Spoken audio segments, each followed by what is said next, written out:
The story starts on a dark and stormy night in an old Chinese house. A group of men in black robes stood quietly in a line. One of them asked if anyone was there. The rain had formed puddles, and outside, a dirty child, soaked from the rain, looked at the men in black robes. Their stillness was creepy. Among them, a man with red eyes looked closely at the boy, wondering how he could be living in the empty martial academy. He called the boy a young warrior and politely asked if they could stay there for the night to get out of the rain. The boy watched them closely, curious about who they were. He was surprised they spoke so nicely, especially since he was just a kid. He thought they might see him as a young caretaker of the closed academy. Wanting to be polite, he greeted them back and figured they probably weren't bad people. He said he had been living in the empty academy for a few years and told them they could stay wherever they wanted. But he pointed to the pavilion where he stayed and asked them not to use it. The men thanked the young warrior for his kindness. Their leader told everyone to avoid the boys' pavilion and find shelter somewhere else. He asked if they understood, and they all said yes. They went to find their spots. The boy read the word on their robes. It said Tang. He wondered if they were from the same clan. He was curious about what kind of people they were, but he had other things to do. He went into his pavilion. He was busy because it was time for the kids' dinner. The serious mood changed as the boy looked happy. He happily called everyone to eat. There was a big pot. He cheerfully lifted the lid, revealing a small, brown, cricket-like insect inside. The boy remarked that he was almost late and these insects must be starving. He then opened another pot. Inside was a charming, large spider known as the black earth tiger, a tarantula native to Hainan, China. It's a big species growing up to 20 cm with unique stripes that resemble a black tiger. With a chopstick, he picked up an insect to feed Black. As he fed him, he expressed his gratitude for Black's presence, saying he couldn't imagine surviving without these creatures. Black eagerly munched on the insect. The boy was delighted with Black's reaction. He was amazed that this spider, once the size of a fingernail, had already shed its shell twice and grown significantly. He was thrilled. After Black had eaten, the boy opened a drawer. Inside was an orange lizard with white stripes. It was a Baolang cave gecko, another native species known for its striped body and tail. The boy mentioned how difficult it was to get one in his past life because he had no money. But now he could find them everywhere outside. His life was full of joy watching them. As he fed the gecko, it bit him. He yelled and shook his fingers to dislodge it, but it held on tightly. This moment reminded him of his past. Before ending up in this body, he was a streamer with a huge following of 1 million subscribers. He was a professional biologist known as Spicy Fabry, focusing on venomous insects and animals. The trouble began during a live broadcast celebrating his 1 million subscribers, featuring the 10 most dangerous vipers in the world. The most dangerous among them, the black mamba, was seen as the most aggressive, and his trip to Africa to find it led to his demise. He explained to his viewers that he didn't have it yet, and finding it was quite challenging. He decided to take a break and planned to search for it again. His viewers assured him they would wait. He was exhausted and couldn't locate it. In the chat, viewers were worried that the black mamba might be in his house and could bite him. The elusive snake, which he had searched for tirelessly, was actually curled up on top of his refrigerator. During the live stream, it bit him swiftly, and just like that, our boy died. Now back to the present, he frowned, thinking about how it happened after all his hard work. Meanwhile, an elderly man in a black robe stood outside his pavilion door. He knocked and called for the young warrior. The boy opened the door and asked if there was anything wrong. The man expressed his gratitude for the shelter from the rain. He invited the boy to join them for dinner, mentioning they had caught a deer. The boy was thrilled to hear this. He loved meat. Until now, the only meat he had eaten was from snakes and lizards. He gladly accepted the invitation and joined the others. They had set up a bonfire. Everyone gathered around, watching the deer cook. The elder noticed the boy drooling at the sight and mentioned that the deer would take some time to be ready. In the meantime, he asked if he could ask a few questions. The boy felt a bit embarrassed for staring too long but agreed to answer. The elder asked if the boy lived alone and how old he was. The boy wasn't sure if he was 14 or 15. He decided to make up a story that he had hit his head as a child and didn't remember much. When asked if he stayed there by himself, he said yes, explaining he had no special talent. He just caught snakes and sold their skins to get by. The elder was surprised he did such a risky thing. The boy replied that he was used to it. Someone brought over some cooked meat so they could eat first. An old man commented that the young warrior must be hungry. The boy thanked the elder. He mentioned it had been a long time since he had any meat. As he bit into it, he looked genuinely happy. In his mind, he thought, "This is happiness." The older men watched him with smiles. They asked the boy to listen while he ate. The elder explained they were searching for something and asked if he had seen anything unusual. The elder hesitated about sharing more. The white-haired elder suggested to the patriarch that, since they owed the young warrior, it might be fine to tell him. Besides, the boy probably wouldn't understand, and living alone, he wouldn't spread the word. The patriarch agreed with his father and began to explain. They were looking for a centipede with a blue spot on its body. The boy was taken aback by this. They called it the blue spot centipede. It was large, so they thought the boy might have come across it. He asked how big it was. The patriarch said that if it were an adult, it could easily swallow someone the boy's size. The boy went pale at the idea of such a gigantic centipede. He started to question his assumption that he had just traveled back a few hundred years. Maybe he was in another world altogether. The white-haired man reassured him not to worry as they were close to catching it. The boy wondered if they intended to catch and raise it. The elders were puzzled by the idea of raising it. The white-haired elder was entertained and burst into laughter. They found the notion of raising a blue spot centipede amusing. The patriarch remarked on how funny the young warrior was.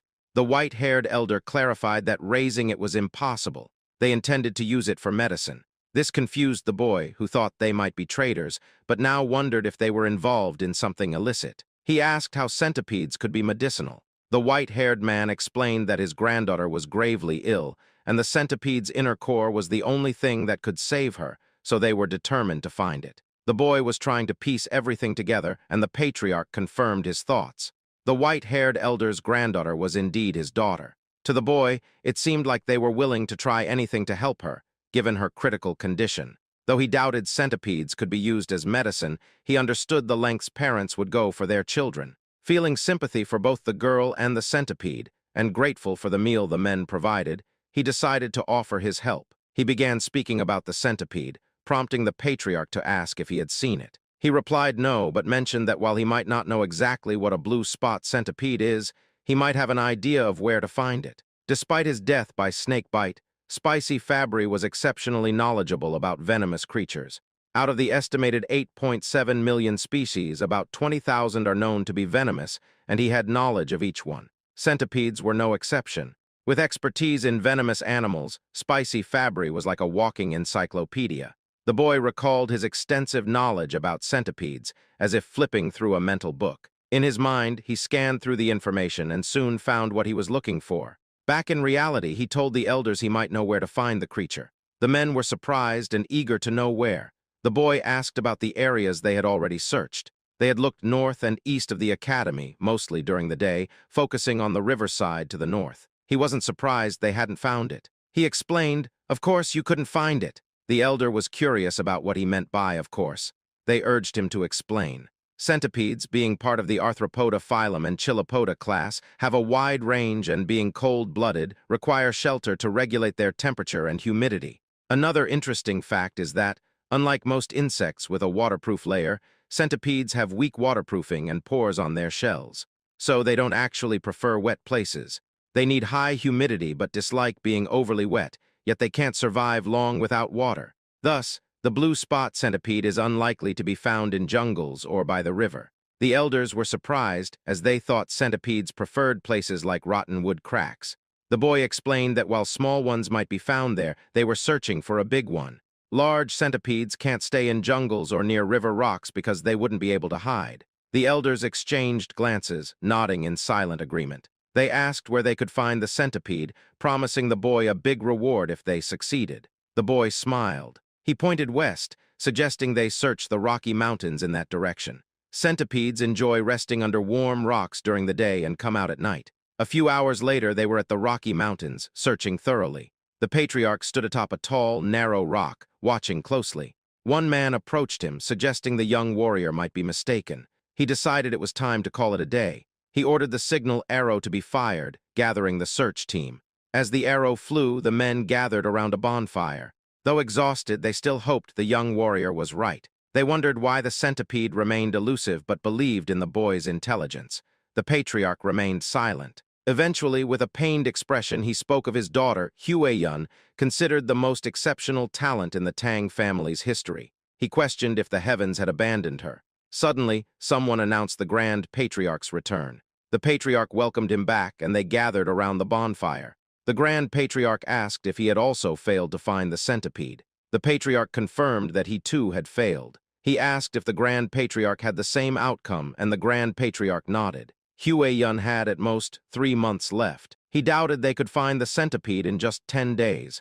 Silence fell over the group. The Patriarch suggested exploring the south the next day since they hadn't found any traces there. The Grand Patriarch agreed, noting the lack of traces.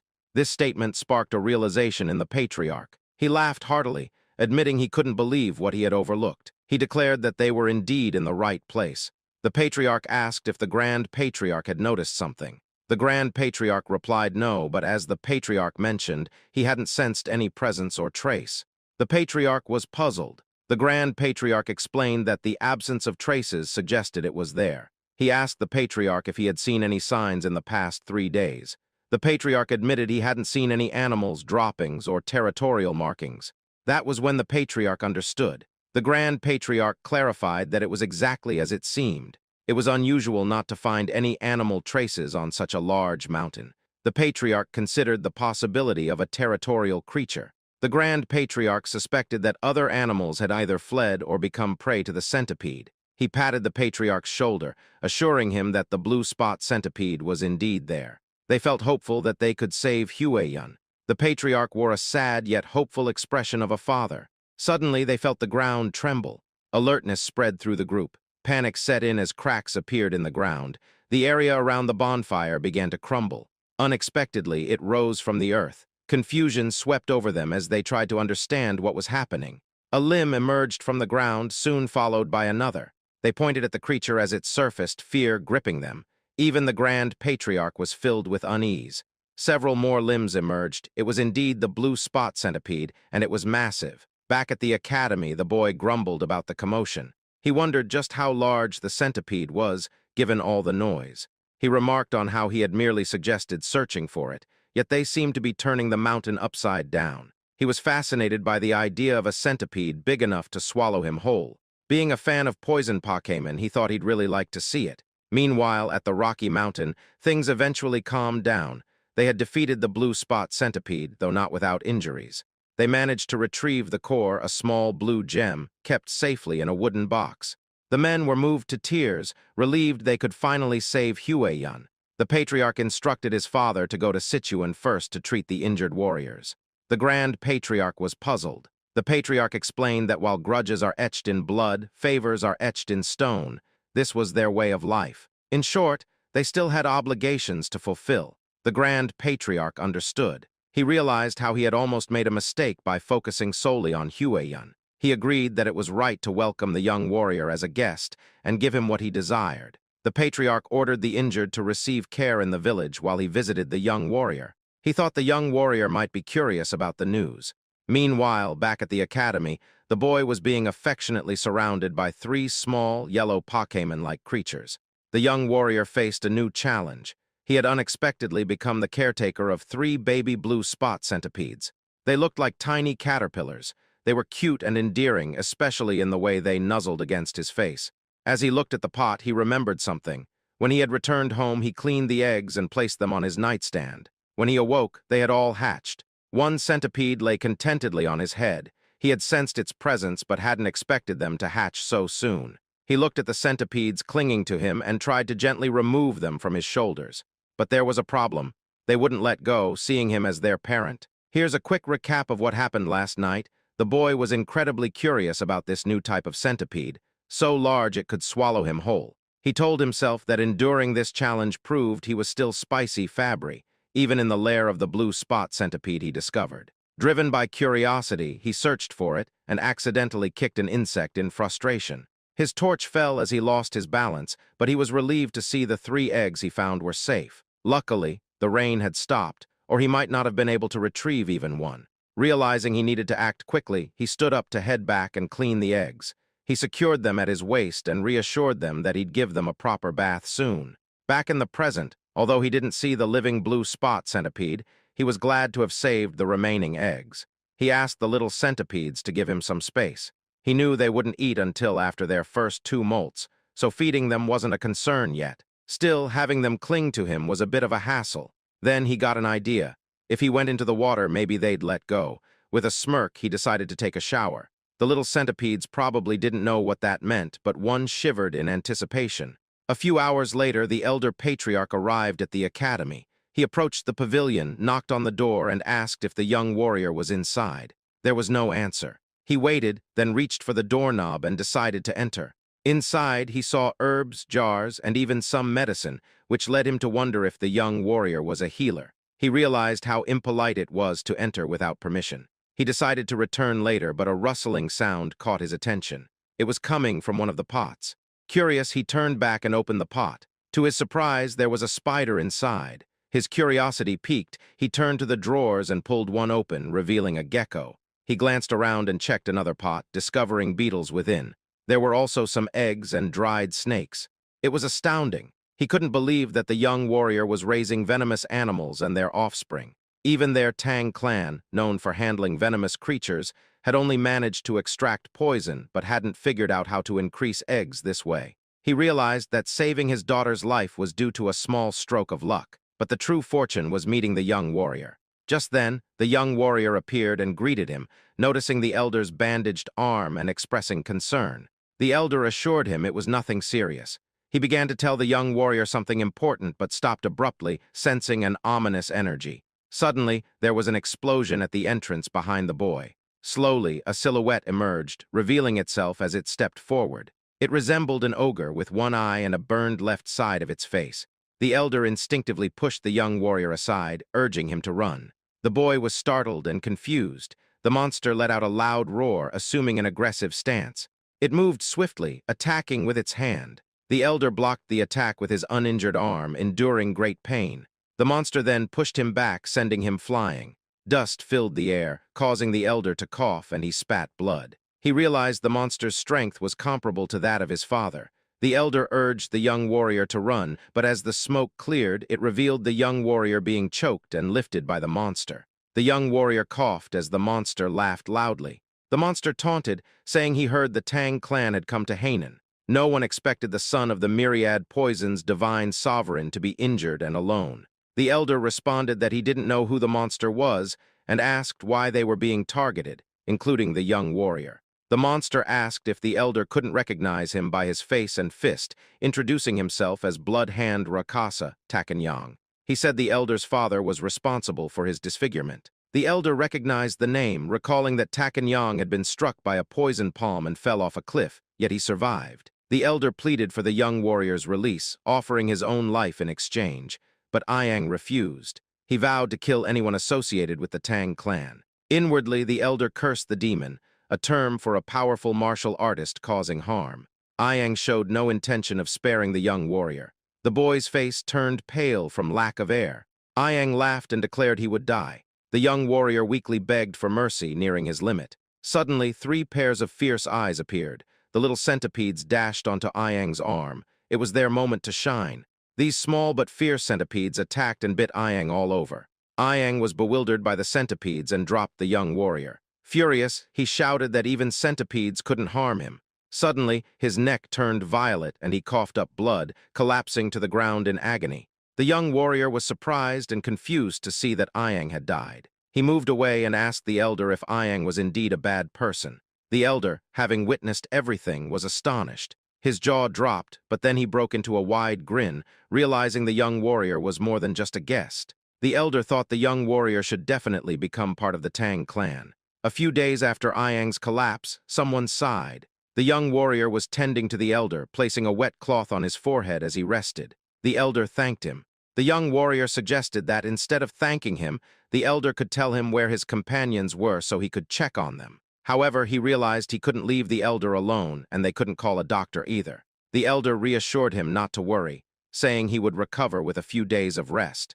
The boy was amazed at how calm the elder was after such a serious injury. He told the elder to stop being so nonchalant when he was in critical condition.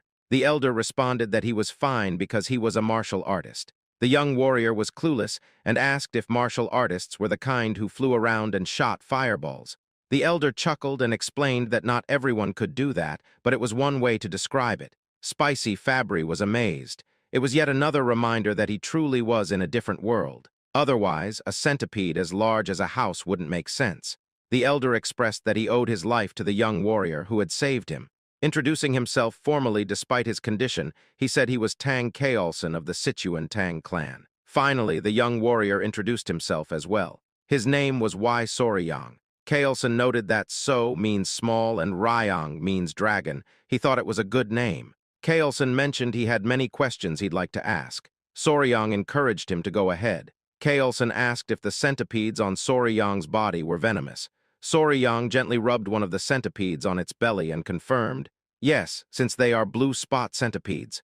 This revelation made Kaolson sit up abruptly, astonished. He asked if Soryang had tamed them and how he managed to do it. Kaolson also mentioned that, while waiting, he noticed other venomous creatures and wondered if Soryang was raising those too. Soryang said it was a long story and asked if Kaolson was okay with hearing it. Kaolson assured him he didn't mind. Soryang began explaining, starting with the egg of the blue spot centipede. When he finished, Kaolson asked for confirmation that Soryang had raised it from an egg. Soryang nodded, saying he could roughly predict when it would hatch. To Kaolson, this was beyond comprehension. How did the boy manage such a feat? Soryang asked him to hold on for a moment. He went to one of the drawers, retrieved 2 lizards, and proudly showed them to Kaolson. The first lizard had a brown body with yellow stripes and white stripes on its tail, an ordinary striped lizard. Then there was another one. By breeding lizards with larger white stripes on their tails, he had produced one with a brown body and a white tail, no stripes. Kaolson asked if Soryang was saying he had bred that color. Soryang blushed and happily confirmed it, saying he thought it was pretty. Kaolson regained his composure and inquired if Soryang could pair ones with strong poison to create an even more venomous breed. Soryang responded with a huh. In his mind, he thought it was theoretically possible. He explained that if they knew which had the stronger poison, it could probably be done. He was still speaking when Kaolson exclaimed, "Really? That's possible?"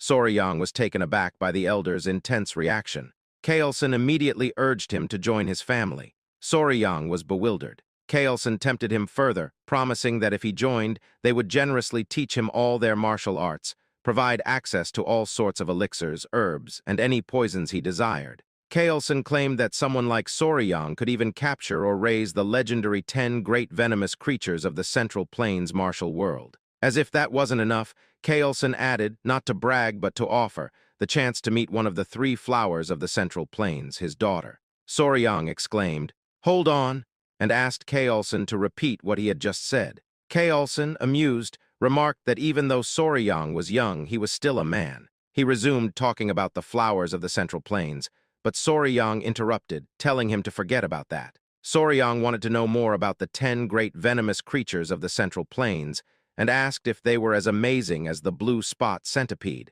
Kaolson assured him, of course. He explained that while the blue spot centipede was impressive, it was ranked lower compared to the 10 great venomous creatures.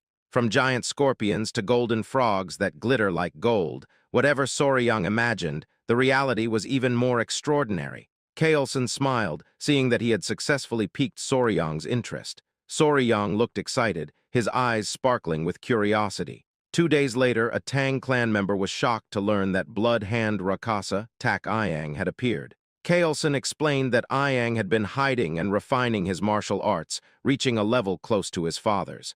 The Tang clan members realized that if the patriarch had sent such a man to his death, he might have reached the realm of 10,000 poisons. They congratulated him. The patriarch corrected them, saying he hadn't achieved that. He revealed that it was the young warrior who had defeated Iyang. The Tang clan members were astonished. One member immediately clasped Soryang's hand, thanking him for saving the patriarch of the Sichuan Tang clan. They asked if he was an elder who had undergone rejuvenation.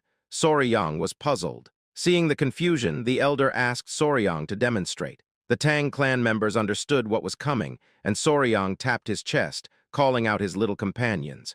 The Tang clan members watched as Soryang's clothes rustled and 3 adorable centipedes peeked out, causing everyone to gasp. The little creatures crawled into view. Recognizing them as centipedes, the patriarch explained they were blue spot centipedes, and these small creatures had taken down Iyang. The clan members inquired about the poison. It was incredible that Soryang had managed to tame one. The patriarch explained that this was why they wanted to accept the young warrior as part of their clan. However, Soryang said he needed more time to think about it. A clan member told Soryang it was a great opportunity. The patriarch suggested they get moving, as he felt they shouldn't delay. Soryang asked if they were still searching for something. Kaelson paused before explaining that Blood Hand Rakasa, Tak Ayang, had practiced a martial art called the Blood Hand Poison Claw. It was a dark art requiring human blood and bone marrow to reach certain levels. Soryang found that quite unsettling. Kaelson continued, saying that if Ayang had left behind any secret scrolls or disciples, they needed to address it to prevent future threats and ensure such cruel martial arts never returned. Additionally, they needed to rescue anyone who might have been captured. The patriarch asked if Soryang would assist them, given his familiarity with Hainan Island's geography. Soryang looked thoughtful. He considered it. Joining the Tang clan meant a lifelong commitment. It's like checking the company culture and the boss's character during an internship.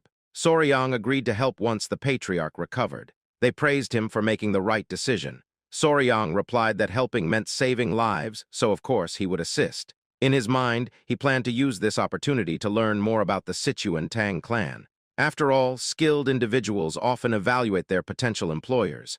Kaelson needed 3 days to recover. They stopped by a village near the abandoned martial academy to locate the base of Blood Hand Rakasa, Tak Ayang. They inquired about any missing people. An old man mentioned that about 1 or 2 people go missing in the jungle each year, but there hadn't been any noticeable patterns of disappearance. Kaelson was deep in thought. They thanked the village chief for his help, and he humbly replied, "I am honored to assist the famous patriarch of the Sichuan Tang clan." They excused themselves, realizing they hadn't found any significant leads. As they walked through the forest, Soryang commented that there seemed to be nothing special about the village.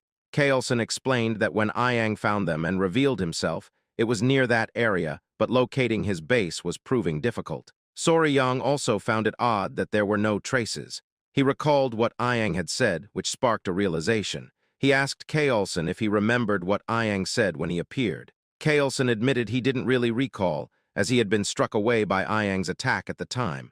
Soryang reminded him that Ayang mentioned hearing that the Tang clan had come to Hainan, implying someone had informed him. Therefore, it was simple. They just needed to check the places the Tang clan had passed through in Hainan. Soryang suggested using Ayang's portrait to gather information. The others looked at Soryang in amazement. They found his insight remarkable. If Ayang had been informed by someone who saw the Tang clan, things would indeed be easier. They set off immediately and arrived at a village that seemed gloomy. A Tang clan member reported that, based on what he had heard at the port in Hainan, this village seemed to be the one. The elder noted that it was where the Halai people lived, hoping they wouldn't be hostile. The villagers appeared lifeless. The Tang clan called out to see if anyone was available, catching the attention of a villager. Upon seeing the Tang clan, the villagers asked what the Han people were doing there. An old man, possibly the village chief, approached them. The village chief held the hand of a little girl, flanked by 2 guards, all of whom looked unwell. Kaelson introduced himself. Soryang observed the interaction, noting how weak the child appeared and how lifeless the village seemed. An idea struck him. He noticed that other villagers looked droopy, as if they had taken some kind of medicine. The village chief assured them that no one was missing and nothing unusual was happening in their village. He urged them to leave. The elder began to comment on the disparity between the number of houses and people, but was interrupted by the village chief, who insisted there was nothing to concern themselves with. Once again, they were asked to go back. Kaelson and Soryang were taken aback. Kaelson whispered to Soryang, recalling his earlier comment that the Halai people were supposed to be friendly. Soryang had no response. He noticed the little girl again. She suddenly collapsed. Everyone was shocked. The village chief cradled her in his lap, tears welling up in his eyes. He pleaded with Majin not to leave him, as she was his only remaining relative. He couldn't bear to see her sick, too. Kaelson approached the village chief, offering his limited knowledge in medical arts. He sought permission to help. The village chief asked if it was Central Plains Medical Arts. Kaelson confirmed. Though not a physician, he had some medical knowledge and asked if he could examine the child. The village chief allowed him to proceed. The village chief then explained that a plague had been spreading through the village, causing children to die and healthy people to suffer. Kaelson promised to do his best to help. The village chief expressed his gratitude as they brought the girl inside. He scolded the guards for standing idly and instructed them to guide the physician and his party into the house. They hurried towards the house. Soryang asked a Tang clan member if the elder knew medical arts as well. The man confirmed. He explained that the Tang clan's martial arts involve dealing with poisons, making them proficient in medicine. Since martial arts begin with understanding one's body, some knowledge of medical arts is necessary. Soryang initially thought they were an assassin group that used poison. He considered that if he joined the Tang clan, it would be beneficial to learn medical arts instead of the frightening poison arts. The man added that they sometimes capture wicked individuals, inject them with poison, and observe the reactions. Soryang's expression was amusing as he interpreted this as human experimentation. The more he imagined it, the more uneasy he felt. The village streets were deserted. Inside one of the houses, someone sighed. Kaelson explained that he had transferred some of his energy to stabilize the girl's breathing. The village chief thanked him profusely, pleading for the life of his only granddaughter.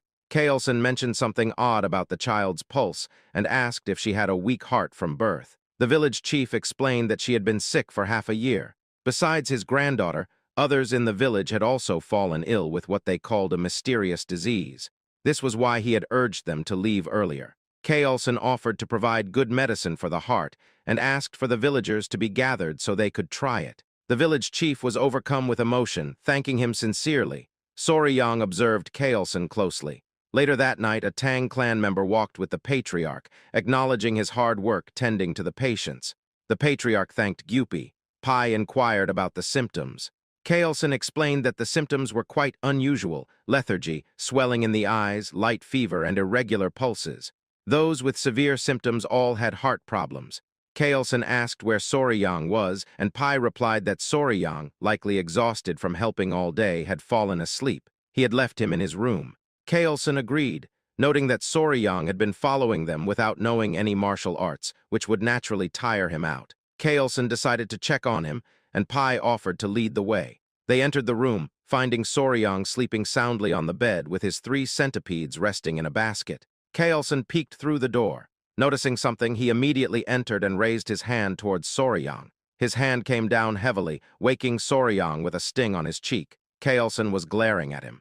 Soryang, confused by the sudden action, instinctively moved away, cradling his sore cheek. He gritted his teeth, growing angry, and demanded to know why Kaelson had done that, complaining about the pain. The elder apologized, explaining that there was a bug on Soryang's face and he had tried to catch it. Soryang found this hard to believe, but Kaelson asked him to listen. He explained that he had stopped by to check on Soryang before sleeping and had noticed a bug on his face. Given the many venomous insects in the area, Kaelson thought it was too dangerous to leave it there, so his hand acted on its own. He showed Soryang the bug, noting its size. Soryang was surprised to see it and then had a realization. He confirmed with Kaelson that although the patients exhibited various symptoms, they all had arrhythmia. Kaelson affirmed this. Soryang then identified the cause of the town's illness, pointing to the bug and saying it was the kissing bug, a species from the Reduviidae family. The kissing bug got its name because it often bites around the eye or lip area, sucking blood quietly, even more so than a mosquito. This is why they're also known as vampire or assassin bugs.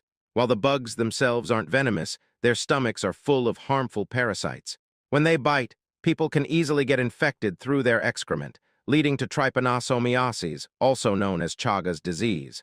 This disease ranks 7th among the most deadly to humans.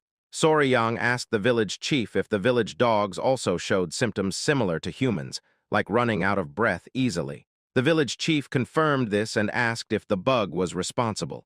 Soryang affirmed it was. The chief asked if this meant they could save his granddaughter. Soryang said it was possible with the right medicine. Kaelson grinned. He asked Pai for his opinion, and Pai acknowledged the young warrior's true value. Soryang noticed their exchange and wondered what was going on. They reminded him that they were from the Sichuan Tang family. Soryang looked puzzled, and Kaelson repeated the statement. In his mind, Soryang wondered, so what? His expression was both annoyed and confused, which was amusing. Kaelson explained the concept of gu, described as venomous parasites or witchcraft, created by evil men in China. These men used the bugs to inflict pain or control others. Soryang found this incredible.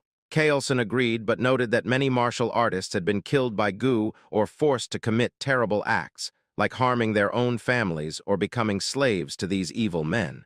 This is why many have tirelessly sought an antidote to counteract goo. Kaelson explained that they were referring to cures that either expel the goo from the body or dissolve and kill them inside. Soryang started to understand. Kaelson then asked who might succeed in creating such a cure, and proudly declared that, of course, it was the great Sichuan Tang family. He assured them that if they had a remedy that could dissolve a fist-sized worm inside the body, a tiny bug wouldn't be a problem. He showed the curse melting orb, noting that even a small amount of the medicine should suffice.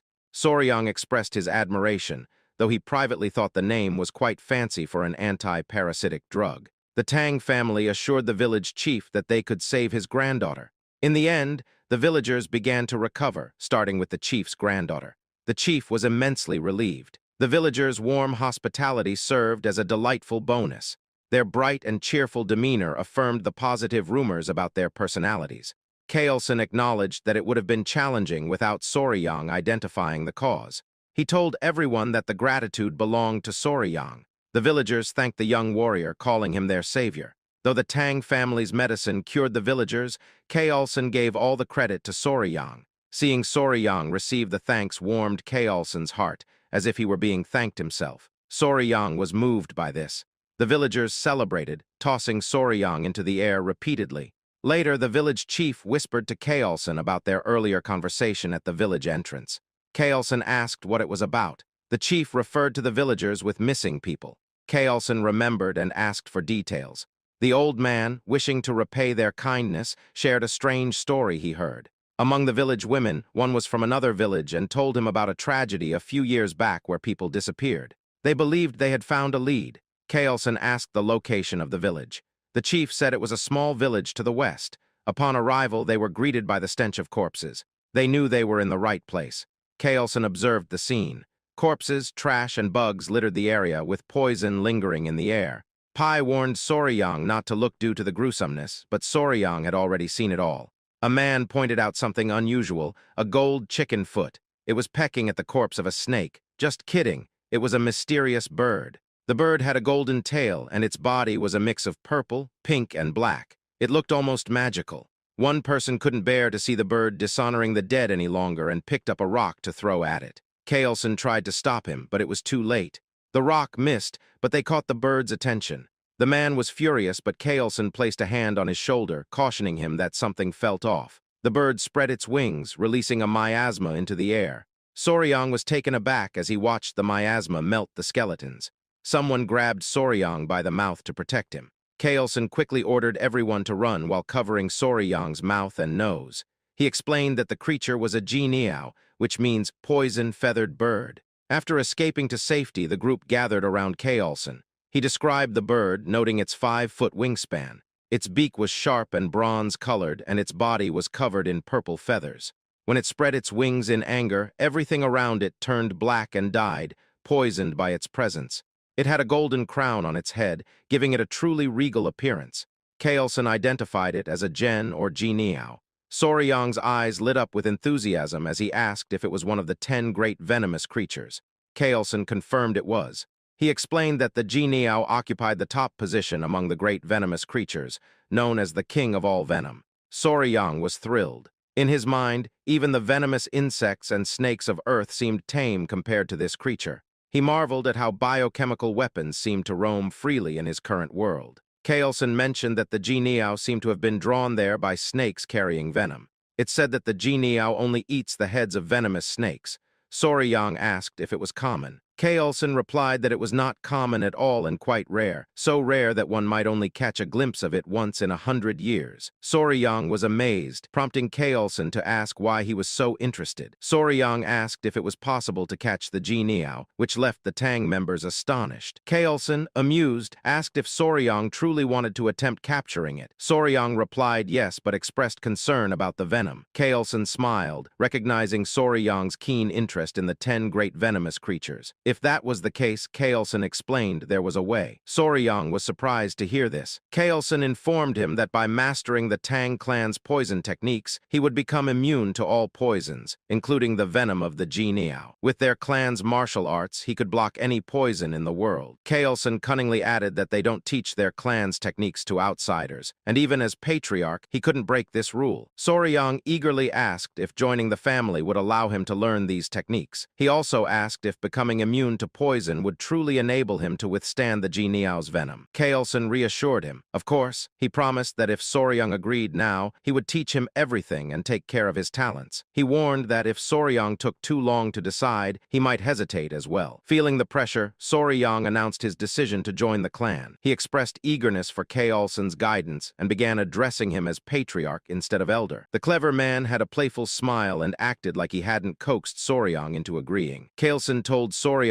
that from now on, he's part of their family. Back at the old place, signs of Bloodhand Rakshasa Takun Yang showed up in a cave. There were footprints too. They called the leader and gave him a notebook found in the cave. Kaelson looked through it and confirmed it was the secret technique of the Bloodhand Poison Claw. Soryang felt uneasy because it was written in blood. Kaelson decided to leave. Soryang asked if they were heading to Sichuan. Kaelson said it was the best choice since they had the blue spot centipede's core and the manual. Soryang asked if they could stop by the academy to free his friends. Kaelson agreed since Soryang also needed to gather his belongings. They set off, but when Soryang looked back, he noticed something. He pointed out that there was something over there. They checked it and saw a shiny purple feather from the Jianiao. They all stared at it, thinking. Kaelson picked it up and told Soryang he'd keep it as a gift for joining their family. Soryang seemed very interested in it and thanked him. Kaelson replied that everything was fine except for how Soryang addressed him. He suggested changing the title after the ceremony. Soryang wondered if it was like an initiation ceremony. Meanwhile, at the Tang clan, the Grand Patriarch Tang Musong, who had left earlier, finally arrived. He was tired but didn't rest. Instead, he asked about Huayin. The Tang members helped him inside quickly. They told him she was still holding on. The door opened. He immediately called out to Huayin. The people inside were surprised to see him. He told his daughter-in-law that he had the medicine now. He took out the core of the blue spot centipede. Seeing his success made the daughter-in-law cry. They got ready to give the medicine to her. Musong felt sad seeing her in pain. It was a close call, and he was glad he rushed back. The daughter-in-law urged him to give the medicine right away. Musong helped his granddaughter take it. A blue glow surrounded her. Musong checked her pulse with his finger. They all hoped she would open her eyes. They watched her, waiting. Meanwhile, Soryang felt tired. He had heard the Central Plains were vast, but didn't expect them to be this big. From Hainan, they took a boat to Hangzhou. Then they passed through Nanjing after a journey lasting over a month and a half. Finally, they arrived in Sichuan. At the Sichuan Tang clan's residence, Pai happily told Soryang they were at the Sichuan Tang clan. Soryang's mouth dropped open. They stood at the entrance. They told him the entire mountain belonged to the Sichuan Tang clan. That's why it's called Tang Clan Mountain. Soryang swallowed hard, taking it all in. The Tang clan members came out to welcome the patriarch. Soryang was surprised by how many there were. He wondered if all these people were from the Sichuan Tang clan. Among them, a girl in a red dress rushed towards them. She called out to her father. It was Huayin. Tears flowed down her face as she was just happy to see her father again. Meanwhile, Soryang was captivated. Kaelson was relieved to see his daughter alive. She hugged him tightly, apologizing. Soryang couldn't believe her beauty. He had a fling with a celebrity before, but had never seen someone with such a bright aura. Kaelson told Soryang he had someone he wanted to introduce to him. Kaelson introduced his daughter, Huayin, to Soryang. Soryang was stunned. He asked if this was what Kaelson had mentioned before. Soryang said something about weeds or grass reminded Kaelson of a flower. Huayin blushed. Kaelson told Soryang that the girl next to him was the flower he had dismissed. Soryang was at a loss for words. He remembered their talk about the flower and felt embarrassed. At that moment, he realized he had made a mistake. He never thought he missed the chance to have such a beautiful partner. The only daughter of the Sichuan Tang clan was also known as the venomous flower, Tang Huayin. She carried a hidden emotional burden from a young age. She overheard some old men discussing her talents. They doubted her skills, but her beauty was remarkable enough to be one of the 3 flowers of the Murim. They talked about finding her a suitable son-in-law. One of the old men mentioned he suggested the patriarch take a second wife, but the patriarch refused, which puzzled him. When Huayin heard this, she knew her parents were right. She wanted to prove herself to the clan elders by excelling in martial arts. She wanted to show she could contribute to the family even if she wasn't a man. But rushing things led to mistakes. If someone is impatient, they can lose their way. That impatience caused a heart demon, leading to a key deviation deviation. Then Huiyin woke up. At that time, the Grand Patriarch, her mother, and 2 others were by her bedside. Her mother looked relieved that she was safe. Tears fell from Huiyin's eyes. She cried and apologized to her mother. She wanted to be useful to the clan, but she had lost all her inner ki. Her grandfather called her a brat and asked if she was doing this because she felt guilty for making her father and grandfather worry. He mentioned how she had reached the level of 100 poisons that she wanted so much. He told her to stop crying and cheer up. She got confused when he mentioned 100 poisons. She looked at her aura, which was glowing, and asked her grandfather about it. The Grand Patriarch told her he had a story to share. It was about a mysterious young warrior who not only saved her life, but also gave her the inner kai of 1,000 poisons, not just 100. In the present, Huiyin asked about the weed. Soryang had no reply. Again, he felt embarrassed for calling Kailson's daughter a weed because he was so caught up in the story of the 10 great venomous creatures. He told himself to reflect on this. He tried to brush it off, saying the patriarch took the joke too far. He told her it was nice to meet her. It was amusing how the clan members smiled as they watched the 2 young adults meet. Soryang introduced himself and said he knew she had been sick, so he was happy to see her healthy now. Huiyin told him it was nice to meet him too. She introduced herself as Huiyin, also known as the venomous flower, and thanked him for saving her life, promising to never forget his kindness. Soryang was captivated by her beauty. Kailson asked Soryang what he thought. Soryang was surprised when he heard a voice in his head, assuming it was some kind of sound transmission. Kailson asked if Soryang agreed that his daughter was beautiful, and if he wanted to get to know her better. A little while later, Soryang relaxed in a large bath. The centipedes were peacefully resting in a basket. Soryang felt exhausted and thought he might collapse. He looked worn out. Then he noticed something. He smiled at the centipedes. One centipede woke up and smiled at him. Normally, the centipedes wouldn't fall off, but when he told them hot water was bad for them and suggested they stay in the bucket, they went in as if they understood. He found it mysterious. It seemed like they could understand him. Kailson mentioned that they react to killing intent. 2 centipedes were now awake and watching him. He joked that he felt embarrassed with them staring at his naked body. The 2 centipedes then hid inside the bucket, which amused Soryang. He remembered Pai saying the centipedes were spiritual creatures. He made a mental note to find out more about spiritual creatures later. He pondered it. He couldn't calm down after what Kailson said. He knew he had to leave soon. At another pavilion, the family gathered around the table. The Grand Patriarch, the Patriarch, his wife, and daughter were there. Kailson announced he'd give the East Wing room to the young warrior. This room was part of a traditional Chinese residence for couples. The Grand Patriarch asked if the young warrior was truly that talented. The Patriarch confirmed, saying they thought they met by chance, but it was the person, not the encounter, that was special. He explained that the warrior's knowledge of venomous creatures was extraordinary, and he had even killed Ayang. Additionally, he had encountered legendary spiritual creatures like the poison-feathered bird and had hatched the blue spot centipede eggs himself. The Grand Patriarch noted that the Patriarch had found a treasure. Their attention turned to Huiyin. Kailson told his daughter he wanted the young warrior as his son-in-law and asked for her thoughts. Huiyin considered what that meant. Then she understood and fell silent. She wanted to prove she could be even more helpful to their clan now that she had the 1,000 poisons constitution. She replied that she was a member of the Tang clan and understood what her father was saying. But she told him that whether the young warrior deserved her was something she needed to find out for herself. Then she ran out of the room, making it an awkward moment. In Kailson's mind, the young warrior should be cautious. As beautiful as his daughter is, she also has sharp thorns. Huiyin ran quickly. She felt hurt. Now that she had the 1,000 poison constitution, if she stopped there, the elders would never recognize her. She decided to thoroughly evaluate what kind of person the young warrior was, from his qualifications to his personality. Meanwhile, Soryang was thinking about what he should do. He knew she might hold a grudge against him. He asked his kids, the centipedes, for advice. Suddenly, Huiyin appeared, shocking him. She looked stunning. She asked him to excuse her for a moment. She was in a hurry and asked for his hand. He gave it to her like a dog giving a paw to its owner. Then he blushed. He said he didn't know why she was in a hurry, but suggested doing such things after getting to know each other better. He shyly mentioned there's an order to such things. Huiyin asked what he was talking about. Then she realized, and her face turned red like a tomato as she corrected him, saying that wasn't her intention. Soryang felt cold and disappointed upon realizing it wasn't what he thought. There was an awkward silence. Huiyin sighed. She clarified again that it wasn't what he thought. She just wanted to check his pulse. She guessed that he misunderstood because of her sudden request. Soryang felt embarrassed. She sat beside him, apologizing for appearing suddenly and acting rudely. She told him that he's young and not yet of age, but he seemed thoughtful, so she planned to explain what was going on. She started explaining, and Soryang listened closely. From what he heard, it felt like a medieval drama. As the only direct descendant, Huiyan constantly dealt with the schemes of the branch families. To ensure the family line continued, the elders planned to find a capable son-in-law. They even considered how Soryang's status might change if he joined the family. Huiyan apologized in advance, as there was something she needed to confirm. She told him that even if things didn't go well, she had no intention of treating him poorly. She acknowledged him as her benefactor and wanted to treat him as a guest or like sworn siblings. Soryang extended his hand. He told her he understood, so she was free to confirm whatever she needed. She observed him. She took his hand and placed her fingers on his pulse. A blue aura began to surround her. She explained that the Tang clan's martial arts weren't something just anyone could learn. Some people could accept toxins into their bodies and master the techniques, while others couldn't. That's why their poison techniques required gradually adapting to poisons as internal energy grew. Only by accepting them all could one achieve mastery. The poisons had tiers. It started with 5 poisons, then 10, 100, 1,000, and finally 10,000 poisons. Fortunately, Soryang's body was capable of learning the poison techniques, but it was only at the 10 poisons level. This meant his body could handle only 10 types of toxins. Having a 10 poison body was impressive, especially for someone not born into the Tang clan. Soryang was shocked. Huiyan continued to explain that in terms of skill, it would place him at the level of a first-rate martial artist, the highest level someone without innate talent could achieve. She decided to take her leave. He saw her off. Soryang thought about having a 10 poison body. He turned pale, realizing it might mean he couldn't catch the Jianiao. For Soryang, this was a serious matter. A few hours later, someone stepped out of the bath. It was Huiyan, and it was quite a sight. She noticed that ever since she took the blue spot centipede's inner core, her body emitted a strange scent, even though she bathed several times a day. As she got dressed, she wondered if it was some kind of punishment for speaking ungratefully to the one who saved her life. Meanwhile, Soryang was deep asleep. In his dreams, he talked to someone who thanked him for his kindness. It was Huiyan. He asked if he was dreaming. Huiyan answered that it might feel like a dream, but it wasn't. This Huiyan explained she borrowed the appearance of the girl who consumed her inner core to avoid startling him. She introduced herself as the mother of all those creatures, the blue spot centipede. Soryang struggled to understand. 3 little girls approached him. He figured they were her babies. He asked how she appeared in his dreams. She explained that she was killed without mercy, leaving her children behind, and her grudge reached the heavens, causing her spirit to linger in the inner core. She added that while cursing from within the body of the girl who consumed her core, a chance to resolve her grudge arose, allowing her to appear in his dreams. It was because he brought all her children with him. Soryang realized he had unintentionally been part of the blue spot centipede's demise. He didn't mean to, but he felt involved in her death. He watched her. She asked if he could fulfill one request for her. He agreed and promised to do whatever she asked. She requested that he take care of her children until they were fully grown. Soryang was puzzled since centipedes are supposed to become independent after molting twice from their mother's body. The mother centipede explained that her offspring remained dependent on the Kai from her inner core until they shed their shells twice. Afterward, they needed the true Kai of other beings to grow. Soryang asked if this meant the babies needed to stay with Huiyan since she consumed the inner core. The mother centipede informed him of the circumstances. She revealed that she had cursed the girl so her body emitted a foul odor, ensuring no man would approach her and preventing her from having children. In exchange for lifting the curse, the mother centipede proposed that her children absorb the Kai from Huiyan's inner core. She hinted that Soryang might also win Huiyan's heart this way. Soryang thought about it, then smiled and replied that it didn't feel right to him. He didn't want to take advantage of Huiyan's challenging situation. The mother centipede admired his honor and asked how he planned to tackle the challenge. She noted that Huiyan was looking for a strong man and that she couldn't provide the inner core of the 10 great venomous creatures for him. This gave Soryang an idea. He asked the centipede to trust him. He assured her that he would handle it and things would work out. The next day, Soryang and Huiyan sat side by side. Huiyan now understood that the smell from her body was due to the blue spot centipede's inner core. Soryang confirmed this and explained that if she attached the centipedes to her body every few days to let them absorb the Kai, the smell would naturally fade. Huiyan hesitated but asked if it was okay for him to help her without expecting anything in return. She knew he could easily ask for compensation. Soryang smiled and said he couldn't bring himself to exploit a woman's difficult situation. He refused to be that shameless. Huiyan was surprised by his response. She felt guilty and said she wouldn't continue accepting his kindness without offering something in return. She began to take her father's words seriously. Seeing Soryang, she realized there were things more valuable than talent or martial prowess. Soryang mentioned he had been thinking too. He recalled when she said he had 10 poison bodies and could absorb only 10 types of toxins. Soryang had an idea idea if he could only take in 10 types of toxins, he should aim to fill those slots with the toxins of the 10 most venomous creatures of the Central Plains. Huayan was surprised by his ambition. Huayan interpreted Soryang's ambition as a desire to become the strongest under the heavens for her sake, which made her blush. For Tang Huayan, known as one of the 3 flowers of Murim and the venomous flower, this was the first time a man had made such a bold gesture toward her. Blushing, she asked Soryang if he realized what he had implied. Soryang replied that he didn't. Huayan explained that the path he was considering would be incredibly tough and challenging. It might take 10 years, 20 years, or even a lifetime to achieve such a feat. Soryang's expression turned grim as he wondered if it would indeed take that long, while Huayan's cheeks remained flushed. Huayan mentioned that Soryang was 15 years old, and in 3 years, when he came of age and was ready to marry, if he managed to succeed in dealing with even one of the 10 great venomous creatures by then, she would be impressed. She shyly suggested that if he succeeded, there might be a possibility of a wedding. She then cheered him on and, embarrassed, dashed away. Soryang was puzzled and called out to her. She turned back and asked if he had something more to say. He suggested she get treated and stay for a couple more hours. Embarrassed, she returned. He reassured her that there was nothing to worry about since the little centipedes wouldn't bite. He gathered his centipedes and told them to go to their mom instead of their dad. Hearing that made Huayan blush even more. She questioned the use of dad and mom, but Soryang quickly clarified that it wasn't what he meant. Meanwhile, Kaolson, his wife, and Museong were gathered at the table. They discussed how the extraordinary talent of the young warrior seemed not to have won Huayan's heart yet. Museong asked if they had seen them that morning, noting that it seemed like something was happening between the two. Huayan's mother remarked that it appeared Huayan had turned Soryang down. The men pondered this. Museong stated that forcing a marriage wasn't the right approach, and that it would be better for them to develop feelings naturally. Huayan's mother suggested that Huayan take charge of the young warrior's martial arts training so they could spend more time together and grow closer. Chiolson thought it was a good idea. Museong mentioned that they should see if the elder healer sage could grant the purifying elixir of marrow and essence. If the young warrior's aptitude was low, the elixir could enhance it. Chiolson was surprised by this suggestion, noting that it hadn't been possible for Huayan, so they shouldn't get their hopes up. Museong agreed. At that moment, Huayan was outside the door. She announced herself to her father. Chiolson asked what brought her by at that hour. He invited her in. She blushed, not expecting to see all 3 of them there. She came with something to say, blushing again. In one burst, she declared that she would do as her father suggested. Chiolson was taken aback and asked what she meant. Huayan's mother invited her to sit and gently inquired if she meant that the young warrior had caught her interest. Embarrassed, Huayan struggled to speak. Chiolson was curious about the sudden change, especially when they thought she wasn't interested before. She began talking about the young warrior, explaining that Soryang had promised to become the greatest in the world for her. He had made such a promise to her. Chiolson was intrigued. Encouraging her to continue, he listened as she explained that Soryang, despite his innate talent being at the level of 10 poisons, vowed to overcome this by defeating the 10 great venomous creatures for her sake. Museong found this amusing. Chiolson was surprised and Museong laughed, commenting on Soryang's courage. Huayan's mother was impressed. Finding a suitor like that was rare. She explained that although her heart was willing, she had told Soryang she would only agree to marriage if he could capture one of the 10 great venomous creatures before he came of age. She wondered if he understood her response. Her father joked that she should have set the bar at capturing at least 3 creatures. Her mother commented that men aren't always the sharpest when it comes to such hints. Huayan asked if she should go clarify it to Soryang. Her mother advised against it, saying that if Soryang doesn't realize they've already given their approval, he'll just work harder. Museong suggested treating him as a prospective son-in-law while acting as though they're still undecided. They expected that with all his efforts, he would naturally become part of the family. Meanwhile, the mother centipede praised Soryang for impressively winning over Huayan's heart. He replied that it was all about having guts and perseverance. She smiled warmly at him, calling him her benefactor and informing him that it would likely be her last act. Her resentment had been resolved, and her soul would soon ascend to the afterlife. She offered to do anything possible for him before she left. Soryang thought for a moment and asked if he could see her true form. She felt shy but recognized it as a reasonable request, thinking he might have a weakness for lust. She revealed her shoulder and was about to strip. Soryang quickly asked if she really needed to take it off, which made her blush even more. She asked if she should refrain. Soryang clarified that wasn't what he meant. The children amusingly covered their eyes. He explained he wanted to see the appearance of a blue spot centipede. Realizing her misunderstanding, she felt horrified. Smoke enveloped the area, and then she revealed her true form. Soryang gasped at the sight, excited and happy happy to see her in her natural state. He was amazed by her size. He asked if he could touch her, already doing so as he marveled at her waterproof body and imagined her movements. He inquired about her legs, venom strength, eyes, and antennae, all while eagerly examining her. Soryang was so passionate about examining the centipede that the children, still covering their eyes, looked really cute. He was so enthusiastic that he even wanted to touch her fangs. She warned him it was dangerous, but he insisted. This made the blue spot centipede a bit worried. She started to wonder if her daughters would be okay with this man, as she sensed his touch was anything but ordinary. It was both funny and odd how Soryang drooled as he caressed her. Later, Cheolson met with Soryang over a cup of tea. He informed Soryang that he had heard everything from Hueun, and thus Soryang would be treated as their son-in-law. Soryang mentioned he thought he was supposed to wait 3 years. Cheolson interrupted, saying the wedding would naturally occur when Soryang came of age. Soryang tried to clarify, but Hueun's mother enthusiastically welcomed him into the family, introducing herself as his mother-in-law. Museong was pleased too, stating that Hueun had found a suitable match and their clan would prosper even more. Soryang looked at Hueun, confused by the sudden acceptance when there were supposed to be conditions for marriage. He thought they might have accepted him without much discussion. Deciding to go along with it, he said he looked forward to everyone's guidance. Soryang was puzzled when Museong suggested to Cheolson that they should get started immediately. Cheolson informed Soryang that before he could learn the Tang clan poison arts, there was something they needed to show him. Soryang asked what it was. The elders smirked, and Cheolson revealed it was the Hall of 10,000 Poisons, something he was sure Soryang would love. They had been waiting for this moment, for Soryang, as a family member, to take his first steps into the Hall of 10,000 Poisons, a treasured tradition for the entire family. Soryang addressed Museong as grandfather and expressed his eagerness. Soryang was excited, assuming it was a place where 10,000 kinds of poisons gathered. But as he looked at Hueun's profile, he couldn't help but be in awe of her beauty. Soryang remembered the saying that beauties are best admired from the side, and at that moment, it felt like a photo shoot come to life. He blushed, which amused his in-laws. They smirked knowingly. Cheolson joked that at this rate, Soryang might wear out his daughter's face, pointing out that Hueun was his woman now, yet he gazed at her so absent-mindedly. His mother-in-law remarked that Soryang seemed completely smitten with Hueun. Both Hueun and Soryang turned red. Hueun told him to watch where he was walking, and Soryang stuttered a reply of agreement. A short while later, they stood before a large door. 2 men with bulging muscles stood proudly on either side. They reminded Soryang of Yupin and Ipin for some reason. A man in the Tang clan's robe stood in the center and welcomed the Grand Patriarch. Museong ordered them to open the gate, as he intended to show his grandson-in-law the Hall of 10,000 Poisons. The men complied. In his mind, Soryang noted how the security seemed absurdly tight for something out of the Middle Ages. The man in the black robe announced the opening of the gates, and the 2 muscular men exerted all their strength to push open the heavy door. The man in black remarked that the gate was opened quicker that day. Soryang was surprised by this observation. Once the gate was fully opened, the 2 muscular men looked exhausted. The man in black invited them inside. Cheolson glanced at Soryang briefly. As they walked through, Soryang felt compelled to look at the tired, muscular men. To offer some consolation, Cheolson explained that the iron gate was forged from Kunyu steel, sourced from the southern wilderness. Even opening the gate was considered an honor. They arrived inside the hall, a treasure trove where the Tang clan of Sichuan stored all its poisons. Called the Hall of 10,000 Poisons, it held exactly that many poisons. Museong cautioned Soryang to be careful and not touch anything recklessly. Soryang assured him he understood. He also confirmed if the hall indeed contained 10,000 poisons. Cheolson explained that the poisons are meticulously categorized, including paralysis poisons, sleep poisons, and many more. The elders enjoyed teasing the young couple. It was clear when Cheolson asked Hueun to explain the poisons to Soryang, knowing he would enjoy hearing it from her. Embarrassment washed over Hueun and Soryang as they blushed. Nonetheless, Hueun took on the task. Hueun took Soryang's hand and led him to the Tang clan's strongest poison. The elders watched their interaction with fondness. She started by pointing out the Kai dissipating poison. This poison is feared by martial artists because, once inhaled, it renders their energy unusable. She advised Soryang to be extremely cautious. She also showed him the elementary canal necrotizing poison, spirit-destroying poison, bloody pulp poison, and 7-step soul-snatching poison. She explained that while all these are potent, the Tang clan's strongest poison is something else entirely. She handed him a small seed, leaving Soryang puzzled. In his mind, he compared it to a tiger bean. Hueun explained that it's the most powerful poison in in existence, aside from the venoms of the 10 great venomous creatures. She added that it's a plant symbolizing the Tang clan, called the seed of the castor plant. Soryang was intrigued by its castor seed. He thought of ricin, a highly potent toxalbumin, where just 2 milligrams can be lethal to an adult. It was famously used in the umbrella assassination of Bulgarian dissidents during the Cold War. Ricin is a poison 100,000 times stronger than cyanide. Soryang remarked that it's the poison closest to the Tang clan's ideal, colorless, odorless, tasteless, and formless. That's why they named it the rarest and most precious of all poisons, the golden poison. When used to kill, it's known as a golden death. Huayan told him to remember that the strongest poison isn't the one that inflicts the most agony or causes the most gruesome death. The strongest poison is the one that kills silently, swiftly, and without leaving a trace. Huayan shared that the Sichuan Tang clan's poison arts strive for this ideal of stealth and certainty. In Soryang's mind, they seemed like a clan of assassins. Museong told them that was enough for now and invited Soryang to see the venomous beasts he had been eager to see. Museong even offered that if Soryang was interested, he could oversee their care, with the clan providing full support for anything he needed. To Soryang, this translated to them supporting his hobby, which made him look very excited. As they were about to leave, the patriarch was urgently called. Pai arrived, panting from running. They asked him what was the matter. Pai said the patriarch needed to head to Black Tortoise Pavilion immediately. The patriarch asked why. Pai started to explain about the clan elder, but Museong cut him off in anger, demanding to know what those bastards were up to now. Soryang wondered if they were referring to the branch family members Wian mentioned. Pai informed them there were 2 issues. First, the medicine sent to the Sichuan city lord didn't work as expected, and he sent back a letter full of complaints. Before Pai could reveal the second issue, he glanced at Soryang, who sighed. Pai then revealed it was about the Hall of 10,000 Poisons, and Museong anticipated that rumors were already spreading. They decided to leave for now, but not without Museong insisting that Soryang accompany them. At the Black Tortoise Pavilion, the elders noticed the patriarch and began complaining about the critical decision he made on his own. They protested his choice of pairing Huayan with an orphan of unknown origins. This triggered Chialson. He was displeased with them, referring to Soryang as an orphan with unknown origins. Chialson began emitting a green aura from his body, questioning if they were insulting his son-in-law. The elders of the clan insisted their concerns were valid. Museong, clearly agitated, declared that he was the one who made the decision and asked if they had a problem with it. The elders were taken aback and turned to the Grand Patriarch, hoping he would reason with the patriarch. They argued that entrusting the management of the 10,000 poisons to an outsider with unproven abilities was absurd. Museong reiterated that he had given his approval. During this exchange, Huayan was conscious of Soryang and whispered an apology to him. Soryang initially thought, "Goodness," he sighed, realizing she was worried about him when it should be the other way around. Everyone was surprised when they heard Soryang speak up, saying, "Excuse me, sorry to interrupt your conversation." He proposed that since the issue stemmed from doubts about his abilities, he should demonstrate his skills to prove himself to the clan elders. The elders were caught off guard. Soryang suggested he could resolve the issue with the Sichuan city lord to prove his worth. Huayan asked him in a hushed tone what he was trying to do. Soryang wasn't typically the type to step forward and cause a fuss, but he wouldn't let anyone disturb his peaceful life as a pet owner. He had left the elders speechless. Eventually, they became agitated and lectured him for interrupting the elders' conversation. They challenged him, asking if he even knew what the Sichuan city lord's letter said before barging in. They called him an insolent nobody and reported him to the clan head for daring to meddle. The elders used this opportunity to argue for a son-in-law from a respectable, established martial clan instead. Chialson's wife was starting to get annoyed. Inside, Soryang thought about how these old codgers sounded more absurd the more they talked. Back when he was Spicy Fabry, he had more than 1 million total subscribers and over 3,000 viewers per stream on average. He pointed out that it seemed the elders still refused to recognize him as the son-in-law of the Sichuan Tang clan. In essence, Soryang was still considered a guest. With Spicy Fiber's large fan base, he was used to handling disruptive trolls who caused chaos without reason. Soryang emphasized that he had saved the precious daughter of the Sichuan Tang clan, Lady Huayan. Moreover, he had defeated Bloodhand Rakshasa, Takun Yang, and saved the patriarch's life. He challenged the elders, questioning if insulting a guest and benefactor was part of the Sichuan Tang clan's etiquette. Inside, Soryang knew the malice he faced from the elders was nothing compared to the trolling he dealt with as a streamer. It was almost cute by comparison. The elders were embarrassed and admitted they had spoken hastily and out of desperation. In his mind, Soryang found them pathetic. The Grand Grand Patriarch was impressed by Soryang. One elder suggested that claiming to have taken down Taekun was too much. The Patriarch affirmed Soryang's claim, showing them a document. The elder gasped upon seeing it, and their jaws dropped when they realized it was the Blood Hand Poison Art Secret Manual. Written in blood, it was authentic and belonged to the blood sect. The Patriarch encouraged Soryang to show the elders the spotted centipedes. Soryang gently tapped his chest, inviting the elders to look. The 3 baby spotted centipedes emerged happily. The elders felt uneasy at the sight. The Patriarch explained that they were offspring of the blue spotted centipede and proudly shared that his son-in-law was raising them. He recounted how these little ones were the ones who bit Taekun to death. The elders were incredulous, confirming with the Patriarch that the young warrior had indeed managed to control a blue spot centipede. The Patriarchs Soryang and Gyup had devilish grins as they teased the elders. Chiolson pointed out that referring to Soryang as a young warrior was a sign they hadn't accepted him as his son-in-law. Soryang even managed to warn them jokingly that if they bit, they'd end up as black and lifeless as Taekun. The elders were taken aback, quickly denying any refusal to accept Soryang. They scrambled for excuses, saying there was a process, and it was natural for them to hesitate. The Grand Patriarch sighed and decided to set aside the topic of their son-in-law for now. He inquired why Soryang couldn't enter the Hall of 10,000 Poisons. The elders argued that Soryang hadn't fully become part of the family yet. Additionally, they were reluctant to entrust the Hall of 10,000 Poisons to a young warrior who hadn't even reached the age of maturity. The Grand Patriarch suggested a simple solution. He requested Soryang to demonstrate his ability. Soryang grinned and stated that to prove his worthiness to the Sichuan Tang clan, he would do it their way, using poison. The elders were taken aback, misunderstanding him to mean he would poison the Lord of Sichuan province. They called him foolish for considering poisoning the Lord instead of sending medicine. Soryang was confused, as he thought the Sichuan Tang clan specialized in poison. The next day, the Grand Patriarch informed Soryang that he would begin learning the Tang clan's martial art, the 5 Venoms returning technique. Soryang asked if this would involve physical training. The Grand Patriarch explained that as he practiced martial arts, his body would naturally adapt to align with the techniques he learned. Museong elaborated that the Tang clan prioritized practicality, so Soryang would learn skills that could be immediately applied in real situations. Museong then unpacked various weapons, including arrows, daggers, and shuriken. They started with throwable concealed weapons like needles, coins, darts, powder, daggers, and throwing knives. Though there were many unconventional concealed weapons, most could be categorized into 5 types. Museong asked Soryang if he knew which one was the easiest to handle. Soryang guessed it was the dagger or throwing knife, and he was correct. Museong then asked which one he thought was the most difficult. Soryang guessed that powder would be the hardest to handle since it had to be scattered effectively. However, Museong informed him that it was actually the needle that posed the greatest challenge. Soryang assumed it was because of its small and thin form, making it difficult to throw accurately. Museong explained it wasn't just that. The real challenge was that Soryang had to remember the exact positions where he threw the needles. To illustrate, Museong decided to demonstrate. He took out a brush, separated the head from the handle, and made a sudden throwing motion. The bristles floated in the air, transforming into needles that rained down to the ground. Soryang was amazed as the bristles embedded themselves like needles, continuing to fall. Museong explained that the Tang clan had a hidden weapon technique called sky-obscuring flower rain. This secret art involved hundreds or even thousands of needles falling like a rain of flowers, covering the area. Soryang thought that fighting in an area filled with needles meant he had to be very cautious. He politely pointed out that if the entire area was filled with needles, there wouldn't be much space to move. Museong laughed, confirming that was exactly the point. Soryang needed to remember the positions of the needles to avoid becoming a victim of his own technique. To Soryang, this seemed unbelievable. Soryang began to sweat as he confirmed with Museong whether he needed to remember the positions of needles that deflected opponents or those that fell out of place. Museong replied affirmatively. Museong informed him that, with the 5 poisons body, Soryang would need to memorize at least 100 positions to start. Soryang turned pale at the thought. After the demonstration, he collapsed face down on the ground. Lady Hueun then appeared. She asked if she looked prepared, wearing a beekeeping suit since she heard he was going to catch a hornet. She wondered if it was unnecessary. Soryang assured her that it wasn't unnecessary. He was planning to wait for a hornet, but with their gear, they could catch it themselves. Hueun double-checked if he really intended to wait for the hornet to come. Soryang replied that she would understand once they got there. He asked if she knew where the hornet's nest was. Hueun confirmed that she had found one nearby, so they could head there immediately. Soryang also donned a beekeeping suit. As they prepared, Huayan brought up the letter sent to the city lord of Sichuan province and asked if he had seen it. Soryang confirmed he had. Huayan expressed concern that, being young, Soryang might not fully grasp the letter's contents. Blushing, Soryang mentioned that yang kai in men is quite important. Huayan felt embarrassed and told him that was enough, realizing he was aware of the situation. The major issue troubling the city lord of Sichuan was erectile dysfunction. His rod was no longer getting hard. Huayan became suspicious of Soryang's knowledge, given his age. Soryang excused it by saying he had lived alone for some time. Embarrassed, Huayan quickened her pace. A few hours later, they arrived at the forest. Soryang got distracted by the creatures there, and Huayan had to keep him focused until they reached their destination. It looked like a mini cave, an ideal place for hornets. Huayan inquired about the significance of finding a bee without a hive. As they put on their head protectors, Soryang explained. He told her it meant that while they came looking for hornets, they wouldn't actually be capturing any. Huayan was puzzled as they approached the hole. Soryang explained that the venomous insect they were after could be found in smaller, weaker hives. Huayan was unaware of this, but fortunately, the hive had what they needed. An insect emerged, and Soryang captured it with chopsticks. They hadn't come to catch a hornet. This little insect was their target. This small creature would solve the Sichuan city lord's troubles. Huayan asked about the bug, wondering if it was a ground beetle. She had guessed correctly, and Soryang learned that the bug they caught in the giant hornet nest was referred to as a ground beetle in that world. In the Central Plains, it was known as a ground beetle, but in the modern era, it was called a blister beetle. Huayan asked if it was normal for ground beetles to be found in a hornet nest. Soryang explained that their life cycle was quite peculiar. Blister beetles have an unusual method of reproduction. Unlike most insects that either guard the spot where they lay eggs or create a safe environment for their eggs to hatch, the blister beetle simply lays eggs wherever it pleases. There was a humorous skit where the blister beetle told the boss to wait because she needed to drop some eggs before heading out. Anywhere would do, with no fuss or frills. It just lays them. The only consideration it shows is dumping them all in one spot. When the miracle happens and the blister beetle larvae hatch, they start crawling toward the highest place nearby. Once the larvae reach the top, they do something bizarre. They cluster together and imitate a flower. Bees mistake this fake flower for the real thing and approach it. The moment a bee gets close enough, the entire swarm jumps onto the carpenter bee's body, and that's it. Game over. The carpenter bee's home is as good as gone. Soryang wasn't sure why they favored giant hornet nests, but apparently it was the most suitable environment for the ground beetle larvae to grow. Huayan felt sorry for the giant hornet, but Soryang replied that there wasn't much that could be done about it. Huayan knew the bug caused burns on the skin and had heard that eating too much of it could even be fatal. Soryang confirmed this. The orange liquid dripping from a blister beetle contains a toxic substance called cantharidin. When this substance touches the skin, it creates blisters similar to burns. Huayan blushed and asked if it really had that effect. Soryang confirmed that the substance could indeed immediately raise a man's rod, which made Huayan feel embarrassed and prompt him to stop explaining further. She encouraged him to head back to the Hall of 10,000 Poisons. Soryang wanted to catch a few more beetles, but they had secured the ground beetle, also known as the blister beetle. Afterward, they returned to the hall and instructed the warriors on how to prepare the medicine. Soryang told them to listen carefully. He instructed them to dry the ground beetle and grind it into powder, noting that 1/10 of that powder is toxic. The poison becomes life-threatening when 3 mo of it are ingested. He explained that if a person consumes 3/10 of 1 mo of the poison per guan body weight, about half of those who ingest it will die. So, Soryang requested that they prepare medicine with 1/10 of 1 mo of the poison. That would be roughly the equivalent of 10 drops of liquid, with 1 mo being 3.75 milligrams and 1 guan equaling 3.75 kilograms. He asked if that made sense. Deep down, Soryang felt that his brain was about to explode from all the calculations. One warrior removed his mask and remarked that Soryang's explanations were incredibly detailed, and they never expected him to be skilled in mathematics. The warrior assured Soryang that they would make sure to succeed. Soryang expressed his dependence on them. Later that night, Museong was talking to Huayan about how surreal it was that ground beetles had such effects. Museong mentioned that it made him consider reevaluating the poisons in the Tang clan's arsenal. Huayan agreed. Museong then brought up Soryang's proficiency in math. Huayan shared how Soryang calculated the solution's concentration and estimated it to match the weight of 10 drops of liquid, which was amazing. Museong admitted that while he considered himself knowledgeable in poisons, Soryang was on a different level. The more he learned about Soryang, the more he realized what a gem the young man was. He teased Hueun, asking if she liked Soryang even more now. Hueun blushed deeply and expressed her regret for being hasty in the beginning. Museong reassured her that making up for it going forward was what truly mattered. Museong then asked how they planned to test the medicine once it was complete. Hueun blushed even more, turning as red as a tomato. She mentioned that the branch family elders were saying Soryang had been too insolent. Soryang humorously suggested testing the medicine by raising the clan elders straight up. Museong was taken aback but found it amusing and laughed out loud. The next day, everyone gathered in a hall. The clan elders were skeptical. A warrior handed Soryang a wooden box, explaining that he had blended licorice powder and honey to make it sweeter and easier to consume. Soryang was impressed by the attention to detail. Soryang asked if the warrior had prepared it exactly as instructed. The warrior confirmed he had followed the instructions carefully. Other clan members scoffed, questioning how amazing it could possibly be. The patriarch ordered silence and asked Soryang how he intended to prove the medicine's efficacy. Soryang feigned surprise at the question. The clan elders insisted it was natural to confirm its effectiveness. One elder shouted they would never send unverified medicine to the city lord of Sichuan. Another elder added that if something went wrong, it could lead to a major disaster. Soryang acknowledged there was no other choice. The warrior understood what this meant. The clan elders were confused as the warrior handed them the medicine, appearing annoyed as if Soryang expected them to test it themselves. A loud elder questioned if Soryang even knew what it was. Another elder remarked that Soryang had played outside for so long, it seemed to have turned his insides black. Soryang grinned and called out to his grandfather. Museong asked what Soryang needed. Soryang reminded Museong of his earlier statement that those who mastered the Tang clan's martial arts were never afraid of poison. Museong played along and affirmed it. Soryang then pointed out that the elder's hesitation suggested fear. Museong agreed with him again. Soryang used reverse psychology, taunting the great elders of the clan, who had surely mastered 100 poisons. He expressed that surely those elders weren't afraid of something as trivial as ground beetle poison. This angered the elders, prompting one to split the medicine in two. They claimed they had nothing to fear from such low-grade poison. They took the medicine, asserting that Soryang underestimated them. They warned him that if it did nothing, he would face consequences. An elder proclaimed that they would uphold the clan's laws and principles. They chewed the medicine. A silence followed. Then they smirked, declaring that nothing was happening. But soon the elder felt his manhood awaken. The long slumber of the snake was over. They were embarrassed. And so that day, the laws and principles of the clan were set straight, pun intended. It happened magnificently. The medicine was sent to the city lord of Sichuan, proving to be excellent. A little while later, the elders walked the hall holding their pants away from them to hide the evidence. I remember walking like that when the time came. Anyway, Soryang told Museong that, just as he said, provoking the elders with something related to poison made them fall for it immediately. Museong understood that they were the type of people who had nothing left but their pride, so naturally, it happened. However, Museong also recognized that their actions stemmed from concern for the clan. He advised Soryang not to resent them too much. Museong remarked that, in the end, they were all one family. Soryang replied that he understood. Just then, Hueun hurriedly approached them, reporting that something terrible had happened. They asked Hueun what was wrong, and she explained that their children were acting strange. Soryang blushed, feeling confused, while Museong became stern and grabbed him by the collar. Museong demanded to know what she meant by children and why they had them. Soryang was drenched in cold sweat. Museong held Soryang by the back of his neck, questioning why they had children when they hadn't even had their wedding ceremony yet. Hueun clarified that she was referring to the spotted centipedes Soryang was raising, not human children. Soryang was stunned, his surprise beyond words. Recently, he'd been focused on physical training sessions and had asked Hueun to take care of the centipedes. He realized he'd completely forgotten about them and was worried something had happened to his babies. He asked to see them. As he reached toward Hueun, thinking she kept them there, Hueun squealed that they weren't with her. Museong was speechless. A moment later, they found the 3 blue-spotted centipedes looking brown and weak. Soryang had a handprint on his face, a funny reminder of his earlier actions. Soryang stared at the centipedes intensely, while Museong wondered if they had just fallen from Hueun's body with a thud. Hueun mentioned that they seemed fine earlier, but was now concerned they might be sick. Their color looked pale, and their shells seemed odd. Soryang reassured her that there was no reason to worry, explaining it was called shedding. Creatures like centipedes with hard shells shed them when they grow bigger, and that's likely what was happening. Museong asked if they were already shedding their shells. Soryang replied that it would happen soon. soon. Just then, one of the little ones moved strangely and its head emerged. They were all impressed by the sight. It was quite amazing to watch as the other two centipedes began shedding their shells as well. They successfully shed their old shells and were now fully out. Hueun noticed they looked almost twice as big as before. She asked if the little ones had names. Soryang realized they didn't, and his thinking face was quite amusing. Even funnier were the names he came up with, number 1, number 2, and number 3. Hueun found it so silly that she refused to accept them. She reasoned that since spotted centipedes are said to turn into dragons after living for 1,000 years, they needed dignified, dragon-worthy names. Soryang playfully argued that there was no way a spotted centipede would turn into a dragon, even after 1,000 years. Museong joined in, joking that a 1,000-year-old spotted centipede is indeed called a dragon. Soryang realized Museong must have taught Hueun that. He then seriously considered their names. He decided to name them Nova, Myra, and Grace. Nova symbolized a beginning, Myra meant fragrance, and Grace represented elegance or gentleness. Hueun was delighted and didn't object, as naming the children was traditionally the father's responsibility. The spotted centipedes now had their names. A full day later, the centipedes returned to cling to Soryang. His body didn't feel completely dry yet, but he was well enough to move around. However, he still felt a bit awkward. The centipedes were now heavier. They had grown from the size of a thick sausage to as large as his forearm. They seemed to find his embrace too tight, so they coiled snugly around his arms and waist. While he was lying there snuggling with the centipedes, he overheard a conversation. Two men were passing by. One of them, holding a loaded pouch, remarked that the Sichuan Tang clan was always so extravagant. The two men decided to head to the brothel, laughing about how easy it was to make money. Soryang's curiosity was piqued by their conversation. At the pavilion, Chiolson shared some great news. The medicine they sent to the city lord of Sichuan had worked exceptionally well, and the city lord had sent a message of gratitude along with a generous reward. Soryang and Hueun were delighted to hear this. Chiolson was proud and happy to have gained such benefits so soon after accepting Soryang as his son-in-law. Soryang had truly accomplished something remarkable. Soryang was glad he could help. As a result, Chiolson suggested granting Soryang one of his elixirs, knowing that if he called it a reward, Soryang might refuse out of modesty. Soryang recalled his grandpa saying that an elixir enhances internal energy. Hueun asked what kind of elixir it was. Chiolson replied that it wasn't anything extraordinary, just the honey of the golden-haired king bee. In Soryang's mind, he thought it sounded like regular honey. However, knowing how crucial internal energy is for becoming a martial master, he decided to accept it. He was about to thank his father-in-law when Hueun interrupted. She pointed out that since Chiolson was rewarding Soryang, she questioned why it was just honey. Chiolson got nervous seeing Hueun's assertive demeanor. She argued that Soryang's achievement was no small feat. Even if the golden-haired king bee is a mid-level venomous creature, honey is considered the lowest grade among elixirs. She insisted that Chiolson shouldn't be stingy when rewarding Soryang for such a significant achievement, making Soryang feel shy. She scolded her father, saying he should grant something that provides a year's worth of internal energy instead of an elixir offering just 2 months' worth. Chiolson was saddened and reasoned that it was still an elixir and had been expensive to obtain. Hueun was further triggered, arguing that compared to Soryang's contributions, the reward was a mere pittance. Chiolson found himself in a tough spot. Soryang asked about the golden-haired king bee. Chiolson explained it was a mid-tier venomous creature sometimes found in jungles, about the size of a small dog. Consuming its honey was said to grant internal energy equivalent to 2 full months of meditation. Imagining the bee's size, Soryang was both excited and amused, but Hueun reigned in his thoughts. She expressed her frustration on Soryang's behalf. Chiolson clarified that his intention wasn't to belittle Soryang's achievements. He thought Soryang might enjoy seeing the golden-haired king bee in person. This got Soryang excited, and he asked if Chiolson was suggesting he could see the bee himself. That was indeed what Chiolson had in mind. Internally, Soryang interpreted this as an invitation to harvest the honey himself. He'd done similar things back in his YouTuber days. With excitement, they headed to the door. Soryang shared that he was practically an expert when it came to bees. Chiolson knew Soryang would like the idea. Soryang asked what the golden-haired king bee looked like. Chiolson simply replied that it looked like a bee. Hueun could only sigh, and so their honey harvesting journey began. Chiolson had provided them with premium information, so they assumed there wouldn't be any competitors. But when they arrived, they found 2 clans fighting. Apparently, both had bought the same information. One clan asked if the person they bought it from had scruffy hair and a big mole. The other clan confirmed it was the same guy, but insisted they wouldn't back down easily. Hearing the descriptions, Soryang remembered the 2 guys he'd overheard. word. He realized those two had been selling the information everywhere. One guy, angered by the scammers, shouted, "How dare you insult the Sichuan Tang clan in Sichuan?" His loud voice and the mention of the Sichuan Tang clan made the others nervous. The peaceful honey harvesting trip had turned into something far from calm. Before Soryang left for his first journey outside, Chiolson had warned him to be cautious. As a member of their family and the Tang clan, he should never forget who he was. Soryang politely agreed. Chiolson then looked to his side, prompting Soryang to turn his head as well. There were men lined up in front of them. Chiolson informed Soryang that he would be leading those people, as it was time for him to learn to manage others. Soryang felt flustered by the responsibility. He thought Hueyun should be the one leading. Chiolson called him silly, explaining that since Hueyun was his partner, Soryang, by extension, held the highest authority in the group. Hearing the word partner, Soryang blushed. Hueyun had faith that he would do well and promised to help him along the way. He assured her he would do his best. But now, amidst the chaos, he wondered what to do. He asked the man with him, Wolfgang, the leader of the Venom Blood Unit, what they should do in this situation. He wondered if sharing the information was a better option. Wolfgang was displeased that anyone dared to share the Tang clan's information. Hueyun agreed, noting that whoever did it had some nerve. She was seriously upset, her intimidating aura clear as she questioned the selling of information purchased by the Sichuan Tang clan to others. Those from other clans recognized her as the poisonous flower of the three flowers of Murim. One man was shocked to see a direct descendant of the Tang clan, the poisonous flower, present in person. He was compelled to greet her. He represented the Central Wind sect and clarified they had no intention of interfering with the Tang clan's affairs. He stated they would withdraw. The Noble Origin sect also decided to withdraw. Even though it pained them, the Jade Ghost Slayer followed suit. One of them vowed to catch the rat responsible and skin him alive. They all hurriedly retreated. Soryang realized the influence of the Sichuan Tang clan and asked Wolfgang if the situation was resolved. Wolfgang replied that it wasn't, suspecting those unorthodox groups wouldn't back off easily. Wolfgang suggested setting up a camp nearby and taking shifts to keep watch, knowing those men were likely hiding and waiting for the right moment. He instructed Gyup to find out where they had set up camp. Soryang looked worried, but Hueyun assured him it would be okay. He was more concerned about his honeybee. They hid behind a boulder watching the bees. The bees actually looked cute. They appeared to be wearing faux fur on their bodies as several flew inside the trunk. Soryang got excited upon seeing the golden-haired king bees. Hueyun admitted it was her first time seeing them too, noting their size. Soryang found them adorable. Hueyun was amazed by their fluffy fur, and Wolfgang was pleased to see them as well. Soryang noticed that the colony seemed small. It appeared there were only a few hundred of them, but considering their size, that made sense. Hueyun asked about colonies. Soryang explained that a colony is a group of bees. Typically, a small hive would have about 5,000 to 7,000 bees. Hueyun was surprised Soryang could tell that without entering the hive. Soryang replied that he could estimate by observing how many bees went in and out of the entrance. Just then, someone appeared behind them. It was Pai. He reported they had located the unorthodox groups. Wolfgang asked where they were. Pai hesitated at first, but as Wolfgang expected, those groups had set up their camp on the opposite side. They didn't seem to be doing much, but if something happened, they'd definitely make a move. Wolfgang decided to wait until nightfall to harvest the honey using the Tang clan's method. Soryang asked about the method the Tang clan used. Wolfgang explained that burning mugwort leaves would produce smoke that calms the bees, allowing them to harvest the honey. Soryang thought it was an excellent method. However, Pai was concerned because the wind was blowing towards them, which complicated their plan. Soryang quickly thought of something. Pai asked if it was something clever. Soryang explained that with the wind blowing towards them, it would mask their scent. He decided to take this opportunity to quickly visit the hive. He was already on his way when Hueyun grabbed his shirt to stop him, warning that it was dangerous because the golden-haired king bee was a mid-level venomous creature. But Soryang was eager to go. He insisted he would just touch it once and come back. As he struggled to break free from Hueyun's grip, a pebble fell and rolled towards the hive, which they instantly realized was bad news. In the blink of an eye, the colony swarmed out of the hive. Hueyun quickly grabbed Soryang and they made a run for it. Later, they got a thorough scolding for their recklessness. At dusk, Soryang was still contemplating another approach. If they lit the fire against the wind, they risked being caught between the unorthodox groups and the hive. The golden-haired king bee was different from bees he knew. These bees could detect ground vibrations from over 30 kilometers away, something even ground bees couldn't do. Hueyun found him. She mentioned that the kids had finished their meal and were trying to wander off, so she brought them to him. Soryang thanked her. He gently told the little ones to behave. Hueyun sat beside him, making him flustered. She asked if he had made any progress. He replied that he needed to observe a bit more. She admitted she felt like she was pressuring him and apologized for it, encouraging him to take his time and not feel burdened. Soryang felt even more pressure after Hueyun's encouragement. Then Hueyun noticed some monkeys on the opposite side of the old tree. The monkeys were noisy, and one seemed particularly agitated. Soryang called out to Hueyun. He asked if she smelled something sweet. Hueyun picked up on the scent, and Soryang realized it could be pheromones. Soryang quickly told her they needed to leave because the bees were about to swarm. Hueyun grabbed him and ran, leaping high to put some distance between them and the hive. She held Soryang by his armpits, and they watched as the bees swarmed out of the hive. Their target was the fallen monkeys, and the bees feasted on the corpses. It was a close call for the pair. Hueyun was curious about how Soryang knew the golden-haired king bees were about to attack, as he warned her before they even heard the buzzing. He explained it was because of the scent. Hueyun finally noticed the faint smell of magnolia. Soryang was impressed that she could distinguish the scent of pheromones. He asked if she recognized the earlier scent, and she confirmed it smelled like a magnolia flower. Excited to have found the answer, Soryang laughed like a maniac, causing Hueyun to blush because his hands were on her shoulders. With a devilish grin, Soryang said he had thought of a way to deal with those unorthodox groups who were after his honeybees. Meanwhile, the men from different clans were gathered around a bonfire, relaxing. They drank liquor and feasted on meat. One asked when they thought the Tang clan would come to gather the honey. Another replied it was hard to say. 3 days ago, the Tang clan had been wandering everywhere, but now things had gone quiet. Someone speculated that the clan might make a move soon, while another gave a vague response that it could be. Another man questioned whether beehives could really be that lucrative. A man, slightly annoyed by the question, commented that he seemed like he'd been living under a rock. He explained that candles made from the golden-haired king bee's beeswax were treasures used exclusively by the imperial family. He assumed the Tang clan would only take the honey and leave, allowing them to take the remaining beehives. The men had evil schemes in mind for after the Tang clan was wiped out. Someone brought up the notorious poisoner, the 3 flowers of Murim. They decided to keep an eye on her to ensure she didn't die, enjoying the idea since she was a beauty. Their lecherous nature was apparent as they expressed excitement at the thought, even joking that one of them might end up as the Tang clan's son-in-law. But then they stopped when someone noticed a scent. It was a pleasant smell, and one of them thought it was the poisonous flower's scent. They assumed her natural scent was as intoxicating as that. Suddenly, a loud noise interrupted them. They looked up to see something forming in the sky. They were terrified and confused, realizing it was a swarm of golden-haired bees. They immediately ran in panic. The bees chased after them, and they screamed as the bees attacked. The mixture creating the scent was scattered on the ground. It was positioned like a trail. Soryang, Hueyun, and Wolfgang watched from behind the bushes. Hueyun and Wolfgang were surprised it worked. The bees were heading in one direction. Hueyun asked Soryang what he did, not expecting the bees to get furious over the scent of flowers. Soryang explained that he had ordered the bees to launch a full-scale attack by using a simple trick. Hueyun was puzzled since Soryang had only crushed some flowers and fruits, sprinkling their juice around. Soryang clarified that the scent acted as a trigger for an attack order. He explained that pheromones are chemical signals used by animals of the same species to communicate, especially social insects like ants and wasps. They rely heavily on these signals. The pheromone Soryang used was the exact scent bees released to signal an attack, known as isoamyl acetate. Hueyun asked if he meant that magnolias emit the same scent bees used to signal an attack, finding it fascinating. But Soryang was more intrigued by her ability to recognize the scent. Hueyun explained that, because the Tang clan specializes in poisons, she was sensitive to scents. The timing was perfect. With the golden-haired king bees off on their attack, Soryang decided it was time to enter the hive and harvest the honey. They cautiously approached. Soryang brought a makeshift incense wrapped in leaves. Wolfgang warned that it was dangerous and offered to take the lead. They were all impressed by the size of the hive. It was amazing. The honeycombs hung like a large golden chandelier from the ceiling, creating a beautiful sight. Fortunately, the bees had left, allowing Soryang, Hueyun, and Wolfgang to enter. Soryang noticed something peculiar. There was no honey at all. Wolfgang was surprised, inspecting the honeycomb and confirming it was just as Soryang had predicted. It was empty, which was unusual. Soryang realized there were no eggs in the hive either. Wolfgang asked if this had something to do with the hive being empty of honey. Soryang explained that the bees were preparing to migrate from the start. That would be why they consumed all the stored honey and carried it in their stomachs. He theorized that they sensed too many human presences nearby, prompting them to prepare to leave. Hueyun agreed with Soryang's explanation that when bees prepare to migrate, they stop laying eggs as they can't care for larvae. Then Soryang noticed something intriguing. He spotted the back end of a bee. With a large grin, he asked Wolfgang how long he could maintain his mobility arts without rest. Wolfgang replied that by pacing himself and running steadily, he could last about half a day. Wolfgang inquired why Soryang asked. Suddenly, Pai appeared, reporting that the golden-haired bees were returning, urging Soryang to leave immediately. They quickly ran for it. Wolfgang advised Soryang to give up while Hueyun rushed to his side. She grabbed his shirt and urged him to hurry. Pai panicked, telling them to get out quickly. Something was bulging from Soryang's chest. Time passed, and it was indeed a close call. Hueyun was grateful they managed to escape before the bees returned. She couldn't finish her sentence as she got distracted, asking what Soryang had on his chest. Soryang's immediate reaction was to reveal the little bee's head poking out from his clothing. Soryang explained it was the queen bee of the golden-haired king bees. Since there was no honey, he decided to bring the one who could make it. Upon hearing that, everyone looked nervous and turned pale, beads of sweat forming on their faces. The queen bee made a cute bee noise. With a devilish smirk, Soryang told Wolfgang that the bees would soon realize their queen was missing and would start chasing them. Instead of being worried, Soryang seemed delighted, gently rubbing the queen bee's head. He told them to run, and so began the life or death chase. Wolfgang carried Soryang on his back, and they ran as fast as they could. The queen bee was fussy. Soryang soothed it, promising to take the queen somewhere peaceful where people wouldn't bother them. It had been a few days since the honeybee race of death began. During that time, the group pushed themselves to their limits, cutting back on sleep and fully exerting their mobility arts. They were all out of breath and energy. By the time they reached their destination, a few warriors from the Venom Blood Unit had already fallen behind. Soryang promised himself that he would demand to learn mobility arts when they returned. One of the warriors tripped and fell, prompting another to announce that another one had fallen. The fallen warrior was Huang Duryang of the Venom Blood Unit. He looked half dead on the ground, with dark circles under his eyes and snot and saliva dripping from his open mouth. Soryang also had dark circles. He was hopeful that once the queen bee was far enough from the colony, they wouldn't be able to attack. Wolfgang was starting to lose hope and asked Soryang if they could really escape. Soryang gave a vague answer. 3 days later, another warrior fell face down, apologizing to Soryang as he could no longer move. Soryang was worried for Wolfgang. Hueyun decided she would carry Soryang instead. Soryang suggested he could run on his own, but Hueyun, despite her haggard appearance, shyly promised she could do it. She declared that a member of the Tang clan never gives up. At the entrance of the Tang clan's house, 2 guards were stationed. They noticed someone approaching and recognized their young lady. Hueyun and Soryang supported each other as they walked. The guards' jaws dropped at their appearance. Family members were called immediately. With all the commotion, Museong and Chialson came out. They were stunned to see the state of the two. Hueyun looked truly worn out. Chialson laid Hueyun's head on his lap as he began to heal her. Furious, he demanded an explanation from Soryang. Soryang told him to calm down, explaining that Hueyun was simply exhausted after using mobility arts for 10 days without a break. Soryang was in a hurry and urged everyone to head to the training grounds. Museong was confused until Soryang pulled the queen bee from his clothing. He explained that the other bees would soon swarm there, so they needed to head to the ancient tree in the training grounds. Everyone was stunned, except for Museong, who was amused by Soryang's antics. Chialson was in disbelief. He had sent Soryang to fetch honey, and yet he returned with the queen bee. Museong placed a reassuring hand on Soryang's shoulder and declared they would go. Suddenly, Museong jumped high while carrying Soryang, who screamed out loud. Museong moved swiftly. When Soryang screamed again, the old man asked what was wrong. Soryang told him that the bees were swarming towards them. Museong saw the swarm and asked if Soryang had brought all those bees with him. They were almost at their destination, so they hurried. Soryang's body struggled to keep up with the speed, but thankfully, Museong's grip kept him secure. They eventually arrived at the ancient tree. Soryang approached the tree and explained to the golden-haired queen bee that this was the new home he had mentioned. He gently released the queen bee, asking, "Not bad, right?" The queen bee made a bye noise, seemingly understanding him. She inspected the tree and turned to Soryang, looking excited as if to say he was right. Soryang wondered if she really liked it. Museong suggested they leave for now since the bees were arriving. The clan members watched as the colony of bees flew above them. The golden-haired queen bee made bee noises, calling them. The bees headed for the tree. Museong was amazed, expressing that in all his years, he had never seen anything like it before. Mission accomplished. The golden-haired queen bee had been successfully captured, and moments later, the dog-sized bees were seen drinking sugar water. The exhausted bees were being revitalized with the sweet treat. After all, there's a saying that bonds are built over food, and goodwill begins with a meal. They were fortunate that there was something akin to refined sugar in this world, so it worked out well. Soryang hoped the little feast would help reduce the bees' wariness towards them. It would be even better if the bees started recognizing Soryang as their master. Suddenly, Soryang shouted that he forgot something. Cheolson and Museong eyed him suspiciously and asked what it was. Soryang nervously inquired about Hueon. Cheolson was a bit annoyed that Soryang only thought of her now, but replied that he had instructed others to take Hueon to her mother to rest. Cheolson questioned if they really used mobility arts all the way from the forest to the house with the bees following. Soryang nervously confirmed and apologized, explaining they barely managed 4 hours of sleep a day, spending the rest running. Museong suddenly realized something and asked Soryang about the members of the Venom Blood Unit. Soryang, sweating nervously, admitted that the members had collapsed somewhere along the roadside. He promised to go pick them up. Eventually, the members of the Venom Blood Unit returned safely to their families. In Hueon's room, she was awake and energetic enough to sit up. Soryang was by her side. Hueon happily mentioned that the golden-haired bees had recovered their strength. Soryang shared that the bees were currently gathering nectar from the poisonous flowers of Tang Clan Mountain. Hueon found it adorable. Suddenly, someone rushed in, calling for Soryang in a panic. Pai informed him that he needed to come outside immediately. He told Soryang something was wrong with the golden-haired bees. They seemed to be searching for something. Soryang and Hueon quickly went outside to see what was happening. The bees were scattered all over until they spotted Soryang and clung onto him. Suddenly, they began pulling on his shirt. Soryang was confused by their behavior. The pulling lifted him off the ground, and Hueon was surprised to see Soryang being flown by the swarm of bees. In the air, Soryang looked amusing with his legs straight and arms spread in a T shape. Eventually, the bees dropped him. Soryang asked them why they were fussing around their hive. He thought something must be wrong. The bees nudged him, and he got the message. They wanted him inside. Looking around, he saw they had already built part of the hive and were working hard to gather honey. Then he noticed a bee approaching. It was the queen bee. Soryang held out his hands, asking the queen bee if she wanted a lift. He couldn't move as the other bees clung to him, with one even pinching his cheeks. He looked at the queen bee, who appeared elegant and cute. The author really did a great job describing her. The queen bee closed her eyes and moved towards Soryang's mouth. He panicked but was silenced as the queen bee kissed him on the lips. He felt something placed in his mouth and instinctively swallowed it. The other bees stopped clinging to him and the queen bee finished her kiss. Soryang turned red as a tomato. Embarrassed, he yelled at the queen bee, saying it was his first kiss and asked what she was doing. Then Soryang felt something was wrong. He collapsed on the ground, experiencing excruciating pain. In his mind, he wondered what the queen bee had fed him. From his perspective, the queen bee had a mysterious look on her face. The large bees watched as Soryang struggled on the ground, a reddish aura spreading across his body, like an intense heat. Along with this discomfort, it felt like there was an itch inside him. The heat overwhelmed him, making him foam at the mouth and nose, grinding his teeth and sweating heavily. His heartbeat was racing. Despite the intense heat, as if he were on fire, he slowly reached out to try and touch the queen bee. With little strength left, his last words before passing out were a question about what she had made him eat, and then he fainted. With his eyes still closed, he heard his name being called. Hueon was asking her grandfather what was happening to him, showing her concern. Museong, stroking his beard and with his vast experience, commented that he must have swallowed a very potent elixir. After hearing this, Soryang passed out again. Museong began to guide his Kai to help him. Shortly after, Hueon cared for him with a warm towel. She wiped his face. Sitting on the bed with messy hair, he asked where he was. She told him he was in the clan's medical wing. Fixing her hair, she explained that when they saw him, he was being dragged by the golden-haired king bees. She and her grandfather ran to the hive and found him unconscious, so they brought him to the medical wing. She asked if he remembered anything that had happened. He sighed, putting his hand on his face, a bit upset. He thought about his first kiss in that world. Hueon sensed something was wrong from his expression and asked if he was okay or if something was wrong with his body. She also asked if he wanted her to call her grandfather. He looked at his hands, sighed, and said no. He mentioned that the queen bee fed him the same food she ate, which he thought caused the situation. Curious, Hueon asked what he had eaten. He said he didn't know the exact name, but if he had to name it, he would call it the king bee's elixir. Hueon was surprised. With a smile, he explained that the worker bees collect nectar and pollen to feed themselves. Only the worker bees, dedicated dedicated to their work, consume this nectar and pollen. After explaining this, she asked if that was the case, then what does the queen bee eat? He casually replied that the queen bee feeds exclusively on the king bee's elixir, made by the workers from birth to death. In other words, the jelly that the queen bee forced him to eat was royal jelly. Hue-an understood the situation. It is the exclusive food of the queen bee throughout her life. But Soryang furthermore mentioned that the king bee's elixir has a special effect, leaving her surprised. He explained that normal worker bees live around a month and a half, but the queen bee, eating the king bee's elixir, can live up to 60 times longer. Then he asked if this wasn't incredible. Overwhelmed with information, she told him to calm down. It was a lot to take in. With a sigh, she said she understood. The mystery was solved. She explained that the internal cultivation method he practiced is the 5 venoms return technique. It's just a beginner's technique, so he wouldn't be able to absorb all the elixir's power. But since the golden-haired king bee's honey contains 2 months of internal energy, he basically absorbed 60 times that amount, which is equivalent to 10 years of internal energy. Then she congratulated him on his lucky encounter. Soryang began to feel a bit of energy while repeating 10 years of internal energy. Hue-an, a bit nervous and fiddling with her hair, suggested he check the silver mirror afterward. Blushing, she averted her gaze and mentioned there might be other effects of the queen bee's elixir. Curious, he asked what other effects. While scratching his face in doubt, he asked about the silver mirror. He picked up the mirror and, looking at his reflection, noticed something strange. His skin was so smooth it even shone. Still examining himself, he wondered if royal jelly always had such effects. Upon touching his face, he was surprised to find his skin soft and smooth, almost like that of a woman. While touching his face, he considered that perhaps royal jelly, the food of the queen bee, had caused some effects that were not very pleasant for him, making him worry that he might have turned into a girl. He looked around to clear his doubts. Then he looked between his pants and, with a sigh of relief, he lay down on the ground, happy he hadn't lost his most precious possession. Lying on the ground, he recalls Hue-an mentioning that if her grandfather hadn't guided his Kai, something disastrous might have happened. He realized he should thank her grandfather since he was on the brink of death and was saved. He leaves the medical wing and walks through the clan, noticing everyone staring at him. Wondering why so many people are giving him strange looks today, he questions if it's because his internal energy increased. The stares and whispers bother him, so he decides to escape, running off while others laugh as he goes. He arrives at the clan's restaurant and peeks through the door. He spots his father-in-law, future wife, mother-in-law, and the old man dining. His mother-in-law quickly notices him and, pleased, comments on how handsome her son-in-law is. She asks how he is feeling. He greets them, saying he is fine and apologizes for worrying them. His mother-in-law, aware of the situation, says it's okay since he had such a fortunate encounter, making it a reason to celebrate. She decides to tease her daughter a bit, saying she must be envious of Soryang's skin. Embarrassed, she quickly invites him to sit. Soryang, also embarrassed, agrees. He joins the table for a huge banquet where everyone enjoys themselves. His father-in-law asks if he is feeling well after everything that happened. He confirms he is and apologizes again for causing concern. He expresses his gratitude to the grandfather for taking care of him. Museong, smiling, congratulates him on his lucky encounter. Seeing curiosity on everyone's faces, his father-in-law asks if he could explain what happened. He mentions he heard a little about the queen bee's elixir from wine, but wants to know the full story. He hesitates, scratching his face, but finally explains that the golden-haired queen bee seemed to like her new home and rewarded him for his kindness. As he gestures, he says she dragged him into the hive and fed him the king bee's elixir, which he believes caused all the confusion. To his surprise, his mother-in-law comments that even mid-level venomous creatures know how to show gratitude, finding it fascinating. Museong was equally surprised, asking if there's any way to get the king bee's elixir again. He mentions that if they could, it would greatly benefit the clan. Kaelson notes that even the honey from the golden-haired bees would be an incredible treasure, but the queen bee's elixir would be an extraordinary blessing. His mother-in-law, excited, agrees and asks her son-in-law if he could get more of the elixir, leaving everyone at the table confused by her sudden enthusiasm. Hue-an then asks him if he could obtain more of this elixir. Soryang thinks it over. If they were just regular bees, they could create several queen cells and trick the worker bees into producing royal jelly. However, with the intelligent golden-haired bees, they would be turned into hives quickly. Besides, royal jelly is essentially baby food produced by worker bees, but what he consumed came directly from the queen. He ponders whether what he ate might not even be the same substance, making him think more about the situation. He wonders if he should be honest at that moment. Finally, he decides to say that he thinks it wouldn't be possible to get more of the elixir. This prompts Museong and his mother-in-law to ask why it wouldn't be possible. Soryang explains that even if someone could consume it, he doesn't know if anyone would want to. Curious Curious, Kaelson asks if the taste is bad or if it has a strange smell. With seriousness, he replies that it's not about the taste or smell. Sweating cold, he reveals that the king bee's elixir comes directly from the queen's mouth and that the only way to receive it is through direct contact with the queen. He explains that the method involves forming a connection by joining lips with the queen, with her tongue transferring the elixir. Everyone is shocked. Museong, shouting, asks in disbelief, "A kiss on the queen bee's mouth?" His mother-in-law is left speechless.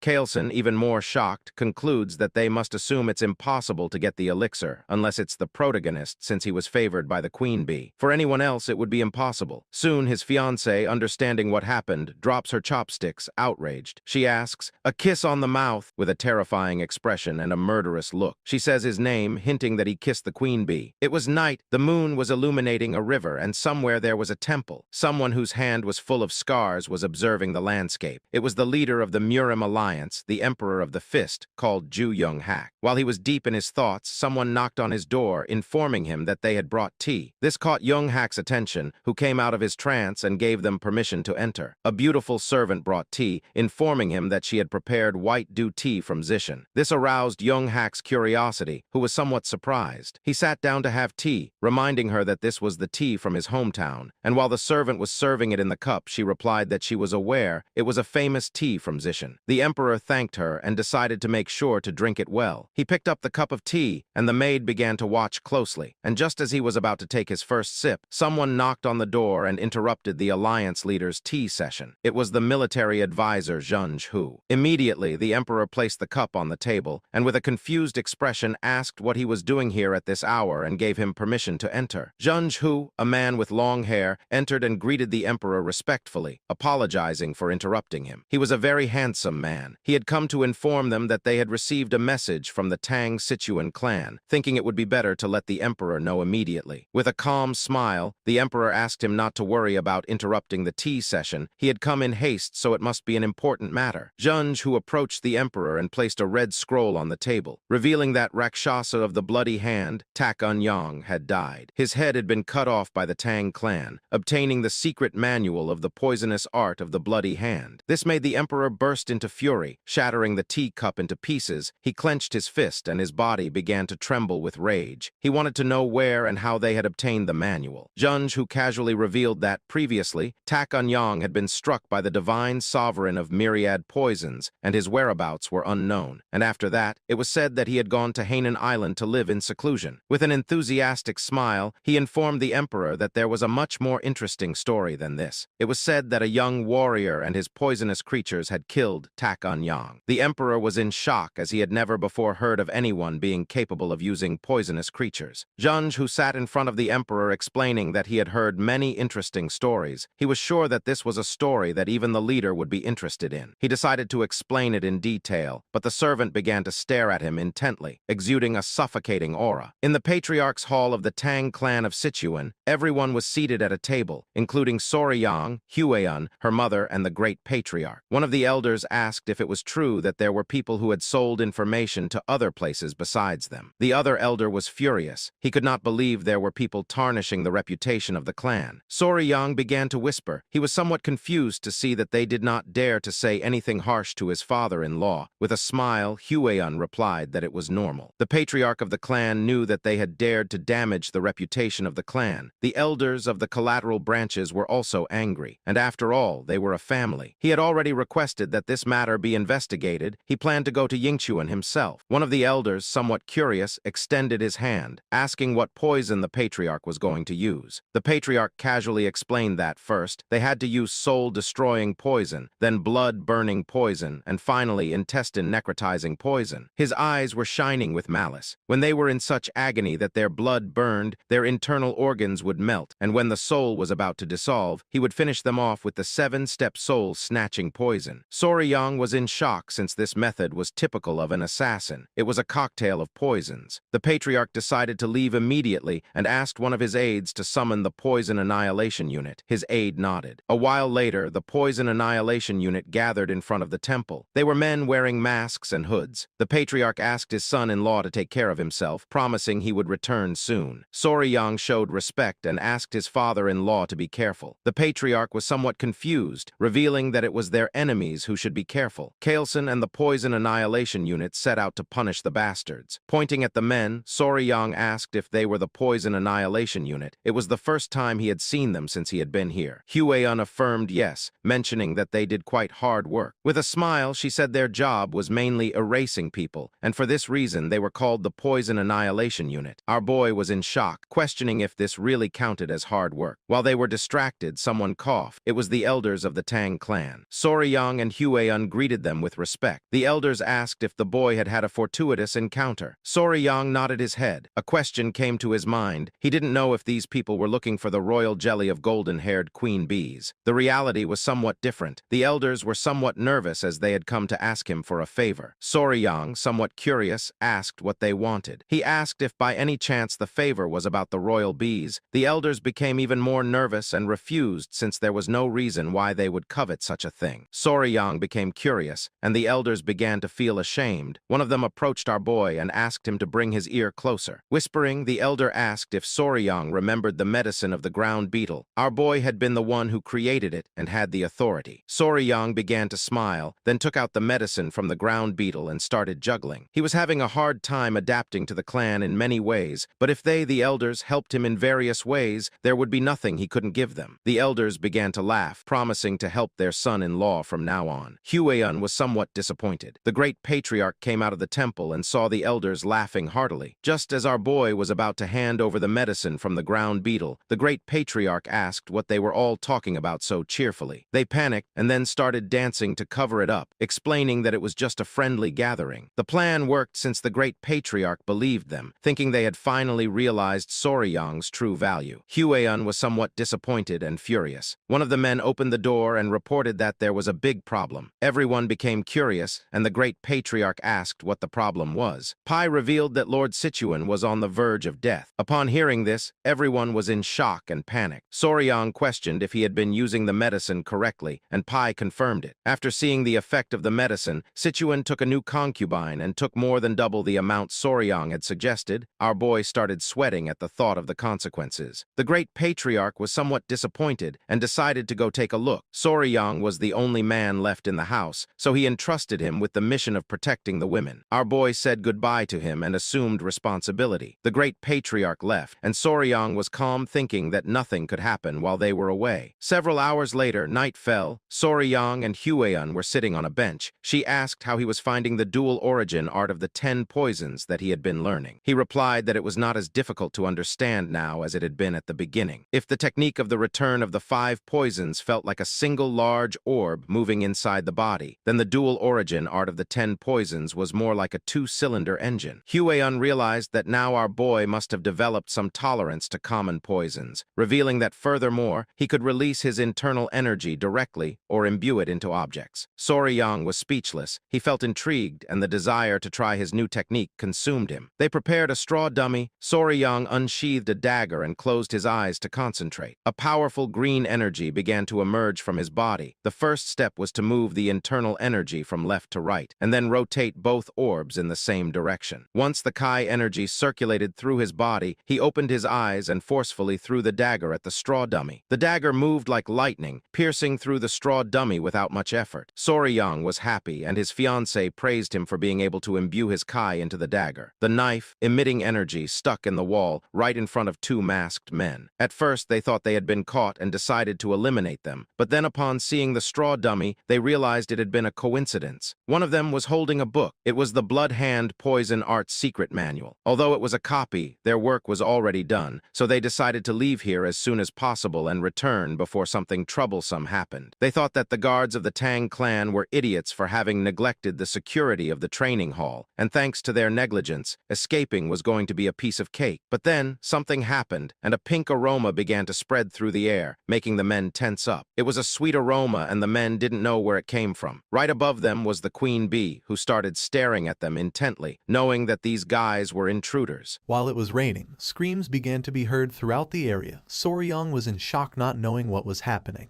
While on the other side, Hueyun looked toward the direction of the screams and realized that someone was here. Looking toward the bushes, they saw men dressed as ninjas. 2 were hiding and 1 was standing. The queen bee started attacking the man, who was somewhat confused since he didn't know why there was a bee in the training wing. Soryong and Huan began to observe this, and it didn't take them long to realize that they were intruders. Huan knew she had to act. With a furious expression, she dashed towards the intruders, asking Soryong to shoot the arrow. She moved so quickly that she left dust all along the way. Soryong put his arms in front of his face in surprise. He didn't know what she was planning to do. The queen bee was biting one of the intruders' ears, who grabbed her and with tears in his eyes asked for help from the others to get her off him. One of the ninjas turned towards Soryong and upon seeing Huan approaching, panicked and gave the order to his companions to retreat. The queen bee clung onto the intruder, the other two jumped and began scattering. Huan started running quickly toward them, asking them to stop. Upon seeing that two intruders wanted to flee, she filled herself with determination and pulled out a whip. Using all her strength, she struck the ground, creating a small explosion. But luckily, the intruders jumped and dodged the attack. Her eyes widened in surprise upon seeing that they had evaded her lash. The man who was being attacked by the queen bee drew his sword and began advancing toward her. The queen bee clung to his head. It was adorable. Soryong couldn't help but panic. He started shouting, asking Lady Huan to be careful. While the queen was sucking the man's head, he unleashed a powerful attack, but to his surprise, Huan blocked the attack without much effort using the whip. She began staring at the man with a piercing gaze. Just before the man had time to react, she counterattacked, and when the man realized it, the whip was in front of his face. The attack created a small explosion on the man's body, and the queen bee flew away. After defeating her opponent, she moved gracefully and appeared behind him. The man lost consciousness and fell to the ground. Soryong was open-mouthed and somewhat worried about her. She turned to him and with a calm expression asked him not to worry as she was fine. The man's body began to emit an evil energy, causing him terrible pain. The queen bee sat on Soryong's shoulder,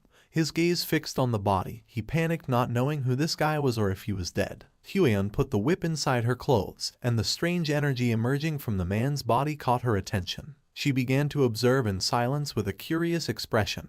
Within seconds, the man lost his life, and she revealed that this guy had bitten poison to kill himself, surely because he had something he wanted to hide. Not far from them, someone sensed the presence of the intruders and started shouting to alert the guards. Huan turned around and decided to organize a pursuit team and begin the hunt. Our boy started sweating. He was somewhat surprised by her attitude. Huan asked him to follow her along with Gu Pi, the leader of the Venom Blood unit. It was nighttime, and the forest was illuminated by torches. Soryong, Pi, and several other members of the clan were chasing after the intruders through the forest. Pi, who was at the front, knew they couldn't have gone far. With a determined expression, he made it clear that they must capture them at all costs. The others did not seem tired, but Soryong was. He began to sweat and focused on using his two-cylinder engine. By doing this, he forcefully stomped the ground, breaking it into pieces. His body sank into the ground, and he started screaming like a madman. Because of this, small centipedes came out of his clothes. He turned around and with a confused expression asked if he was okay. Soryong created a large hole in the ground. P and the others stopped chasing the intruders and approached the hole to help Soryong.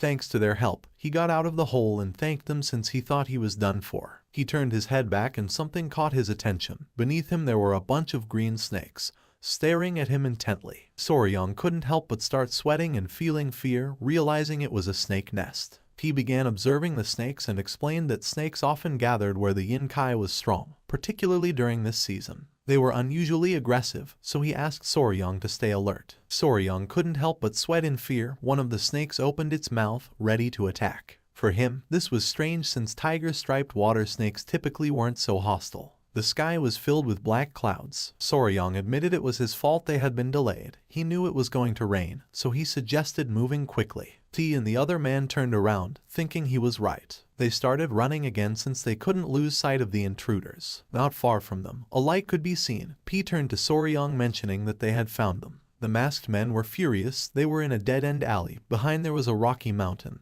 And while the sky was thundering, P and the others arrived, surrounding them. P and the others put their hands inside their clothes, announcing that this was where the escape ended. Soryong remained silent, while on the other side, one of the men's gaze fixed on the intruders, giving the order to the others, tighten the encirclement. The members of Unit Venom Blood drew their kunais, and upon seeing this, the masked men also unsheathed their weapons. Unit Venom Blood began advancing toward them, ready to attack. While the man wielding a sword was moving toward them, two men threw kunais, but one of the ninjas deflected them using his dagger. The man attacked with force and his sword and the ninja's daggers clashed against each other. They were furious to see how strong this guy was. One of the ninjas moved quickly and gave a strong kick to the man's face, making him drop his weapon.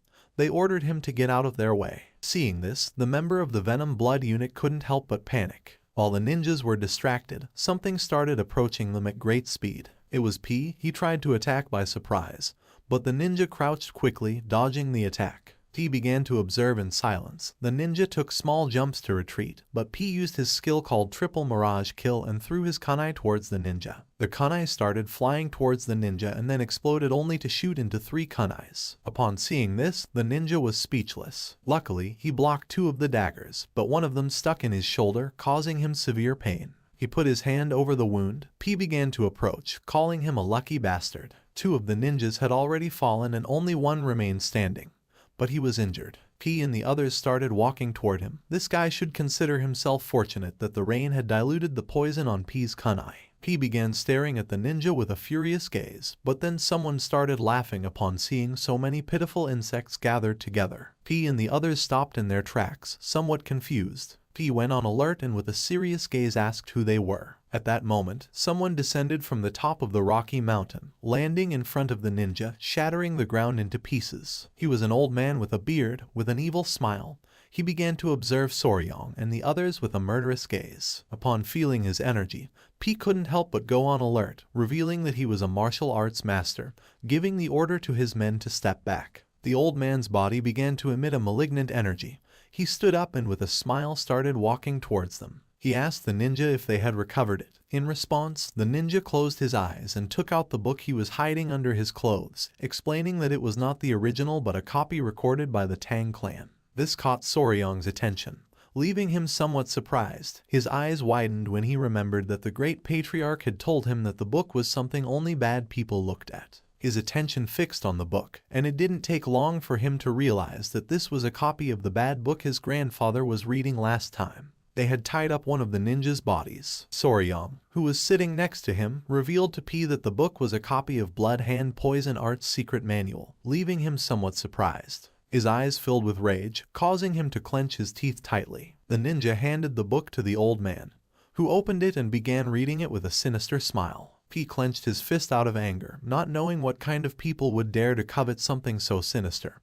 He wanted the old man to reveal his identity. With a smile, the old man began flipping through page by page. It was just as he had suspected. Since it was a copy, the book contained the forms of the techniques but lacked the critical formulas. Even so, it was more than enough. After reading it, he closed the book. Although it was a bit premature, there was no better way to announce their return. He gave permission to the ninja called Bloody Glory to unleash the martial arts of cultivation, giving him the order not to leave anyone alive. Bloody Glory cracked his fingers and with a gaze full of determination, promised to fulfill the order. Next to him was the corpse of one of his companions. He extended his hand toward it and concentrated. A red energy began to emerge from his hand, and not long after, blood shot out from the corpse toward his hand. P's eyes widened in fear upon realizing what technique this guy was using. While on the other side, Soryong put his hands on his head. He couldn't believe he had just seen something so terrifying. The ninja's eyes began to glow, and with a smile, he started absorbing the blood from the corpse through his hand. In the blink of an eye, the kunai that was lodged in his shoulder fell to the ground, and his wound healed completely. The old man began to smile like a madman. He summoned a ball of energy in his hand, and with an evil gaze revealed that he was none other than an elder of the blood cult, the Blood Hawk Dagger Claw named Lord Guchenak. Soryong clenched his teeth and drew his kunai. Guchenak's attention fixed on him, realizing that he was in good shape. Drool began to emerge from his mouth.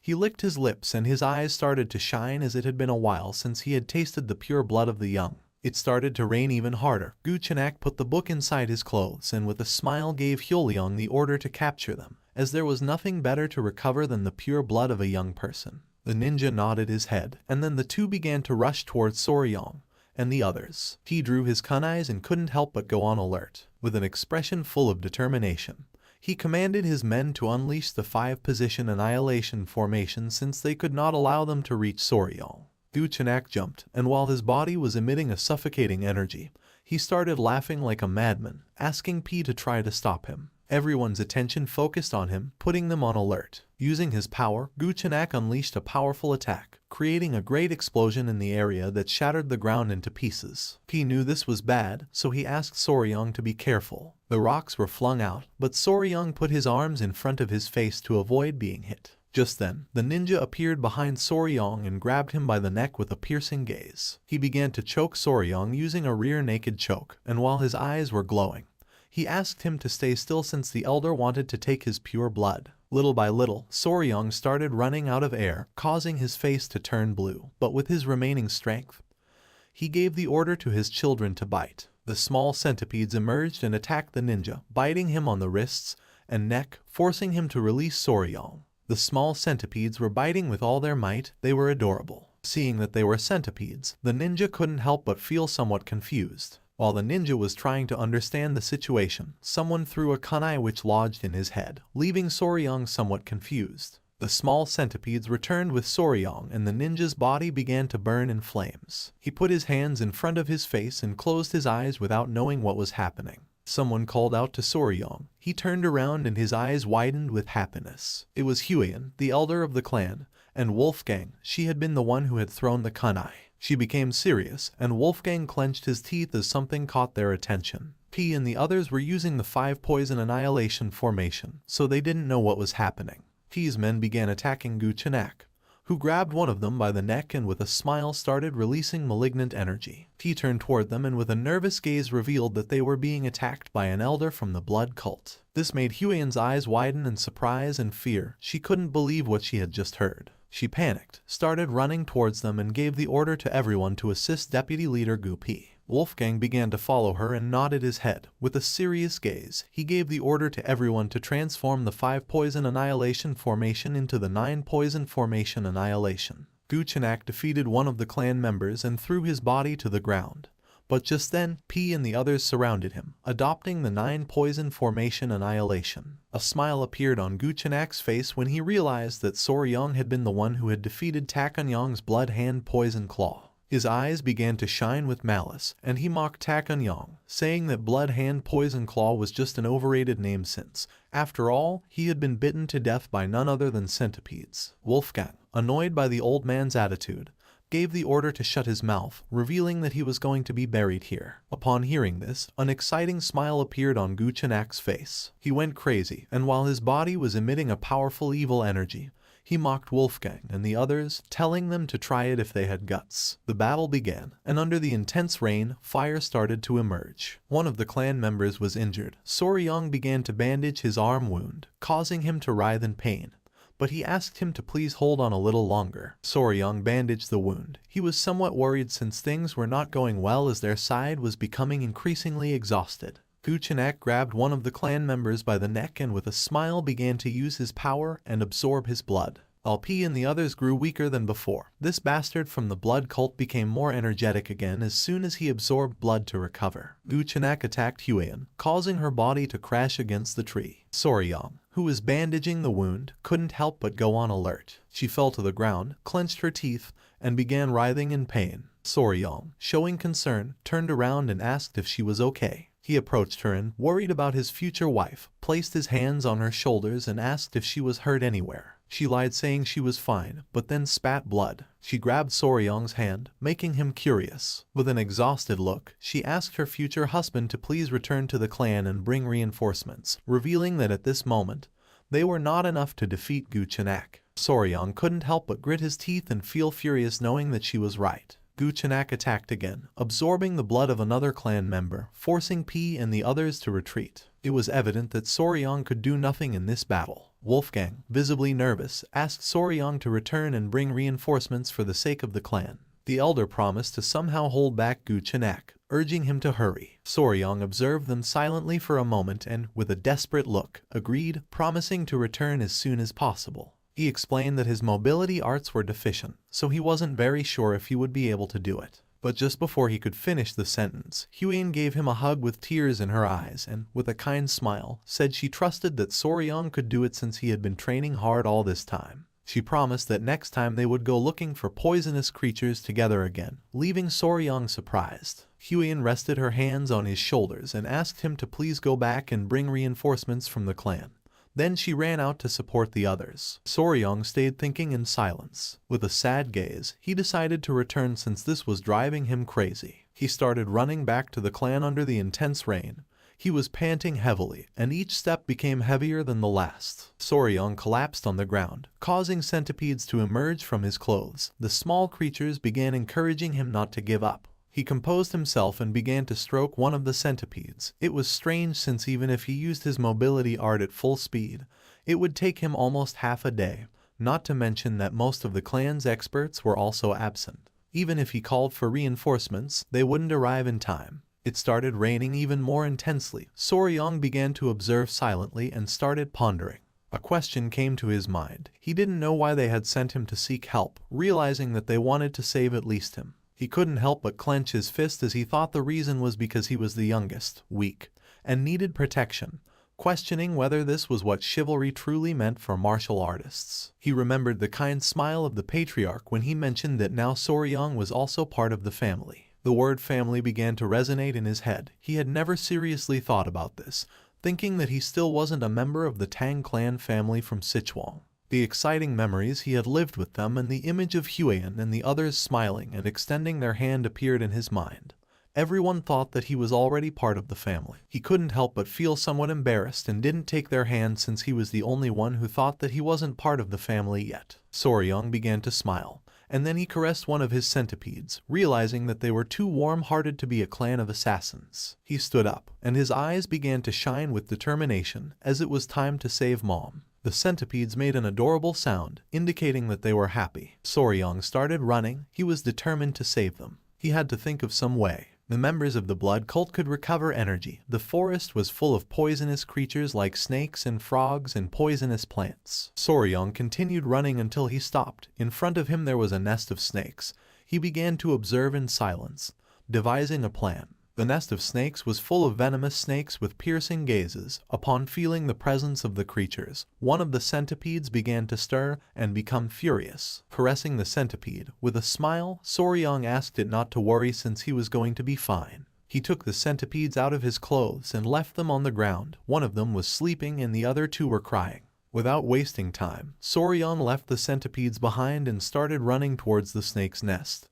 And without hesitating for a second, he jumped inside, making the snake's attention focus on him. A confident smile appeared on his face. He was Spicy Fabry and had to resolve this matter in his own way. The blood-stained snakes were commonly called flower snake. They looked very cute, but they were undoubtedly venomous vipers. Soryang descended into the snake's nest, and within seconds, dozens of venomous snakes began to coil around his body, biting his hands and legs. Unlike venomous snakes that had hook-shaped fangs at the front of their mouths, these snakes had small venomous fangs in the molar area, which made injecting venom difficult. However, in terms of toxicity, they were the most poisonous terrestrial snakes in East Asia. Soryang began to sweat and with a smile asked the snakes to bite him harder. A snake bit him on the hand. His attention was fixed on it, and he clenched his teeth due to the pain. It was evident that these snakes had a stronger venom than the black mamba, but the technique for controlling internal energy of the Tang clan would help him resist the poison, so he was going to be fine for now. The little centipedes, somewhat worried about their father, peeked out and began to call for his attention. Soryang asked them not to worry and told them to stay calm since he would soon leave the snake's nest. Soryang's eyes widened in surprise as something caught his attention. His hand and arm were full of snake bites. Seeing this, he thought that this should be enough. He turned his head and with a calm expression decided to leave this place, but then he could not move, causing his eyes to widen in confusion. Once Soryang looked down, he saw that the snakes had coiled around his legs. He was in shock as he did not expect this to happen. He could not help but clench his teeth and panic since this was not part of the plan. But to his surprise, the small centipedes descended into the nest of snakes, landing on his head and shoulders, leaving him somewhat surprised. It was adorable. One of the small centipedes became enraged and began to roar. Soryang started to observe it and his eyes filled with confusion. One of the snakes began to stare at the centipede and started to hiss. This made the small centipede even angrier, who little by little began to lose patience. The small creature got down from Soryang's head, bit the snake, and with a furious gaze, slammed its body forcefully against the ground. leaving Soryang in shock. The little centipede bit another snake and started to fight. Soryang's attention was fixed on it. He was somewhat confused without knowing what was happening. In an instant, the little centipede defeated the snake and its eyes began to shine with joy and it began to smile. Soryang could not help but thank it for scaring away the other snakes. Soryang crouched down and realized that they were worried about him. He began to caress the centipede's head and could not help but smile. The little centipede climbed onto Soryang's head and fell asleep. With a smile, he decided it was time to go to mom. Back in the battle, Hueon was somewhat exhausted, but her eyes were shining with determination. Many of the clan members had already fallen, and while several were surrounding Guchenak, he grabbed another by the neck and using his power, absorbed his blood, recovering energy. Hueon knew better than anyone that at this rate everyone was going to die. Foam began to come out of the man's mouth. Guchenak tightly grabbed his neck and began to absorb his blood. His eyes started to shine, and with a wicked smile, he mentioned that this was very easy. He was exhausted and sweating. He couldn't help but clench his teeth. Guchenak mocked them, asking if there was no one left who could stand against him. Hueon drew her whip. Instead of thinking about fleeing, she wanted to keep fighting and hoped that Soryang had escaped safe and sound. She stood firm and gave the order to everyone not to lose sight of Guchenak and to keep as much distance as possible. The rain was going to stop, so she asked them to send another signal to the nearby warriors. One of the men nodded, and Guchenak couldn't help but smile. One of the elders stepped forward and, with a sincere gaze, asked Hueon to retreat with Soryang. Upon hearing this, her eyes widened in surprise, and without hesitating for even a second, she refused. The men of the clan began to argue since there was no way that a direct descendant of the Tang clan could leave alone, abandoning the members of her clan while they fought. If they couldn't save her, they wouldn't be able to face the patriarch. Guchenak crossed his arms and remained silent. They asked Hueon to leave quickly, but she refused since she was not going to leave the clan behind. This made Guchenak gradually start losing patience. He interrupted the conversation and said that it was enough. He began to observe Hueon and the elder and made it clear that if his toys escaped, he would end up bored. He couldn't help but show an evil smile. He put his hand on his chin and revealed that if Hueon fled, he would turn the Tang clan into a hell since, to announce the return of the blood cult, it was necessary to give a great greeting. The elder couldn't help but clench his teeth upon realizing that this bastard had no intention of letting any of them go. Upon hearing this, Hueon drew her whip. With a determined gaze, she swore to take at least one of Guchenak's arms even if in the process everyone died. The others nodded their heads, her gaze fixed on Guchenak, and he couldn't help but smile. But just then, someone appeared behind them and mentioned that it was just as she had said. Someone from the clan never leaves the other members behind. This caught everyone's attention. Hueon's jaw dropped and her eyes widened in surprise. It was Soryang. With a confident smile, he began to walk towards them. The elder was speechless, and Hueon felt somewhat worried without knowing why Soryang had returned. Soryang began to remove the small centipedes from his body, closed his eyes, and asked them to wait here, then reiterated that the Tang clan never surrendered nor left its members behind. Then he took off his shirt, and his eyes began to shine with determination, making it clear that he too was a member of the Tang clan. He drew his kunais and began to charge against Guchenak. Seeing this, an excited smile appeared on his face. Hueon couldn't help but feel somewhat worried and asked Soryang not to do it. Guchenak prepared to attack. He had spared his life, and now Soryang had returned by his own means. According to him, Soryang was an idiot. Soryang lunged at him, ready to attack. Hueon was in shock as, without much effort, Guchenak grabbed Soryang by the neck. His eyes began to shine with joy. He extended his hand and began to smile upon seeing that Soryang was willing to give him his blood. He placed his hand on Soryang's abdomen and decided to taste his blood, making him clench his teeth. But Soryang reacted in time and blocked the attack with his arm. Using his power, Guchenak began to absorb his blood. With an evil grin, Guchenak called Soryang an idiot, explaining that blood also flowed through the arms. He began to absorb Soryang's blood through his arm, causing him terrible pain. Seeing this, Hueon and P panicked. She couldn't help but feel fear, and showing concern, she gave the order for everyone to help Soryang. While Guchenak was slowly absorbing Soryang's blood, P and Hueon started running toward them. Guchenak began to feel pleasure since it had been a long time since he had tasted the essence of a young man's blood. Just before P and the others could approach him, he forcefully stepped on the ground, released Soryang's body, and used the technique called blood-filled wave, destroying the ground and repelling everyone. P and the others were sent flying backward and crashed into the ground. Luckily, Huion reacted in time and caught Soryong. Gu Chenak, who had become more powerful, began to smile. They had been very annoying, throwing hidden weapons like flies, but thanks to Soryong, he was able to take care of them all at once. Soryong fainted. Huion approached and, with a desperate expression, tried to wake him up. As a form of gratitude, Gu Chenak decided to grant Soryong a painless death. She hugged Soryong, saying that was not going to happen. Just then, he coughed and slowly began to wake up, catching Huion's attention. Drool started coming out of Gu Chenak's mouth, and he demanded to know what Soryong had done. His hair began to fall like leaves, and little by little he began to grow old. With a gaze full of fear, he soon realized that this was the effect of an energy-dissipating poison. Little by little, he began to lose strength, and his body started to tremble. For him, this was impossible since the internal energy techniques of the cult should be resistant to the energy-dissipating poison. He put his hands on his face and went crazy because this made no sense. He wanted to know who the hell Soryong was. With a smile, he began to sit down and, pointing with his finger, revealed that he was his natural enemy. Huion couldn't help but feel relieved to see that Soryong was fine.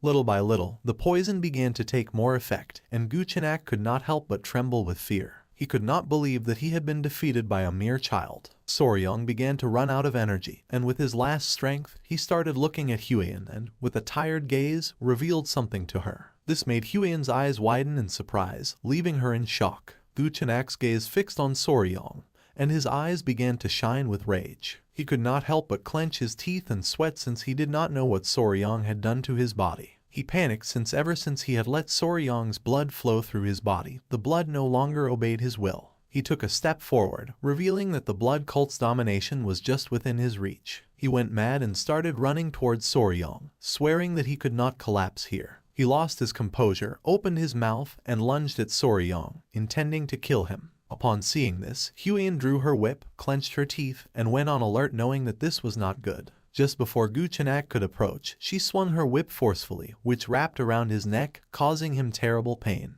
Her eyes widened in surprise, leaving her speechless. She could not believe that her attack had landed. Gu Chenak grabbed the whip with both hands and began to exert force to free himself. A ghostly monster of a dark martial artist like him had not been able to dodge her attack. Gu Chenak's eyes began to shine, and drool started to emerge from his mouth. He was furious without knowing what Soryong had done to his blood art. Even if he crushed his bones and drank them, it would not be enough for him to recover. He exploded with rage and started running like a madman towards Soryong, swearing to kill them all, revealing that the blood cult had returned. Huion's eyes widened with concern. She gripped the whip tightly and with a furious expression asked the old man to shut up and die. Just before Gu Chenak could take another step, she tore off his head using the whip. His head shot out and fell near P. His attention fixed on it, and his eyes filled with confusion, and then a joyful smile appeared on his face upon seeing that they had won. Gu Chenak lost his life. The elder of the clan started running towards Soryong and Huion to see if they were okay. The members of the clan began to celebrate since the lady had torn off the head of the elder of the blood cult. With a confused and surprised gaze, she asked Soryong what had happened and how he had managed to weaken Gu Chenak. Soryong caught her attention by calling her big sis. Upon hearing this, she couldn't help but blush and feel embarrassed. Our boy started sweating and dark circles appeared. But even so, he did not stop smiling and said he needed to be bitten by a tiger-striped water snake to treat the poison. Seeing Soryong's condition, Huion panicked and was confused since she did not know what was happening. Soryong's face turned pale. Huion remembered that the tiger-striped water snakes had no venom. She ordered the clan members to bring an antidote. A few hours later, drooling, Soryong woke up in bed, and his eyes widened in surprise as he did not know where he was. Upon seeing that he had awakened, the attention of the great patriarch was fixed on him. He advised him not to move yet. Huion was also present in the room. With a surprised expression, she noticed that he could not move. Soryong was face down and stiff on the bed, his eyes filled with confusion, and he asked what this situation was. The great patriarch used his power and concentrated his energy on his back. Huion could not help but feel somewhat relieved to see that he had regained consciousness. The great patriarch revealed that 10 days had already passed since Soryong had collapsed. This left our boy in shock. With a kind smile, Huion mentioned that thanks to him she had been able to cut off that bastard's head. And then, they took Soryong's collapsed body back to the clan. And the poisoning was so severe that if Grandpa hadn't returned early, it would have been a disaster. Soryong swallowed saliva and his eyes filled with fear as he remembered how he had been bitten by a snake in his past life. He almost died twice from snake bites. A while later, the great patriarch finished the treatment, and now that Soryong had regained consciousness, he was going to be fine. He sat up with Huian's help and with a grateful gaze thanked him from the bottom of his heart. The great patriarch began to stare at Soryong and decided that it was time to talk about an important matter. He grabbed Soryong by the shoulders and with a curious gaze asked if the tiger-striped water snake really had venom and how he defeated the elder of the blood cult. Huian panicked and asked her grandfather to calm down. Little by little, our boy began to feel dizzy and decided to explain. With his hand on his head, he showed 2 fingers and with a calm gaze explained that the tiger-striped water snake was venomous and it had 2 types of venoms. One was inside of its mouth and the other came from the venom glands in the back part of its neck. Huian and the great patriarch sat next to Soryong's bed and became curious since this was something they did not know. Calmly, Soryong mentioned that it was because these snakes were shy and usually fled when they saw humans, and also their fangs were very small. In fact, it was not until the 1980s that people realized that tiger-striped snakes had venom. The great patriarch was clever and it did not take him long to realize that the dissipation of the internal energy of the elder of the blood cult had something to do with this. But then he remembered that the blood cult was known for being immune to poisons like dispersing toxins. Soryong turned to him and explained that this was only a hypothesis, but he believed that the dissipation of internal energy of the elder was due to the poison of the tiger-striped water snakes. The main component of the venom of the tiger snake was hemotoxin, a hemorrhagic toxin. Hemorrhagic toxins could destroy various structures within the body, including cell walls of red blood cells, inner lining of blood vessels, and other tissue cells. Now, what would happen if they fed the blood cultists hemorrhagic toxins, who were like vampires that depend on blood for their martial arts? Soryong's plan had worked perfectly. He put his hand under his chin and with an uncertain gaze mentioned that the blood, which served as the source of their martial arts, had probably been altered, leading to this result. It is not widely known that tiger-striped water snakes were venomous, but their venom was 5 times stronger than that of a viper, and if their venom was amplified with yin-kin, it became a deadly weapon. The eyes of the great patriarch widened in surprise, making him sweat. He was in shock to see that such a powerful venomous creature existed near Sichuan. Huian began to look at our boy with admiration and, with a smile, praised him for having achieved such a feat. The grandfather closed his eyes and coughed, catching the couple's attention. He crossed his arms and, with a smile, mentioned that Huian had told him that the elder of the blood cult called Soryong Nemesis of Heaven, his natural enemy. Our boy felt embarrassed because said that it sounded exaggerated, like a high school delusion. He covered his mouth with the blanket, looked away, and couldn't help but blush. Seeing this, Huian and her grandfather placed their hands on his shoulders, since he had been able to perfectly seal the elder's martial arts, then being called natural enemy fit. The great patriarch began to smile and thanked him for having protected his family. He clenched his fist and could not help but get angry without knowing how they had dared to attack his family while he was absent. He clenched his teeth and swore to uproot them once and for all. Soryong and Huian remained silent. With a serious gaze, he said that he agreed with the grandfather since they should completely crush the blood cult. Now that they knew their weakness, all that remained was to collect a large amount of venom from the tiger-striped water snakes. Soryong's eyes filled with rage at the thought of Guchenak and his subordinates. To him, they were nothing more than mosquitoes, and it was natural to strip them down to their souls. Since that day, and with the appearance of the blood cult, the Tang clan had been in a state of emergency. Many of the clan's warriors had been injured, and some had even died. Someone placed a message on the leg of a messenger pigeon.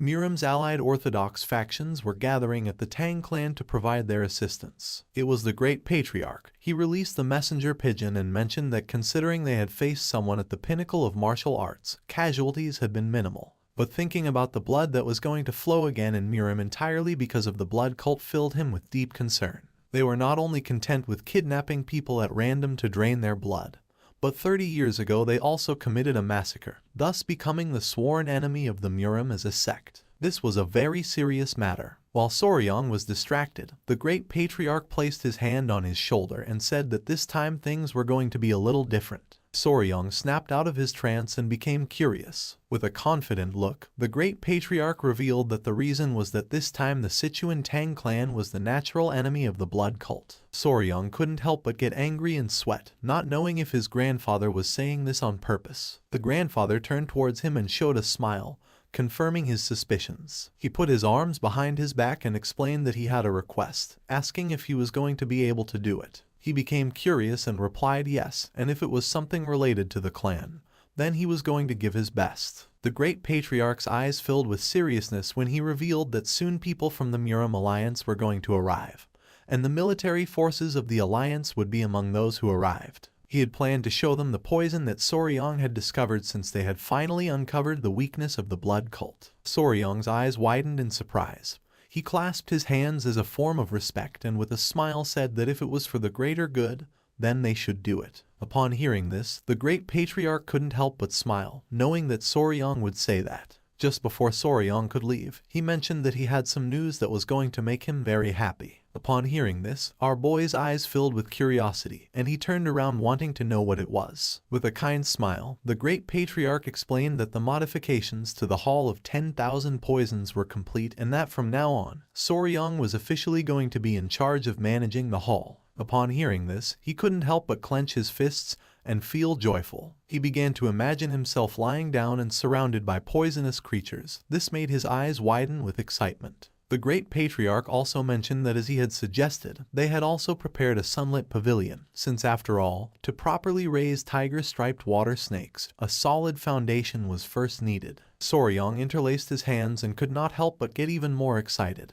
He had to think of it as if it were for the good of Muram and do his best effort. The messenger pigeon flew away. A few hours later, he arrived at the Hall of 10,000 Poisons, and his jaw dropped. It was beautiful, and there were 2 guards at the entrance. Soryong and Huiyan began walking toward the door. There was also a room called Toxic Creature Garden. Huiyan's attention was fixed on it. She put her hand on her chest and entered into confusion. Soryong crossed his arms and with a smile explained that it meant a backyard where all the poisonous creatures of the Central Plains gather. She became nervous and asked if he intended to gather all the poisonous creatures. With a confident look, he replied that yes, since as he had promised her someday he was going to gather the 10 great venomous creatures of the Central Plains. This made Huiyan blush like a tomato. She put her hand over her mouth and looked away. Without wasting time, she ran off with the excuse that she wanted to see why people were gathered. Soryong couldn't help but feel somewhat confused. Just then, a member of the clan was pleased to see that they had arrived. It was Gupi.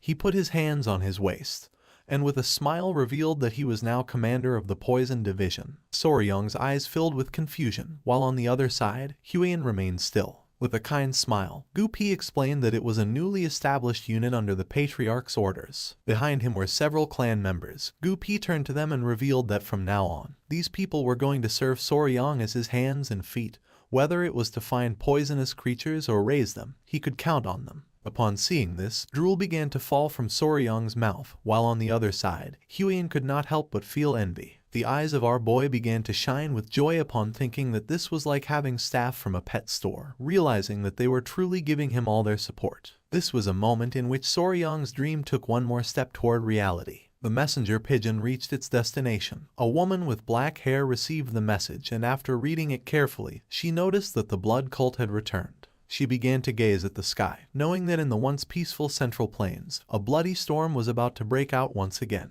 The next day, early in the morning, Jiuju and his men set off towards the Tang clan. One of the elders turned around and with a smile mentioned that they would soon arrive and assumed that they would finally have to stay at the Tang clan mansion that night. A smile spread across Jiuju's face. He couldn't help but feel happy as it was a relief to escape sleeping outdoors. He began to imagine the leader of the Muram Alliance, the Emperor of the Fist, Ju Yonghak, with his fist clenched and his eyes shining with rage. With a nervous expression, Jiuju realized that he had to bring at least one good piece of news.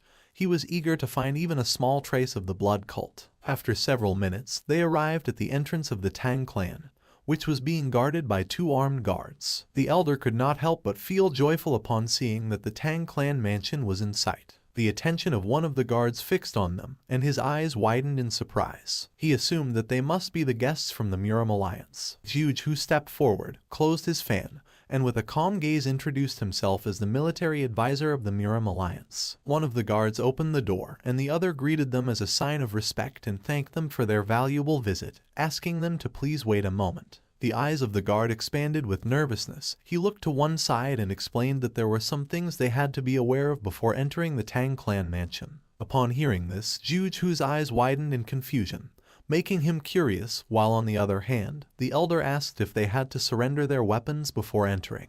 The guard began to touch his chin with his finger and with an embarrassed expression mentioned that this might sound embarrassing, but explained that no matter how small or insignificant a creature might seem, they should never take a life within the Tang clan. Jiuju began to imagine a golden statue of a Buddha and with a surprised expression wondered if the entire Tang clan had converted to Buddhism. The guard became nervous and explained that they would find out when they entered the Tang clan, but he asked them to keep this in mind. Upon hearing this, Jiuju and the leader became serious. Just then someone appeared and felt happy to see that the military advisor had arrived. Seeing this, Jiuju's eyes widened in surprise, making a smile appear on his face. They were Huiyan and Soryong. Both bowed their heads before him and greeted him as a form of respect. Jiuju also bowed his head to them and greeted them back, mentioning that it had been some time since he had seen Huiyan.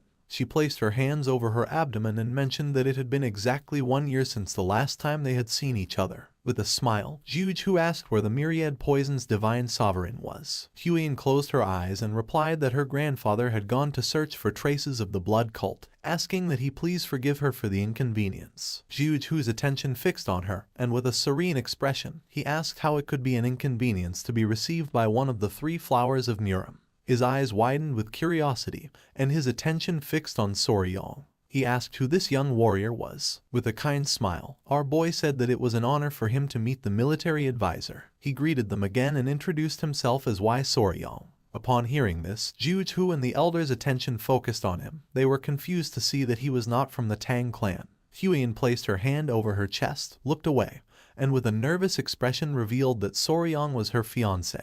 This revelation left Jiuju and the elder in shock. The men who had come with them started losing their minds and feeling jealous upon seeing that one of Murim's 3 flowers had a lover. They clenched their fists, and their eyes filled with tears. For them, this world was unfair, and they did not know where Soryong had come from. Envy also became evident in Jiuju's eyes. He opened the fan, and while gazing at the ground, he asked if they could guide them inside. He knew that at this rate, it was possible that the whole group would request a sparring match with Soryong. Just then, a strange sound spread through the air. The eyes of Zhenghu and the elder filled with confusion and curiosity since they did not know where that strange sound was coming from. The men's jaws dropped. They began to look at the sky, and with a surprised expression, they caught everyone's attention, revealing that there was something in the sky. The sound came from the golden-haired king bees, which were flying around the area. Everyone's attention was fixed on them. They were in shock upon seeing that there were such poisonous creatures as these bees in the Tang clan.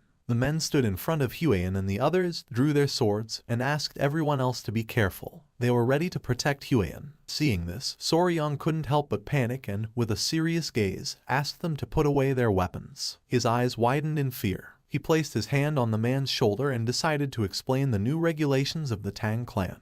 But the man became angry, pushed our boy's hand away, and with a furious gaze asked him to step aside, revealing that the golden-haired king bees were very dangerous creatures capable of killing an ordinary person with ease. Soryong tried to explain himself, but little by little the men began to crush his body. He could no longer contain his rage, pushed the men away, and with a furious gaze revealed that he was raising the golden-haired king bees, asking everyone to calm down. The man couldn't help but go into shock and swallowed hard upon seeing that Soryong was raising such poisonous creatures. One of the bees landed on Soryong's head as a form of love, and upon seeing this, Zhenghu and the others were scared shitless and backed away. With a smile, Soryong began to play with the bees and knew that they had missed him since it had been some time since they last saw each other. Huiyan's eyes widened with joy, and she began to show a smile. The gaze of the bees fixed on Zhenghu and his men. Our boy began to caress one of the bees and with a kind smile asked them not to sting the guests. The man's jaw dropped. He began to sweat upon seeing that Soryong was treating the golden-haired king bees as if they were children. And then, the spirits of the young warriors instantly calmed down. After this incident, Zhenghu and the elder accompanied Soryong and Huiyan inside. Zhenghu's attention was fixed on Soryong. He would never have thought that the young warrior from Hainan Island was the fiancé of the poisonous flower. He was in shock to see that despite being an outsider, Soryong had managed to become the son-in-law of Clan Tang. As they were strolling, something caught Zhenghu's attention. Not far from them, 2 men were sitting and arguing with each other. The black-haired man took out a small vase and, while pointing at it with his finger, with a furious gaze made it clear that a venomous scorpion would be more suitable for the Tang clan. The orange-haired boy took out a small chameleon and, with a gaze full of rage, asked what he was talking about and asked everyone to look at the shape of the chameleon's radiant crest. Jughu's eyes widened in fear. He placed his hand on Soryang's shoulder and, while sweating, asked why all those warriors were taking care of insects and animals. Soryang came out of his trance and became curious. While the men were arguing, our boy explained that they were sentenced to the venomous creature companionship punishment. Jughu started sweating and asked what they had done to deserve such punishment. Soryang put his hand under his chin and began to ponder. A few days ago, at night, the incident occurred. Soryang and Huan went to the training hall. Our boy started training. She got nervous and explained that he had to feel as if he were expelling his internal energy. Our boy concentrated, but it seemed like he was dancing instead of training. Just then, someone appeared and caught their attention, making them curious. It was Commander Gu and his men. They all closed their eyes and became nervous. With a sad gaze, Gu Pi apologized, explaining that this time more than half of the rat pups captured to feed the tiger-striped water snakes had died. Upon hearing this, Soryang turned towards them and his eyes filled with sadness. Huan was somewhat surprised as she did not know what was happening. Soryang crossed his arms, closed his eyes, and let out a sigh knowing that there was not much they could do about it since naturally rats were sensitive, and if things became too noisy, sometimes the mother would kill them. But Gu Pi revealed that the warriors had eaten the rats. Soryang's eyes filled with confusion. Gu Pi explained that they had eaten the rats as snacks while drinking alcohol. His eyes widened in shock. He was speechless upon seeing that the warriors had eaten the young ones as a side dish for alcohol. He was confused, not knowing what was happening. Huan crossed her arms, began to observe Gu Pi, and explained that 3 screeches was a dish where live baby rats were dipped in sauce and eaten. Gu Pi could not avoid feeling embarrassed. He lowered his head again before Soryang and apologized again. Soryang was paralyzed trying to understand the situation. Huan approached them and began scolding them. Gu Pi grabbed his ears and explained that some of the poison handlers were from Henan, and they had said that it reminded them of their home, and one thing had led to another, causing this to happen. Soryang started staring at them with contempt and finally realized that the baby rats that had been captured to be used as food for the tiger-striped water snakes had been eaten by the warriors. He was furious and knew he had to do something so they would learn to value the creatures they raised. In this way, it was how the Tang clan of Sichuan established the venomous creature companionship punishment and a new set of rules. Back in the present, Soryang crossed his arms and his gaze fixed on them, explaining that each of the warriors was now responsible for raising a venomous creature. The warriors began to argue among themselves. Jughu couldn't help but sweat, finally realizing why each one had a venomous creature. His eyes widened with curiosity and his gaze fixed on Soryang.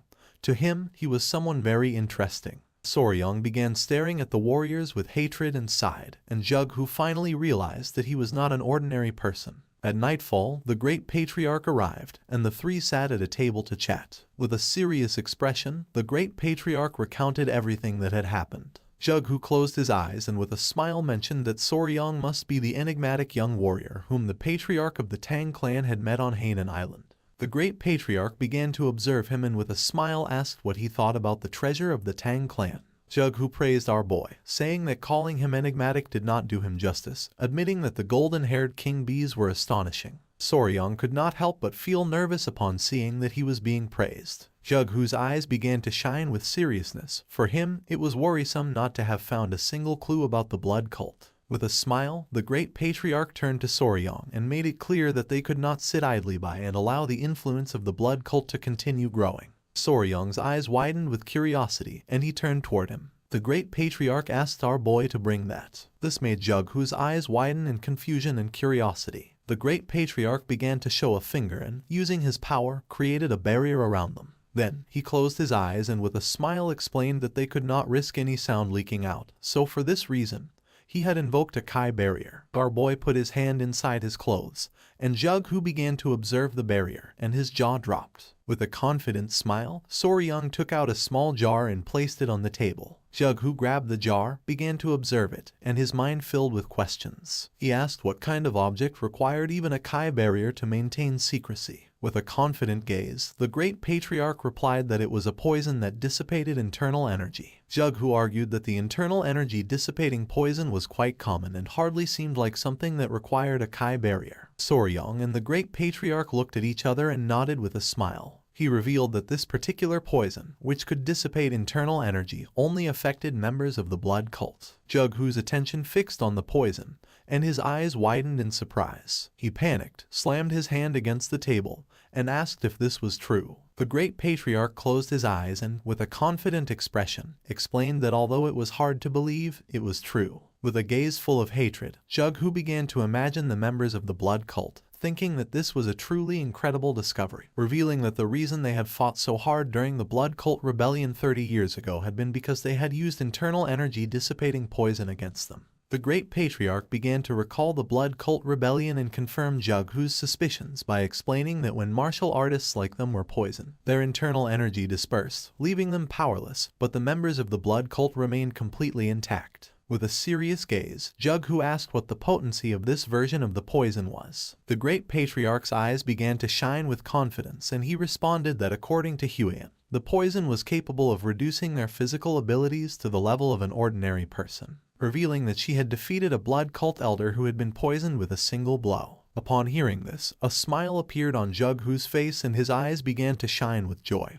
realizing that this had the same effect as the internal energy dissipating poison from the past. He greeted the great patriarch as a form of respect and thanked him, since with a gift like this, even the leader of the alliance could breathe more easily. He turned to Soryang and mentioned that if Jughu wished to express gratitude, he should direct it to Soryang since he was the one who had made this discovery. He explained that Soryang had poisoned himself with the poison to lure the elder of the blood cult into absorbing his blood, and because of this, he had been on the brink of life and death for about 10 days. Jughu's eyes widened with admiration, thinking that he had great wisdom and bravery, sacrificing his own body. Our boy began to touch his neck and couldn't help but turn red. Jughu placed his hand on Soryang's shoulder, causing a confused smile to appear on his face. With a grateful gaze, Jughu said that if Soryang had any wish, he could ask him for it. Whatever it was, he would personally tell the leader of the alliance. Jughu started to smile, waiting for an answer. Our boy lowered his head and began to ponder. He started to touch his chin and with a nervous gaze, asked if it would be possible to obtain information about toxic creatures. Jughu was confused to see that Soryang was interested in information about toxic creatures and not in martial manuals, elixirs, treasures of gold and silver. His eyes filled with confusion, and he couldn't help but sweat. Seeing this, the great patriarch began to laugh. Jughu closed his eyes and realized that Soryang was unique since, even in Muram's long history, this was the first time he had seen such an eccentric person. He opened his eyes and, with a smile, explained that it might not be exactly the toxic creature he was looking for. He asked if our boy was interested in a mystical stone lizard. It was daytime, and somewhere on the island, there was a beautiful waterfall. Several men arrived at the area. The long-haired man turned around and told his uncle that they had arrived at the place. His uncle was none other than Jughu. They were on Mount Ganga in Sichuan. With a smile, the nephew mentioned that it was just as their ancestors had described. The waterfall, the turtle-shaped rock, and further in the distance, one could even see the summit of Mount Ganga. Jughu approached the water and touched it gently with his finger. He began to observe the water and, with a sincere expression, admitted that since this water came from the melting of perennial snow, it was freezing cold. He stood up and with a cheerful expression asked his men to stay here and his nephew Chen to stay close and follow him carefully. The men nodded their heads, and Chen's eyes widened with joy, making an excited smile appear on his face. Jughu gained momentum and jumped. Taking small jumps over the water, he began to move towards the waterfall. Chen did not fall behind, and imitating his movements, he started following him closely. A while later, they arrived at the waterfall. Jughu placed his hand on the stone and peeked out. His eyes began to shine with confidence as he remembered that beyond the turtle-shaped rock, if they climbed up the waterfall along the cliffside, there should be an entrance next to the fist-shaped rock. With a surprised expression, Chen mentioned that this matched perfectly with the records. Both looked at each other and with a smile, they nodded. They found an entrance, and Jughu decided to go first, asking Chen to follow him. Chen put his hands on his waist and couldn't help but get excited. They entered the cave, which had walls full of herbs. With a serious gaze, Jughu began to walk carefully, while on the other hand, Chen's jaw dropped as he had never seen a place like this. Using his hand, Jughu pushed aside the lianas and his eyes widened in surprise, leaving him speechless. They reached the heart of the cave, where there was a hole in the ceiling through which sunlight was illuminating everything. Jughu put his arms behind his back and mentioned that they had arrived. Chen's attention was fixed on the precious rocks. He would never have thought to see such an impressive view inside this cave. For him, This was mystical. This place was filled with herbs. Jughu's attention focused on them, realizing that this was the perfect environment for spiritual herbs to thrive. Chen was amazed to see how precious this cave was. Jughu's eyes widened in surprise, and his attention fixed on a flower-shaped herb. It was the century-old snow ginseng, a spiritual herb that had absorbed extreme yin energy. Chen approached the herb and mentioned that they needed to exchange this snow ginseng for the dark wolf flower from the Namgung clan. Jughu began to observe the precious herb and nodded, explaining that with this, the severe meridians of the Namgung clan's daughter should also improve, and in turn, they would obtain the 200-year-old dark wolf flower. Jughu approached the herb, closed his eyes, and decided that it was time to collect it. He began to extend his hand toward the herb, which was emitting a powerful aura. Just then, a whistle was heard, and this immediately made Jughu's expression change and his eyes widened in alert. Something that was hidden behind the rocks began to move quickly toward Jughu. He could not help but clench his teeth tightly, knowing that this was not good. The creature attacked with speed, but luckily, Jughu stood up and using the fan blocked the attack at the last second. Then the creatures started bouncing against the rocks. Chen panicked and asked if his uncle was okay. The creatures started bouncing against the rocks with speed. Jughu's eyes filled with fear. He panicked and asked his nephew to be careful since it was moving extremely fast. The creatures tried to attack Jughu from behind, but he reacted in time, turned around, and blocked the attack again. The tip of his fan froze. His gaze fixed on the fan. He could not help but feel somewhat confused upon seeing frozen Kai. Chen, somewhat worried, approached and asked what was happening and what creature was attacking. Jughu remained silent, and then with a serene gaze revealed that they were being attacked by a lizard. Upon hearing this, Chen's eyes widened in surprise and confusion. He could not believe that this was true. The blue-colored lizard emerged, ready to attack again. Jughu told this adventure to Soryong. Our boy's jaw dropped and his eyes widened in surprise, as it was extremely rare to find a blue lizard. The great patriarch could not help but smile, thinking that Soryong was a lover of poisonous creatures. With a serious expression, he mentioned that the lizards were not poisonous, and asked if he was sure that if it was safe. The mouth of our boy watered and his eyes began to shine with joy. With a smile he said that it was fine, revealing that the lizards had poisonous Kai in their eyes. The great patriarch was surprised, and despite having no idea what our boy was talking about, he praised him anyway. Jughu began to show a forced smile, realizing that Soryong was certainly an eccentric. It was night and the sky was beautiful. Jughu explained that if he received any new information about other toxic creatures, he would let Soryong know immediately. Soryong's eyes began to shine with joy, and he couldn't help but thank him from the bottom of his heart. The next day, the patriarch returned. He was very worried, and the first thing he did was enter the mansion to check if Soryong was okay. Soryong, Huang, Jughu, and the great patriarch were sitting and having a cup of tea. Seeing that the patriarch had arrived, everyone's attention turned to him, and our boy asked if there was any problem. Chiolson grabbed Soryong by the mouth and head and with a worried expression began to turn his head to see if he had any injuries and asked if he was okay. Huan stood up, and upon seeing this, she couldn't help but feel somewhat confused. Soryong was just as confused as she was and explained to the patriarch that he was fine. With a smile, he began to show all the snake bites he had on his arms and explained that although he had woken up after 10 days with scars on his arms, at least he was alive. The patriarch's eyes began to shine with rage, and smoke started to emerge from his nose.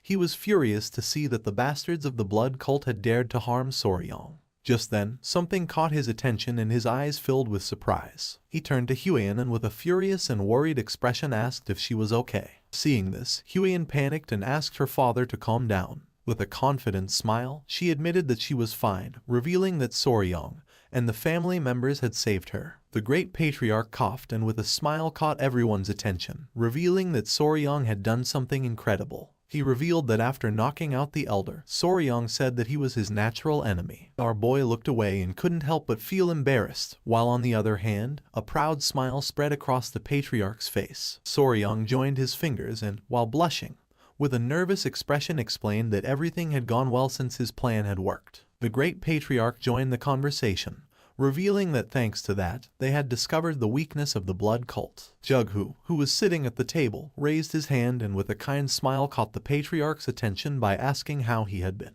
Seeing that Jughu was also present, the patriarch shook his hand. Since Jughu had risen to a high position, They had not been communicating much, and now they had only met under these circumstances. With a smile, Jughu apologized, explaining that he had been very busy. Soryong and Huiyan's attention was fixed on them, making a smile appear on their faces. She adjusted the strand of hair and mentioned that they were childhood friends. Our boy couldn't help but feel stressed, as this was very chaotic. Jughu asked the patriarch to take a seat since they had much to discuss, starting with the blood cult. The patriarch did not refuse but asked Soryong and Huiyan to sit as well since they needed to discuss this in more detail. Soryong became nervous but nodded his head, while on the other hand, Huiyan began to smile. Everyone sat at the table, and the patriarch asked how the progress of the search for the secret agent was going. Soryong's eyes filled with curiosity. He interrupted the conversation and asked which secret agent they were talking about. He didn't know if by secret agent they were referring to a spy or something similar. The patriarch rested his head on his fist, and his eyes expanded with joy. Then he closed his eyes and, in a serious tone, asked if Soryong hadn't mentioned that the bastards from the blood cult had interrupted to steal the secret manual of Blood Hand Poison Claw. With a surprised and sincere gaze, our boy explained that for them it was extremely valuable. The patriarch opened his eyes and asked how our boy believed they had discovered that the Blood Hand Poison Claw manual was with the Tang clan of Sichuan. Soryong's eyes widened in fear. He couldn't help but clench his teeth and start sweating. Placing his hands on the table, he stood up and with a furious expression made it clear that this was a big problem since there could be someone inside the clan leaking information to the blood cult. Huiyan and the patriarch's attention focused on our boy, leaving them somewhat surprised. The eyes of the patriarch and Jughu filled with confusion. He placed his hand on the patriarch's shoulder and with a smile asked him to educate his son-in-law a little, since as a newcomer to the family, he was unaware of certain things. But even so, he was hearing some rather amusing stories. The patriarch began to stroke his mustache and could not help but feel somewhat disappointed. Soryong could not help but sweat upon realizing that he was the odd one out. With a kind smile, Huiyan explained to her future fiancé that secret agents could never exist in the Tang clan. Soryong turned somewhat surprised and asked if this was true. With a calm gaze, the patriarch explained that even when selecting a simple servant, they conducted exhaustive background checks on all their direct relatives and even distant relatives. Then, if they considered them acceptable, they incorporated all their direct relatives into the clan. With a confident smile, he made it clear that all their children were raised within the Tang clan, so under such circumstances, no one would dare to betray them. Our boy couldn't help but go into shock upon seeing that they took such extreme measures. He began to sweat, and his eyes widened with curiosity, and then he asked who the secret agent was. Somewhere else, someone broke a teacup. A muscular man grabbed a woman tightly by the neck, making her clench her teeth. She tried to break free, but it was in vain. The man was Ju Yoonghak, and his eyes were full of rage. He began to strangle the woman, making her face turn pale. She was a servant of the Murim Alliance. Jughu showed a finger and, with a confident smile, made it clear that within the alliance, only 3 people had knowledge of this matter, and he was confident that by now, the leader of the alliance should have already captured her. It was daytime, and the sun was high in the sky. While the situation in the clan was stabilizing, an unexpected guest arrived at the gates of Tang Clan Manor. Upon seeing the guest, the guard couldn't help but tremble with fear. The guest mentioned that he had finally arrived, explaining that running all the way from Hebei to Chengdu without using mobility arts had been quite fun. He struck his fist against his chest and, with an excited smile, asked the guard to inform his patriarch that Peng Muwen, head of Clan Peng, had arrived. Someone shot an arrow into the air, and upon seeing it, Soryong and Huiyan started running towards the entrance of the clan. Everyone's attention was fixed on them. They were all somewhat surprised without knowing what was happening. With a curious expression, Soryong asked Huiyan if it would be okay for them to go out to welcome them. Huiyan turned around and, with a kind smile, explained that her father and the others were discussing something important. Her eyes began to shine with confidence, and with a nervous smile, she mentioned that as the son-in-law of the Tang clan, Soryong should have a little more confidence. Our boy couldn't help but get nervous. Soryong arrived at the doors of the manor and with a smile began to open the door, thinking that they must be guests from another clan. So there was no need to be scared, while on the other side, the guard was scared shitless. Upon opening the door, Soryong saw Peng Muwen and his men staring at him intently with a serious expression. This made our boy frightened. Peng Muwen's eyes widened in surprise and confusion. He placed his hands on his waist and couldn't help but smile upon seeing Huiyan. She joined her fist with her palm and greeted the head of the Peng clan with respect. With a smile, Peng Muon said that some time had passed. He had seen her when she was little and now she had grown so much that he could hardly recognize her. Huyen closed her eyes and with a forced smile mentioned that had been 5 years ago, realizing that indeed a lot of time had passed. Peng Muon's eyes filled with seriousness and his attention focused on Soryong. He wanted to know who he was. Upon feeling the gaze of the head of the Peng clan, Soryong began to sweat like crazy. Huyen started observing him and couldn't help but feel somewhat confused. With his face sweating, our boy greeted Peng Muon, introducing himself as the son-in-law of the Tang clan. Why Soryong? Peng Muon began to stare at our boy and while touching his chin, he began to ponder. He grabbed Soryong by the cheek and with a curious gaze asked if he was Huyen's fiancé. Soryong panicked, not knowing what to do. Huyen placed her hand near her mouth and nodded with a smile. This made Peng Muon's eyes fill with seriousness. Soryong began to sweat and, with a nervous expression, looked away. Peng Muon's attention was fixed on our boy.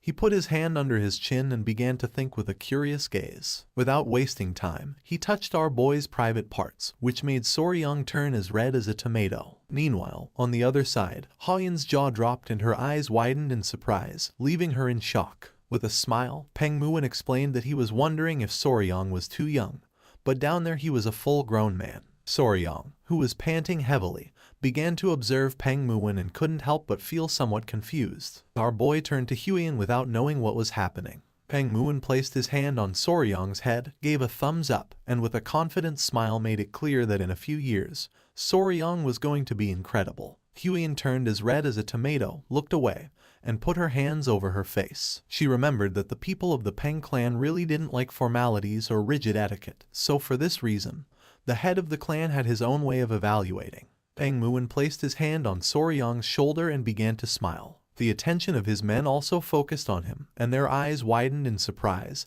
thinking that he was incredible. One of the men even put his hand on his chin, bent down, and began to curiously observe the intimate parts of our boy. Soryong's eyes filled with confusion. He looked away and felt somewhat depressed. But then he thought that this was their style. For him, it was expected to see one man recognizing another man. He greeted Peng Muon, and while his eyes were shining with joy, he smiled and thanked the head of the Peng family for the compliments. Peng Muon started laughing, thinking that Soryong was different from the useless brats of other noble clans. He hit our boy on the back and introduced himself as Peng Muon, head of the Peng family. The slap was so strong that it hurt our boy a little. He welcomed everyone to the Tang clan, and while they were conversing, Huyen began to observe them and couldn't help but start sweating. Huyen caught Peng Muon's attention by saying she had a doubt. He became curious, turned to her, and asked what doubt she had. Her eyes widened with curiosity. She thought they had come from distant Hebi just to help her family, asking how they had arrived so quickly. Peng Muon's eyes widened with seriousness. In reality, they had not come to help, so he asked if the Tang clan had problems. With a surprised expression, he began to inspect Soryong's hair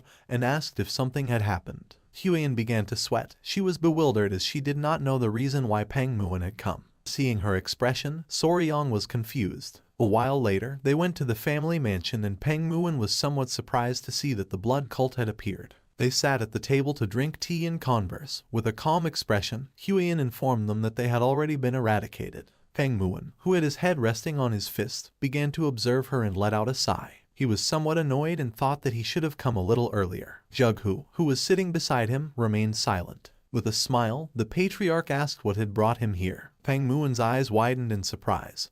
He turned to the patriarch and explained that he had been distracted upon hearing Huyen's story about the blood cult, revealing that he had actually come hoping to receive some help from the Tang clan. Huyen and Soryong's attention focused on him. The patriarch's eyes filled with surprise and curiosity.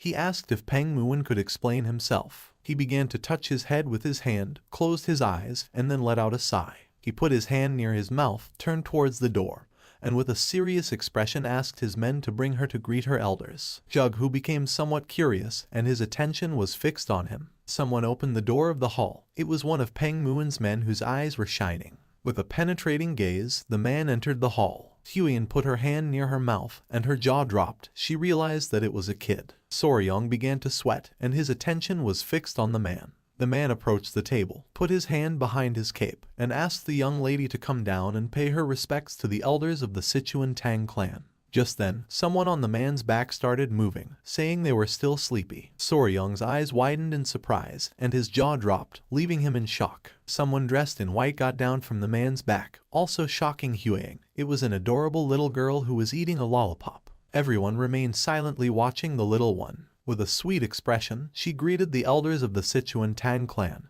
introducing herself as Peng Yingying. The girl started eating a cookie. Peng Muin grabbed her, and while showing her to everyone, with a cheerful smile he revealed that she was his daughter, leaving both Soryong and Huiyan somewhat confused. Her eyes widened in surprise, realizing that this girl was a miracle of genetics, while on the other hand, our boy's jaw dropped. Peng Muin couldn't help but laugh, explaining that because they looked so much alike, people always ended up giving them that look. He began to stroke the girl's head and explained that she was the reason he had come to the Tang clan. While the little one was eating the cookie, he placed his hand on her shoulder, revealing that his daughter was feeling a bit unwell and asked if the patriarch could take a look at her. With a serious gaze, the patriarch asked if Peng Muin was saying that his daughter was sick. Our boy's attention was fixed on the girl, and his eyes widened in surprise at the thought that she was ill. While the girl was eating cookies, he began to observe her closely, and could see that a strange energy was emerging from her body. That same night, Soryong was lying on the bed with the small centipedes playing on his body. He had heard about Peng Yingying's symptoms and had carefully reviewed them, but in the end, he had not discovered the cause. He closed his eyes and began to stroke one of the small centipedes. A few hours ago, they sat the girl in a chair while everyone was watching attentively. With a serious expression, Peng Muin explained that sometimes she had difficulty breathing and large red spots appeared on her body, and in severe cases, she even lost consciousness, and after a while, she regained her senses, but he had no idea what was causing it.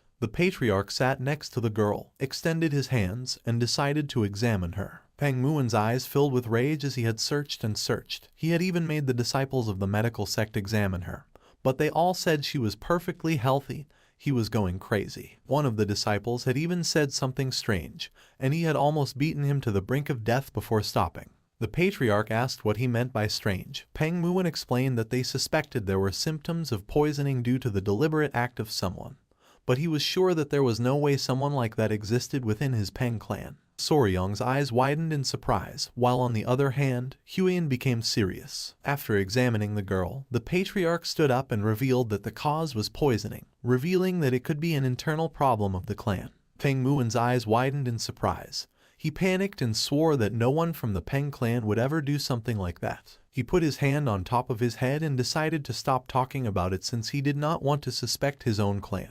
Jughu nodded and mentioned that it was still uncertain, so it was not good to jump to conclusions hastily, revealing that poisoning did not always necessarily occur because someone deliberately administered poison. The patriarch's gaze fixed on the girl who was absorbed in eating the cookie. He decided to provide them with an empty courtyard in the guest residence, asking them to stay there for now since he wanted to observe the girl's condition to determine whether it was poisoning or some strange illness. With a grateful expression, Peng Muin thanked the patriarch of the Tang clan, deciding to let his daughter be under his care for a while. Back in the present, Soryong began to imagine the girl eating sweets, no matter how he looked at it. That was childhood diabetes, realizing that sugar was literally multiplying inside her body. He sat on the bed and began to think, not knowing if diabetes caused red spots, and if there had been obvious symptoms, it should have been easier to recognize. Just then, someone knocked on his door. Our boy's eyes widened in surprise, and someone revealed that there was a big problem. Soryong became curious, opened the door to his room, and asked what the problem was. The maid who had knocked on his door became nervous, revealing that little Peng Yingying had collapsed. Upon hearing this, our boy went into shock. It was nighttime, and the moon was high in the sky. He put on his clothes and ran to the place where Peng Muin's daughter was. Upon arriving, he saw Huiyan and Muin's men with a worried expression. He asked what was happening. The girl had lost consciousness, her face was red, and she was breathing heavily. Peng Muin took her in his arms and couldn't help but panic. Huiyan explained to our boy that the girl had been sitting in the pavilion, coughing, and then suddenly collapsed. With a serious expression, the patriarch explained that seeing as she had collapsed here as well, it was safe to assume there were no spies within the Peng clan. Upon hearing this, Peng Muin couldn't help but clench his fist tightly. The patriarch's attention fixed on him.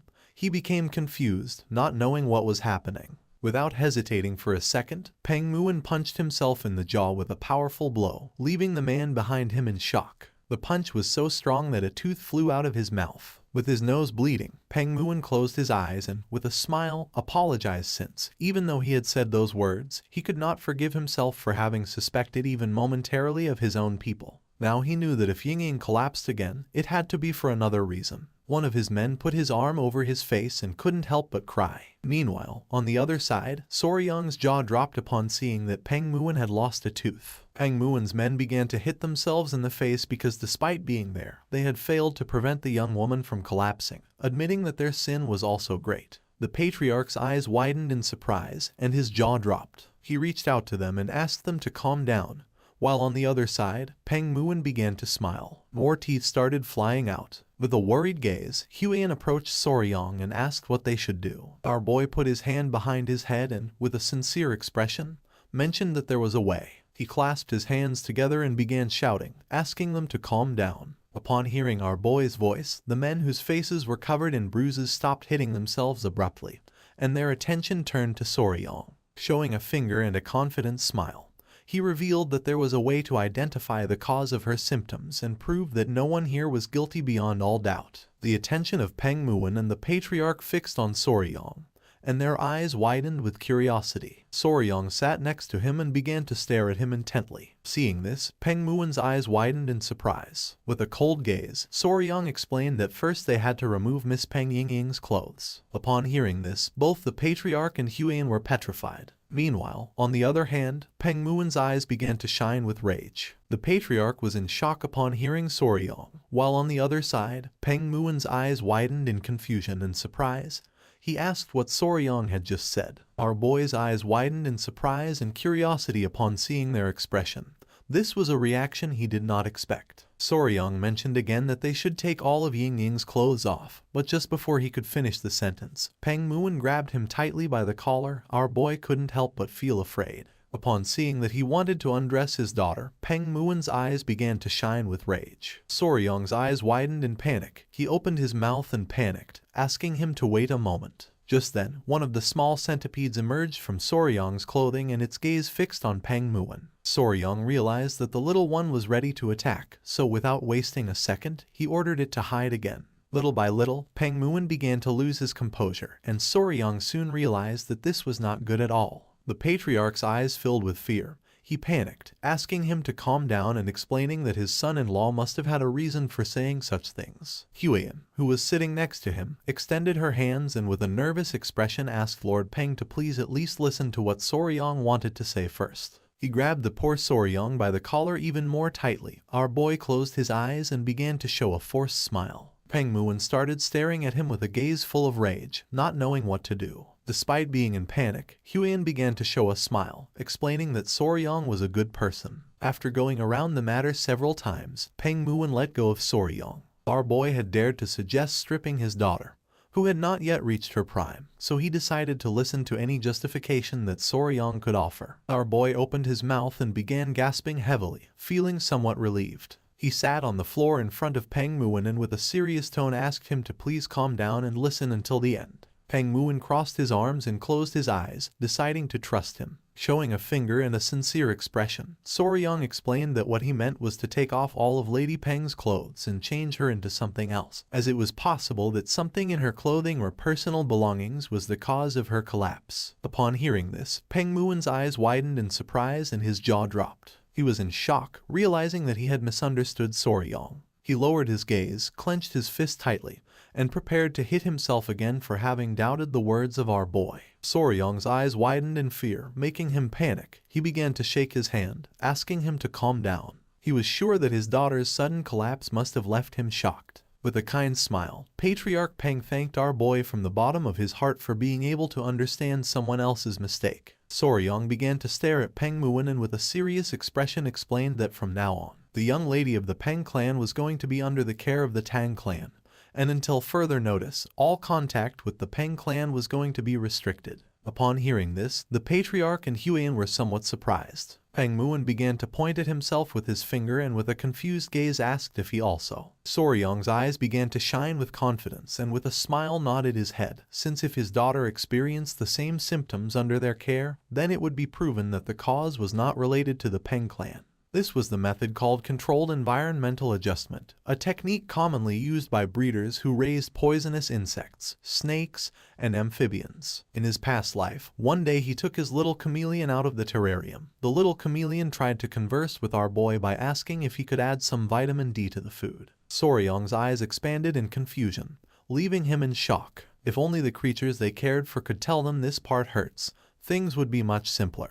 But there was no way since humans could not communicate with them directly. That's why they systematically changed aspects of their environment, such as habitat and food, to identify what was making the creature feel sick. Back in the present, Ying, who had collapsed, had a red face and was breathing heavily. Soryong planned to use this method to diagnose her. He wanted to completely reset her environment and gradually reintroduce elements to identify the trigger since they couldn't just sit and let her keep collapsing without knowing why. The patriarch began to touch his beard and with a curious expression realized that Soryong was right since, with some time, they would be able to discover the cause of her condition. He could not help but praise his son-in-law for having such a good idea. Soryong's eyes widened in nervousness, making him panic, while on the other hand, Huyen closed her eyes and felt relieved. Peng Muin understood Soryong's plan, and his body began to tremble. He hugged his daughter and, with tears in his eyes, asked Soryong to please take good care of her. Our boy's eyes began to shine with confidence. He placed his hand over his chest and, with a smile, asked him to trust him.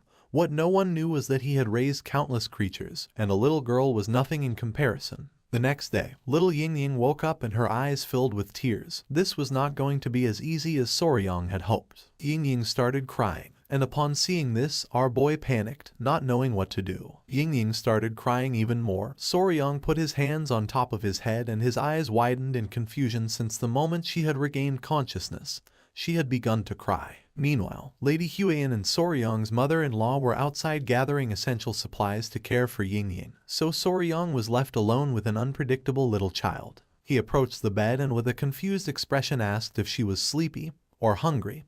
He didn't know what to do. Several minutes passed and Ying did not stop crying. Soryong put his hands together and with a confused smile asked if she was crying because Lord Peng was not here. Pointing outside, he explained that her father had gone to get medicine for her, promising that he would return soon. Still with tears in her eyes, Ying puffed up her cheeks and said that she wanted sweets. Our boy started sweating in surprise upon seeing that she was crying because she wanted sweets, and not because her father was not here. Ying started crying even more since all her sweets were gone and now she was all alone. Soryong remembered that when Huyen had changed her clothes, she had discovered that she had a lot of hidden pockets just for sweets, leaving her somewhat surprised. With a kind smile, he asked her to calm down, explaining that she had just woken up after collapsing so she shouldn't eat sweets right now, advising that for now, she should eat some rice porridge since later he was going to make some sweets for her. Upon hearing this, she stopped crying and with a surprised expression asked if he was really going to make sweets for her. Soryong began to show one finger and explained that if Lady Peng ate her porridge well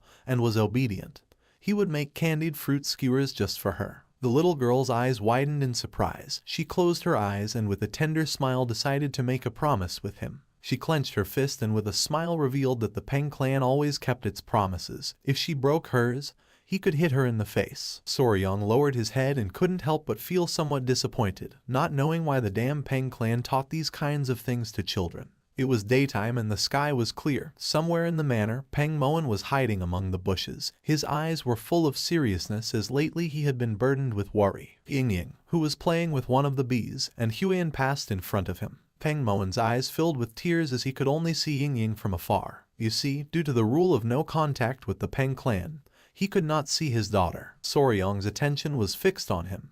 He put his hand over his mouth and with a confused expression asked what he was doing here. Upon hearing our boy's voice, Peng Muin went on alert, and without wasting a second, grabbed Soryong and pulled him into the bushes. With a worried gaze, he asked how Ying was doing. Soryong's eyes, as he lay on the ground, widened in confusion. He sat in front of the patriarch and mentioned that she was eating well and was obedient. Upon hearing that she was eating well, the patriarch's jaw dropped in surprise. Our boy revealed that she had devoured an entire plate of fried pork. Peng Muin was in shock, not knowing how Soryong had made her eat, to which he responded that she had eaten it by herself. Peng Muin's eyes widened in surprise and confusion. Just then, someone wearing a red dress appeared. Their attention was fixed on it, and their eyes expanded in surprise. It was Huiyan. With a kind smile, she greeted the lord of the Peng clan with respect. In response, with a grateful smile, Peng Muwen thanked her for taking care of his daughter. With a calm gaze, she mentioned that Yingying was asking where older brother Soryang had gone.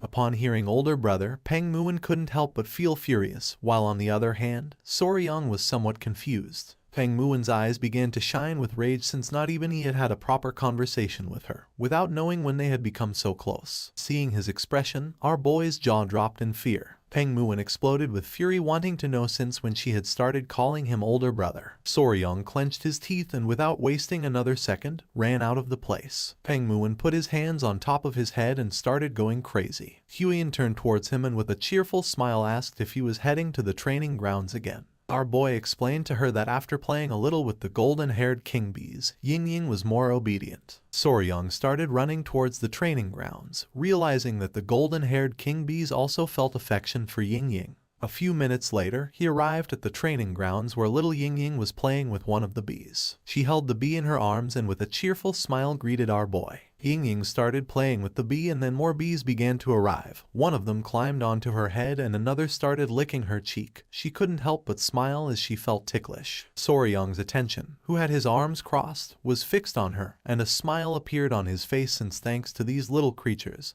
he had been able to bond with Yingying very quickly. One of the bees climbed onto his head, and our boy's eyes began to shine with seriousness, realizing that the adorable golden-haired king bees loved Yingying because she had spilled sugar syrup on herself while eating sweets, not knowing if they were mistaking her for food. Yingying knew that the bees liked her, so now she threw a tantrum every day, demanding to visit them. Just then, the queen bee emerged from the tree. Yingying, who was playing with the bees, turned towards Soryang, started pointing at the tree and with a smile said that the queen bee was there. Soryang sat on the bench and asked Yingying not to ask the queen bee to play since she was busy. In response, she closed her eyes and nodded her head. Soryang felt happy thinking that if he had a younger sister, he would feel like this, realizing that taking care of children was not so bad. Yingying raised her hand and called his attention, saying that there was another bee. Upon hearing this, our boy's eyes widened in surprise. He brought his hand to his mouth and with a worried gaze asked her to be careful since some bees stung. Just then, she started screaming as she had been stung. Soryang panicked and started running towards her, asking if she was okay. She had a small sting on her arm. With a worried gaze, our boy explained that she should be careful. He decided to leave the matter aside and go first to the medicine hall. Little Yingying began to observe the sting, saying that it didn't look so bad. Soryang grabbed her hand and decided to apply some medicine just in case since sometimes bee venom could make people very sick. Yingying closed her eyes and with a sad expression nodded her head. Just then, Soryang's eyes widened in surprise. Little by little Yingying began to gasp heavily and her face started turning red. She started to feel cold and not long after, she collapsed. Soryang reacted in time, and just before her body could hit the ground, he caught her. His eyes widened in fear as he began to remember what Peng Muwen had said. Sometimes her breathing became difficult, and large red welts appeared on her body, and in more severe cases, she even lost consciousness. Finally, he realized exactly what this reaction was. With a furious gaze, he clenched his teeth upon realizing that the pure reason Yingying had been collapsing all this time was due to anaphylactic shock. More precisely, anaphylaxis. Anaphylaxis is a severe allergic reaction caused by a hyperactive immune response. Usually, when harmful foreign substances or toxins enter the body, the immune system immediately launches an attack to eliminate the threat. When toxins entered the body, they were like thieves entering your house. This causes the cells to run away from the place since the toxins destroy cell membranes. The immune response to these invaders is known as inflammation. The body releases histamine, which dilates blood vessels, allowing white blood cells and antibodies to flood in and neutralize the invader. But the problem arises when the body overreacts to certain harmless substances, widening the vessels even more. When histamine is released in excess and malfunctions due to a hyperactive immune response, the blood vessels throughout the body dilate rapidly, causing a dangerous drop in blood pressure, and since oxygen does not reach the brain and important organs, they stop functioning properly. In extreme cases, anaphylaxis can become lethal. Soryang carried little Yingying on his back and with a determined expression, began to run at full speed, knowing that they had no time. He started running quickly through the area, and along the way begged Ying to please hold on a little longer. Several minutes later, thanks to his incredible mobility arts, Soryang arrived at the entrance of the patriarch's residence. With a nervous gaze, he began to shout, informing his father-in-law that Ying had lost consciousness. Upon hearing this, the patriarch opened the door. Ying, who was as red as a tomato, began to pant heavily. Soryang picked up Ying in his arms and clenched his teeth in worry, not knowing if she would be okay. The patriarch and Peng Muon ran out of the residence, and upon seeing that Ying had lost consciousness, they panicked, asking what had happened. With a worried gaze, Soryang explained that she was having serious trouble breathing. Peng Muon took his daughter, and his eyes widened in fear. He reached out and decided to pour his internal energy to stabilize her. The patriarch sat beside them and remained silently observing. Little by little, the breathing of little Ying began to stabilize, and the red rashes started to disappear. In a matter of seconds, the red rashes disappeared, and Ying's breathing returned to normal. Seeing this, Soryang closed his eyes, fell on his butt to the ground, and let out a sigh of relief, thinking that internal energy was incredible. The primary treatment for anaphylaxis was to stabilize blood pressure and ensure an open airway for breathing. In modern medicine, this was done using epinephrine, steroids, and antihistamines, and in more severe cases, intubation was required to help with breathing. But in this world, Kai-based techniques solved everything, and it was no surprise that Soryang found it impressive. The patriarch's gaze fixed on Ying, and his eyes filled with seriousness as he realized that the symptoms were the same as last time. He turned to Soryang and, remembering that he was with her, asked if he had seen what had triggered the reaction. Peng Muon's eyes widened with curiosity. He asked if Soryang knew what had caused her to faint. Our boy sat in front of them and nodded his head, explaining that he had seen it clearly. With a confident expression, Soryang began to show a finger, revealing that Ying had collapsed after being stung by a bee. Upon hearing this, Peng Muon and the patriarch's jaws dropped in surprise. They could not believe that a bee had been the trigger for the allergic reaction. The patriarch began to stroke his beard and thought that although it was rare, there were cases of people fainting after being stung by a bee. But he knew that this did not explain why she had collapsed all those other times. Peng Muon's eyes widened in surprise. He thought that the patriarch was right, since if a bee sting were the cause, she would not have made it this far. He was somewhat confused because this meant that they still did not know what the cause was. The patriarch let out a sigh as they could not find any clear connection. But just before he could finish the sentence, Soryang closed his eyes and nodded with a smile, revealing that he had found what the cause was. The patriarch's eyes widened in surprise and curiosity. He was in shock and asked if Soryang was really telling the truth. With a smile, our boy revealed that Ying being stung by a bee had helped him discover the true cause. Peng Muon's jaw dropped in surprise. He demanded that Soryang explain himself. Our boy decided to explain in detail. Peng Muon's face filled with sweat, while on the other hand, the patriarch's eyes widened with suspicion. Soryang's attention was fixed on little Ying. He closed his eyes and with a smile mentioned that first they had to remove her clothes. It was already dusk. Someone closed the door of a room. It was Huan, who turned around and with a sincere gaze admitted that it was just as Soryang had said. Those eruptions on her body made it difficult to see at first, but beneath them there were some old marks, and now new ones had appeared. Behind her were Soryang, who had a bump on his head, the patriarch, and Peng Muon. The patriarch, who had his arms crossed, began to smile, while on the other side Peng Muon's eyes widened with happiness, thinking that Soryang was right. Just then, the matriarch opened the door and with a serious gaze asked everyone to remain silent since she had not yet regained consciousness. Upon hearing this, everyone nodded their heads. Peng Muon brought his fist to his mouth, closed his eyes, and coughed, admitting that it was just as Soryang had mentioned.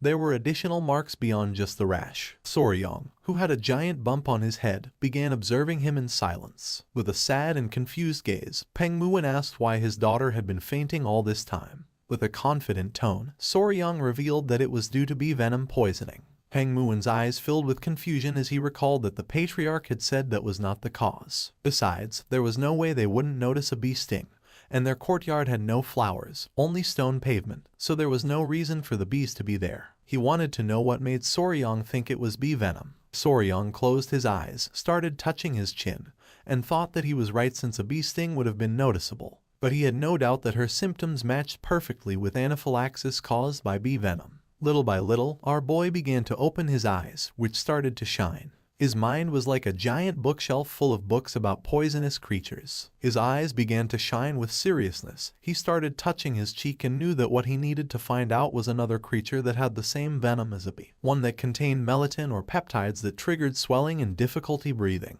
He began to imagine the forest of Hebei province in China, which had a temperate western climate. Several poisonous creatures appeared in front of him. Among them was the white-lipped pit viper known as the Chinese cobra, the Chinese scorpion, the Chinese red ant, and the red-chested ant. Soryong began to touch his chin and decided to discard the snakes and scorpions. Peng Muin's and the patriarch's attention focused on him, and their eyes widened in confusion. They did not know what he was doing. He began to imagine little Ying-Ying eating sweets. He had to find an environment where she would often be bitten by that creature, something she did frequently. He remembered that she loved to eat sweets. His eyes widened in surprise as he recalled that Ying-Ying had a secret pocket in her clothes to hide sweets. He couldn't help but smile as he found the cause. He stood firm with his decision, mentioning that he was sure it was bee venom, asking them to trust him. Huiyan's attention was fixed on our boy, and her eyes filled with confusion. Peng Muin was somewhat furious and mentioned again that there were no bees in the Peng clan residence. Soryong turned to them and with a confident smile said that those from the Tang clan would know, the venom does not affect everyone in the same way.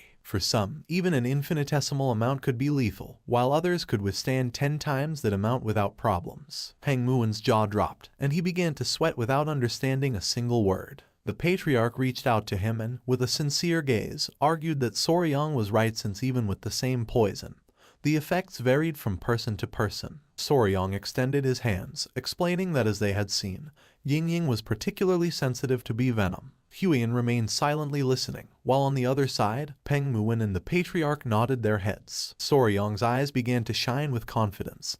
He started touching his head with his finger and said that one thing was certain, she was vulnerable to bee venom. But since there were no bees in their house, that only left one possibility. Peng Muin started to observe our boy and couldn't help but sweat. Somewhere in the manor, the queen bee was lying on the ground with a tender gaze next to another bee. Soryong revealed that the culprit was in fact a bee, but a very special kind. Several hours later night fell. Soryong was crouched on the ground next to some rocks. Huiyan was illuminating the area with a fire lamp and behind were the patriarchs. The patriarch started to observe our boy with a confused gaze. Peng Muin's eyes expanded with curiosity, and he asked if Soryong was sure that it was here. Soryong's eyes began to shine with confidence. With a smile he said that he was sure this was the place. He asked Huiyan if she could illuminate the area a little.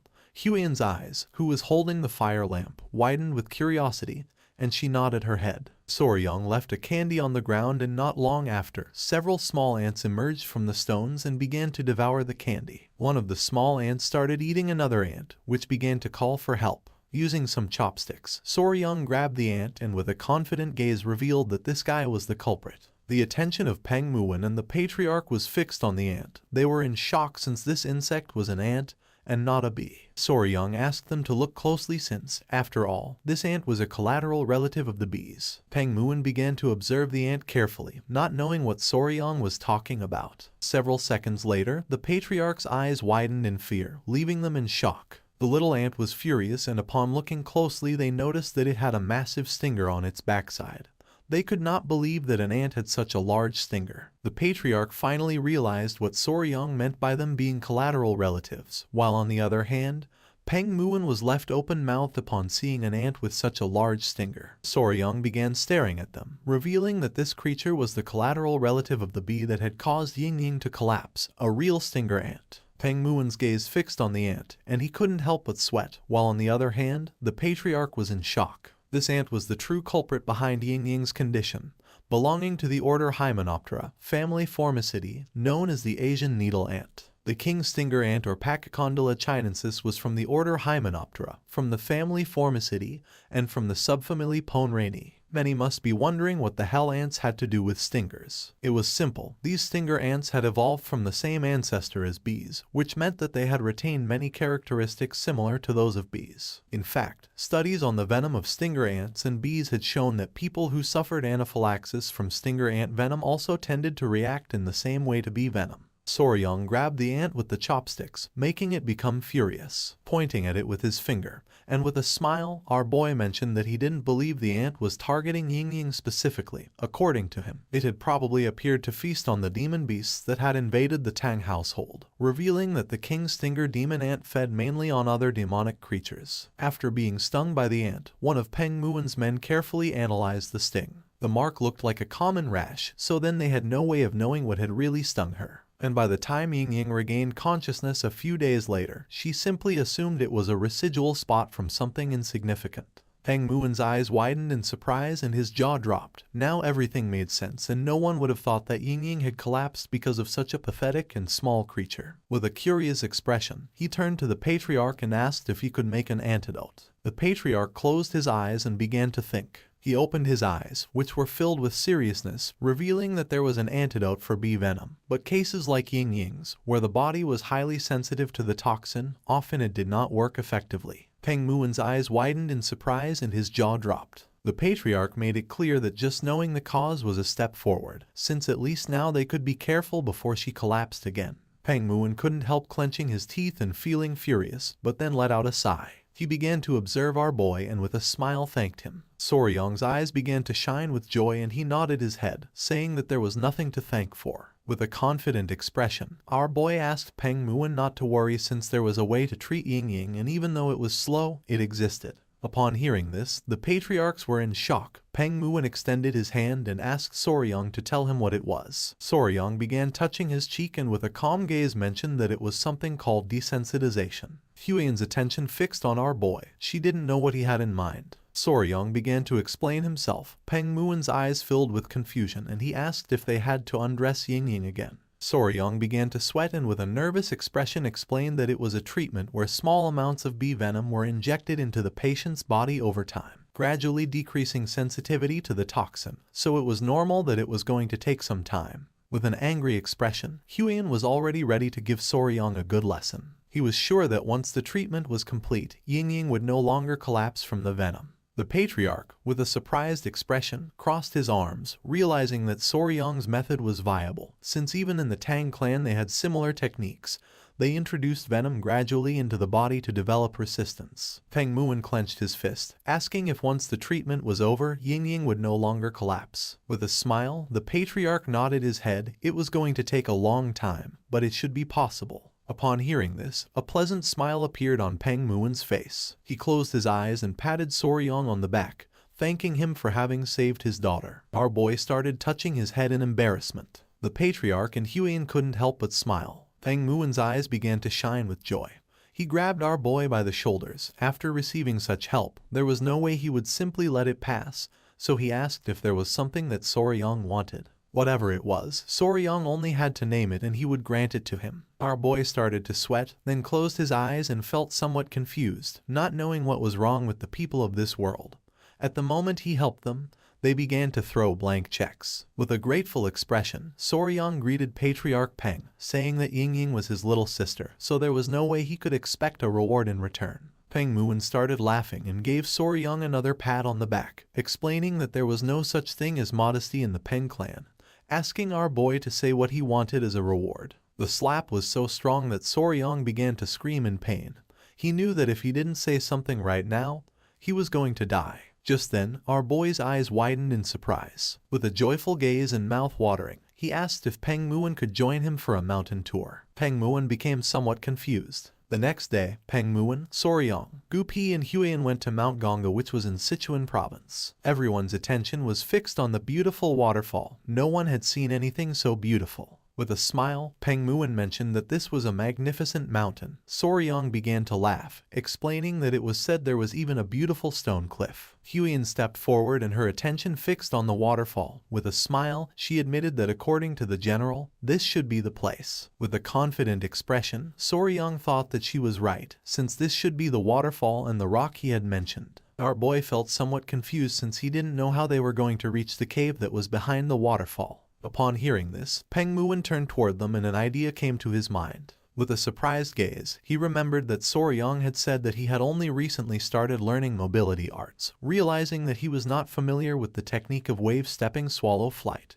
With a curious expression, our boy asked what that was. At first, Peng Muon began to smile, but then his smile disappeared and his eyes filled with confusion. He grabbed Soryong by the shirt and lifted him into the air. Explaining was painful, so he decided to teach him directly.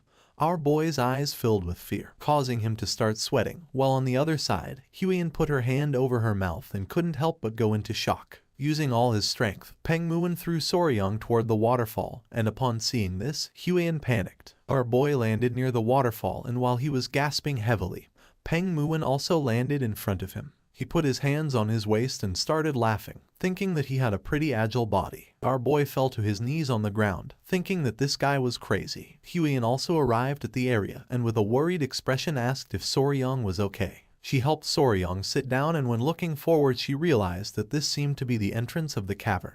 The eyes of our boy filled with surprise, since an entrance hidden behind a waterfall was mysterious. The eyes of Peng Muon began to shine with joy. He decided it was time to enter and find out what was inside the cavern. A few minutes later, while the water from the waterfall was falling into the river, Soryong and the others entered the cavern.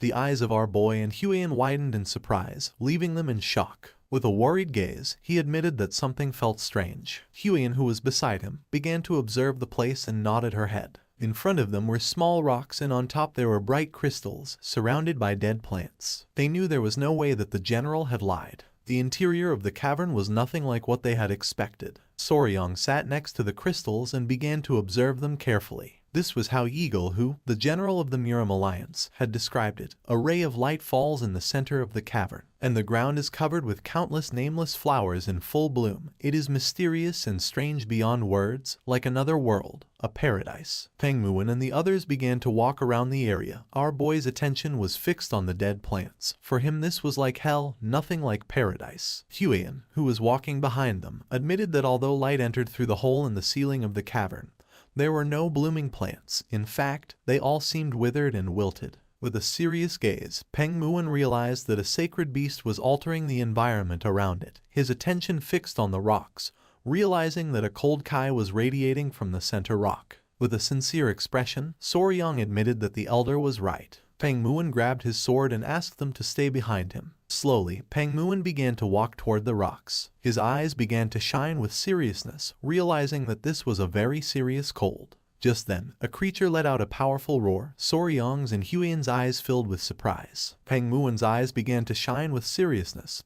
He unsheathed his sword, revealing that the creature was ahead, asking them to stay just behind him. Soryong's eyes began to shine with joy, since for him the roar had been amazing. At that moment, a creature with bright eyes began to emerge from the rocks. It began to stare at our boy and let out another roar. Our boy's eyes widened in surprise and amazement, causing his jaw to drop. The creature was a chubby-tailed gecko. The creature began to walk toward them, and its body began to emit a cold Kai. It was approximately 1 foot long. It had small and round yellow eyes and a chubby little tail. Soryong put his hands on his cheeks and his eyes expanded with love. The gecko was so cute that he was about to lose it. Huiyan put her hand near her mouth and with a smile admitted that the blue lizard was very beautiful. Our boy clenched his fists and couldn't help but smile, since he knew she was capable of recognizing its value. While on the other side, Peng Muon began to sweat, but then clenched his teeth as he realized something. Then the gecko began to roar. Upon seeing this, Peng Muon tightly grabbed the sword, revealing that there was another gecko deeper inside.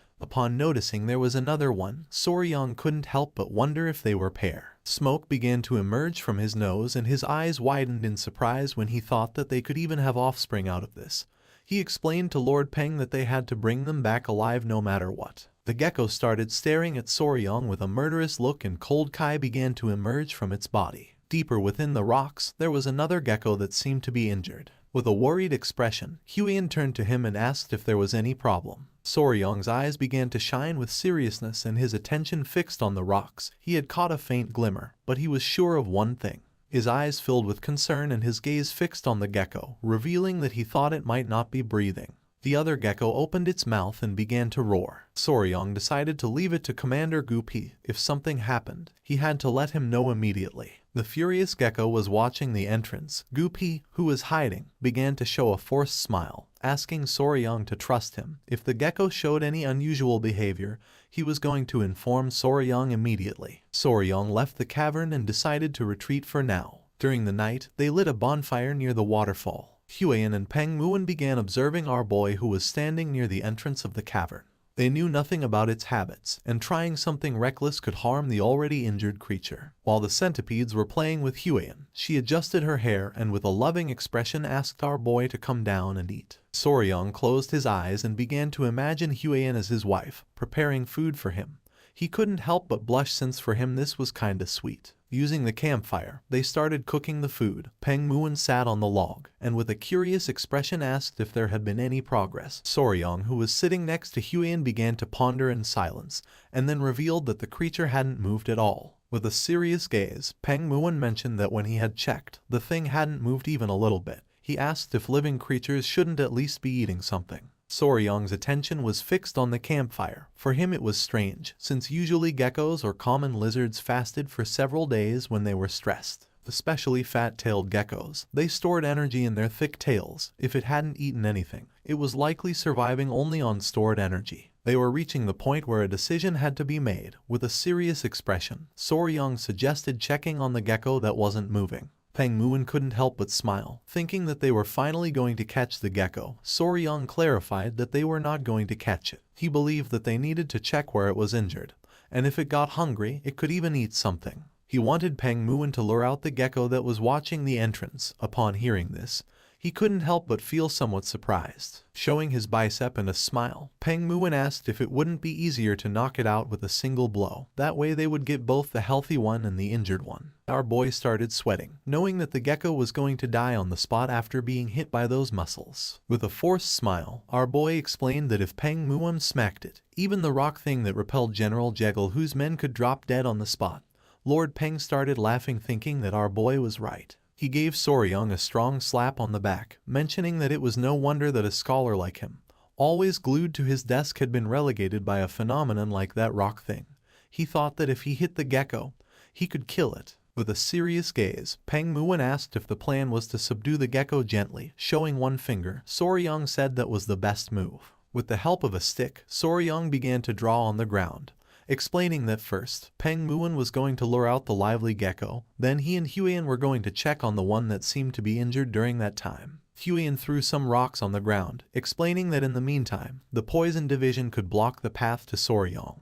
The Lord nodded his head, thinking that this seemed to be the best approach. With a smile, Peng Muon asked if there was anything else he should watch out for. Our boy asked him just to make sure it didn't reach the wall, since it could climb it and come over to his side. Peng Muon hit his fist on his chest, and his eyes began to shine with enthusiasm. He decided to move since his body was eager for action. He started running toward the cavern. Soryong panicked and asked him to please go slowly. A smile appeared on Huiyan and Soryong's face. Our boy knew that if the gecko was sick, then it might not have much time left. Peng Muon, who had the sword resting on his shoulder, Soryong and the others entered the cavern. Upon noticing that they had returned, the gecko's eyes began to shine with rage. Soryong brought his hand to his mouth and whispering gave Peng Muon that he could begin. Upon hearing this, an excited smile appeared on his face. Peng Muon drew his sword and while his eyes were shining, began to imbue mana in it. He and his men drew their weapons and began to advance toward the rocks. Upon seeing that they were planning to attack, the gecko's eyes began to shine with rage and it let out a loud roar. It jumped and using all its strength, attacked, but luckily Peng Muon reacted in time and blocked the attack using his sword.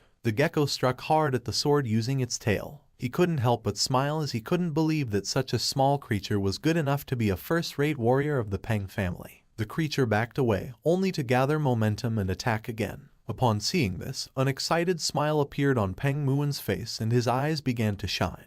Using the sword, he deflected the trajectory of the gecko's attack, and when it realized it, it couldn't help but feel somewhat confused. With a serious gaze, Peng Muon told his men that this was their chance. In the blink of an eye, Peng Muon's men surrounded the small creature. It got angry and started roaring. Soryong's eyes filled with fear, but Huiyan grabbed him by the shoulders and whispering suggested moving quickly while they could. A while later, they moved away from the area and reached the rocks. Soryong's eyes widened in surprise. With a worried gaze, Huiyan asked if the creature was really injured.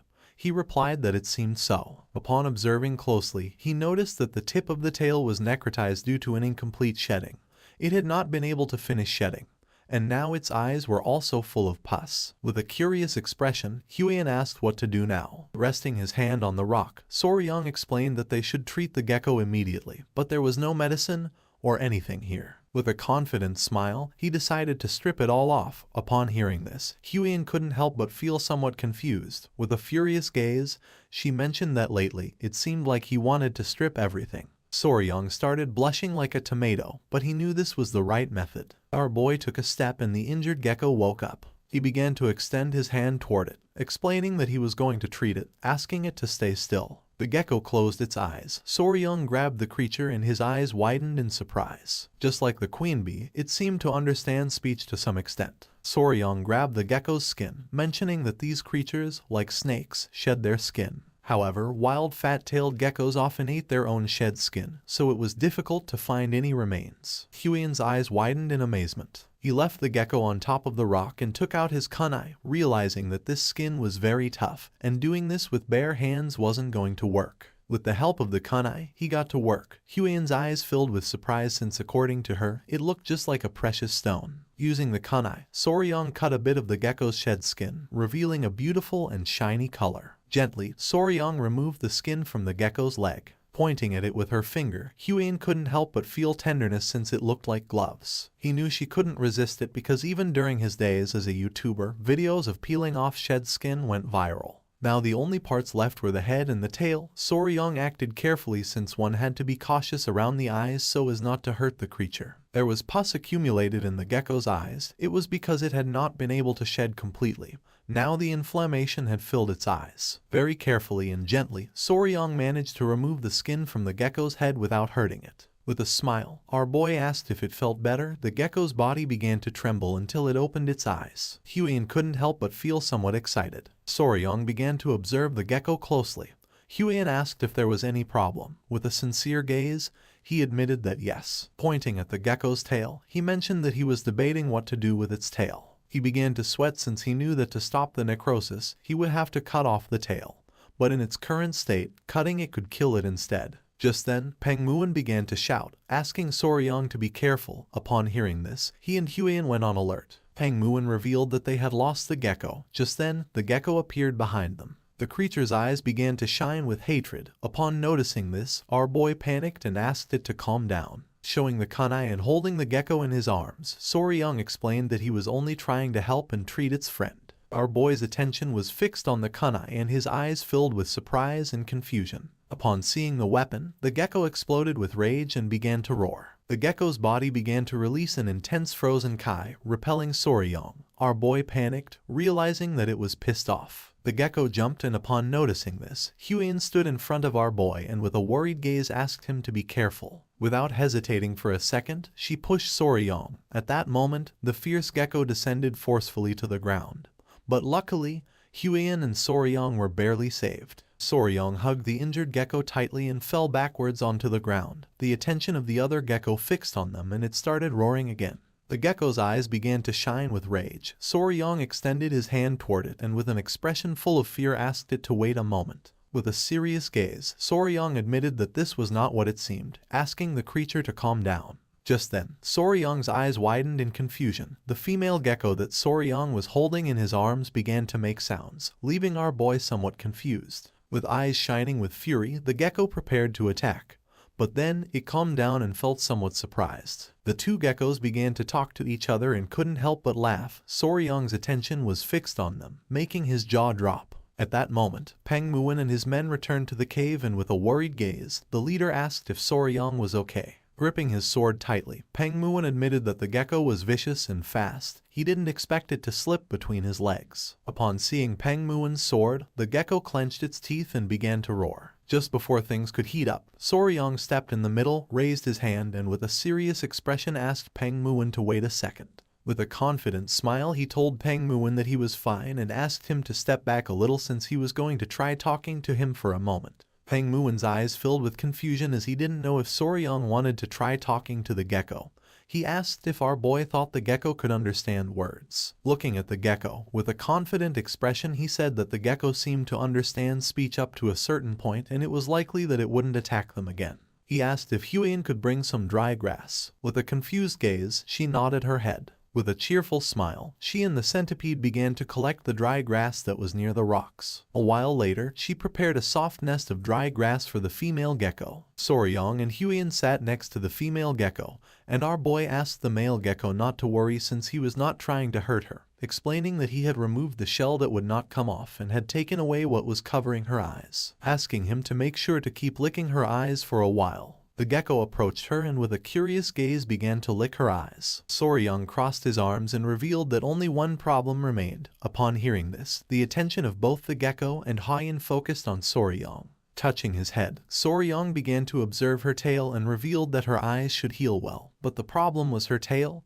Half of it was already rotting and he didn't believe that licking it would help. The gecko began to look at her tail and couldn't help but feel somewhat confused. He turned towards Soryong and nodded with his head, saying that he was right. Forming scissors with his fingers, Soryong revealed that they would have to cut the tail. The gecko's face filled with sweat and fear when he imagined Soryong cutting her tail. The creature began to roar again. Upon seeing this, our boy felt somewhat confused. The gecko jumped and with glowing eyes prepared to attack. Soryong put his arms in front of his chest and with a gaze full of fear, began to scream. A few hours later, Peng Muon's men lit a campfire inside the cave, while Soryong and Huion were sitting on the rocks. Using her finger, Huion began to apply a special balm on Soryong's cheek. Our boy let out a sigh and felt furious, since he was only trying to help, but even so the gecko had bitten him. Huion, who was applying the balm on his wound, asked him to stay still, explaining that if he moved it could leave a scar. Peng Muon, who had his arms crossed, began to laugh, saying that Soryong was finally starting to act like a real man since after all, he had gotten a glorious scar in battle. Upon hearing this, Huion began to stare at Peng Muon with a sinister gaze. Feeling her gaze, the patriarch could not help but feel fear. Touching his cheek, Soryong felt relieved since the misunderstanding had somehow been cleared up. The small centipedes climbed onto Huion's body and began to play. Seeing how the centipedes were not reacting to any murderous intent, he realized that little gecko never intended to harm him in the first place. While they were distracted, Gupi appeared and called their attention. Upon hearing his voice, Soryong's and Huion's attention turned to Gupi. Gupi appeared alongside the gecko, revealing that the creature had something to say. With a forced smile, Soryong began to touch his cheek and asked if he was ready. The gecko nodded. Soryong stood up, promising to do his best effort. But before that, he wanted to ask something to the gecko. He began to observe our boy and became somewhat curious. Showing a finger, Soryong asked what geckos ate, since if he was going to cut her tail off, she was going to need to eat something nutritious in order to recover well. Taking small jumps, the gecko turned his back on them and began to move away. Soryong panicked and started to follow him. The little gecko moved several meters away and stopped near a small plant. Soryong's eyes filled with curiosity and his attention focused on the plant. Using his mouth, the gecko pulled out the plant and began to show it to Soryong. Our boy took the small plant in his hand. Peng Muon and Huion began to observe it closely. With a curious gaze, she asked if she could take a quick look at the plant. Our boy did not refuse and handed her the plant. Huion took the plant and began to inspect it carefully. Showing the plant to Soryong, she revealed that although it was weak, she could feel a bit of Kai seeping out. She was sure that this was a seed of a spirit herb that used to grow in this cavern. Soryong's eyes widened in confusion. He took the seed and his jaw dropped in surprise. With a serious gaze, Peng Muon revealed that he had heard about it long ago. It was said that spirit herbs always grew where spiritual beasts dwelled. The centipedes were sleeping on top of the rocks. Huion began to observe them and explained that if that was the case, then maybe these little ones, just like the centipedes, survive by feeding on the Kai of the spirit herbs. Soryong clenched his fist and his jaw dropped, realizing that if they unearthed the spirit herb, then that meant they were in serious trouble. He panicked and started to replant the herb again, but Peng Muon mentioned that it was no longer useful. Soryong planted the herb again, but Peng Muon placed his hand on his shoulder and revealed that once a spirit herb had been touched by human hands, it would not grow again. He was sure that the gecko knew this and for that reason had unearthed it to show them. Even if he replanted it, it was not going to grow beyond this point, leaving our boy in shock. Soryong began to imagine Jughu pulling out the spirit herbs that were in the cave, and the little geckos crying. Soryong's eyes filled with tears knowing that humans were very cruel. With a curious gaze, Peng Muon asked Gupi what the name of the spirit herb that used to grow here was. Gupi began to observe him in silence, and revealed that that thing was called frost ginseng. Peng Muon began to ponder, and then a smile appeared on his face since then all they had to do was find something that emitted the same type of Kai as the frost ginseng. Upon hearing this, our boy stood up and his eyes began to shine with joy. He asked if there really was something like that. With a smile, Peng Muin nodded his head and then revealed that it was called ice jade, just like the frost ginseng. It contained the essence of cold kai. Touching his chin, he mentioned that the problem was how to obtain the ice jade, since even with money, it was not something that could be obtained easily. While they were distracted, Huiyan stepped forward, capturing their attention. With a serious gaze, she said that if they were talking about the ice jade, then she knew someone who had it. Upon hearing this, a curious smile appeared on the faces of Soryong and Peng Muin, since for them this was good news. With a curious gaze, Soryong approached her and asked who had the ice jade. She panicked and asked him to calm down. She began to sweat, not knowing what to say. Seeing this, Soryong and Peng Muin became somewhat confused. Huiyan swallowed saliva, then began to touch her chin and with a sincere gaze revealed that they were some other weed. Upon hearing this, our boy's jaw dropped in surprise, while on the other hand, Peng Muin became even more confused. With a serious gaze, she let out a sigh. Soryong's eyes widened in fear as he did not know what was happening. Peng Muin and Soryong began to observe Huiyan, not knowing what she had in mind. Even Peng Muin felt confused. Huiyan began to show a confident smile, and upon seeing this, Soryong's eyes filled with fear, and he couldn't help but sweat. He put his hand on his face and let out a sigh. He didn't know why his father-in-law had to say something like that at that moment. He remembered that in this world girls were called weed. Peng Muin crossed his arms and asked who was that other weed who supposedly had the ice jade. Soryong came out of his thoughts and his jaw dropped in surprise, leaving him in shock. Huiyan began to show a confident gaze. Showing a finger, she revealed that one of the 3 flowers of Muram was known as the Flame Queen Peony.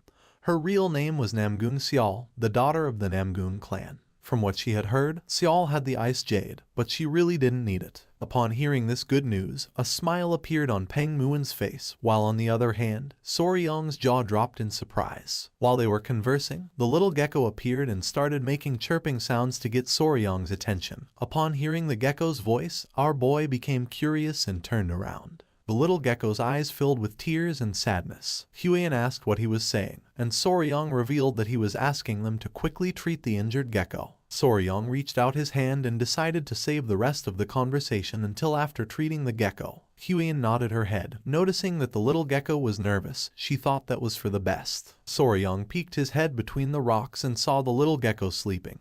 He took her out of the nest and began to examine her carefully. The other gecko's eyes began to shine with concern. With a confused look, Huiyan remembered that geckos could cut off their own tails. She didn't know why it had held on until things had gotten so bad. With a sad expression, Soryong admitted that she was right, but also revealed that there were some geckos that weren't like that. Upon hearing this, Huiyan's eyes widened in confusion. When a lizard cut off its own tail, it was called autotomy, and depending on the species, the traits were different. Soryong began to observe the gecko carefully, remembering that there were some who could perform autotomy but couldn't regenerate. Some could both shed and regrow, and others couldn't do either of those things, so he couldn't assume anything and had to examine it properly. Soryong started to touch the gecko's tail. Once they confirmed it, they would find the detachment segment and press it with a finger to trigger the separation. Huiyan's eyes filled with confusion since she didn't know what that was. With a smile, our boy explained that although it seemed like the gecko's tail could be cut anywhere, in reality, the point where it breaks was predetermined. That was what they called the detachment segment. Huiyan was in shock since she didn't know much about geckos. Because they weren't poisonous, she didn't know how Soryong knew so much. According to her, this was amazing.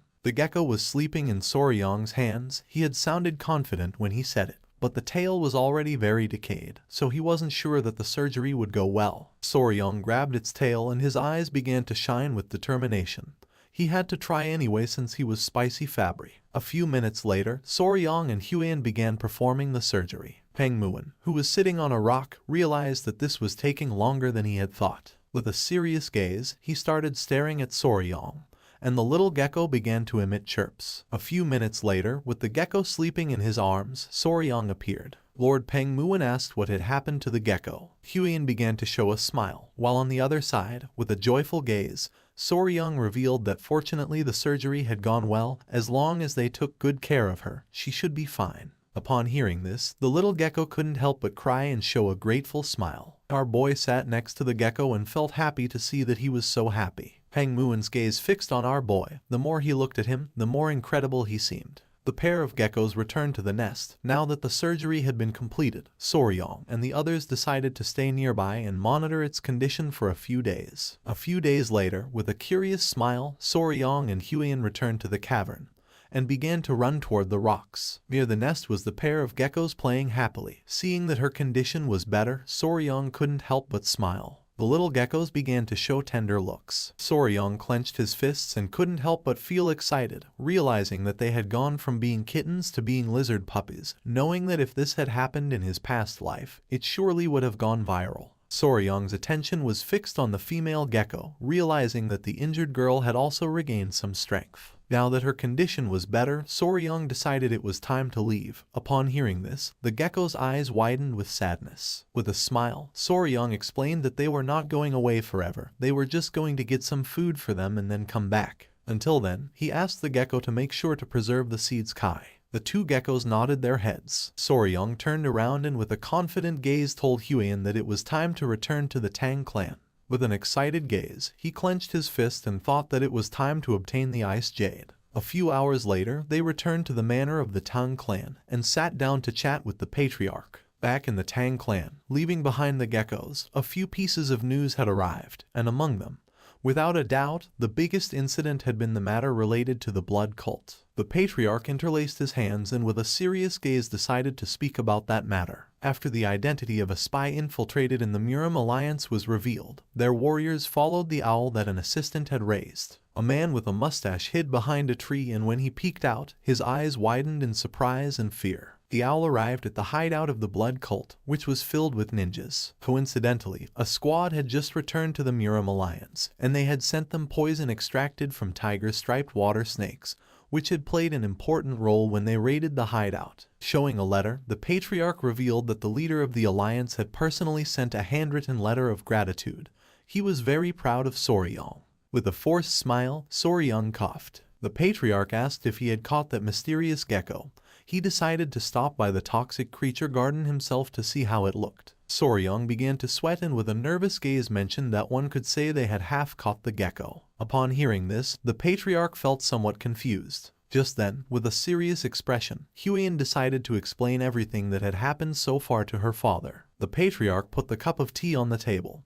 He began to stroke his beard and started thinking about the ice jade. Resting her hands on the table, Huion stood up and explained that for that reason, they had planned to go together to Anhui province to visit the Namgung clan. After thinking, with a calm gaze, the patriarch gave them permission to go. For him this was very convenient since he needed them to deliver something along the way. The timing wasn't the best because of the blood cult, but if Soryong was with her, he could be at ease. Soryong let out a sigh and his eyes filled with confusion since he didn't know if that had been a stealthy way of assigning him a task. Just before they could leave, with a serious expression, the patriarch asked them to wait a moment. He closed his eyes and revealed that some disturbing rumors had been circulating lately about the Namgung clan. Soryong and Huion began to look at each other and their eyes widened in surprise. It was nighttime and near the Namgung clan was Yellow Mountain. Two men were walking around the area. The bald man's eyes filled with surprise and he couldn't help but sweat when he asked if his friend was joking. With a confident gaze, his friend said that he was telling the truth.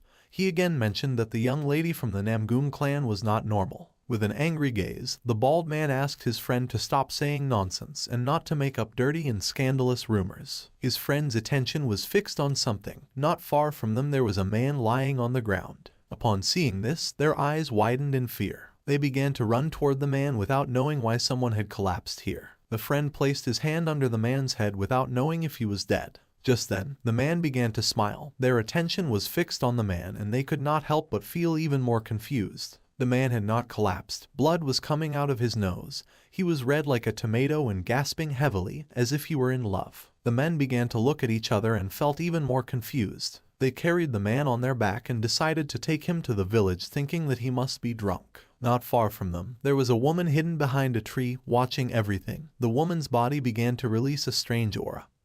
Her shadow became larger. She was like a spider hanging from its web. It was night and under the light of the moon, a woman was practicing with the sword. She concentrated and her eyes began to shine with determination. With precision and elegance, she swung the sword several times, cutting the leaves of the trees. At that moment, her body began to tremble, and the woman began to gasp heavily and felt frustrated. She had not managed to cut all the leaves, so she thought that she still needed more training. A woman with pigtails who was holding a lamp appeared and addressed the woman as Unnai. She was Namgoon Yoon from the Namgoon clan. With a serious expression, she suggested returning now, since if they arrived late, they were going to be caught. Yoon knew that her father was going to scold her if they were caught this time. She admitted that the sword handling was great, but as the eldest daughter of their family, Unnai had to take better care of herself. Unnai began to observe Yoon in silence. Using her hand, she took off her hat and with a sincere gaze admitted that Yoon was right. She was the eldest daughter of the Namgoon clan, also known as the Flame Queen Peony or Soul. At that moment, she began to cough strongly. Seeing this, Yoon's eyes filled with concern since she did not know if Seul was okay. Unnai clenched her fist and her face turned pale, since she suffered from the disease called overflowing Kai deviation. At first, everyone in the family considered it a blessing. That was because the Kai channels were completely open, which made the construction of internal energy much faster, and there was no blockage at all in the circulation of pure Kai. The old man who was treating her mentioned that too many of her blood points were open, and her innate Kai was being depleted too quickly. With a worried expression, the father asked if there was no solution. The old man put his hand on his chin and began to ponder. With his face sweating, and with a sincere expression, the old man revealed that she needed yin energy, pure and strong yin energy, which should be used before her innate Kai or her life could be shortened. Back to the present, Unnai began to pant heavily and little by little began to run out of energy. Yoon approached her and with a worried gaze asked if she was okay. With a smile, Unnai asked her not to worry and suggested going back. With a confused gaze, Yoon asked if she was sure. Just then, Unnai's attention was fixed on the lamp. She felt identified and thought that she was like the oil flame inside this lamp. She began to stare at the lamp, knowing that she was a being who would disappear once the oil was consumed. She began to look towards the sky, knowing that she had to hurry and master at least the Emperor's sword style as soon as possible. Her attention was fixed on the moon, and while the wind was blowing, she thought that she should master the style before her body burned and disappeared. It was daytime, and somewhere on the Yangtze River there was a boat. On the boat were Soryang, Huan, and Gupi. Gupi began to point towards the water and asked Soryang to look, since the Beiji dolphin had appeared. Upon hearing this, Soryang's eyes widened in surprise, realizing that it was the Yangtze River dolphin. The dolphin emerged from the water and began to play. Soryang was in shock, since he could not believe that he was seeing with his own eyes a species that had gone extinct. And even though he liked insects and reptiles, dolphins were something different. With a smile, Huan mentioned that if they followed the Yangtze River, they would reach Wuhan, where the Muram Alliance was located. Soryang's attention focused on her. With a smile, he explained that according to his father-in-law's orders, they had to stop in Wuhan and deliver the red-necked keelback's poison. After that, they could get off the boat at Angyang, which was considered a safe zone. Huan began to show a smile and said that at this speed they could arrive at a much earlier hour. Soryang sat next to her and with a worried expression revealed that there was something he was concerned about. Huan sat next to him and with a curious gaze asked what it was. Our boy knew that if the ice jade was really so precious, then the Namgoon clan would not hand it over easily. He extended his hand and explained that this fact kept bothering him, no matter how he thought about it. She started laughing and asked him to trust her. She started imagining Unnai and revealed that the ice jade was of special use for the young lady Namgoong Seol. She needed to be able to eat it, but the ice jade could not be eaten. She started to point at our boy, being sure that now that they had that, they were going to trade it for the ice jade, since after all, that could be eaten. Soryang put his hand into his clothes. Then he started to touch his chest and mentioned that she was not entirely wrong about that. He felt worried since he did not know if this ice jade was safe. He also remembered that lizards were cold-blooded, so normally they hated everything that was cold. He did not feel good feeding them, something he was not sure about. With a serious gaze, he called Huan's attention and remembered that she had said that the ice jade contained cold yin energy. He asked what that was, since he had heard about yin and yang energy before, but for him it was still difficult to understand. Huan turned towards him, and while her eyes were shining with joy, she started to show one finger and began to smile. Because it was important for martial arts cultivation, she decided to explain, but asked our boy to listen carefully and remember. The yin kai was the kai that created the yin fire, and among the kiss of heaven and earth, it referred to the kai that sank downwards and gathered. With a serious expression, she revealed that normally, yin energy suppressed the activity of living beings. Dark, cold, and fearful things were all types of yin energies, so the expression cold yin energy was simply a type of yin energy. Soryang's eyes widened in surprise and he thought that yin energy was bad. With a smile, Huion said no, since in contrast to yin energy, yang energy created yang fire, but an excess of it accelerated living activities, causing faster aging and depleting energy. Soryang began to imagine lizards playing with ice, realizing that the reason those two children needed cold energy was that their bodies were cold energy in itself, and thus they grew by absorbing that yin energy. He thought it was something like recharging batteries. Soryang started touching his head and questioned if yin and yang were not supposed to be balanced, like male and female. He did not know how they achieved that balance when they had pure yi energy. Soryang started touching his head in confusion. Huion's gaze fixed on him and she could not help but blush like a tomato. With a nervous expression, she looked away and said that she did not know. She started shouting, saying that they were going to discover how to find that balance between yin and yang later. Upon hearing this, our boy could not help but blush and his mind filled with confusion. She put her hands on her face and felt embarrassed. Just then, Gupi appeared and announced that they had arrived, asking them to get ready to disembark. Their ship docked at the port of Wuhan. Once the ship stopped, Soryang and Huion got off. She introduced herself and revealed that they had brought the object he had requested. The man with a ponytail extended his hand and with a smile said that the general was already waiting for them. They started walking across a bridge and Soryang felt amazed. He was in shock to see how grand the Murim alliance was. Not far from the area, a woman grabbed a man by the ear, making the man start to scream. With his face full of sweat, the man asked the woman named Sword Phoenix to stop since he was about to teach that guy a lesson. With an angry gaze, she made it clear that he could not be dueling against his own allies. With a sincere expression, the other man told Seonghu that she was right since he had acted too hastily without verifying the facts first. Seonghu said that he was only defending the honor of the young lady. At that moment, something caught Seonghu's attention. His gaze fixed on Huion and he soon realized that she was the poisonous flower. Huion turned around and recognized the man with a white bandana as Slaying Dragon, the woman as Sword Phoenix and Seonghu as Spear Dragon. With a smile, she remembered that it was the first time they met since the Dragon Phoenix meeting. She asked how everyone had been. Seonghu could not help but smile since it had been a long time since he had last seen Huion.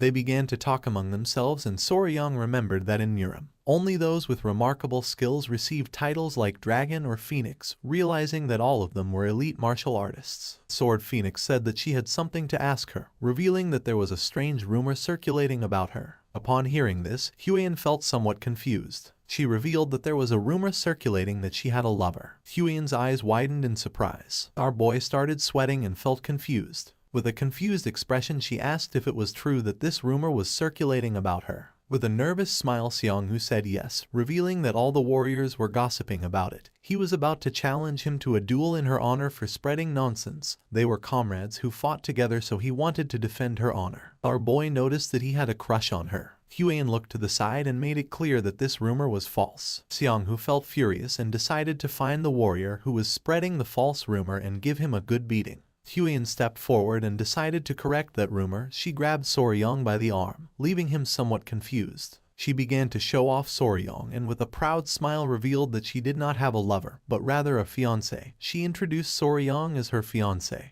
Upon seeing this, everyone went into shock. With a surprised expression, Sword Phoenix noticed that Soryang was very young. With a forced smile, Huion apologized and thought that she should have introduced Soryang to them earlier. Soryang and the others greeted each other. Just when he raised his head, he saw Seonghu staring at him with a murderous gaze. He approached our boy and asked if his name was Soryang.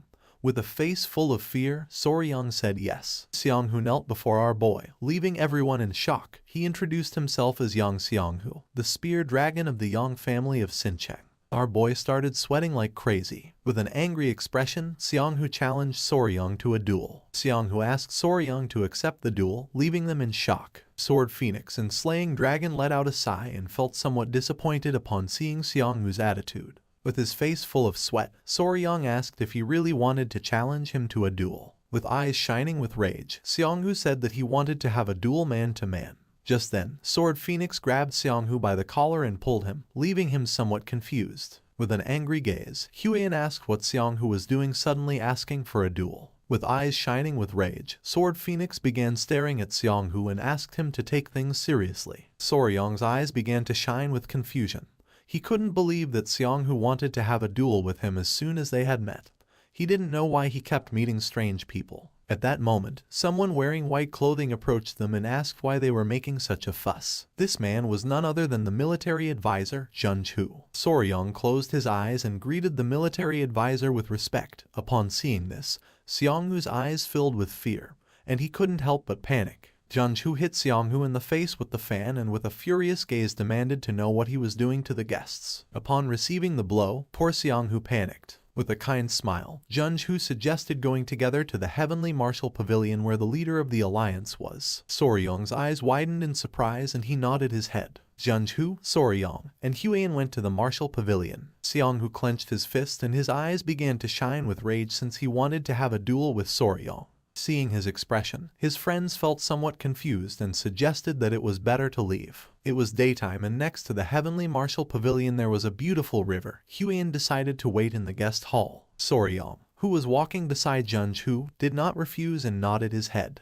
A girl who was in the guest hall began to sweat and with a nervous expression started pointing out the way, saying that first they had to go greet the leader of the alliance. Soryong's attention focused on her and he soon realized that she was a rookie and seemed a little lost. Junju began to smile and mentioned that they had caught that guy thanks to Soryong and explained that she was the one they had brought to replace the previous maid, who had turned out to be a spy, and because she was new, she was still somewhat inexperienced. Our boy began to show a forced smile. The maid closed her eyes and informed the leader that the general and the young warrior from the Tang clan had arrived. Upon hearing this, the leader gave them permission to enter. The door of the hall opened. The leader of the alliance was standing on the balcony enjoying the views. Junju and Soryong bumped their fists against their palms and bowed their heads to him as a sign of respect. Our boy introduced himself as Y Soryong from the Tang clan of Sichuan. Upon hearing this, the leader's eyes filled with surprise. With a kind smile, he asked them to come in since he knew that Soryong must be tired from such a long journey. Just then, something caught his attention, putting him on alert. He began pointing at our boy with his finger and with a serious expression questioned whether those little guys on his wrist and waist didn't bite just anyone. With a surprised expression, our boy said that they didn't bite just anyone. The little centipedes were sleeping under Soryong's clothes. He remembered that it was said the leader was one of the top 3 martial masters in all of Muram. He couldn't believe that he had instantly noticed the poisonous creatures wrapped around his body. They sat down to chat, and the leader got straight to the point and asked if Soryong had brought the venom from the tiger-striped water snakes. Soryong said that he had, and with a smile revealed that he had prepared as much as possible just before leaving. He had brought 3 bottles. Junju was in shock, and with a calm expression mentioned that when he was in Sichuan, he had seen the process of extracting that venom. A complicated task. It required a lot of work and effort to collect. He didn't know how to thank Soryong for having brought 3 bottles. The leader began to look at our boy and mentioned that he had heard that he had become the son-in-law of the Tang clan. Soryong turned his head toward him and nodded. The leader decided to ask about his parents, and Soryong revealed that he had no family. He was alone in this world and had no one to trust. Junju interrupted the conversation and with a serious tone said that he had heard that Soryong had lost all his memory in an accident, and before being taken in by the patriarch of the Tang clan, he used to live alone on Hainan Island, hunting snakes and selling them. The leader crossed his arms and it didn't take long for him to realize that Soryong must have lived a lonely and difficult life on his own. With a cheerful smile, Soryong began to touch his head and mentioned that he wasn't completely alone. The leader decided to change the subject and talk about the reason why he had summoned Soryong. He knew that our boy had played an important role in the recent blood cult incident and wanted to grant him a reward. The eyes of our boy widened in surprise. With a nervous gaze, he mentioned that he had already told the general what he needed the last time. Junju began to show a smile. What Soryong had discovered was something enormous, enough to ensure that those disgusting leeches from the blood cult would never set foot on the Central Plains again. And according to him, this kind of service deserved more than just a simple reward. With a nervous expression, Soryong began to shake his hands in denial, revealing that it had been something he had stumbled upon while trying to save his people from them. If it was that gift which had already been promised to him, according to him that was more than enough for him. The eyes of the leader and of Junju began to shine with seriousness. The leader placed his hand on the table and asked if he had really stumbled upon it while trying to save his people. He stood up, crossed his arms, and couldn't help but smile, as he had been wondering why he felt a sense of closeness with Soryong. Now he had realized that it was because they were alike. Soryong's eyes filled with confusion, and the leader clarified that he wasn't talking about their faces. With a serious gaze, he revealed that he had lost both his clan and the one he loved because of those bastards from the blood cult. He was struggling, doing everything possible to save even a single remaining member of the family, and at some point along the way, he reached enlightenment and achieved martial mastery. The leader began to observe our boy and mentioned that he had heard that Soryang had thrown himself against an elder of the blood cult while he was poisoned in order to save his people from the Tang clan. With a smile, our boy said it was true. A smile appeared on the leader's face since he had done the same thing 30 years ago. He began to walk towards Soryang. Despite being imposing, he had thrown himself in completely, with nothing but desperation in his heart. He placed his hand on our boy's shoulder, leaving him somewhat confused. With a smile, as a reward, he decided to grant our boy his unique martial art, called Iron Coffer Technique. The jaws of Soryang and Junju dropped in surprise. The leader couldn't help but smile and with a confident gaze revealed that he had never taken a disciple before. And when he died his martial art would disappear with him. He had no intention of pretending to be his master, so he decided to let the Tang clan know they didn't need to worry. Junju stood up and his face was covered in sweat. Our boy was open-mouthed and sweating like crazy. From the bottom of his heart, he thanked the leader and swore to make sure not to bring shame to his great name. Upon hearing this, a kind smile spread across the leader's face. Once night fell, Soryang was walking around the area carrying a heavy book. He held the book tightly. The alliance leader was granting him his own martial art. For now, Soryang had to keep it secret from everyone except for the elders of his clan, since if it were found out, he could become a target of the blood cult. He decided to return to the guest hall and thought that if he told Huyen she would be delighted. Just then, a man appeared and began watching him in silence. The man asked our boy to wait. With a curious gaze, Soryang turned around and saw the furious Xianghu staring at him. Soryang couldn't help but tremble. Xianghu took a step forward and with a serious look said that he had heard that Soryang had passed through the heavenly martial pavilion. He had come since he still hadn't received an answer regarding their duel. Our boy was in shock to see how persistent this guy was. With a sincere expression, Xianghu admitted that he wanted to know if Soryang was a man worthy of marrying Huyen.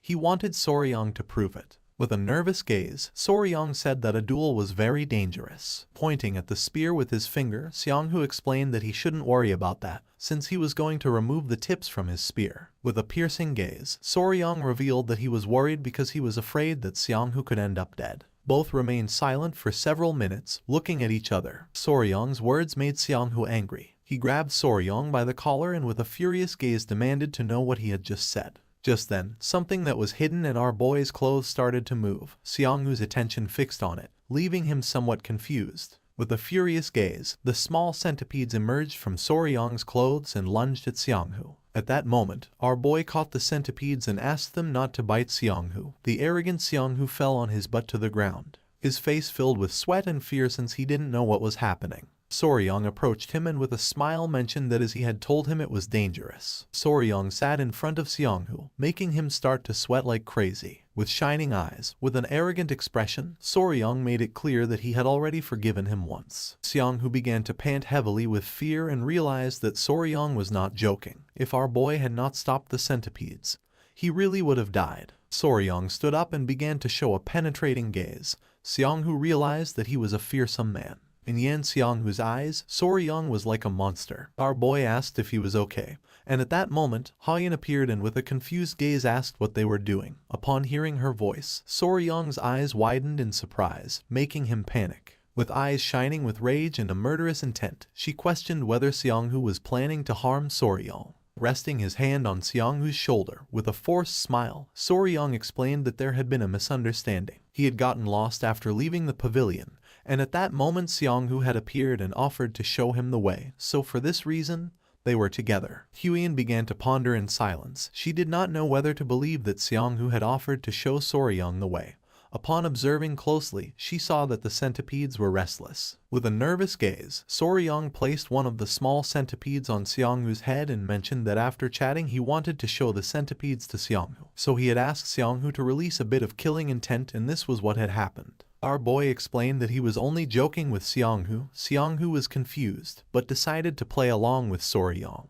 He stood up and placing his hand on his shoulder, with a smile mentioned that Soryang was right. Huyen's eyes filled with suspicion. She didn't know if they were telling the truth. She thanked Seonghu for guiding Soryong and decided it was time to return to the reception hall. With a nervous smile, Soryong nodded and started running. Seonghu put his hand on top of his head and let out a sigh of relief since he had narrowly avoided getting into trouble. While Soryong was walking away, he turned around and with a smile made it clear that he had saved Seonghu's life twice. After saying this, they left. Seonghu's jaw dropped in confusion. He didn't know what was happening. The next morning, the ships began to arrive at the port. Soryong, Huian and Gupi got ready to leave. With a smile, she greeted Seonghu and the others by bowing her head and explained that they had something to do, so they had to go, thanking everyone for their kindness. Slaying Dragon asked both of them to take care. Just before they could leave, with a curious gaze, Sword Phoenix asked Soryong to wait a moment. Then, she placed her hand on Seonghu's shoulder with eyes full of nervousness. He bowed his head to Soryong as a sign of respect. Sword Phoenix mentioned that she had heard what Seonghu had done and thanked Soryong for his generosity. Soryong's eyes widened in confusion. Seonghu started touching his head and with a nervous gaze thanked our boy, explaining that after talking with Sword Phoenix at night, he had realized how foolish he had been. A proud smile appeared on the faces of his friends. With eyes full of tears, he clenched his fists and revealed that he had convinced himself when he saw Soryong's great tolerance, who had covered up his bad manners. According to him, Soryong was the most suitable as Huian's fiancé. He asked our boy to take good care of her in the future. Soryong said goodbye to them and couldn't help but smile.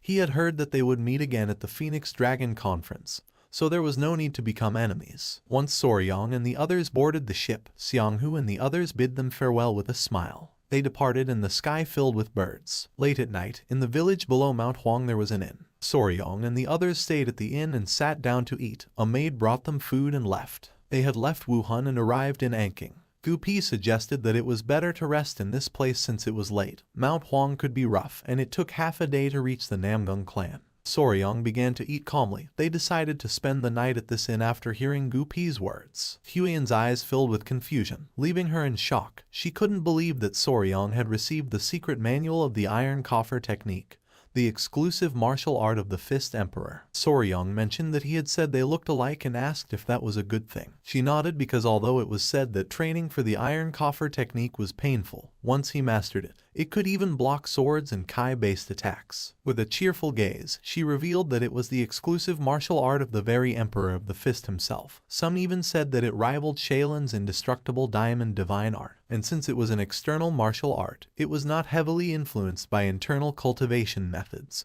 so Soryong wasn't going to have any problem learning it. Soryong was in shock as he knew that if he mastered the technique, he would gain bulletproof defense. He knew that he had inherited an incredible technique. With a kind smile, she offered to help him train, as she had heard that the first emperor used to whip his own body every morning as part of the regimen and she could do this for Soryong. Soryong's jaw dropped upon hearing that the first emperor used to whip his own body, clenching her fists. She said this was true since hardening skin through whipping was part of training. Soryong couldn't help blushing at the thought of Huian dressed as a maid holding a whip. Just then, an old man approached them and asked if they were planning to climb Mount Huangshan. Soryong's eyes filled with curiosity and he turned around. Huian nodded her head and questioned why the old man was asking this. The old man introduced himself as the owner of the inn and asked if they were heading to the Namgung clan. Our boy stood up and with a confused gaze asked if there was any problem. Huian remembered that her father had said that sinister rumors had been spreading. She didn't know if this could be related to them. The old man approached her and revealed that during the last few months, the people who had gone up Mount Huangshan had started to disappear. Eventually they had been found safe and sound, but all their yang energy had been completely drained. Upon hearing this, Soryong's face filled with fear, while on the other hand, Huian became suspicious since according to her this was strange. She questioned what all of this had to do with the Namgung clan. The old man coughed and couldn't help blushing when he revealed that each of the people who had come back to their senses had said the same thing. The person they had spent the night with was none other than Lady Namgung Xiao of the Namgung clan. Upon knowing this, Huian's eyes widened in confusion, leaving her in shock. She began arguing with the old man saying that this was absurd. According to her this must be a trap, a malicious slander. Soryong asked her to calm down. The old man panicked and with a nervous expression revealed that everyone had reacted like her. It was night and the moon was high in the sky and not far away was the manor of the Namgung clan. Xiao was sitting in her room sewing. Just then, a maid opened the door to her room, making her curious. The maid informed that the patriarch had summoned her to the patriarch's hall immediately, leaving her somewhat surprised. Without wasting any more time, she left her room and began heading toward the patriarch's hall. She did not know if her father had found out that she had been secretly training fencing at night. Once she arrived at the patriarch's hall, her eyes filled with surprise. In front of the patriarch there were several men kneeling. When he saw that she had arrived, the father's eyes began to shine with seriousness. He gave the order to all the men to raise their heads, and asked everyone to say if the one they had seen was really his daughter. With a face full of fear and trembling, one of the men raised his head, and the others began to ask for mercy. With a furious gaze, the father gave them the order to speak the truth at once, leaving Xiao somewhat confused. With a serious expression, he asked if Xiao had been secretly going out to Mount Huangshan at night. He revealed that these men were saying that she had drained their yang energy. Her eyes widened in fear and confusion. Her face filled with fear and she couldn't help but cry. The father began to point at her and asked her to speak clearly. With a sincere gaze, she admitted that it was true that she had been training with her sword in the valleys of Mount Huangshan the last few days, but swore that aside from training with the sword, she hadn't done anything else. The father turned toward the men and said that his daughter had declared herself innocent, so they must provide solid evidence of what they claimed to have seen. With eyes full of tears, the fat man swore that they only spoke of what they had seen with their own eyes. They did not intend to insult the young lady. The other man began to cry since he didn't know what was happening in this world, nor if everyone had gone crazy or been possessed by spirits. Upon hearing this, the fat man's eyes filled with surprise. He stood up and said that there was a mole. The patriarch became curious and asked which mole he was talking about. Pointing at his chest, he revealed that the woman they had seen had a mole on her chest. With a curious expression, the father thought this was nonsense, turned around and asked Xiao if it was true. She put her hand over her mouth and her eyes began to shine with fear, leaving her in shock. Seeing her expression, the father couldn't help but get angry. He couldn't believe that this was true. Huiyan and Soryang left the inn and began to walk through the forest. Huiyan's face was full of rage. Our boy approached her and with a curious expression asked if she was still upset about what the innkeeper had said. Despite being so, she denied it. In front of them was Gupi, who carried all the luggage in his backpack. With a furious gaze, Huiyan turned around and made it clear that it was ridiculous to think that Namgung Xiao was absorbing men's masculine energy every night. Soryang's eyes widened in fear, realizing that she was upset. Huiyan let out a sigh. With a sincere expression, she apologized since she didn't want to get angry. But according to her, those rumors were nonsense. She revealed that Namgung Xiao could not have contact with men, leaving Soryang in shock. With a face full of sadness, Huiyan revealed that Xiao had a strange illness, and if she didn't constantly receive yin energy, her life expectancy would shorten. Due to that type of body, yang energy was like poison for her. That's why she was careful not to let any man get close to her. So spending each night with men was something impossible for her. With a confused gaze, Soryang realized that this scenario was like that of a fantasy heroine. He didn't know if this was going to end well. Several hours later, they arrived at the entrance of the Namgung Manor. With a serious gaze, the guard began looking at Soryang and asked what they had come for. Huiyan began whispering and her eyes started shining with seriousness, realizing that the family atmosphere in the Namgung clan wasn't good. So it was possible that the guards wouldn't allow them, and if they said they came to see Xiao without any reason. So she asked our boy to make something up. With a curious expression, Soryang decided to listen to her. Our boy approached the guards, coughed, and with his eyes shining with confidence said they had come to make a deal. The guards said nothing, and upon seeing this, Huiyan panicked since she didn't know what Soryang was saying. Seeing that the plan hadn't worked, our boy couldn't help but sweat. Just then, someone opened the door upon hearing the commotion. Upon seeing who this person was, Soryang and Huiyan's eyes filled with surprise, leaving them in shock. This person was Namgung Yoon. She was just as surprised to see Huiyan. Thanks to her, Soryang and the others entered the clan's manor, and Huiyan and Yoon began to dance with joy. Yoon was happy since it had been a long time since the last time she had seen Huiyan. With a smile, Huiyan mentioned that it had been 2 years since the meeting of the 7 families. With a confused expression, Yoon asked what Soryang meant by making a deal. Huiyan closed her eyes and let out a sigh. With a nervous expression, Soryang began to show a smile. Huiyan explained that they needed the ice jade, and she had heard last time that Xiao had it. Upon hearing this, Yoon felt somewhat surprised. With a sincere gaze, Huan mentioned that they really needed it, so they had come to see if they could get it. Yoon put her hands together and with a kind smile suggested first going to the patriarch's hall to talk about the matter with her father. She was sure that her father was going to be happy to see Huan after such a long time. Resting her hands on Soryong's shoulders, with a smile Huan revealed that she had brought something to exchange for the ice jade. Our boy's eyes widened in confusion. Yoon was in shock and asked if she wanted to exchange Soryong. Not long after, they went to the Namgun clan patriarch's hall. They told everything to the patriarch. He stood up and with a surprised gaze asked if it was true. His eyes widened in fear. He was in shock since he couldn't believe that they had brought an elixir that contained cold energy. Huan asked Soryong to show it. Upon hearing this, with a smile, our boy put his hand inside his clothes, took out the elixir, and placed it on the table. The patriarch's attention was fixed on it and his mind was filled with surprise. Inside the elixir there was something shining. With a curious gaze, the patriarch asked if he could take a closer look, and with a smile Soryong gave him permission. Soryong couldn't help but sweat. It was an elixir that he had brought very carefully, keeping it in his arms. He hoped that they would accept this exchange. The patriarch began to examine the elixir carefully, and mentioned that the purity of cold kai was very high. With this, she could endure at least 10 years. With a curious expression, Yoon asked if really it was so incredible. Because it was so valuable, the patriarch decided to exchange it for the ice jade. Upon hearing this, a joyful smile appeared on the faces of Huan and Soryong.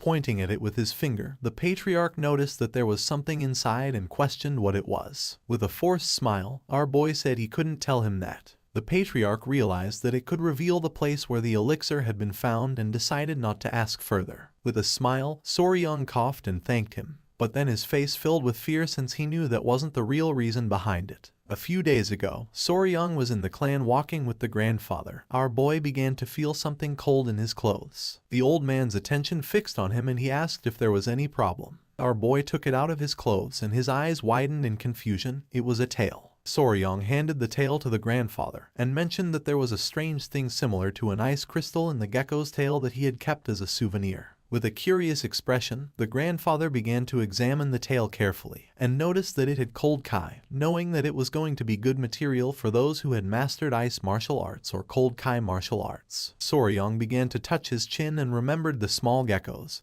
He thought they stored nutrients in their tails, like fate-tailed gecko. He would have never thought that it was actually cold kai. With a smile, the grandfather asked if Soryong wanted to try turning the tail into an elixir. Back in the present, our boy was in shock since he knew that a withered gecko's tail wasn't even worth mentioning. With a cheerful gaze, the patriarch asked Yoon to go tell her sister to exchange this elixir for the ice jade. Upon hearing this, she nodded. Now that they were already here, he asked them to rest a little. He had to organize a party to welcome the guests of his clan.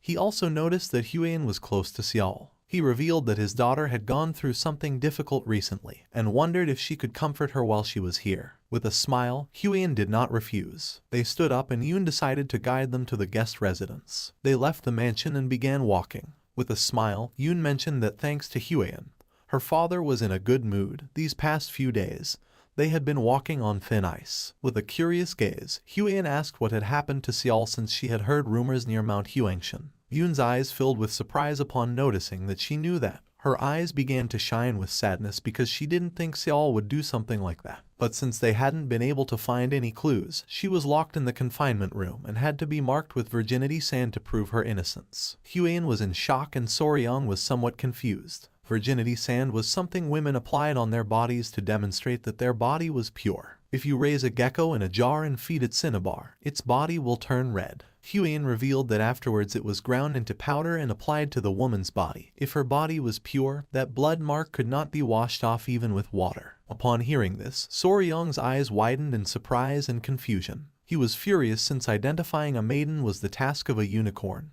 not that of a gecko. Seeing Soryong's expression, Huan panicked. Just then, they arrived at the place where Seol was, catching their attention. Soryong's eyes widened in surprise. Not far from them sat Seol with the blood mark still on her hand. With a smile, Huan greeted her. Upon seeing Huan, Seol couldn't help but go into shock. Yoon revealed that she had brought an elixir containing cold kai. Their father wanted her to exchange it for the ice jade. Yoon gave Seol the elixir. Her eyes widened with curiosity and her jaw dropped upon noticing the immense cold kai of it. She thanked them and decided to make the exchange, making Huion and Soryong feel happy. She took out the ice jade and handed it to Soryong. Our boy began to observe it carefully and couldn't help but smile. Just then, with a sad gaze, Seol let out a sigh. The attention of our boy and Huion focused on her. With a sincere gaze, Huion admitted having heard the rumors. She didn't believe that Seol would do something like that, so she asked her not to get too discouraged. With an expression full of sadness, she mentioned that there were many witnesses who knew where her mole was. Soryong's eyes filled with emotion upon realizing that this was a mysterious case. He put his hand over his face and couldn't help but smile. Our boy was an expert in this kind of thing, and in his previous life he was called Sherlock Faber when they played escape and deduction rooms. With a smile, he asked if Seol had ever bathed alone in a pond or river at night. She began to observe our boy and felt confused. With a serene expression, Huion asked if he wanted to know if someone had been spying on her. Soryong's jaw dropped when he realized she was right. With her face full of sweat, Seol admitted never having bathed outside, and even if they had seen her, they had no reason to defame her. The people who were in the reception hall were like family since they lived together in the village at the foot of the mountain. Yoon mocked Soryong, saying that he was wrong. Soryong's face filled with sweat. He couldn't believe that he had failed. He fell to his knees on the ground and begged for forgiveness. Just then, Huion noticed something. Putting her hands together and with a smile, she revealed that she had solved the mystery. According to her, there was only one probable explanation for this situation. Everyone's attention turned to her and all felt confused and curious. With a serious gaze, she revealed the probable explanation for this situation. With a serene expression, Huion decided to reveal the identity of the possible culprit. Everyone began to look at her with a curious expression. Huion remained silent until several seconds later, with eyes shining with confidence, she revealed that the culprit was a ghost. The faces of Yoon and Seol were filled with sweat and their eyes widened in surprise, leaving them in shock. Huion nodded her head. Soryong's eyes filled with confusion since he was thinking that she was going to say something profound. He didn't know why she suddenly started talking about ghosts. With a curious expression, Soryong began to touch his chin and started thinking about it. He remembered encountering the ghost of the blue-spotted centipede after it died, so this situation wasn't so absurd. Soryong extended his hand and asked Seol if by any chance she had touched or done something strange lately, like eating the inner core of a spiritual beast. Seol began to ponder and with a serious gaze revealed that she had recently touched an acorn and also a tree branch. Soryong and Huion began to sweat and felt confused, realizing that this was what they called idiotic charm. Seol's eyes widened in surprise. She clasped her hands and remembered something. She revealed that while she was training alone at night, she felt the presence of someone. It was as if someone had been watching her all the time. With a confused expression, Yoon asked her sister if this was true. Seol nodded her head. She had no doubt about it. She had clearly felt it. At first she thought it was Yoon, and when she went to check there was no one. She put her hand on her chin and couldn't help but wonder if she was being too sensitive. Soryong began to observe her, knowing that this was a suspicious situation. While they were distracted, a maid came running. Upon hearing her voice, the sister's attention focused on her. With a face full of sweat and while panting heavily, the maid revealed that something terrible had happened. Upon hearing this, with a worried expression, Seol asked what was going on.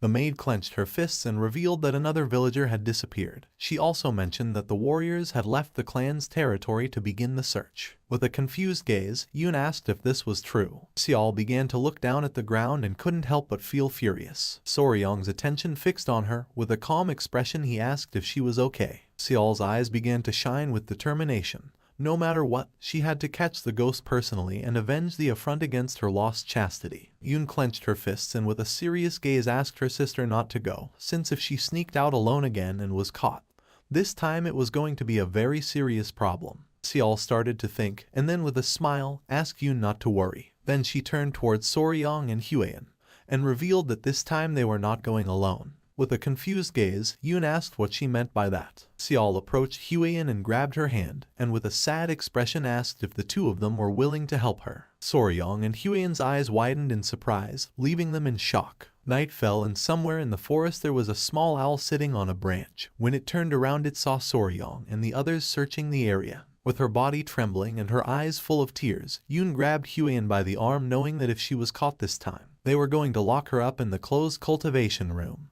Then she thought she would be trapped there for at least half a year. Upon hearing this, Huion began to show a nervous smile. Yoon turned around and mentioned that Soryong must be helping her stop Seol. She didn't know how Soryong could fall in love with her so suddenly. Soryong's eyes widened in confusion, and he began to show a nervous smile. A moment before, Seol took out a golden ornament. She explained that it was a norigi made of knots.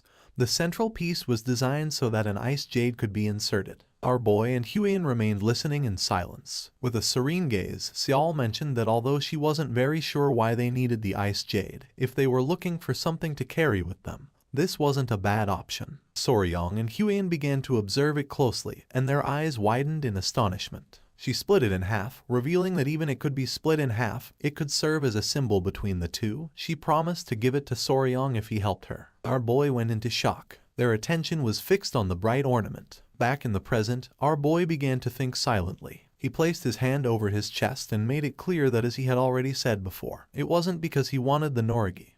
He simply wanted to protect Lady Seol's honor. Yoon's face filled with rage. She knew that Soryong was lying. Seol began to stare at her sister and asked her not to be so impulsive. While Hwayun was showing a forced smile, Yoon began to lose her mind since she didn't know what she should do. Several minutes later, they stopped walking. This was the area where she had felt someone's presence. There could be some kind of trace, so she decided to thoroughly check the area. Hwayun approached her and with a worried expression asked what they were going to do if the culprit really was a ghost. Seol began to show her sword and promised to cut the ghost with her sword imbued with the energy of destroying evil and revealing justice. Soryong began to observe carefully, realizing that this was intense. Just then, his eyes widened with curiosity and surprise as something caught his attention. Out of nowhere, fog began to appear in the area. Now none of them could see. Soryong began to look from side to side and became confused, not knowing what was happening. He began to shout and call for Seol and the others. He began to walk around the area without knowing if they had been separated.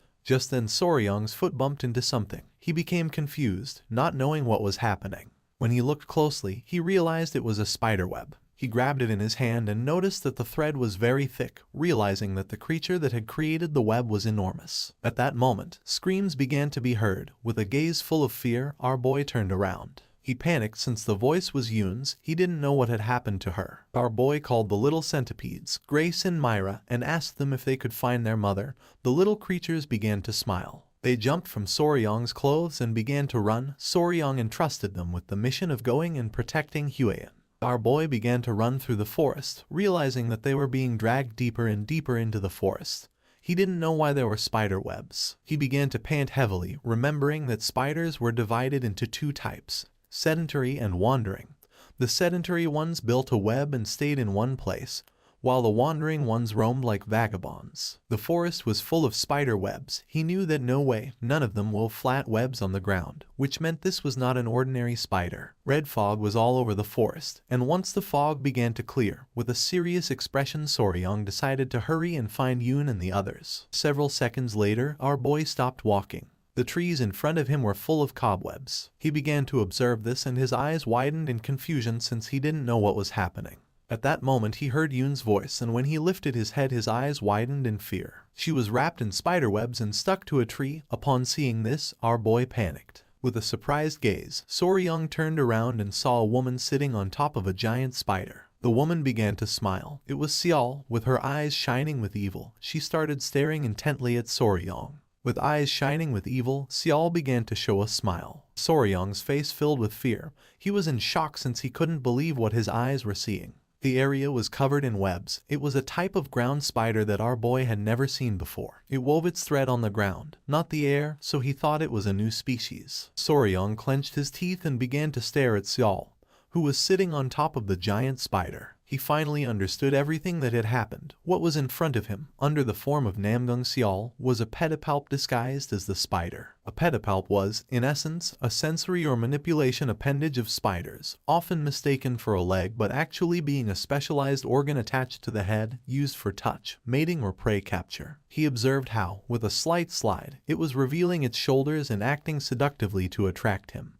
and thought that this must be the result of evolution to attract male prey. Soryong began to blush and thought there was no need for that, since he had already been captivated. Yoon regained consciousness and tried to free herself from the silk that was wrapped around her body. Her attention was fixed on Soryong. She was furious to see that even he had fallen into the trap. Without hesitating for a second, our boy began to walk toward her. Seeing this, a smile appeared on the spider's face. With his face full of love, Soryang mentioned that she was very beautiful. Without wasting another second, he hugged the spider, leaving her in shock. Her eyes began to shine with evil, and with a smile, she prepared to attack Soryang. At that moment, our boy gave the order to one of the centipedes to bite. In the blink of an eye, the small centipede emerged from Soryang's clothes and bit the spider on the neck. She opened her mouth and began to scream in agony. Soryang moved away. The little centipede jumped and returned with our boy. With eyes full of tears, the spider reached out to Soryang and tried to ask for help. Her expression was too realistic, and for our boy it was not surprising that people fell into her trap. She put her hand on her neck and began to feel dizzy. Not long after, she collapsed to the ground. Soryang began to pant heavily and his eyes widened in confusion. He did not know if the poison had paralyzed her. Using a stick, Soryang began to touch the body of the spider. The venom of a centipede was a neurotoxin intended to paralyze other insects. He thought that although centipede-type insects had quite strong venom, the size of this creature should correspond to its toxicity, so it would be fine. He began to pet the spider and asked it not to be upset since he had saved it from being captured and killed by the villagers. Soryang's eyes began to shine with excitement, and without hesitating for a second, he began to hug the spider. He was happy because the spider had a bright red body, 4 large spots on its back, soft and dense fur like velvet. He began to pet it again. According to him, it was like a scarlet spider. With a curious expression, he decided to see how pretty the spider's face was. He wanted to know what shape it had, and thought that it maybe had big fangs like those of a tarantula. Soryang lifted her skirt, and at that moment, Huian appeared and with a furious expression gave him a powerful kick in the face. Our boy's eyes filled with confusion, leaving him in shock. Soryang's body flew off and crashed against a tree. With eyes shining with seriousness, Huian made it clear that the spider was a monster. She asked him to try to breathe while circulating his internal energy, asking him to do it slowly. She put her hand over her face and her eyes filled with fear, realizing that she had not controlled her own strength when attacking. Soryang began to gaze toward the sky. He seemed to have lost consciousness. Several minutes later, he stood up. With a worried gaze, Huian asked if he was okay. Our boy became somewhat confused. With eyes full of fear, she revealed that the mist surrounding the forest was clearly the work of the spider. Inhaling the mist made men's desires increase so much that it was like an aphrodisiac. She inhaled a little and was very surprised, so she forced the mist out of her body with her internal energy, and then came to where Soryang was. With a serene expression, Soryang revealed that he had not felt anything strange. He put his hand on his chin and came to the conclusion that the villagers acting as if they had been possessed was the work of the mist. He did not know if it was some kind of pheromone that spiders released. He started to touch the spider and asked Huang what this monster was. It could release mist and was gigantic and poisonous. Huang couldn't help but feel afraid when she saw that Soryang was touching the spider. She began to look at the ground and apologized to Soryang. She put her hands over her face and started blushing like a tomato. She had thought that Soryang had been seduced by the spider. Soryang was confused, but she was right. In a different sense, he really had been seduced. Soryang began to pet the spider's leg, explaining that he was only trying to observe the shape of the spider. According to him, the leg was very fluffy and cute. With her face full of sweat, she asked Soryang to stop petting the spider. She couldn't help but blush and, with a surprised look, began to remember something. A bright red body, 4 large spots on its back, and soft dense fur like velvet. Soryang's eyes widened in confusion. He didn't know why she was so nervous. Just then, someone coughed, making both of them turn curiously. With a confused gaze, Soryang turned around, and not seeing anyone, he couldn't help but wonder if the spider had made that sound. The voice started to sound again, making Soryang's eyes widen in surprise. It was Yoon, who still had her body wrapped in silk. Our boy panicked since he had completely forgotten about her. She began to cry, and upon seeing this, Soryang quickly lowered her, and they placed her body on the ground. Huian and Soryang sat next to her. Yoon's face was pale and she was gasping heavily. She was breathing, so he realized that she was only paralyzed. Upon hearing this, Huian felt relieved. It was night, and Soryang mentioned that now all that remained was to find Seol. Now that the mist had disappeared, Huian was sure of being able to find her soon. Our boy stood up and decided to do one thing before going to look for Seol. Huian's attention fixed on him and she couldn't help but feel somewhat confused. He started to tie the spider's body using the threads of its silk. Several seconds later, our boy completely tied the spider's body. He started to drag the spider's body and decided to take it back to the clan to check what kind of monster it was. He was sure that it was not a creature. Huiyan did not refuse. Not long after, Xiao began to make her way through the forest and move toward them. Upon noticing this, Huiyan's eyes filled with surprise. Xiao's eyes began to shine with worry upon seeing that Yun was lying on the ground and gasping heavily. Her eyes filled with tears and rage. The spider had not only dared to stain her honor, but had also dared to hurt her little sister. She began to draw her sword and prepared to kill the spider. Seeing this, Soryang panicked and asked her to wait. Without hesitating for a second, Soryang started running and stood in front of the spider. Seeing this, Xiao stopped. She began pointing at the spider with her sword and with a serious gaze asked our boy to get out of the way. With an expression full of determination, Soryang stood firm in his decision and refused to step aside. Upon seeing this, Xiao felt confused. Soryang began to point at himself with his finger and made it clear that he had been the one who had caught the creature, so now it was his. Huiyan's eyes widened in surprise, leaving her in shock. Xiao began to gaze toward the ground in silence, not knowing what to do. She let out a sigh, and while her eyes were shining with rage, she began to stare intently at Soryang and asked what he had just said. With a furious expression, Xiao asked what Soryang had just said. Our boy swallowed hard. According to him, killing the small creature was too much. He remembered that first she had killed a salamander with a poisonous chant, and now wanted to kill the spider. Huiyan grabbed Yun in her arms and asked Xiao to wait, revealing that she was still alive. She was only paralyzed. Upon hearing this, her eyes filled with relief and surprise, and she asked if this was true. Huiyan confirmed it and asked her to calm down. Huiyan understood Lady Namgung Xiao's feelings, but warned that if the hosts were killed and the mimicry broken, it would change into another form, and then there would be no way to clear Lady Yun's name ever again. Looking at the spider with a serious expression, she asked Xiao to think about it. If she took the spider and showed it to her family members, her grievance would be cleared. Besides that, it had been Soryang who had caught that host. He found the elixir that would be delivered to her and even saved Lady Yun's life. It was Soryang who helped clear Lady Yun's grievance, therefore Xiao should not wield her sword recklessly. Soryang and Xiao's eyes filled with surprise.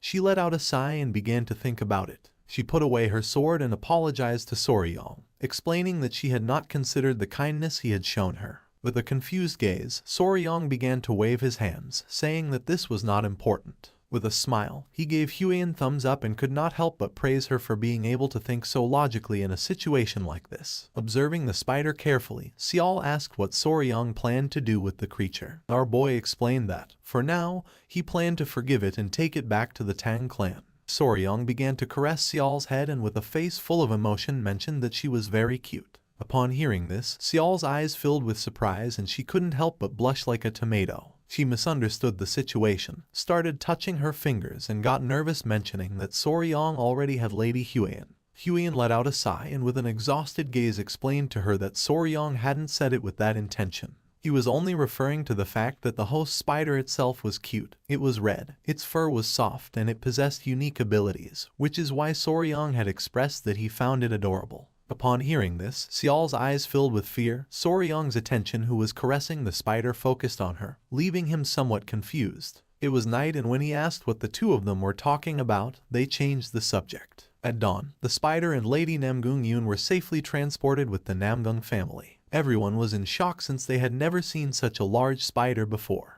The patriarch panicked and began to draw his sword, furious upon learning that this creature had stolen his daughter's appearance and insulted her. Our boy asked him to calm down, explaining that now the misunderstanding about the lady would be cleared up and the rumors corrected. Upon hearing this, the patriarch decided to calm down, and Soryang realized that he and Xiao were alike.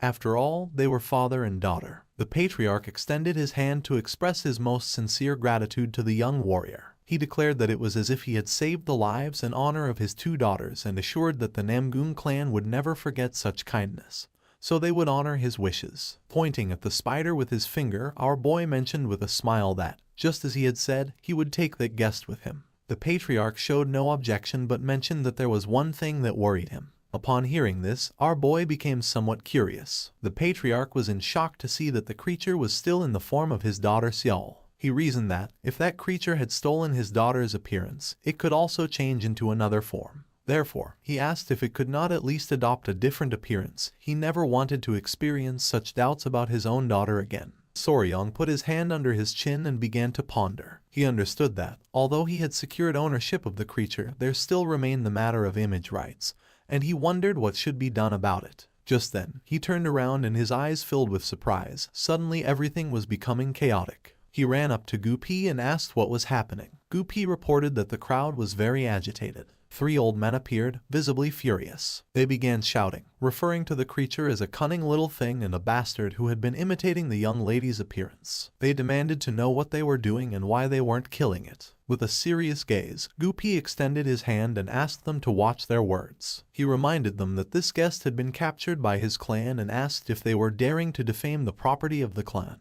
Upon hearing this, the old men panicked and begged for forgiveness. Soryung crossed his arms. Now that the misunderstanding was already cleared up and it seemed that almost everyone who needed to see it had already done so, he explained to Gupi that they should not accept anyone else, as he was concerned that the creature could be hurt if this continued. Gupi nodded his head and gave the order to the guards to close the entrance. Once the people left, the guards closed the entrance. But just then, someone appeared and asked them to wait. It was a bald old man with a cane, who was gasping heavily and whose eyes were full of fear. He began to cough and asked if he could take a quick look. The guard explained that he had orders from above and couldn't do anything about it. With his face full of sweat, the old man explained that he was just going to take a look for a moment. The guard started touching his head and mentioned that it wasn't allowed. With a smile, our boy asked the guard to show him, since he realized that he had come a long way despite his poor health. The old man's eyes filled with surprise and with a grateful expression, he thanked our boy. The old man approached the spider and began to observe it carefully. Soryong and the others remained silent.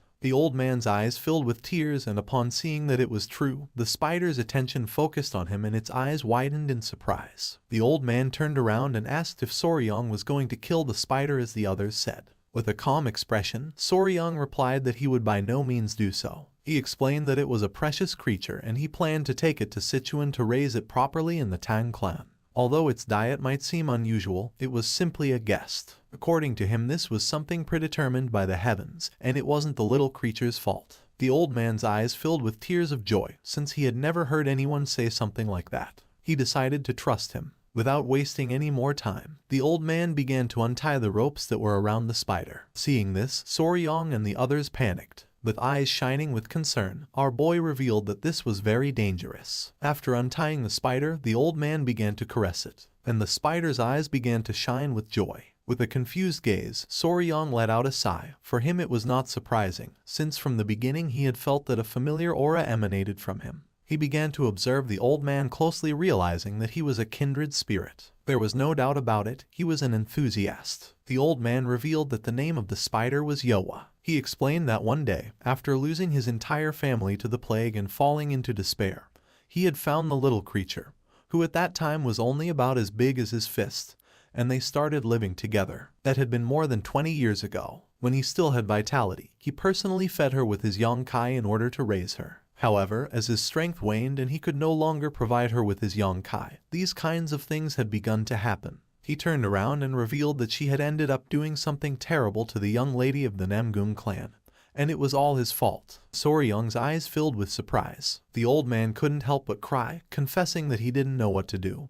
He had been wandering in anguish, but now that a gentleman as kind as him had taken her in, he could finally rest easy, so he begged him to please take good care of his Yowa. Soryong greeted the old man with respect, bowed his head before him and promised to raise her well. With tears in his eyes, the old man explained to Yowa that he was already old and could no longer take care of her. He asked her, please, to follow Soryong and live a long life. Yowa and the old man gave each other a hug, and the creature's eyes filled with tears. Soryong felt moved and couldn't help but cry, amazed that a pet could understand human speech and respond to emotions in that way. He wondered how much time they must have spent together, realizing that the old man had truly treated and treasured her like a daughter. He reached out his hand and asked the old man to please stop. He asked if he would consider following them to Sichuan, suggesting that it might be better for them to go together instead of simply parting ways. The old man refused and, with tears in his eyes, explained that he deeply appreciated his words, but he was no longer young enough to endure such a long journey. Besides, his family's graves were here, so it was impossible for him to leave this place. Soryong began to touch his head and, with a smile, asked the old man if he could share the experience he had acquired raising Yowa, explaining that it was the first time he dealt with a creature like that. The old man promised that he would answer anything he asked to the best of his knowledge. Our boy began to blush and, with a nervous expression, admitted that what aroused his curiosity the most was undoubtedly Yong-kai, and asked how it was provided. The old man extended his finger and Yoa began to suck on it. He decided to show him directly how it was done, explaining that the finger was simply inserted in that way. He added that apparently even just sleeping together was enough to transmit Yong-kai. The form of the host began to change and everyone's attention was fixed on her. The old man revealed that when Yong-kai was transmitted in this way, the creature would transform into the form it considered most beautiful in the eyes of its owner. Yoa took the form of a beautiful woman. It was the appearance of the old man's late wife when she was young. He had wanted to see that face before dying and, upon achieving it, he felt relieved. With a curious gaze, the old man asked if Soryong wanted to try. Our boy approached her and began to ponder silently. Our boy inserted his finger into Yoa's mouth, and not long after, her form began to change again, causing Soryong's eyes to widen in surprise. His eyes began to shine with excitement as he wondered what form it would take, assuming that, naturally, it would be Lady Huiyan's. The spider began to change shape, and upon seeing the form that it had taken, the old man and Soryong went into shock. Gupi's and the patriarch's eyes filled with fear and surprise. They asked if that new form was to her liking. The spider began to change shape and took the form of a wooden doll. The old man's eyes widened in confusion and surprise. According to him, this form was, without a doubt, the appearance that Yoa had shown only once before taking human form. Gupi panicked and asked Soryong why she did not appear as Lady Huiyan. Our boy was not very sure. Soryong began to sweat and feel dizzy. He understood that the reason why Yoa, or rather, the creature, had been able to maintain Namgung Xial's appearance all that time was because most of the villagers considered her the most beautiful woman. However, now it was about the most beautiful woman in all of the Central Plains, Tang Huiyan the poisonous flower. He himself had given his Kai Yang to the creature and yet Yoa had not transformed into Lady Huiyan, which made no sense to him. Soryong turned his back on them and started to run. He was sure that the Tang clan would see this as nothing other than a betrayal against them. Seeing this, Gupi and the others were thrown into confusion. Soryong began to pant heavily. For him, this was inconceivable. He refused to accept that his fascination with poisons was stronger than his admiration for Lady Huiyan, much less that this was the reason why the creature had revealed its true form. He was convinced that there clearly had to be another explanation for what was happening. At the same time, Huang was in Namgung Yun's room at the guest residence. On the bed lay Yun. Not long after, Soryong opened the door running. Upon noticing this, Huang's eyes filled with confusion and surprise. She didn't know what was happening or why he was so out of breath. Soryong said he had a favor to ask her. With eyes shining with seriousness, he asked if he could hug her. This made her blush like a tomato. With a forced smile, Soryong began to wave his hands and asked her please not to misunderstand him, saying that it wasn't like that. Although later, changing his mind, he considered aloud that maybe a misunderstanding wouldn't be so bad after all. She stood up and clenched her fists and couldn't help but get nervous upon realizing that in the end he had found out. She put her hands over her face and revealed that she had not intended to hide it on purpose. She had only read about it in books, so she was not sure herself and, consequently, had not been able to say anything. Soryong became confused since he did not know what she was talking about. She began to gasp and decided to talk about that spider, revealing that it was one of the 10 great venomous creatures of the Central Plains, the human-faced spider. Our boy was paralyzed, not knowing how to react. His eyes filled with surprise. He could not believe that Yoa was one of the 10 great venomous creatures of the Central Plains. With an embarrassed look, Huiyan began to touch her fingers and swore that she had never intended to deceive him. She had only thought it would be better to be sure first, because of the promise they had made in the past. Soryong began to observe her carefully, realizing that this was the reason why she had been hesitating. She began to approach Soryong knowing that a promise was a promise. Without hesitating for a second, she gave our boy a hug. Soryong couldn't help but blush like a tomato, but then someone coughed, making his eyes widen in surprise. It was Yun who was awake and, with an embarrassed expression, asked if she should give the two of them some space. Seeing that she was awake, our boy panicked, and upon seeing his expression, she got nervous and started to gaze off to one side. It was already daytime and the sun was shining high in the sky. And 2 days later, Soryong began saying goodbye to Xiao and the others. Xiao began waving goodbye to them and thanked them deeply, promising she would never forget that debt of gratitude. The incident came to an end, and they departed from the Namgung clan. Fortunately, after Yoa consumed Soryong's Yong-kai, she transformed into the appearance of Lady Huiyan.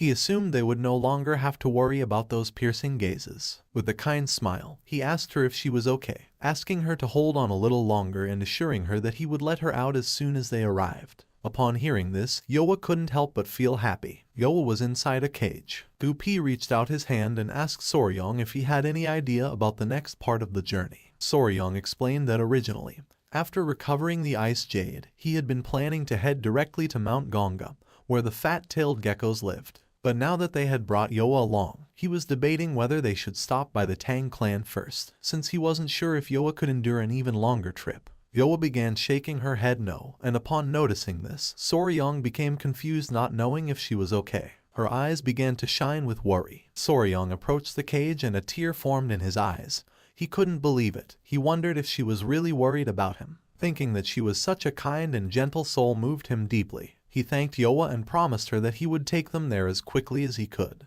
With a confident look, Soryong turned around and decided to go directly to Mount Gonga as planned. They would take the fat-tailed geckos and Yoa and return together to the Tang clan. Gupi nodded his head. They began sailing down the river. The sky was full of seagulls, and our boy was enjoying the views. Two people who were on the ship began to talk to each other. One of them asked the other if he had heard the news that, apparently, the leader of the alliance had personally led the Blue Dragon unit on an expedition this time. The other mentioned that he had heard that the guys captured during the recent raid on the Blood Cult base had revealed information about the locations of other fortresses. With a worried expression, the boy with a ponytail revealed that he had heard there were barely any casualties in that battle, which seemed quite incredible to him. It was said that someone had managed to create a poisonous mist that only affected members of the Blood Cult. Soryong was in shock since they were talking about him. With a curious gaze, the boy with the ponytail asked his friend who had accomplished such an incredible feat. The friend mentioned that since there was a possibility that the cult could retaliate, the alliance had decided not to reveal his identity. Whoever it was, he was nothing less than a hero,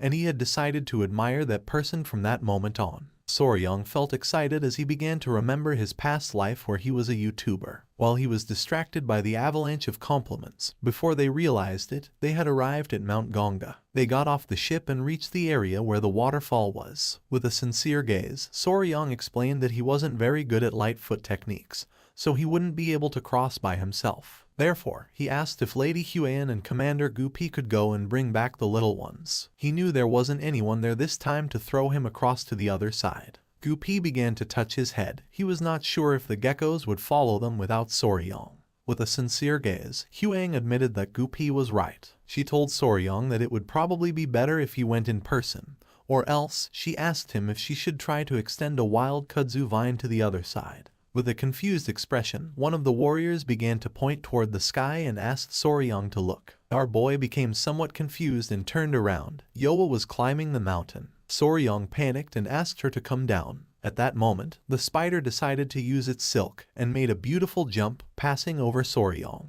She landed in front of them. The eyes of Soryong and the others were full of surprise. Yoa began to stretch her arms, and Soryong's attention was fixed on her. He wondered if that was ballooning and if Yoa was telling him that she could also fly because she was a spider. Ballooning. Most people didn't know it, but spiders, despite not having wings, were insects that could fly. By giving their body to the wind, they could fly dozens or even hundreds of kilometers. This phenomenon was called ballooning. Sometimes, while walking down the street, if one suddenly felt like they had walked into a web suspended in the air, that was the trace left by ballooning. His eyes widened in amazement upon realizing that Yoa could also do ballooning. An idea came to his mind. Not long after, Yoa hugged Soryong, and with a jump and using ballooning, they reached the waterfall. Our boy was happy to see that this had worked. He couldn't help but hug Yoa since, according to him, she was incredible. He didn't know how she could be so ridiculously versatile. Yoa began to show a smile. With an annoyed look, Huang approached them and expressed her discomfort with the hug to Soryong.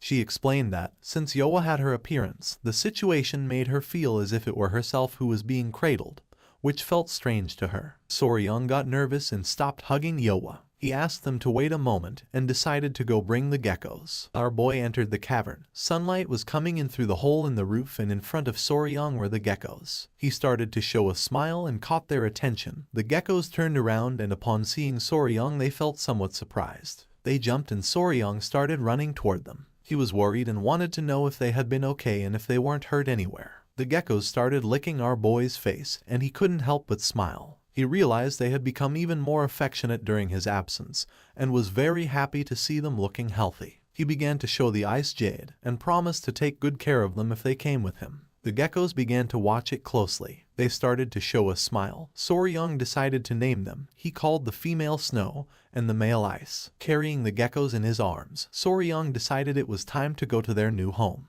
And so, Snow and Ice became part of the family. It was night and someone arrived at the Tang clan manor. Upon seeing who it was, the guards couldn't help but feel somewhat surprised. It was Soryang, Gupi, Lady Huang, and Yoa, who was in the form of Huang. The guards were somewhat surprised to see two Huangs. Upon observing closely, they realized that Yoa was a spider, and they couldn't understand why this creature had the appearance of Lady Huang. Soryang coughed, and with a confident expression asked the guards to announce to the elders of the clan that the proud official son-in-law of the Tang clan had arrived. Furthermore, he instructed them to inform that he had captured, then corrected himself and clarified that he had actually brought with him one of the 10 great poisonous creatures. Upon hearing that Soryang had brought one of the 10 great poisonous creatures, the guards could not help but go into shock and decided to report it immediately. They launched a flare to announce that Soryang had returned with one of the 10 great poisonous creatures. Not long after, the Patriarch, his wife, the Grand Patriarch, and the clan elders began running towards Soryang.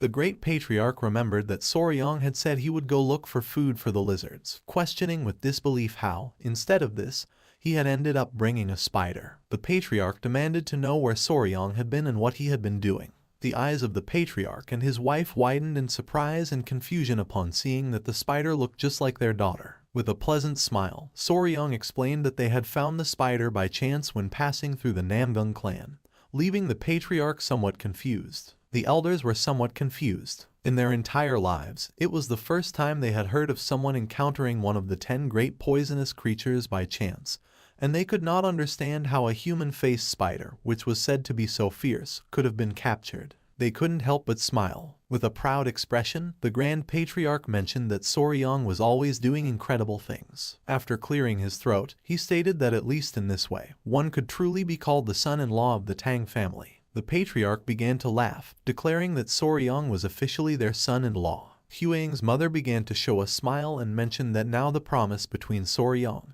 and Huang had been fulfilled. Soryang's jaw dropped in surprise since he didn't know how she knew about this, while on the other hand, Huang couldn't help but blush. With a smile, the Patriarch mentioned that this had no importance. What really mattered was that he was now truly part of the family. With a calm gaze, the Great Patriarch asked Soryang to go to the river starting the next day and catch a live goose. Our boy became somewhat confused. The Great Patriarch extended his hand and with a smile questioned whether Soryang didn't know that he had to prepare the goose for the engagement ceremony himself. He added that, although he was not yet old enough to marry immediately, at least they could celebrate the engagement. Soryang's eyes widened in surprise. He didn't know what to say. The Patriarch began to show a finger and explained that once this was done, even if one day he stopped liking Huang, he wouldn't be able to run away. Huang became nervous and couldn't help but feel embarrassed. She asked her father to stop talking about the subject. They began to chat among themselves. A smile spread across Soryang's face. He caught everyone's attention, making them turn around. Soryang greeted them with respect, and upon noticing this, a proud smile spread across their faces. Huang couldn't help but clench her fist and feel excited. With a confident smile, Soryang declared that, as a member of the Tang clan of Sichuan and as the official son-in-law of the Tang clan, he hoped to get along well with everyone from now on. Thus, once they arrived at the Tang clan, the first thing Soryang did was assign places where the children could stay. First, Yoa chose as her residence a large tree next to the well within the village of the Tang clan.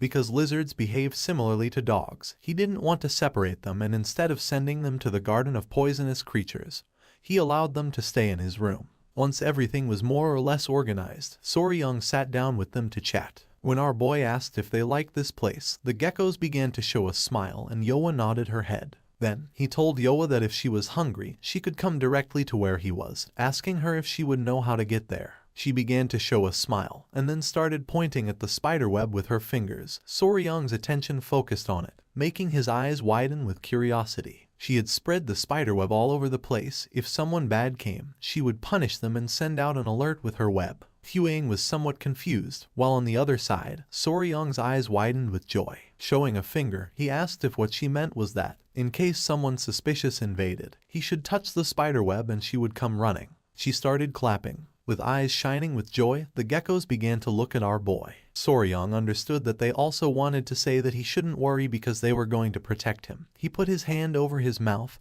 and couldn't help but cry with joy. He got ready to give them a hug, realizing that they were very trustworthy.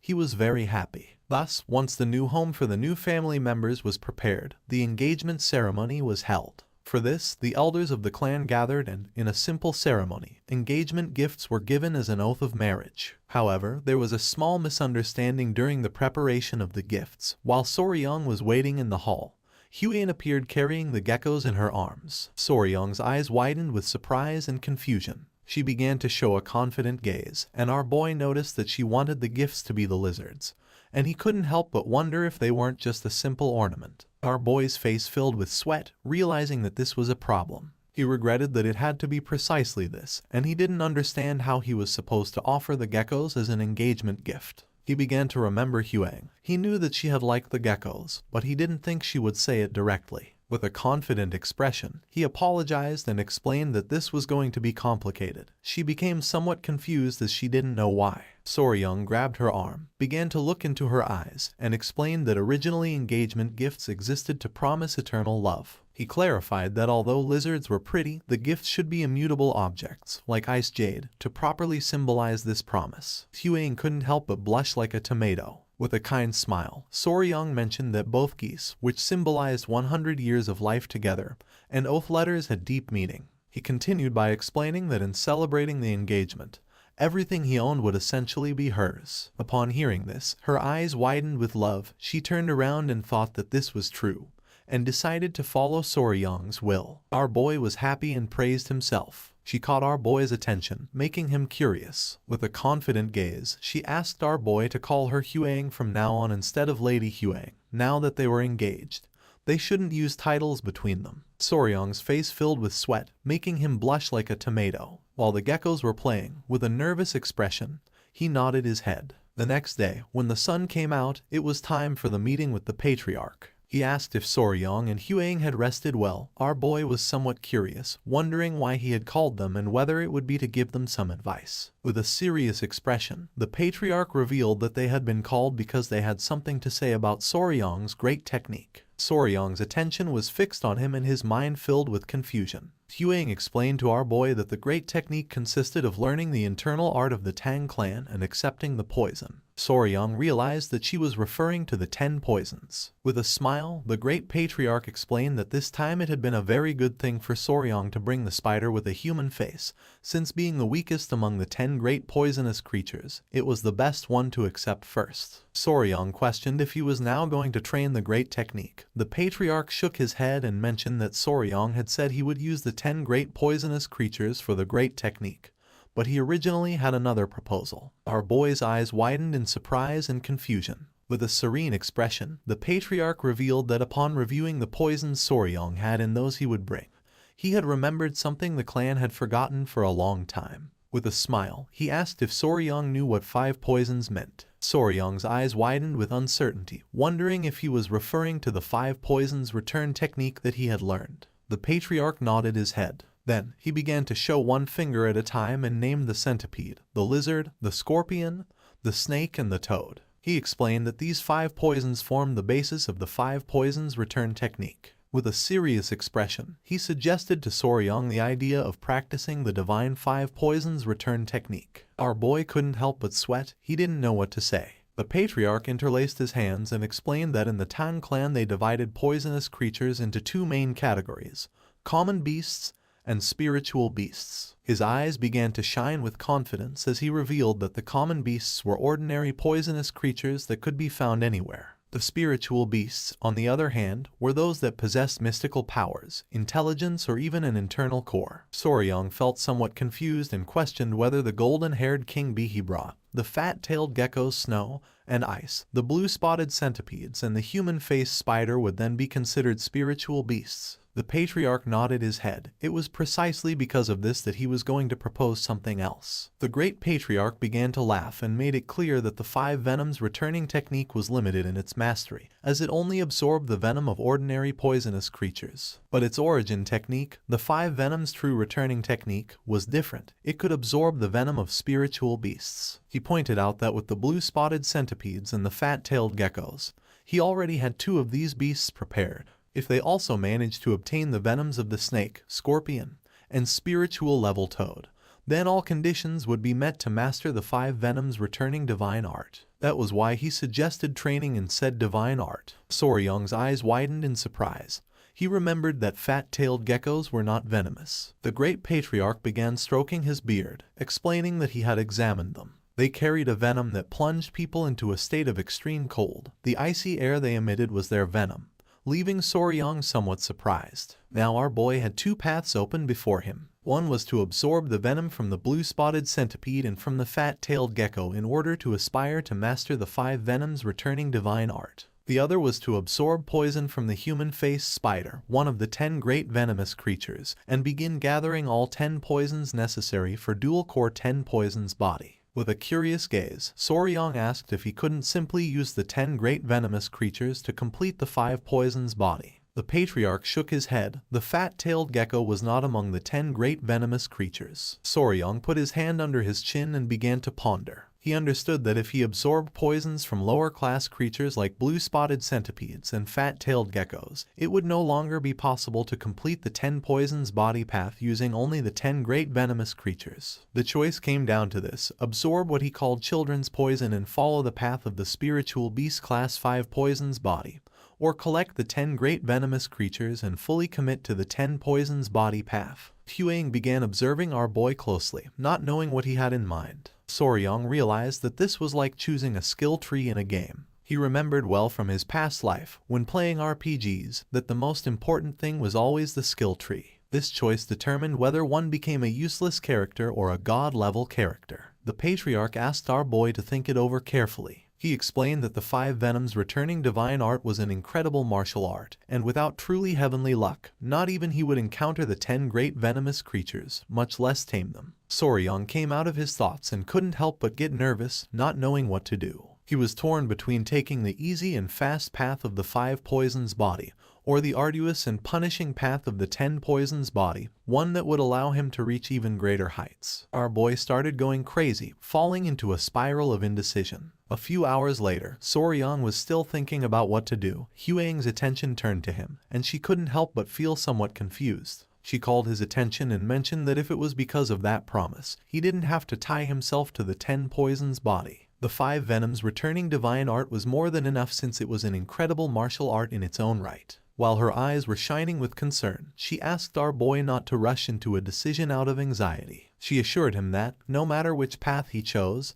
he would still be Soryong. Upon hearing this, Soryong turned around, and while his eyes were shining with sincerity, he was honest and said that even the patriarch had mentioned that the preparation process was the same in both cases and only the final poison changed. He decided to take his time to think it through. A few days later, Soryong was lying in bed. Even though 2 days had passed while the grand technique was being prepared, he still couldn't decide easily. While the geckos were playing, our boy, completely undecided, asked them what they thought he should choose. Just then, Huang opened the door to Soryong's room with a surprised expression. Our boy became somewhat curious and asked what was going on. With her face full of sweat, she revealed that the blue-spotted centipedes were about to shed their skin again. Soryong got out of bed and his eyes widened in surprise. Without wasting any more time, he went to the pavilion where the centipedes were. Upon seeing them, both he and Huang felt tenderness. The creature's skin had become hard as stone. Soryong remembered that they had been growing very fast lately and hadn't thought that the second shedding would begin so soon. With a curious smile, Huang asked if the appearance of the blue-spotted centipedes would change again. With a confident smile, Soryong nodded his head, revealing that this time, blue spots would start to appear on their bodies. Our boy's eyes filled with excitement. Just the idea that they were becoming like their mother made his heart race wildly. Huang began to show a kind smile. She was very eager to see how the centipedes would change. Soryong was sure that they were going to be even cuter than before. Just then, his eyes widened in surprise and his attention focused on them. Suddenly he realized that this was not something to celebrate. What if they didn't manage to finish drying their bodies in time for the day when the grand technique would take place? Soryung put his hands on top of his head and couldn't help but feel worried. He knew that ordinary centipedes took an entire day to dry their bodies, and based on the last molt, this process would definitely take even more time. Huang's attention was fixed on our boy and she couldn't help but feel somewhat confused. Soryung knew that the venom of fat-tailed geckos was special and needed proper preparation before it could be extracted. He had debated between using the venom of the blue-spotted centipedes or Yoa's for the first dose. But if this happened, then he could no longer use the venom of the blue-spotted centipedes. Our boy began to think. He understood that if he tried to forcefully extract the venom now, something would go wrong. However, he also couldn't just sit around waiting for their bodies to harden. He started imagining Yoa, the gecko, and the centipede in a ring, with Yoa raising her fist. It was then when he realized why in hell he had been tormenting himself over these past few days. 2 days later, the grand technique prepared for him was finally carried out. The ritual took place in the grand technique hall, deep within the hall of 10,000 poisons of the Tang clan. He had considered postponing it for the sake of the blue-spotted centipedes, but the preparation for the grand technique was so meticulously complex that delaying it simply wasn't an option. The process was elaborate. First, hundreds of decoction cauldrons were used, each to boil different herbs and extract their medicinal essences. Then, these extracts were cooled and gathered into a massive jar. This constituted the first step.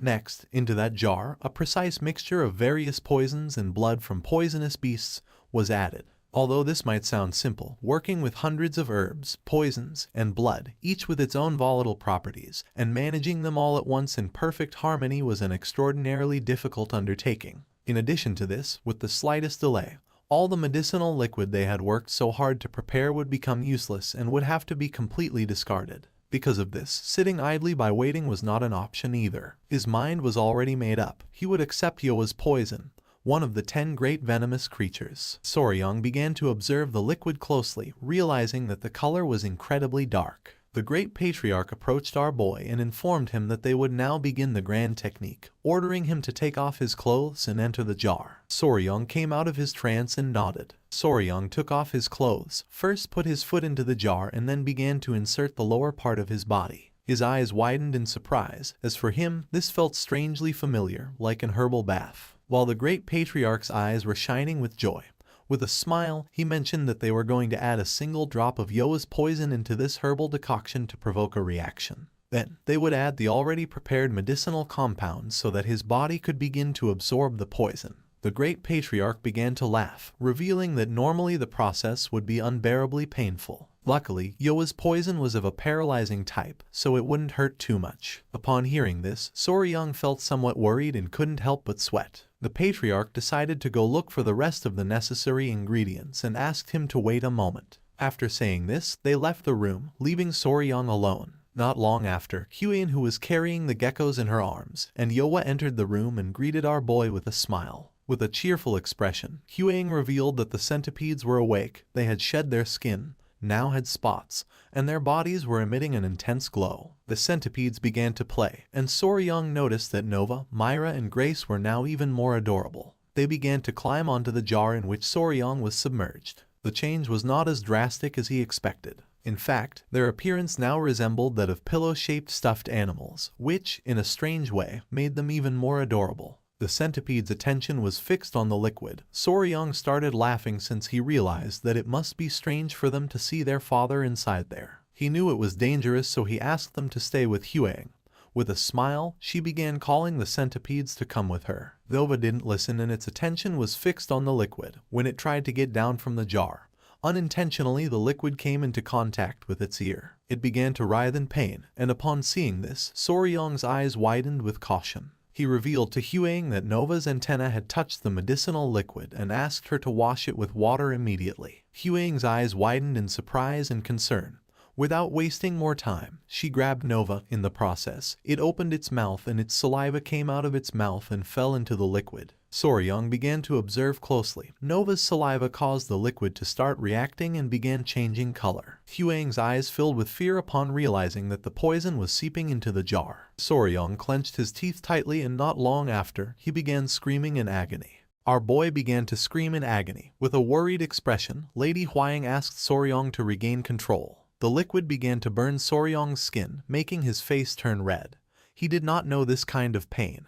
It was as if all his skin were being torn off while his entire body burned. He remembered that he had been told he must not move at all during the grand technique, even though he desperately wanted to jump out of there. Somehow he barely managed to restrain himself. Foam began to come out of our boy's mouth. For him this was too much. Upon seeing this, Yohua and the geckos were in shock. Lady Huaying put her hand near her mouth and her eyes filled with worry. She didn't know what to do. The great patriarch and the patriarch returned, and upon seeing what was happening, they went into shock. They started running toward our boy. Huaying turned around and with a sincere expression explained to the great patriarch that the centipede had accidentally dropped a bit of venom. Soryong began to collapse while begging to be saved. The great patriarch grabbed Soryong, supported one hand under his head trying to calm him down. The patriarch asked our boy to stay alert, calm his mind, slow his breathing and above all not lose consciousness. Our boy opened his mouth and started to bleed. He could no longer bear the pain. Not long after, he dropped his hand because he no longer had strength. The patriarch's attention was fixed on him and his mind was filled with surprise. Everyone panicked, not knowing if Soryong was okay. Little by little our boy's eyes began to close. Soryong felt as if he were underwater. Little by little he opened his eyes and his attention focused on Nova, who was asleep. She made contact with Soryong and a strange energy began to emerge from her body and entered Soryong's body. Several hours later, our boy began to open his eyes. Noticing this, Lady Huaying felt relieved and with a surprised expression informed the great patriarch that Soryong was regaining consciousness. Once Soryong fully opened his eyes, Huaying couldn't help but cry and feel relieved to see that he was okay. While on the other hand, the grandfather began to show a kind smile. Soryong started touching his head and realized that he was in the same place. With a worried expression, Huaying asked if he was okay. The great patriarch explained to our boy that, fortunately, he had guided his internal qi directly through his Baihui point, so he managed to overcome the worst. He informed him that the grand technique had also ended safely and successfully, and that, although it was not Yohua's poison, in the end he had accepted instead the centipede's poison. Soryong put his hand on top of his head and let out a sigh, realizing that, after all, Nova wanted her father to learn the 5 poisons body. With a worried gaze, he asked if Nova was okay, since he remembered that Nova's antenna had been exposed to the substance. Huaying and the great patriarch were somewhat surprised. She explained that she had washed Nova's antenna immediately. She did it anxiously, not knowing whether Soryong would live or die. Soryong's attention was fixed on her and his eyes widened with concern. She turned her gaze to the side, as she was angry. Our boy panicked, knowing that right after the engagement ceremony, he should have gone to see Huaying, his fiancée. But instead, he had instinctively run first toward the centipedes. Soryong's head started hurting again. Noticing this, Huaying asked if the pain was returning. Our boy's eyes began to shine with seriousness since the most important thing for him was to know if Nova was okay. The great patriarch and Huaying were in shock as they couldn't believe that he was more worried about Nova than about his own well-being. She noticed that our boy had not yet fully regained consciousness. The great patriarch decided to call the physicians. Our boy let out a sigh of relief, since his movement had been swift. 2 days later, the grand technique finally came to an end. Once all the medicine in the jar had dried up, Soryong met with the great patriarch, who asked our boy if he was really okay, suggesting that maybe they should examine him a bit more thoroughly. Soryong promised that he was fine. With a serene gaze, the great patriarch mentioned that, in any case, whether he wished it or not, he had now begun the path of the 5 venoms returning divine art, so he would hand him the corresponding martial arts manual. Soryong remained listening in silence and his eyes filled with surprise. The great patriarch revealed that there were 5 martial techniques in total: centipede's poison fang claw, venomous snake's life-grabbing hand, scorpion tail rapid leg, lizard wall climbing body step and toad's explosive palm. He began to stroke his beard and explained that each of the techniques belonged to a specific category: claw technique, hand technique, leg technique, step technique, body technique, and palm technique. This martial art allowed one to reach a realm where one became poison, and poison became oneself, achieving a true unity between being and poison. Soryong's eyes widened with excitement and joy. Seeing our boy's expression, the great patriarch realized that he liked it. Soryong nodded his head, although he admitted to being surprised. They were not poison arts or assassination techniques as he had expected. The great patriarch coughed. According to him, Soryong had been perceptive in noticing it, since the truth was that this martial art did not originally come from his Tang clan. He closed his eyes and revealed that the 5 venoms returning divine art, and these 5 poison techniques were the martial arts of the 5 poison sect, which had already been annihilated. 200 years ago, the second son of the Tang family, a genius of his time, and the daughter of the palace lord of the southern barbarian beast palace fell in love. Despite fierce opposition from both clans, they eloped and founded the 5 Poison sect. They created a new martial art by combining the strengths of poison arts from the Tang clan with beast fist techniques from the Beast Palace. However, they selfishly took martial arts that should never have left their sect and even mixed them. Naturally, they could not escape persecution from both clans and, about 100 years ago, were finally annihilated in the jungles of Yunnan by both forces. Showing one finger, the great patriarch mentioned that after this, it was agreed that both sides would reclaim their respective martial techniques, and what was recovered then was the 5 venoms returning divine art and the 5 poison techniques. His eyes began to shine with tranquility as he explained that, since the essence of both clans' martial arts was intertwined, there was much dispute over its ownership. But since it was necessary to accept the poison in order to master it, in the end it was passed down to his Tang clan. It was said that the sect master of the 5 Poison sect at that time had been able to withstand the joint assault of both the Beast Palace and his Tang clan, so without a doubt, it was an extraordinary martial art. He had thought that it would be the perfect style for someone like him who had an affinity for poisons. Soryong was somewhat surprised to realize that the great patriarch had had this in mind all along. Our boy thanked him and promised to train diligently. The great patriarch was happy, since as long as he continued with this dedication, he was destined to achieve greatness. And so, Soryong took his first step in the 5 venoms returning divine art. Soryong left the poison hall and began to stretch his arms, wondering how long it had been since the last time he saw sunlight.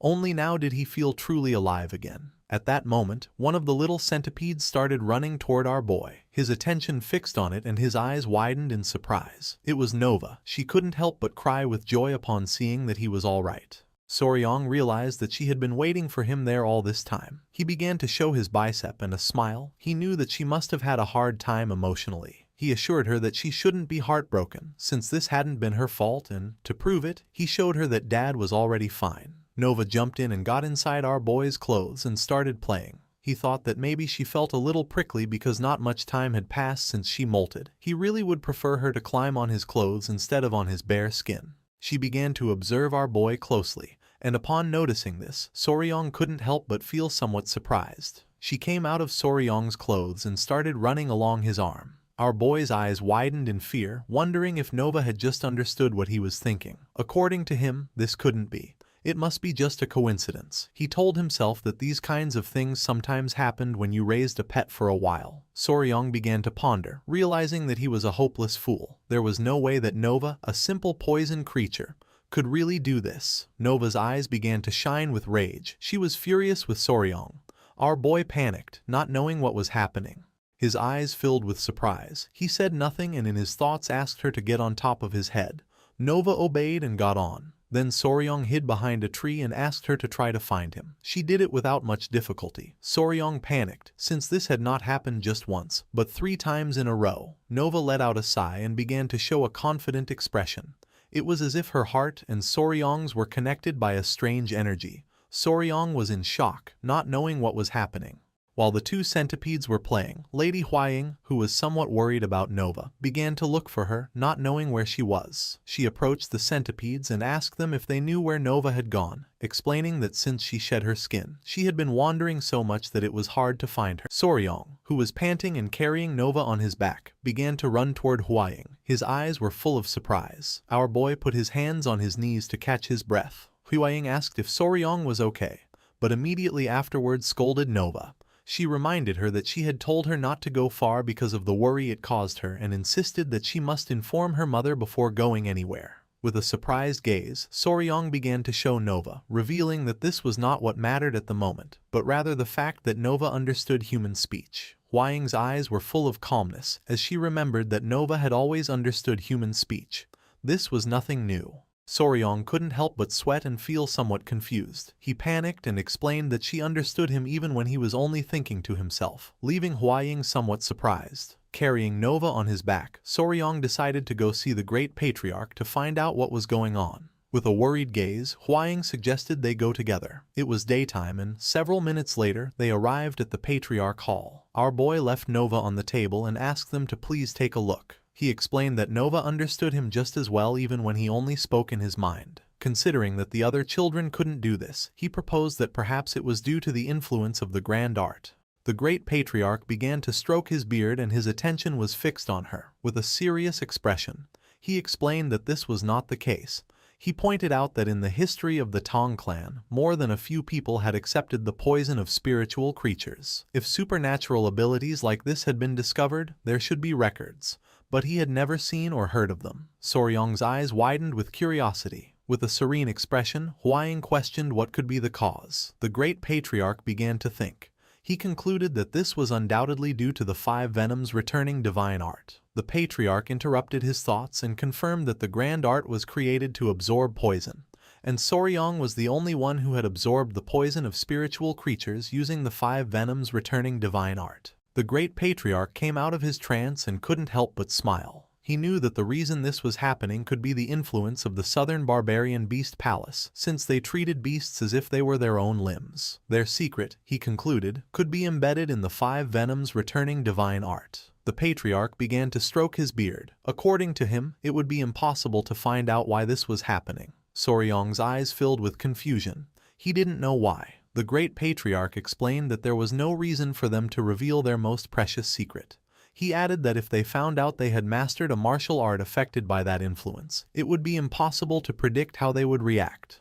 Huaying felt somewhat worried, not knowing if there was any way to avoid this. The great patriarch closed his eyes and began to think, coming to the conclusion that it would not be easy, unless they owed them a great favor. A while later, Soryong came out of the Patriarch Hall. He was depressed since this was somewhat disappointing. He began to imagine himself with his pets. He had the hope of gathering Nova, Myra, Grace, Snow, Ice, golden-haired queen bees and Yohua to form something similar to the Bremen town musicians. While our boy was distracted, someone caught his attention, making him curious. When he turned around, he saw Commander Gupe, who greeted Soryong with a smile and expressed his joy at seeing that he was feeling better. Gupai started touching his head. According to him, it was lucky to have run into him there. He explained that there was a slight problem with the venomous creature garden and asked if he would like to accompany him. Soryong couldn't help but feel somewhat surprised to see that there was a problem. Soryong began to ponder. He decided that he should take care of the problem in the venomous creature garden first and then think about the southern barbarian beast palace. He realized that he had completely forgotten about the garden, since he had gone directly to the engagement ceremony as soon as he returned. His eyes began to shine with joy, and with a smile he decided to go together. Behind Gupai there was someone. He also wanted to entrust that person to Soryong. Soryong's eyes widened with curiosity. Behind Gupai was Yingying, who with a smile started running toward our boy to give him a hug. Soryong grabbed little Yingying's hand and they started walking with Gupai following them from behind. Our boy decided to take Yingying to the venomous creature garden, as she clung to him and wouldn't let go. He turned around and asked why Yingying was here. Gupai began to show a smile, explaining that she was there for treatment and would stay in the Tong clan for a while, since it was a request from Patriarch Peng. While little Yingying's eyes were shining with joy, with a smile, she asked her older brother why he hadn't come to see her if he had already been back for several days, explaining that this was exactly why she had been waiting for him today. Soryong felt somewhat surprised to notice that she had lost her front teeth in the meantime. Our boy began to show a forced smile and apologized to Yingying.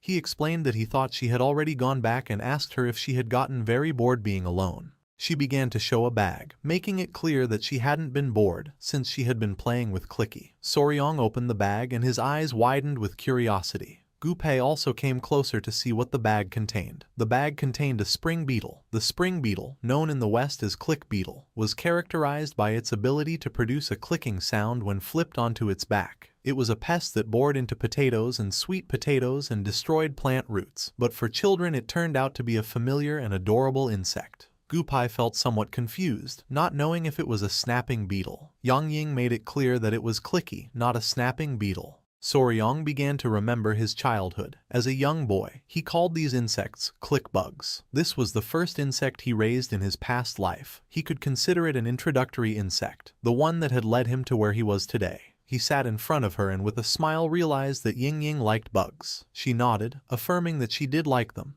and she also liked Queen Bee and Clicky. Soryong's eyes began to shine with excitement, as she seemed like a small version of himself when he was young, and he wondered if he should give her some kind of training with poisonous creatures. He picked up Ying Ying in his arms and with a smile asked her if she would like to learn about insects with her older brother, assuring her that they were very special and fun. Ying Ying's eyes began to shine with joy and she couldn't help but smile. They started chatting among themselves. Gu Pei felt somewhat confused since he didn't know what to say to Patriarch Peng. They arrived at the venomous creature garden. Ying Ying's attention was fixed on a turtle. Soryong opened one of the drawers, which contained a striped snake. He turned and asked Gu Pei how the rat breeding was going. Gu Pei mentioned that at that moment, after giving birth only once or twice, there would no longer be a shortage, estimating that in about 2 months the population would probably exceed 1,000. Soryong noticed that the feeding of the tiger-striped water snake had been solved, so he wondered what was then the problem. Ying Ying took out the small turtle that was inside the cage and began playing with it. Gu Pei began to touch his head, explaining that the number of crickets they were raising as food was not increasing at all, and that because of this, some creatures were starving. With a confused gaze, Soryong put his hand under his chin.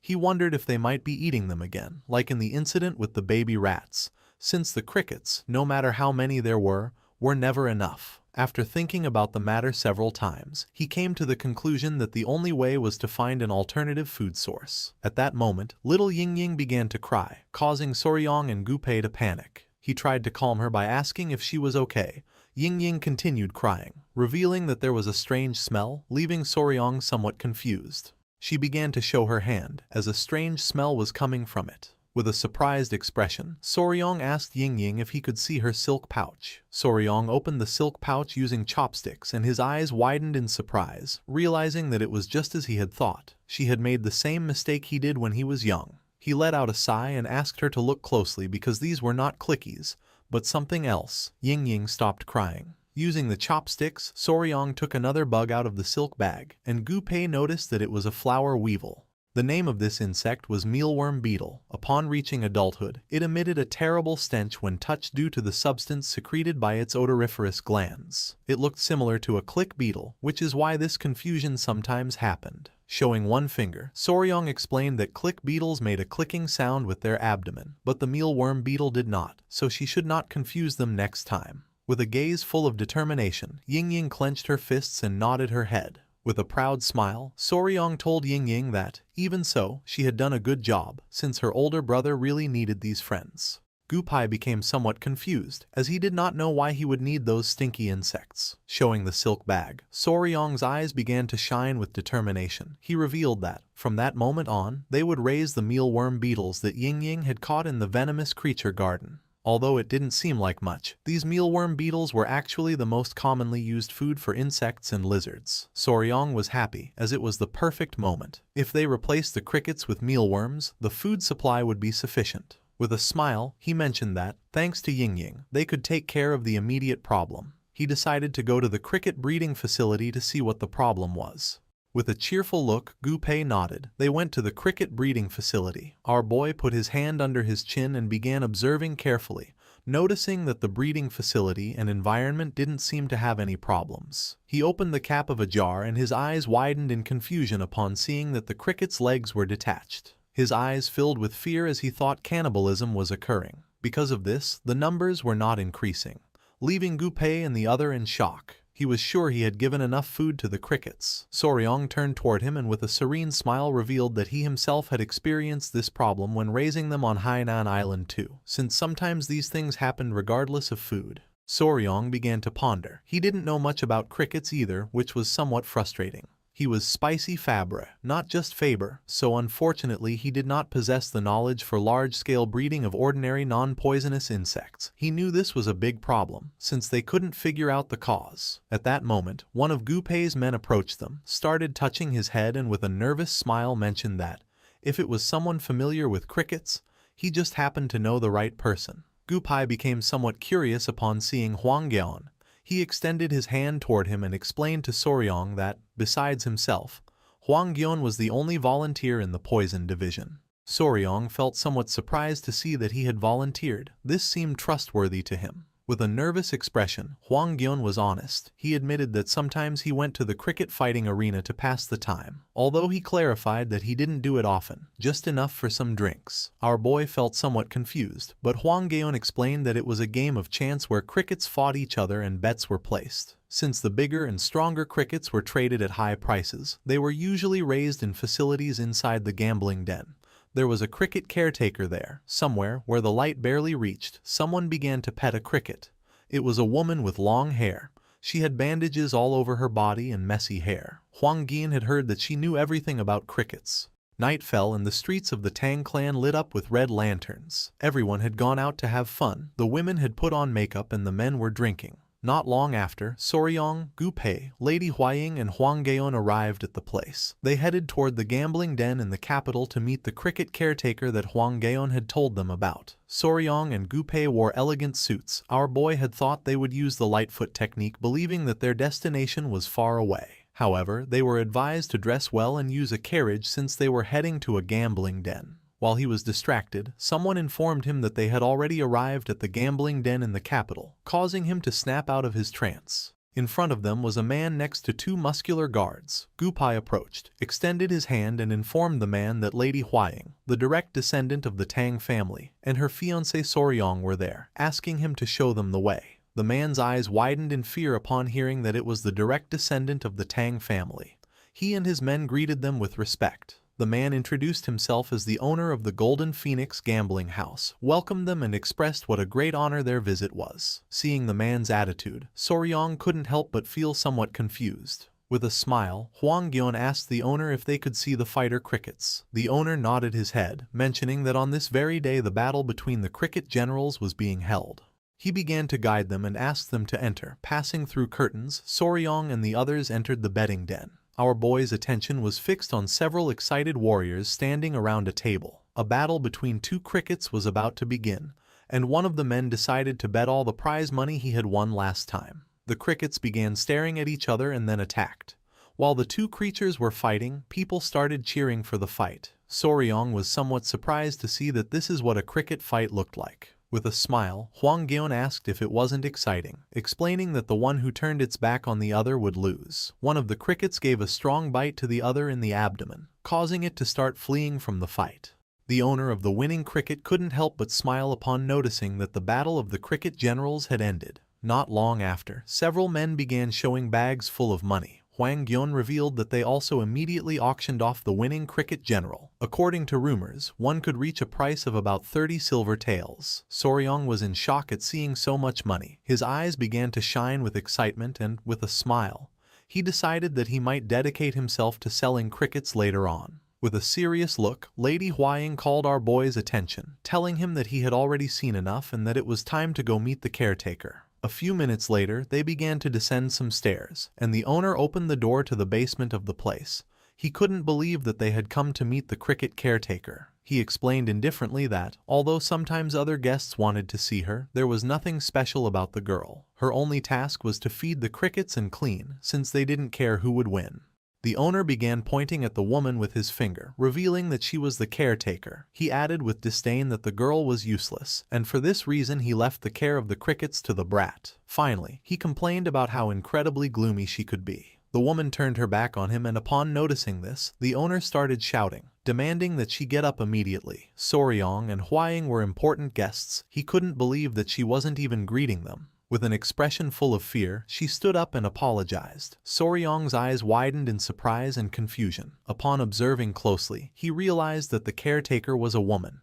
With eyes shining with fury, she began to stare at them silently. Soryong remained silent, approached her, extended his hand, and with a serene gaze mentioned that they came from the Sichuan Tong family, and that they simply had a question about the care of crickets, asking if they could consult her about something. She nodded her head. Showing one finger, our boy explained that he was raising several crickets in one place, but they kept eating each other. He wanted to know if she knew the reason for this. She began to ponder and then revealed it was because they wanted meat. She thought Soryong had probably only fed them grass. The crickets were omnivores, so it was necessary to give them meat to avoid cannibalism. Soryong's eyes widened in surprise, and then he began to think that this hadn't even occurred to him. Cannibalism was solely due to the lack of protein. The woman's body began to emit a strange aura. Soryong wondered if this was what it meant to be a true expert in crickets and knew he had to recruit her immediately. With a smile, our boy turned toward Lady Huaying and she understood what he had in mind. She took out a bag, extended her hand, and asked the owner if she could buy the woman.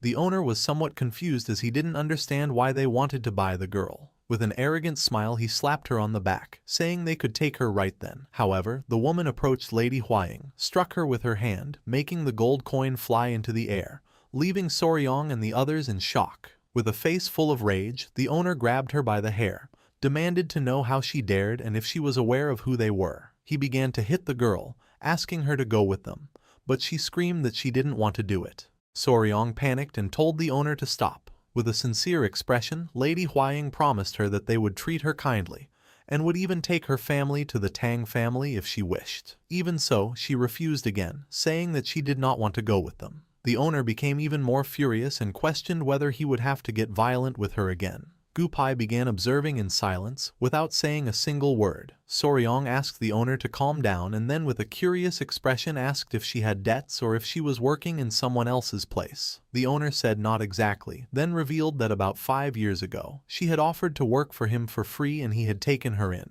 However, she wasn't good at attending customers, so he simply assigned her minor tasks, saying that she was just another mouth to feed. Our boy let out a sigh since he didn't know why she didn't want to leave with them. Gupai put his hand under his chin and started thinking. Then, he revealed that the girl reminded him of himself before he came under the protection of the Tang family. Soryong's eyes filled with confusion and surprise. Gupai asked the owner if they could take her with them for just one day, explaining that they would feed her and try to persuade her. The owner couldn't help but smile and gave them permission to do whatever they wanted. With a kind expression, Gupai asked the girl what she thought about going out to get some fresh air with them. She began looking down at the ground and then nodded her head. Noticing this, Gupai promised to come back for her the next day. Soryong let out a sigh of relief and Lady Huaying began to show a smile. A while later, they took the woman to the Tang family guest residence within the capital and offered her food. Soryong was somewhat surprised since he didn't know that the Tang family had a building in the capital. Gupai mentioned that this place was like the branch of the Sichuan Tang family in the capital. The 2 inns, 8 pharmacies and 5 restaurants in this alley all belonged to the Tang family. He added that later he would show him the trading company and escort agency. A trading company was an organization made up of merchants, while an escort agency was a business dedicated to delivering goods for a fee. Soryong's jaw dropped in shock upon learning that the entire alley belonged to the Tang family. His grandfather and father-in-law only practiced martial arts all day, so he had always wondered how the family managed to survive. Certainly, he did not expect this. With a curious expression, Gupai asked the woman if she could now tell them why she didn't want to leave, assuring her that if she was in trouble, they could help her. Soryong began to whisper and told Lady Huaying that the woman still hadn't said a word. Lady Huaying mentioned that she also wasn't touching the food or the tea. Gupai noticed that she seemed to be holding some kind of grudge against someone. He told her not to worry and to tell them about it, reminding her that this was the Sichuan Tang family. The woman placed her hands on top of the table and stood up, then she bowed before our boy, leaving him in shock. She introduced herself as Song Nauk from Song Village, a place not very far away. Lady Huaying was in shock to see that the woman had finally spoken. With a calm look, our boy questioned if there was any reason why she didn't want to leave the gambling house. The woman began to stand up and then brushed aside the hair that covered her face, causing Soryong's and the others' eyes to widen in surprise. The woman had a pretty face, but also burn marks. Soryong couldn't help going into shock, while on his side Gupai wondered how someone could have burned a woman's face like that. She decided to tell the truth, declaring that she had to take revenge no matter what it cost. She clenched her teeth tightly and while tears of sadness and rage were emerging from her eyes, she made it clear that she would not leave that place under any circumstances until her grudge was resolved. Song Naik decided to tell her past. Her story dated back to a quiet day in the areas near the Sichuan Song village, where she and her younger sister, Nyeon, lived in the small town where the Song family gathered. After losing their parents at a young age, Song Nauk took it upon herself to raise her younger sister, and because of this, they both became quite well known in the village, due to their beautiful appearance, and especially their pearl-white skin. They were known as the Jade Sisters. Nyeon, in a sad tone, asked her older sister if she couldn't skip work that day. With a smile, Nak explained that the neighboring village wasn't far. She promised she would help with the festival work and return immediately, asking her to wait a little. Nayeon started shouting, saying she didn't want to be alone that day and would rather go with her. The truth was, that day was Nayeon's birthday. Stroking little Nayeon's head, Naek apologized. She couldn't let her suffer too. This was something she had already promised their parents. On the ground was a jar with several crickets, and Nayeok knew that even if her sister felt lonely, she should stay and play with them until she returned. Nayeon calmed down a bit, but still with tears in her eyes, she mentioned that even cricket fights were more fun with two people. Naek reached into her bag and let out a sigh. Noticing this, Nayeon became somewhat curious. Naek took out an incense pouch, which she had been hiding as a birthday gift. She reminded her sister that this was what she had wanted last time. The incense pouch was a small bag filled with aromatic herbs for perfume. Little Nayeon was in shock. Since she recognized it as an incense pouch, she knew it must be very expensive. Naok explained that she had gotten it as a reward for helping out the previous time. She was giving it to her in advance, asking her to please wait patiently that day. Nayeon grabbed the incense pouch and thanked her older sister, promising to treasure it. Now that Nayeon had calmed down, Naek decided to leave. With her eyes shining with joy, Nayeon began to say goodbye to her sister, asking her to come back as soon as possible and assuring her that she would be waiting. Seeing how happy her sister was, Naek couldn't help but feel joyful. However, more guests arrived than expected, so things took longer, and the promised time quickly passed. Once night fell, the workers lit lanterns and warned Naek to be careful, as it was dark and she could get hurt. She asked them to excuse her. Nayeon must be hungry, so she needed to hurry. As she wanted to celebrate her sister's birthday with the delicious festival food, she rushed off without a lantern. In the middle of the night, there was a man in her village. The man turned a corner and the heedless Naek bumped into him. She apologized, and the man advised her to watch where she was going. At that moment, her eyes widened in surprise. The man turned his back and started running, leaving a trail of scent behind him. Naek's attention was fixed on him. As she could smell the incense pouch coming from this man, she felt a little worried. It seemed strange, as outsiders were not often seen in the village, but she simply dismissed it and headed home. A few minutes later, she arrived at her house, announcing her arrival. She was confused, not knowing why everything was so quiet, wondering if her sister had gotten tired of waiting and fallen asleep. She lit a small candle and opened the door. The only thing she could see was the destroyed furniture of the house, her sister lying on the floor with her clothes torn and covered in blood. Naek dropped the candle to the floor and, with tears in her eyes, rushed to see if her little sister was okay. Her eyes filled with fear and sadness as she wondered what the hell had happened.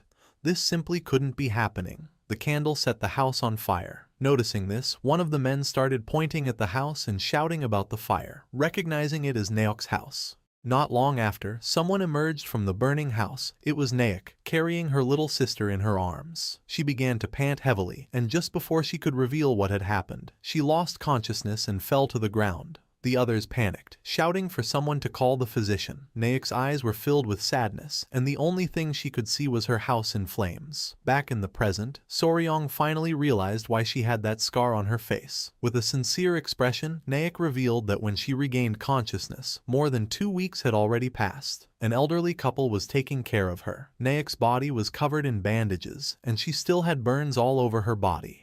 The old man began to cry, explaining that he had asked the escort agency to find that bastard, but they couldn't, and that it wouldn't be easy. The old woman apologized, admitting she didn't know how she could face Hyungnim after this. The only thing Naek could do was cry in silence. Just as all life grows dormant in late autumn, her heart also slowly faded away. The only communication she had with the world were the small whimpers she made when they changed the cloths to treat her burn wounds. Time flowed like a river, and when winter passed and spring arrived, the crickets awoke again. The image of her little sister in the burning house came to her mind.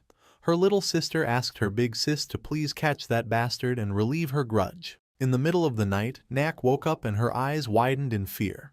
She went out into the garden and sat down. It was when the chirping of the crickets sounded like Nayeon's voice that she regained her senses.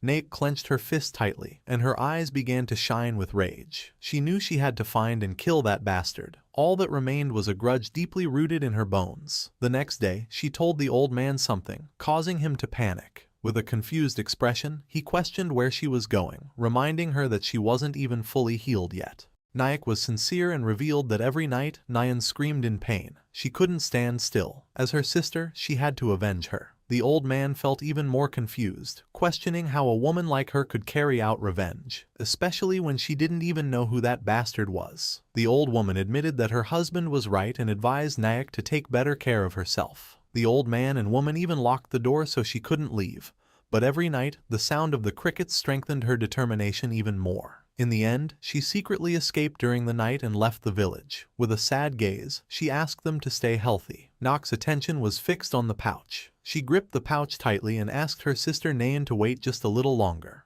The first place she went was the city because the bastard had headed in that direction. She didn't know his face, but just like the red scars left on her body, this unforgettable voice was engraved in her like a brand, and she swore to find him no matter what. She dedicated herself to talking to random men. Of course, no one looked at her kindly. Time began to pass, and 2 years later, on a rainy night, she arrived at the Golden Phoenix gambling house, right during the season when the crickets sang again. Her body shivering from the cold, she asked the owner if she could take shelter from the rain for a moment.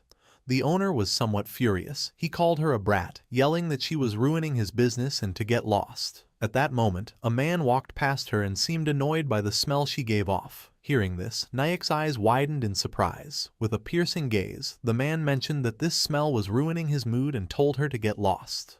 Nayak was in shock, and memories of her little sister lying in the house came to her mind. She hadn't forgotten, she couldn't forget. She had finally found the owner of that voice. Soryong and Hwaying became somewhat curious as they wanted to know what happened next. Nok mentioned that while wandering the city, she approached a beggar who told her that the bastard frequently visited a gambling house. Soryong finally understood why she had worked at the gambling house. With a sad gaze, she explained that she initially thought of following him secretly and stabbing him. However, the beggar told her he was a martial artist, so it was impossible for a woman like her to get revenge on him.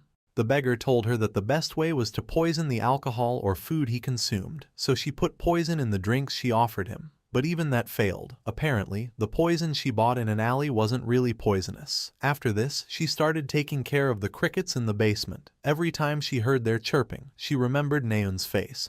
Then, she would be half insane, only to regain her senses again and again. Naek gritted her teeth tightly, and her eyes filled with tears. With a gaze full of anger and rage, she swore that she must kill that bastard and that she could not leave that place until she did. With a confused expression, Soryong began to whisper, explaining to Gupai and Lady Hwaying that, although her circumstances were clear, he was doubtful of the situation. She needed to raise the crickets, but hearing their chirping made her faint. Her mind seemed deeply disturbed. Lady Hwaying was honest. She explained that this only showed the depth of Naek's resentment, and that once she got her revenge, she would heal. She reasoned that if they helped someone with such a deep grudge, she would never betray them, also becoming a good member for their Tang clan.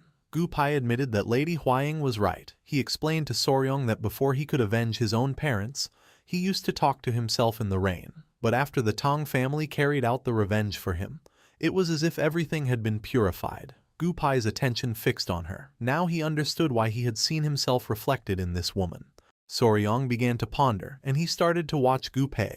Gupai nodded his head. With a confident smile, our boy stood up and got Naok's attention, making her somewhat curious. He placed his hand over his chest and assured Naok that they would help her settle that grudge, asking if, once they did, she could promise to become part of their clan. Naek's eyes widened in surprise. She asked if they could really help her, swearing that if they did, she would serve them with her life until her last breath. Our boy asked her not to worry and to simply entrust it to them. Soryong began to gaze towards the floor, and as his eyes were shining, he asked who exactly that bastard was. Naek felt somewhat surprised. She grew nervous and began to hesitate, unsure whether to tell the truth. After mulling it over, she was filled with determination, clenched her fist, and revealed that the bastard was the third son of the Great Harmony Gate, named Jin Daisung. With a confident smile, Soryong placed a hand on his chest. He would take care of Jin Daisung and destroy him completely. Lady Hwaying's and Gupai's eyes widened in surprise and confusion. Hwaying panicked and asked Naek if she was sure the killer was the third son of the Great Harmony Gate. Naek nodded, promising she was telling the truth. Soryong grew a bit confused and asked if there was a problem. Gupai's attention turned to our boy, and he revealed that the Great Harmony Gate was a sect that belonged to the same orthodox faction as them. In Sichuan, they were the most powerful after the Tang, Amei, and Qingcheng. Soryong was in shock, not knowing it was such a powerful sect. Lady Huaying placed a hand under her chin and began to ponder. According to her, if what Jin Daisheng had done was true, then his sect didn't matter. She began to whisper, revealing that the problem was the pact their clan had made with the Great Harmony Gate. Her great-grandfather had once received great help from them. Because of this, even if the Great Harmony Gate committed a grave offense or a crime worthy of death, they had to, at least once, unconditionally yield or forgive it. Soryong's eyes widened in fear, realizing this meant he could do whatever he wanted. Lady Huaying mentioned that in the Murim, oaths and promises were extremely important, especially when made in the name of a technique, a clan, or a nickname. They were sacred and had to be fulfilled. Nayak approached them and asked if there was a problem. Hearing her voice, Soryong panicked and with a forced smile, assured her there was no problem. He was just surprised it was someone like that. He told her they would take care of the rest, asking her not to worry and to get some rest. Nayak's eyes filled with tears and gratitude. She didn't know how to express her gratefulness, as she could finally avenge Nayun. Not long after, she collapsed to the ground and fell asleep. Lady Huaying noted that she seemed to have relaxed too suddenly, and proposed that, first, they should take Miss Nayak to the Tang residence to rest.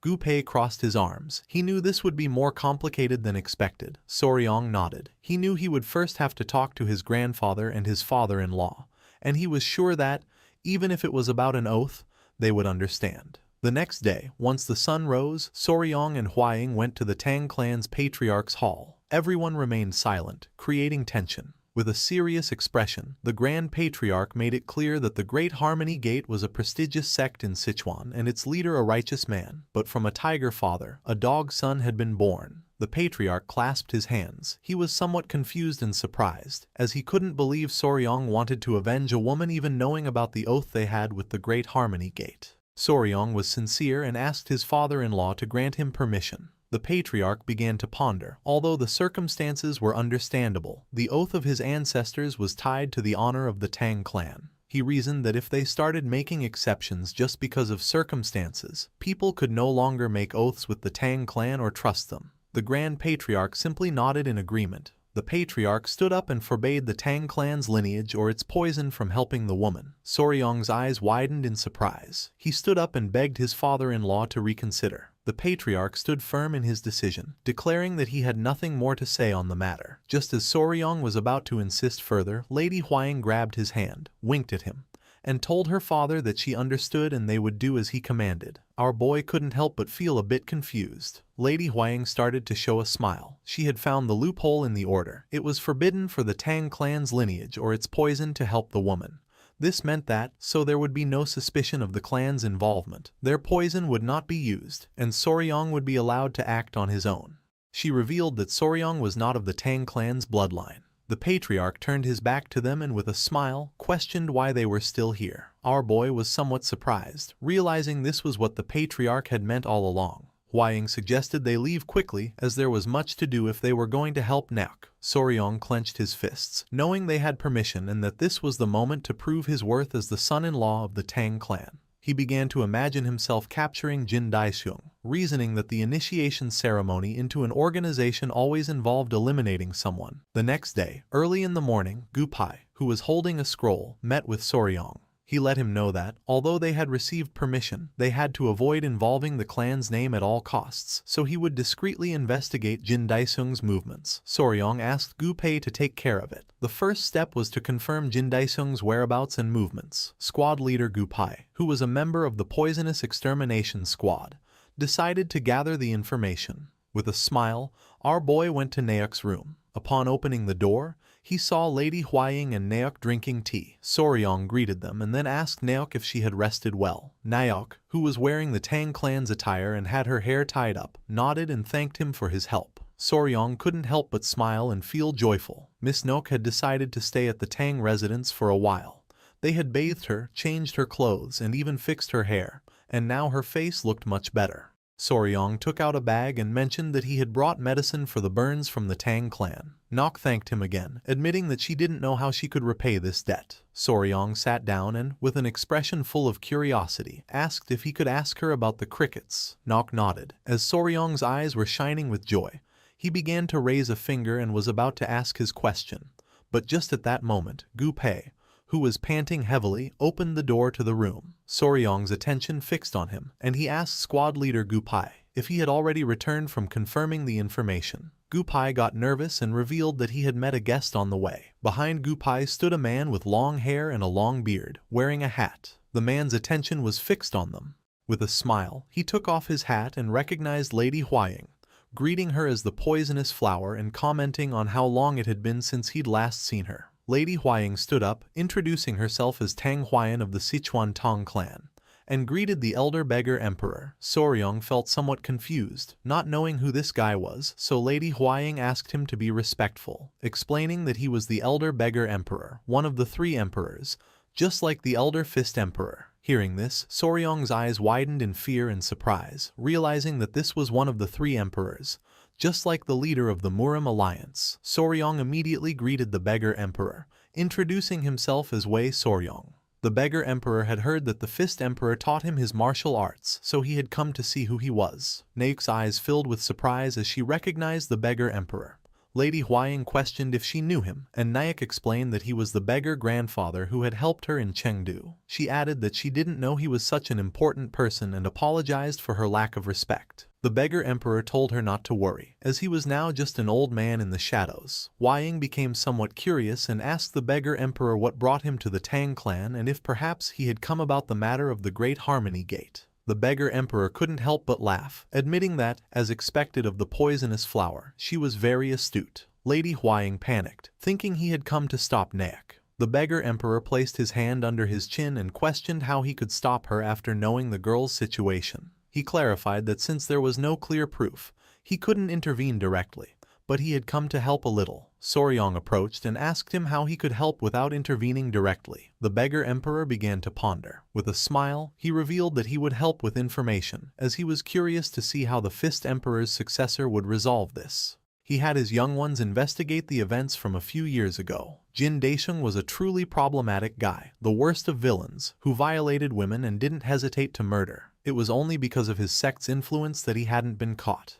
The emperor suspected about 5 cases in total, including 2 in Chengdu and in the slums outside the city. Apparently, even the Great Harmony Gate considered him a problem. Soryong felt even more furious, realizing this was much worse than he thought. Stroking his beard, the beggar emperor mentioned that since the Song Village incident, Jin Daisheng had kept a low profile. He hadn't gone out, except for his visits to the gambling house every 3 days, and that's why he had advised Naek to use poison. Soryong coughed. He figured the only way to deal with him would be at the gambling house, and he wondered if he should try poisoning him, just like Miss Naek did. Lady Huaying made it clear that Soryong couldn't use the Tang clan's poison. Our boy approached Naek and, with a curious expression, asked her how she was able to distinguish that bastard's food or drink among so many people. With a sincere look, Naek revealed that every time he came, he made very specific and demanding requests, so this information always reached the kitchen. Soryong was a bit confused, but she revealed that whenever food with ingredients like crab or shrimp was served, he would ask for them to be removed from his portion. That's why she poisoned that food, although it wasn't real poison. The beggar emperor remembered that the guy had said something broke out on his body just from tasting it. Connecting the dots, Soryong realized that Guy had an allergy to crustaceans, and a very severe one at that. Our boy started thinking about crab, shrimp, and the protein they contained, tropomyosin. Several seconds later, with a confident smile, he got squad leader Gupei's attention and asked him to go immediately to the poison storage to bring him yellow worm powder. Gupei was confused, not understanding why he was suddenly asking for yellow worm powder. Soryong started to laugh wickedly, and everyone's attention fixed on him, not knowing what he had in mind. Holding up a finger and smiling, Soryong revealed that he was going to kill that guy in a brilliant way. Crossing his arms, Soryong began to imagine a worm and decided to call this operation Savory Death. He realized that the root cause of Jin Daisheng's shellfish allergy was precisely tropomyosin, a protein component that constitutes muscle. Tropomyosin was present in most animals, but unlike the version in vertebrates, which was 90% similar to the human one, the invertebrate version had a much lower similarity, and this was what caused the allergy. The important thing was that tropomyosin was found in great abundance in mealworms, even in a much higher quantity than in crustaceans like shrimp or crabs. While our boy was distracted, Gupei opened the door with a bag in hand, informing him that he had brought the mealworms as requested. Soryong got to work and started cooking while Lady Huaying and Gupei watched in silence. He took out the mealworms, boiled them in hot water, and then lightly stir-fried them in a hot wok. Soryong prepared a delicious dish and placed it on the table. With a smile, he asked everyone to try this stir-fried mealworm. Naek, the beggar emperor, and Lady Huaying began to stare at the dish with expressions full of contempt, wondering in horror if he was really asking them to eat this. Soryong nodded, promising it was very tasty and delicious. They decided to trust Soryong, and the first person to try Soryong's dish was the beggar emperor. Lady Huaying and Naok remained silent, not knowing what to do. Without wasting any more time, Lady Huaying grabbed a mealworm and put it in her mouth. The taste left them impressed. Both she and the beggar emperor were in shock. It was delicious. They couldn't understand how an insect could be so tasty. Noticing this, Soryong's eyes began to shine with joy. Of course, it was delicious, so much so that it was known as gosoe for being a savory larva. In his past life, it had been a surprisingly popular snack. With a curious expression, the beggar emperor admitted it was tasty but asked how he planned to assassinate Jin Daisheng with this. Our boy crossed his arms, then, showing a finger and a confident smile, he reminded them how it was mentioned that Jin Daisheng had a reaction when eating things like crab and shrimp. He explained that what was harmless to one person could be a poison to another. Just like crab or shrimp, these mealworms also contained an ingredient that was a poison to him. Lady Huaying realized it was similar to how Lady Yongyong was sensitive to bee venom. Soryong explained that if they ground it finely and mixed it with other food, it would only add a delicious flavor, and there would be no reason to suspect murder by poisoning. With a smile, the beggar emperor began to stroke his beard, realizing that this was what Soryong meant by killing him in a savory way. Soryong began to ponder and mentioned that the more they added, the more certain the effect would be, so they would add a generous amount. The problem was deciding which food to put this in. Nok raised her hand and in a calm tone, mentioned that she had a good idea. Soryong became curious, wondering what she had in mind. She extended her hand and proposed putting the mealworms in Ryatagan, as they often ate it at the gambling house. Hearing this, Soryong felt a bit confused. In a serious tone, she explained that Ryatagan was made of glutinous rice with red bean paste inside. Sometimes, its exterior was covered with syrup and then with soybean powder. If they mixed this mealworm powder with the soybean powder and coated it, it would be perfect. An idea came to Soryong's mind, a glutinous rice cake soaked in yellow worm powder, and on top, covered with a sticky syrup. This was the perfect dish to die of asphyxiation. It was perfect for a murder. Clenching her fist tightly, she asked Soryong to let her make the Ryatagan.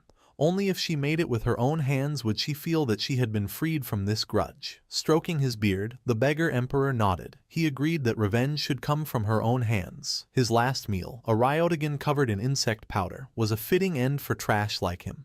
Our boy decided to ask the owner of the gambling house to let her do the cooking for a day. With a worried gaze, Lady Huaying proposed that, just in case, they should participate in the gambling to keep him there and prevent him from escaping. A smile spread across Soryong's face, and his eyes began to glint with malice. This plan was becoming more and more flawless, a plan from which he could not escape alive. A few days later, Jin Daisheng, holding a bag full of coins alongside his bodyguard, headed for the Golden Phoenix gambling house. The owner greeted him respectfully, welcoming him. With an arrogant expression, Jin Daisheng dismissed the greetings and demanded liquor and women at his usual table. Just then, the owner apologized, informing him that the table was already occupied by special guests. Jin Daisheng felt somewhat confused, and when he entered the place, his eyes widened in surprise. At the table where Jin Daisheng usually sat, Soryong and Lady Huaying were gambling. Jin Daisheng's attention was fixed on the beautiful Lady Huaying, whom he recognized as Tang Huaying,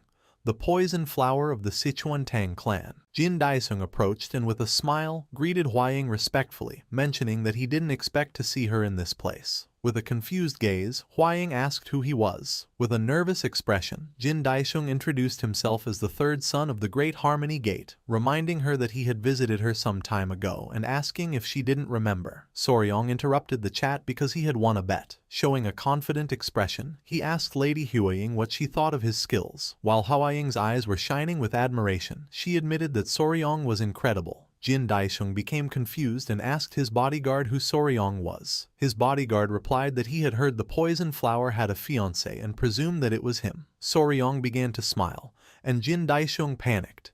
He couldn't believe it. He wondered how that weak-looking wimp could have such a beautiful woman by his side, when even he hadn't managed it. His eyes began to glint with malice. He remembered that woman from the Song clan from a few years ago. According to him, she hadn't been bad at all. His mouth watered at the memory.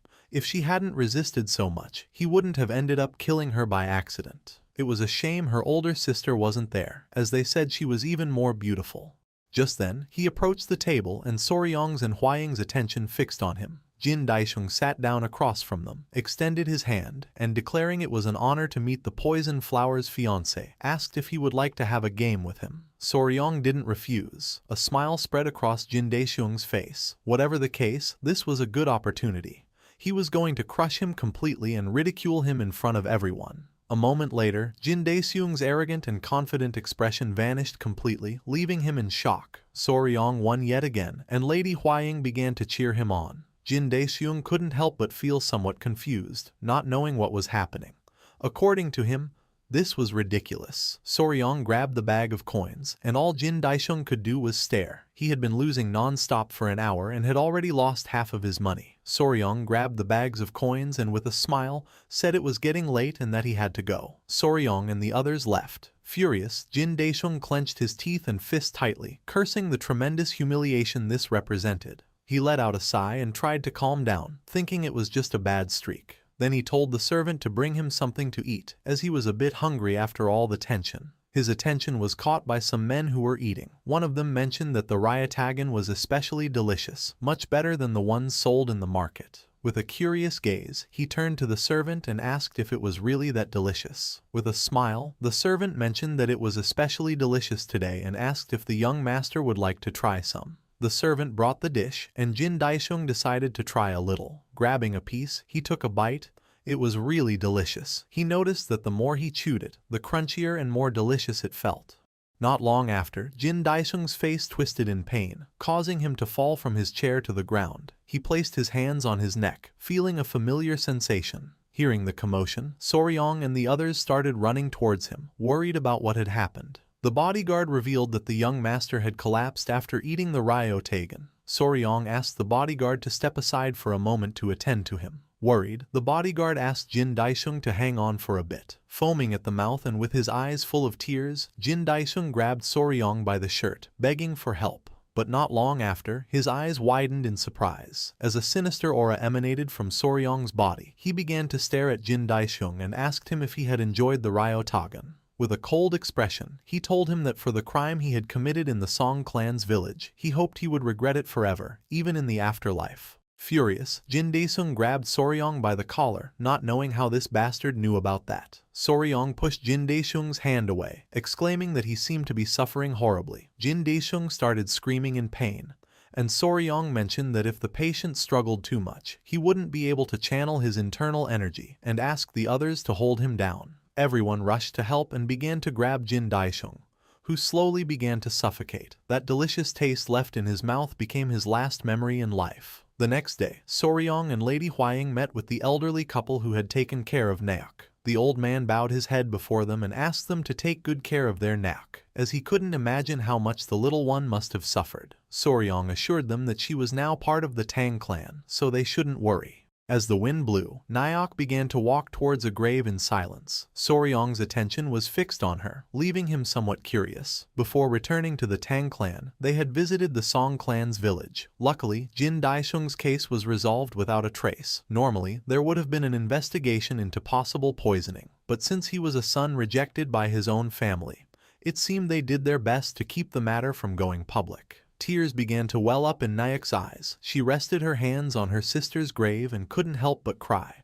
wondering if she had taken too long. Overwhelmed by guilt, she lamented not having come home earlier that day, repeating over and over that she was sorry. Soryong couldn't help but feel somewhat surprised, and he realized that even the crickets were crying.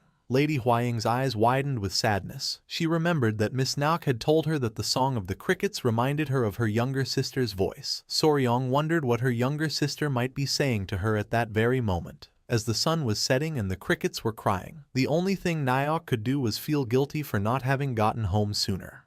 The sun was setting in the alleys of Sichuan's capital. Not far away, a man in a hat was eating. It was the beggar emperor, who was enjoying the dish prepared by Soryong. he couldn't help but smile, because although it might seem unpleasant, it was truly rich and delicious. To him, Soryong's plan, a savory revenge, confirmed that our boy was a truly interesting guy. Two people were observing the beggar emperor in silence. Noticing this, his expression turned serious.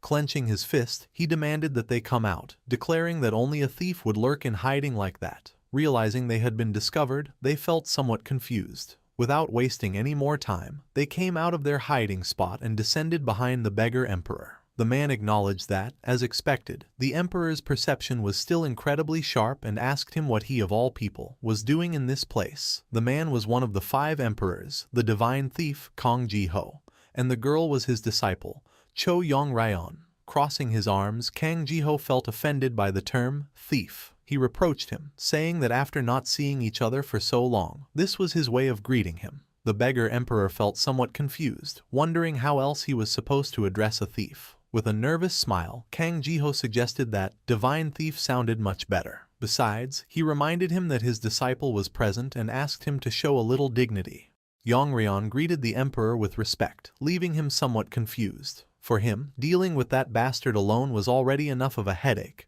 and the fact that he now had a disciple too only heralded more trouble in the future. With a curious expression, the beggar emperor asked what brought them to Sichuan. With a nervous smile, Kang Ji-ho explained that he had something to ask. He was looking for the person with the greatest knowledge of silkworms in all the Central Plains. Pointing to his wrist, Kang Ji-ho explained that his sacred item, the heavenly silks, had recently broken. He had believed they would last forever, but he guessed that even it had a lifespan. His tradition was to pass on the heavenly silks once the disciple's training was complete, but at this rate, he wouldn't be able to pass anything on to her. The beggar emperor placed a hand under his chin and began to ponder. For this case, he did know a guy. Kang Ji-ho was anxious to know who this guy was. The beggar emperor began to smile, and his eyes shone with confidence. The image of Soryong came to his mind, because in all the Central Plains, he might be the man who knew the most about insects. A few days later, it was dawn in the poison garden. Soryong was screaming in pain. One of Gupai's men was hitting him on the back with a whip,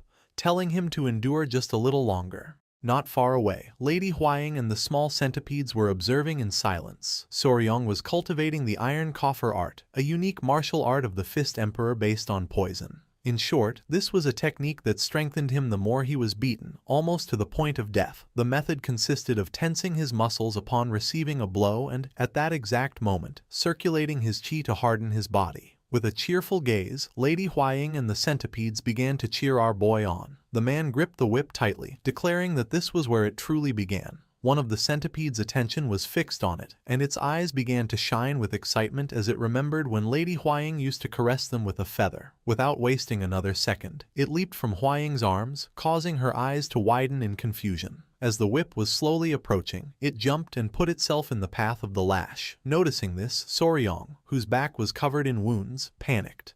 Luckily, he was quick, and using his arm, he grabbed the small centipede and then took the full force of the lash on his back. Our boy placed the centipede on the ground and began to pant heavily, knowing it had been a close call. Lady Huaying felt somewhat worried for our boy. She scolded the little one, Hyanga, for its dangerous action, wondering in exasperation if they couldn't have a single day of peace. Soryong, somewhat surprised, asked if Hyanga got into trouble often. Letting out a sigh, Lady Huaying explained that Hyanga was such an energetic creature that it simply couldn't stay still. From the moment it opened its eyes, it would start causing trouble. The last time, it had chased a butterfly, and it ended in enormous chaos. Soryong was in shock, as the little one could have been seriously hurt. The centipede sister started to scold Hyanga. To Soryong, seeing another centipede scold Hyanga was something anyone who had ever raised a pet knew. Even within the same species, each individual had a different personality. Apparently, Hyanga was curious and mischievous. Since Cho had recently caused a major incident, Hyanga seemed to hold the title of resident troublemaker for now. Cho, being the eldest, was sensible and charismatic. She kept the younger ones in line, being strict when necessary. Finally, there was Bina.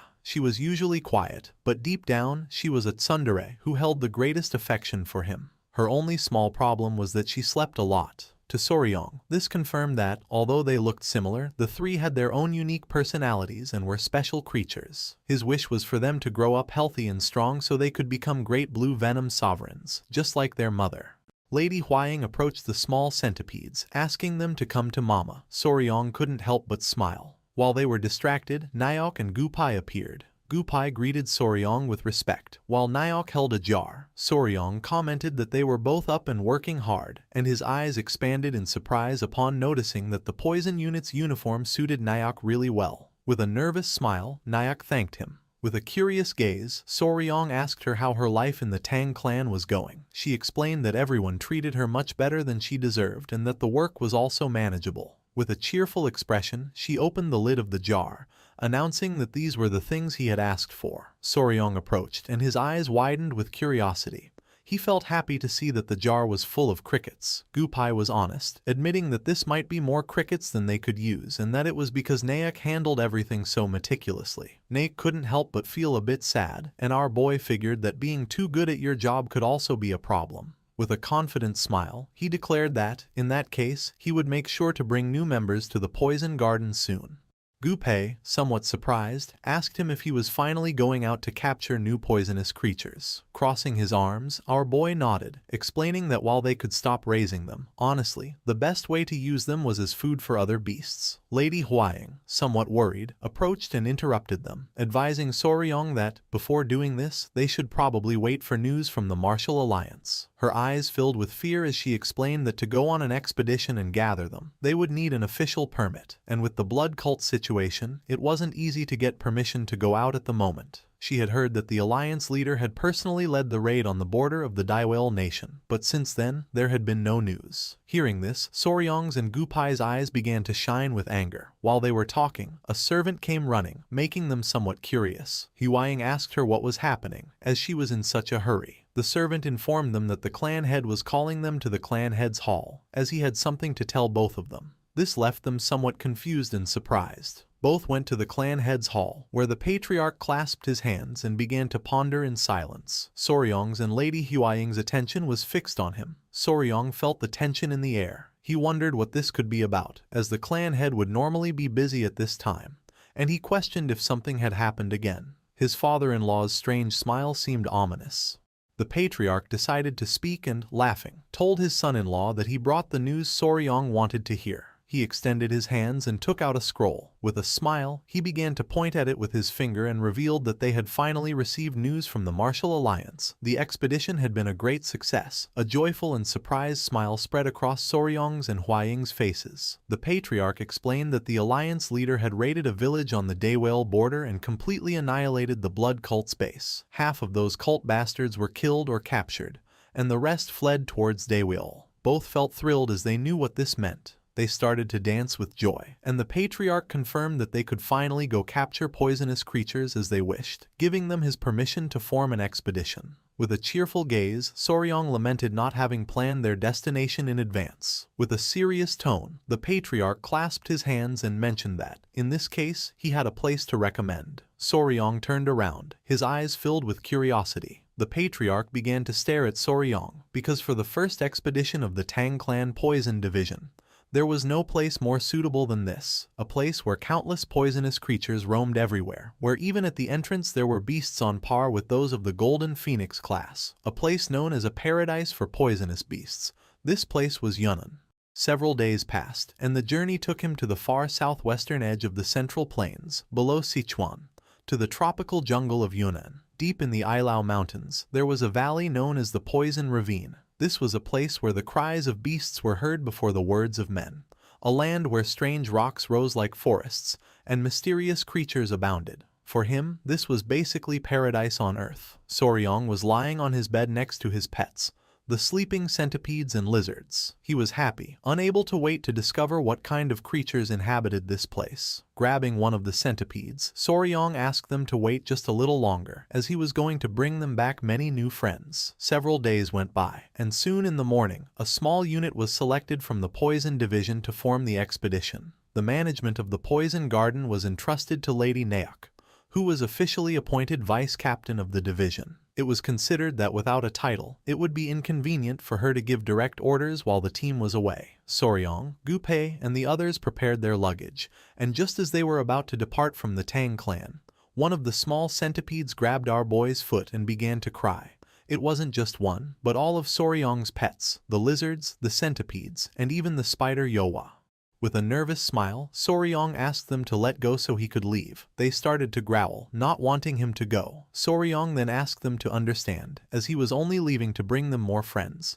He assured them they shouldn't worry, since while he was away, the members of the Poison Division would provide them with yang energy. Hearing this, Yohwa's eyes widened in surprise. In the blink of an eye, she wrapped Soryong's body in a spiderweb, causing him to start screaming for her to release him. Lady Huaying noticed that they didn't want to be separated from him. Soryong complained that they kept insisting on going with him. Finally, as Soryong began to break free from the webbing, the Grand Patriarch explained that this wouldn't work. Perhaps the others could go, but Yohwa couldn't, as she had the exact form of Lady Huaying. He knew that her massive spider body would attract attention, and they wouldn't be able to provide an explanation for it. Yohwa began to stare silently at the Grand Patriarch. She decided it was time to do something about it. Everyone's attention was fixed on her, leaving them somewhat confused. Yohwa's body began to change, and not long after, her massive spider body disappeared, leaving only the appearance of Lady Huaying. She sat down and began to show a proud smile. Soryong's and the Grand Patriarch's jaws dropped in shock upon seeing that Yohwa's body had vanished. They couldn't understand how this had happened, and Soryong despaired, wondering where his pet's beautiful body had gone. Soryong approached and began to caress Yohwa's smooth spider skin. Lady Huaying was somewhat confused. The Grand Patriarch was clever and realized that she could hide her body from sight. Our boy was overjoyed, since this way no one would mistake her for a spider demon. With a smile, Lady Huaying let out a sigh and accepted that in this case, everyone could accompany them, offering to help take care of them. Soryong began to smile. Lady Huaying approached them and warned that since they had ignored their father and thrown a tantrum, they would have to obey during the trip. Soryong stepped forward, and with the lizard sitting on his shoulders, he raised his hand and with a smile announced that they were ready to leave, and thus the first journey of the Poison Division began. They arrived in the vicinity of Mount Eme, in the Sichuan province, where there was a long line. With a confused expression, Soryong asked Gupai why the line was so long. Gupai explained that it was a checkpoint. Since the appearance of the blood cult, these inspections were sometimes carried out in the middle of the road. He had heard it wasn't easy to pass and expressed his concern about whether they would be all right.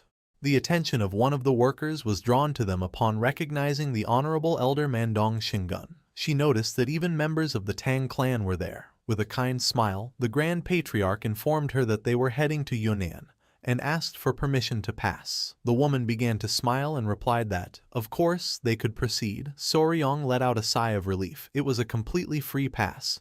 The influence of the Tang clan was truly strong, for no matter where they went, they were treated with great respect. Just then, the woman's eyes began to shine with surprise and confusion, asking them to stop for a moment. She noticed that Yohwa was floating in the air. Soryong's eyes filled with fear, making him panic as he realized that her body was invisible, which was why it only looked like Yohwa was floating. To everyone's surprise, the woman was amazed, as she believed this was the sky-leaping void technique. She was convinced that the young lady had mastered a divine skill and wondered when she could have trained in such an art. Everyone was astonished, thinking it was incredible and just what one would expect from one of the three flowers of the martial world. The only thing Yohwa could do was show a grateful smile. At that moment, with a furious gaze, Lady Huaying grabbed Yohwa by the clothes, and Soryong and the others started running while shouting for them to forgive them, as the young lady was just shy. Everyone was somewhat confused and in shock, not knowing what was happening. As they fled the scene, Lady Huaying asked Soryong to do something about Yohwa, as people would get the wrong idea. He, in turn, begged her to calm down.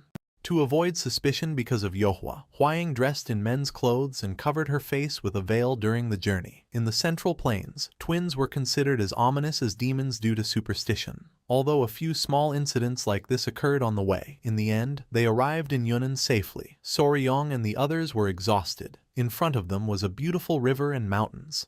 They were happy, as this was Ilao Mountain. The Grand Patriarch mentioned that there was only a little further to go to reach the Poison Ravine. With a worried expression, Soryong turned around and put his hand under his chin, as he felt that something wasn't right. Gupai grew curious and asked him what he meant. Soryong mentioned that it was strangely quiet around here. He began to observe carefully. There were no signs of life, neither in the cracks of the caves nor in the trees. He couldn't perceive any sign of life at all. The Grand Patriarch felt somewhat confused. With a serious gaze, he acknowledged that this feeling was not unknown to him. It was just like when they had hunted the blue venom sovereign. Soryong's eyes widened in surprise when the Grand Patriarch mentioned the blue venom sovereign. The Grand Patriarch nodded, confirming it and explaining that around the sovereign's lair, even the chirping of insects had disappeared. Everything had either fled or become prey. He decided to explore a bit. He instructed the rest to fall back to the point where the Yun River and the Amok River joined, as birds still seemed to be flying there. Soryong and the others showed no objection. The Grand Patriarch gathered his strength and leaped away. Observing carefully, Lady Huaying confirmed that he was right. On the side they had crossed, birds and insects were still present. Gupai felt that something was dividing the area along the river. Soryong was lost in his thoughts, concluding that something must be living there, in Ilao Mountain. But to claim such a vast territory, it had to be something dangerous. Crossing his arms, he let out a sigh, knowing this was strange. With a curious look, Lady Huaying asked him what he meant. Soryong turned and explained that for a beast to take such a wide area as its lair, it would have to be enormous, like the blue venom sovereign. Soryong was unsure, as he saw no signs either beyond the river or along the path deep into Ilao. He wondered how it would hunt or find prey if there was nothing there. He closed his eyes, certain that its suspected size was too large and the environment wasn't suitable to sustain prey. This was truly strange. Gupei coughed, acknowledging that this was true. They hoped the Grand Patriarch would discover something. A while later, the Grand Patriarch and his men returned. Noticing this, Soryong's attention fixed on them, making him curious. The Grand Patriarch revealed that this was problematic, as even at the entrance of Ilao Mountain he had found nothing, leaving Soryong and the others in shock. With a confident smile, the Grand Patriarch stated that the poison ravine was most likely the same. He added that the sun was almost setting, so they should stop there for the day, and search again tomorrow. Soryong thought the Grand Patriarch was right, although deep down he was furious. They couldn't return empty-handed. They would capture whatever it was, no matter the cost. Night fell and they lit a bonfire to prepare food. While Soryong was playing with the centipedes, Lady Huaying brought him a plate of food. She asked Soryong to eat and then told the pets to let their father rest and go with her. Soryong thanked her. She noticed Soryong was examining the map and with a smile asked what he was doing. Soryong was checking the vast expanse of the area. He believed the creature's lair was likely in the center. While they were talking, one of the centipedes' attention was caught by a dragonfly flying near them. Without hesitating for a second, it jumped and attacked it fiercely. Noticing this, Soryong and Lady Huaying were shocked, not knowing what was happening. Soryong scolded Hyanga, saying that it had scared him and shouldn't jump like that. Lady Huaying noticed it was trying to catch that dragonfly in midair. Soryong thought it must be because they were near the river, with many dragonflies around. However, just before, there were none. His eyes widened in surprise and his attention fixed on the dragonflies flying behind him. Without wasting any more time, Soryong told the Grand Patriarch to return to the places they had checked earlier to see how many dragonflies were flying there now. With a confused expression, the Grand Patriarch turned and asked what he meant. Soryong explained that land creatures could remain hidden, but dragonflies could fly wherever they pleased. He revealed that if something threatened them, they would have fled for a while, but once the threat disappeared, they would return. He put his hand under his chin and, with a confident look, concluded that the reason they hadn't seen any creatures wasn't because it was its territory. Somewhere else in the forest, there were skulls and remains of devoured animals. This was because, before they arrived, something had already swept through this land. Soryong and the others set off. The Grand Patriarch warned them that the area ahead was a thick jungle and that they should stay alert, as wild animals could appear at any moment. With an excited smile, Soryong nodded his head. Soryong's eyes were shining with curiosity, as he realized they needed to catch up to whatever was moving ahead before it got away. The Grand Patriarch felt worried about our boy, and asked him if this was too difficult for him. With a confused expression, Soryong turned to him and replied that it wasn't difficult at all, that he could handle it. A smile appeared on his face, because although he would normally complain non-stop, he couldn't give up until they caught it. Just then, a strange sound caught their attention, making them curious. Gupai noted that it sounded like bamboo swaying forcefully in the wind, which was strange, as there shouldn't be any bamboo forest ahead. Two men from the clan leaped forward, warning that there was a cliff ahead and to watch their step, as there was something down below. Soryong and Gupai panicked and couldn't help but feel fear. In front of them was a cliff, and at the bottom were hundreds of strange creatures. Observing closely, the Grand Patriarch saw they were red ants and panicked, wondering if they weren't demonic ants, all clustered together like this. Gupai was speechless, as judging by the size,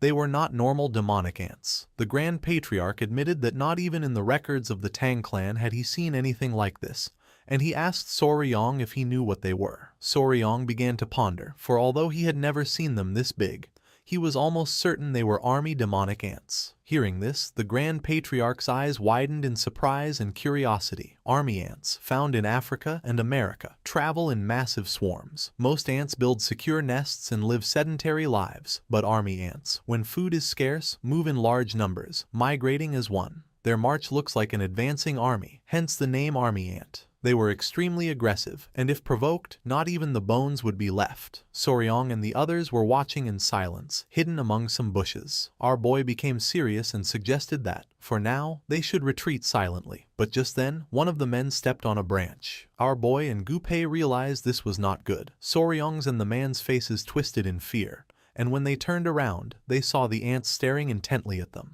Everyone froze in fear. Not long after, the ants began to charge towards them. With their faces covered in sweat, Soryong and the others started to flee for their lives. Several minutes had passed, and it was already dusk. Soryong and the others were running with all their might, somewhat surprised, as the ants were much faster than they had imagined. On the path, there was a small deer eating leaves. As soon as they saw it, the ants pounced on the small deer and began to devour it. Noticing this, Soryong's eyes filled with fear. He remembered that demonic ants sensed movement through vibrations, and that if they kept going like this, the ants would think they were prey. With a worried expression, the Grand Patriarch asked him what they should do. Something caught Soryong's attention, and an idea came to his mind. He revealed that they had to cross the river, as the ants couldn't cross water. The Grand Patriarch pointed in the direction of the river and told them to jump. Without hesitating for a single second, everyone leaped into the water. By the time the ants arrived, everyone had already jumped. Several seconds later, Soryong emerged from the river and couldn't help but smile upon noticing that the ants were turning back. Gu-pei was relieved that they had survived. Once the ants left, they got out of the river. He sneezed, feeling that it had been too close. It was like having one foot in the grave. Soryong was lying on the ground exhausted and asked his centipede Cheoya if he was okay, assuring him that he would dry him off quickly. Cheoya nodded. With a smile, the Grand Patriarch stood up and admitted that they were monstrous creatures. He, the myriad venom's divine lord, had never felt fear before any enemy, and yet these demonic ants had filled him with terror. Our boy's eyes filled with concern, and he warned that they must remain cautious. These creatures devoured every living being in their path, and this explained why they hadn't seen a single animal on the way. Stroking his beard, the Grand Patriarch nodded, confirming that a swarm of this size explained everything. Our boy was disappointed, thinking it was only demonic ants and not some unknown beast. The Grand Patriarch noticed the sun was setting and, seeing that this place seemed safe, suggested they rest for a while. Soryong nodded, thinking it was a good idea. Then, he approached Gu-pei and with a smile proposed to Great Lord Gu that, once night fell, they should head back towards the demonic ants to investigate. Gu-pei was shocked and asked what they were supposed to check. With a confused expression, our boy replied that, of course, he meant the demonic ants. Gu-pei began to tremble and his eyes widened in fear. They had barely escaped, and he couldn't believe he was being serious. The other man asked if he was planning to catch them all, just as he did with the golden phoenix beasts. With a nervous smile, Soryong waved his hands, explaining that of course not.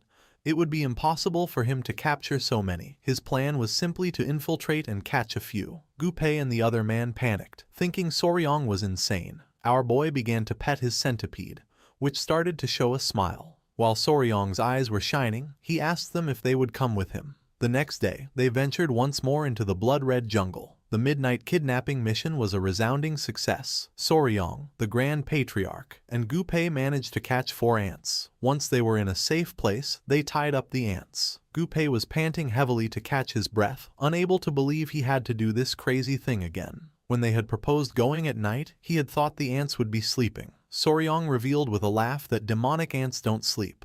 Soryong pointed out that they had succeeded, as they had managed to catch 4 demonic ants. Gu-pei grabbed the ant he had caught and with a confused gaze asked Soryong if they could really raise them. Soryong sat down beside them and began to observe the ants carefully. After analyzing them, he determined that it probably wouldn't be possible to raise them. Their memory only lasted about 3 days, which made any training useless, and without a queen, they were impossible to control. Gu-pei was somewhat furious, wondering if all this had been for nothing. With a serene smile, Soryong replied that it hadn't been for nothing. He pointed out the beauty of the creatures, explaining that the simple act of displaying them in the Tong clan would be impressive. Gu Pei put his hands on his face. Soryong, with a nervous smile, reminded him that this was the poisonous creatures unit and that he had to endure it. The Grand Patriarch interrupted them, asking Soryong what his plan was now. He suggested that if they were going to hunt more poisonous creatures, they could head west towards Ruili or south to the deeper jungles of Xishuangbana.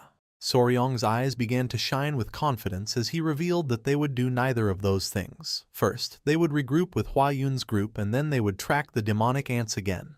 More precisely, they would move ahead of them. Gu Pei and the others were in shock. Soryong cracked his knuckles and revealed his plan. Their targets would be the poisonous creatures flushed out by the march of the demonic ants. This, in reality, would make it easier to capture others, turning it into a perfect opportunity. For this reason, they had to join their march. Gu Pei's face was covered in sweat, knowing he wouldn't make it out of this alive. A smile spread across our boy's face, making him feel excited as the image of poisonous creatures came to his mind. It didn't matter if he couldn't catch the ants. With this plan, he would take over all the venomous beasts of Yunnan. He would sweep them all up. Once night fell, they lit a bonfire. Lady Huaying was in shock to see they had captured 4 ants. Her attention was fixed on the sharp limbs of the insects. She couldn't believe that Soryong wanted to run in front of these creatures and, on top of that, catch the venomous beings that fled from them. She became somewhat furious. After the bees, now it was ants. She remembered it hadn't been that long since they ran in front of the golden-haired royal bees. Soryong panicked and, showing a nervous smile, reminded her that she herself had said they got good results last time. Her eyes widened in surprise, as she knew Soryong was right. She remembered the Grand Patriarch's words, who had explained that by running tirelessly in front of the swarm of golden-haired royal bees, she had depleted her internal energy over and over again. Thanks to this, she was able to absorb most of the energy from the inner core of the blue-spotted centipede. And without seeking it, even Huyen got a great opportunity. A cheerful smile spread across our boy's face. He explained that, now that the centipedes had molted twice and no longer needed to feed on the core's energy, it was her chance to completely absorb the remaining energy. The Grand Patriarch approached them and interrupted, asking Soryong if for that very reason, he shouldn't run as well. With a confident gaze, Huaying nodded. She stated that Soryong had also taken the elixir of the golden-haired royal bees, and therefore, he also needed to absorb this energy. Soryong's face filled with sweat and, with a confused expression, he proposed that the Grand Patriarch carry him and run, arguing that his Qigong skills weren't very good. Laughing out loud, the Grand Patriarch told him that he had seen him run very well that day, and that this was a great opportunity. Soryong couldn't help but grit his teeth hard and feel furious. Just then, Lady Huaying took our boy's hand and with a smile, asked if he would run with her tomorrow. Soryong didn't know what to say. Huaying let out a sigh and as her eyes shone she whispered that this was his punishment for trying to get his way. Her expression seemed strangely satisfied, like someone who had just eaten powdered yellow worms. The next day, the ants were chasing a wild boar through the forest. The large-scale collection of venomous creatures had begun. Shortly after, the ants caught the boar and began to devour it. Not far away, Lady Huaying, Soryong, and Gu Pei were running at full speed. Our boy informed them that the hunting unit was at the front of the legionary ants, so they had to be careful, as they bit everything that got in their way. Huaying nodded her head. Soryong's eyes began to shine with confidence and a smile spread across his face. He explained the plan. The current distance between them and the ants was about 60 zhang. Once the ants began to move, they would reduce the distance to less than 30 zhang and maintain it while they ran. When they caught the venomous creatures that appeared, they would pass them to the main group running alongside them. This group would place them in a cage and leave them on the opposite bank of the river, out of the ants' reach. Thus, the deadly race began once more. The plan worked, as many venomous creatures were also fleeing from the ants. With an excited smile, Soryong caught one of the snakes. With an expression full of determination, he noted that the name of the Valley of Venomous Creatures was not in vain, as all kinds of them were coming out, and he was determined to catch them all. The hunt continued for another hour or two, and the venomous creatures began to pile up without a problem. Soryong, Gu Pei, and Lady Huaying were now carrying several venomous creatures while fleeing from the ants. Soryong caught a snake and threw it to a man who was holding a wooden box. The man put the snake inside the box and with a worried expression asked our boy if he was feeling okay.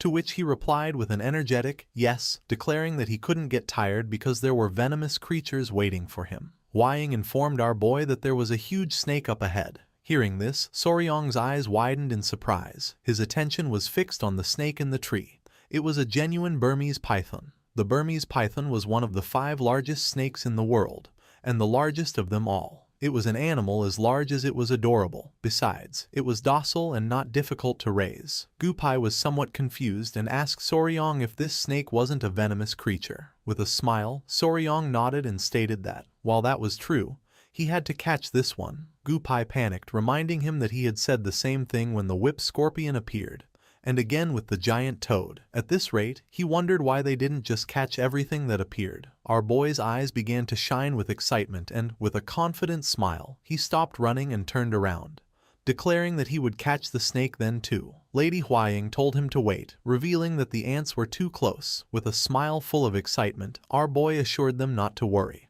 as he would be right back. Soryong reached the Burmese python, grabbed it, and put it around his neck. The ants were hot on his heels, but our boy continued to smile. He wasn't going to let such a beautiful creature end up as food for the ants, so he decided it was time to get out of there. Soryong's luck ran out when he tripped on a branch and fell face first onto the ground, right in front of the ants, causing Lady Huaying and Gupai to panic. Knowing this was not good at all, Soryong turned around and his eyes widened in fear, knowing the ants were very close. Consumed by fear, the only thing Soryong could do was freeze as the ants lunged at him. Just then, someone grabbed Soryong by the collar. It was Manhwa, who had tied her spiderweb to a tree branch and, grabbing our boy tightly, lifted him off the ground, preventing him from being devoured by the ants. Soryong was in shock, as he couldn't believe she had saved him. The stampede of ants was so large it created a blizzard. Manhwa told our boy to hold on, making his eyes fill with tears. Noticing this, Lady Huaying and Gupai felt relieved. She congratulated Manhwa on a job well done and asked her to please take Soryong to a safe place. The ants had destroyed everything in their path, devouring every living being and tearing down trees. A moment later, Manhwa let go of Soryong, causing him to fall to the ground. As he was panting heavily to catch his breath, Manhwa started running towards him with a furious expression. Huaying let out a sigh and told Manhwa to give Soryong a good scolding. With a furious gaze, she declared that from now on, she would not allow him to get near the ants. The only thing our boy could do was apologize. Then a collar made of spiderweb wrapped around his neck. Soryong felt somewhat confused and asked Manhwa to untie him, but she and Lady Huaying began to show a wicked smile. At that moment, Gupai arrived and saw Soryong on all fours like a dog, a scene that confused the leader. Lady Huaying quickly asked what had happened with the ants. Gupai mentioned that, luckily, they had stopped just on the other side of the hill and, as the sun was setting, he suggested they take a short break. Soryong didn't lift his head. He was very embarrassed. Lady Huaying agreed and decided they would wait there for the main group that was following them. At that moment, something behind the trees began to move. Noticing this, Huaying's eyes filled with curiosity. Not long after, someone threw a spear which stuck in the ground near Soryong. Seeing this, everyone panicked, not knowing what was happening. Men carrying spears emerged from the bushes, ordering them not to move. They declared that this was the land of the Beast Palace and demanded the intruders identify themselves. With a confused gaze, Gupai unsheathed his dagger, while on the other side, Lady Huaying asked them to calm down, revealing that they were from the Tang clan of Sichuan. Upon learning they were from the Tang clan of Sichuan, a man carrying a spear and with a fierce, bright-eyed wolf as a pet emerged and asked them how the Tang clan had come to the depths of the Yunnan jungle. His attention fixed on something and his eyes filled with seriousness. The leader's gaze fixed on the silk collar Manhwa had made for Soryong. Soryong's face filled with fear and he began to wave his hands, explaining that it wasn't what it looked like. The leader couldn't help but grit his teeth as a powerful energy began to emerge from his body. He gripped his spear tightly and his eyes began to glow with rage, demanding to know what the hell they were doing in the land of the Beast Palace. This man's name was Huk Rang, a warrior affiliated with the Southern Beast Palace. He had found them after hearing a strange noise during a scouting mission. This place was the territory of the Beast Palace, a valley called the Valley of the Wild Beasts. As he walked towards them, Huk Rang stated that this was why they couldn't enter the territory. With a smile, Soryong nodded and said that they would withdraw. But then, his eyes widened as he remembered something. He told the great warrior Huk Rang that, before they withdrew, he had something important to tell him. With a curious gaze, Huk Rang turned around, asking Soryong what it was about. With a nervous smile, our boy asked if he could go up this hill with him for a moment. Huk Rang did not refuse and decided to climb the hill our boy mentioned. Once at the top, his eyes widened in surprise and fear. He couldn't believe what his eyes were seeing. In the distance, a mountain of ants could be seen. Soryong revealed that they were ants, known as legionary ants, and that the strange sound Hyukrang had heard was surely them on the move. He was honest and admitted that he believed the Beast Palace was in the path of these ants, warning that if the Valley of the Wild Beasts was a long, narrow valley, this would be very dangerous. Hyukrang began to sweat in panic, understanding that if this was true, it would be a true disaster. With a serious gaze, he announced that he would return to the Beast Palace to inform the Palace Lord and asked the members of the Tang clan to accompany him to explain in more detail about the legionary ants. While Naek was playing with Rang's wolf, Lady Huaying showed a cheerful smile and said they would gladly do so. Soryong's attention was fixed on the ants and his eyes began to shine with fear, so he urged everyone to go to the Beast Palace immediately, as quickly as possible. Night was already falling and the ants were preparing to sleep. They would rest quietly, but when the sun rose, they would rampage through the area again. This was like the sea in silence just before a great wave crashed against the shore.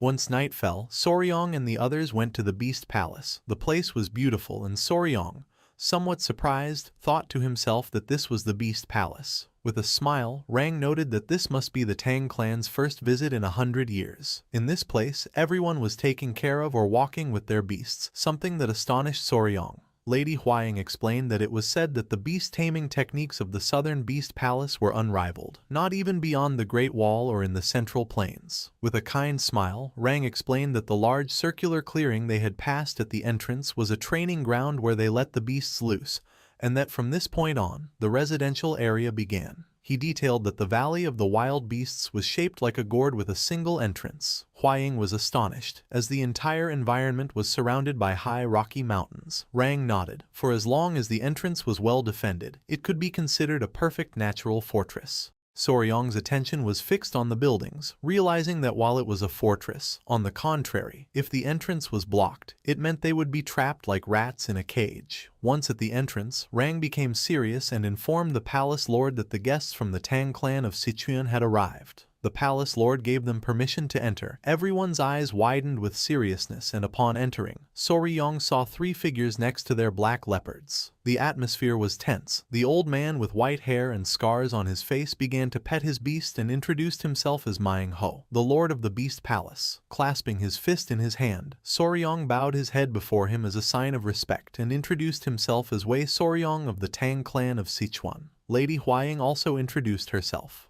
With a serious tone, Manhwa deduced that they had come all the way to Yunnan to hunt venomous creatures. He added that he had already heard the gist of it from his warriors, and acknowledged that the Tang clan of Sichuan knew much more than they did about poisons and venomous creatures. With a furious expression, he let out a sigh and asked them what exactly the legionary ants were and how they had gotten here. Soryong's and the others' eyes widened in surprise and confusion. Closing his eyes, our boy nodded and proceeded to explain everything that had happened so far, how dangerous the legionary ants were and the level of destruction they could cause. He even warned them that they should evacuate the people immediately. However, their reaction was different from what he had expected. As a suffocating aura emerged from Manhwa's body, with a furious gaze, he questioned the simple suggestion of evacuating. He began to stroke his beard, asking if they were telling him to abandon his home of over 300 years just out of fear of some ants. The brown-haired woman placed her hand on her chest and with a gaze full of rage told the palace lord not to listen to this outsider from the Central Plains, assuring that if he gave her 500 flying wolves, she herself would take care of annihilating them all. Her eyes began to shine with confidence and her gaze fixed on our boy, dismissing the threat by stating that, even if there were many, they couldn't be a big deal and that outsiders from the Central Plains always exaggerated. Clenching his fist tightly, our boy made it clear that he was not exaggerating. He warned that if by 500 flying wolves she meant 500 wolves, then all of them would be devoured by the legionary ants in an instant. The woman became furious. She couldn't believe what Soryong had just said. Lady Huaying grew a bit nervous, reprimanding Soryong for being very rude. Soryong decided to confront the woman, explaining that they were not ordinary ants, so they would undoubtedly cause great damage. It would be a real tragedy if the animals were injured or died because of this. The woman became even more furious and asked what the hell an outsider from the Central Plains knew to say this. She added that his people even ate the dogs they raised and that, for this reason, they were incapable of understanding them.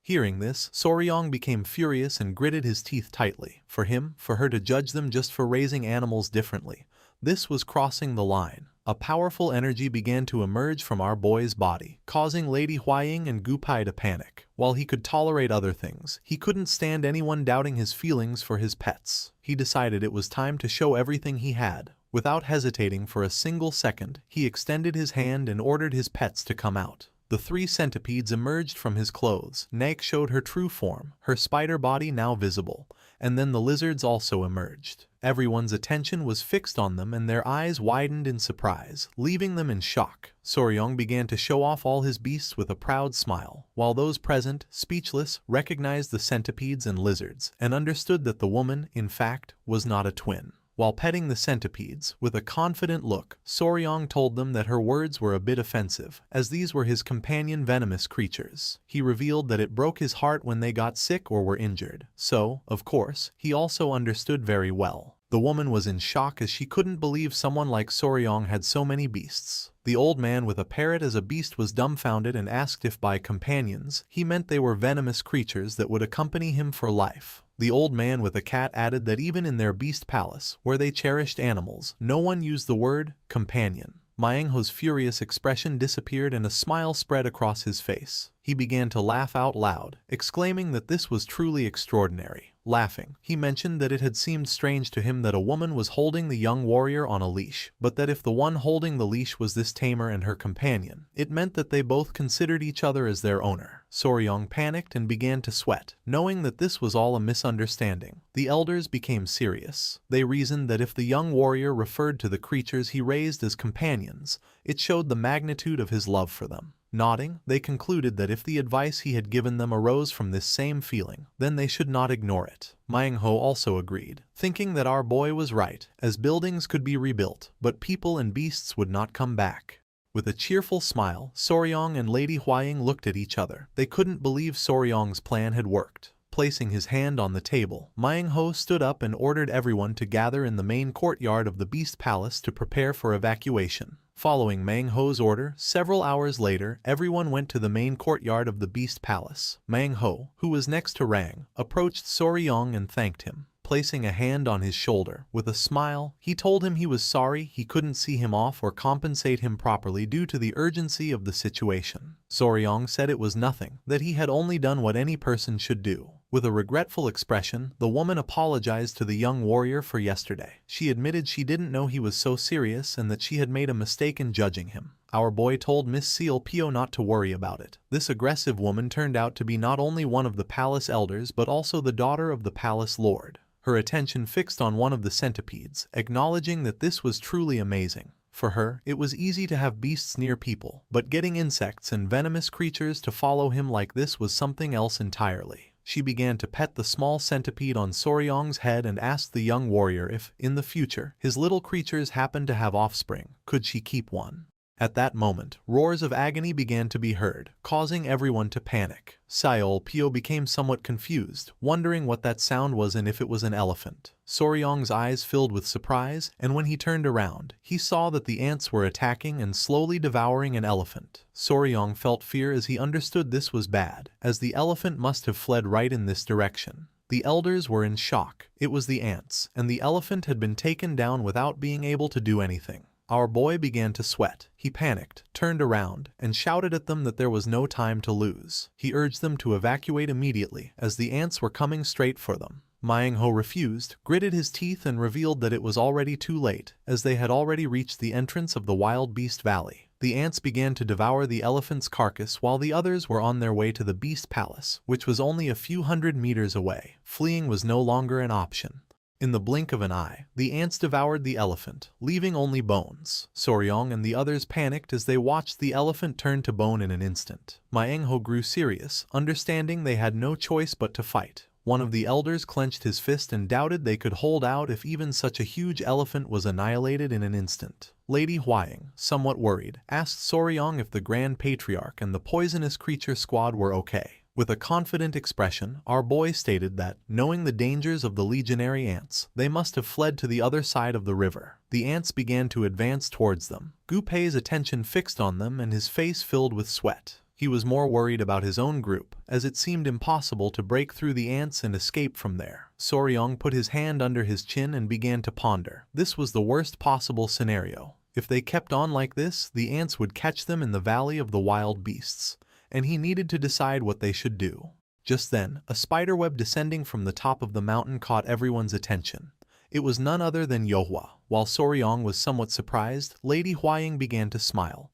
Remembering they had her, she realized that if they could use Yohua's web to cross the mountain, they could escape to safety. Nearby, Manhwa stood with his arms crossed. Soryong turned towards them and wondered what the people of the Southern Beast Palace would do. If it were just his group, it would be fine, but with so many people, the situation was very different. With a confident smile, Manhwa told the young warrior not to worry about them and to just leave. He explained that, in the world of beasts, eating and being eaten was natural. If they couldn't defeat these creatures, their fate was to be devoured. Soryong and Lady Huaying were surprised. Our boy clenched his fist tightly, his eyes shining with determination.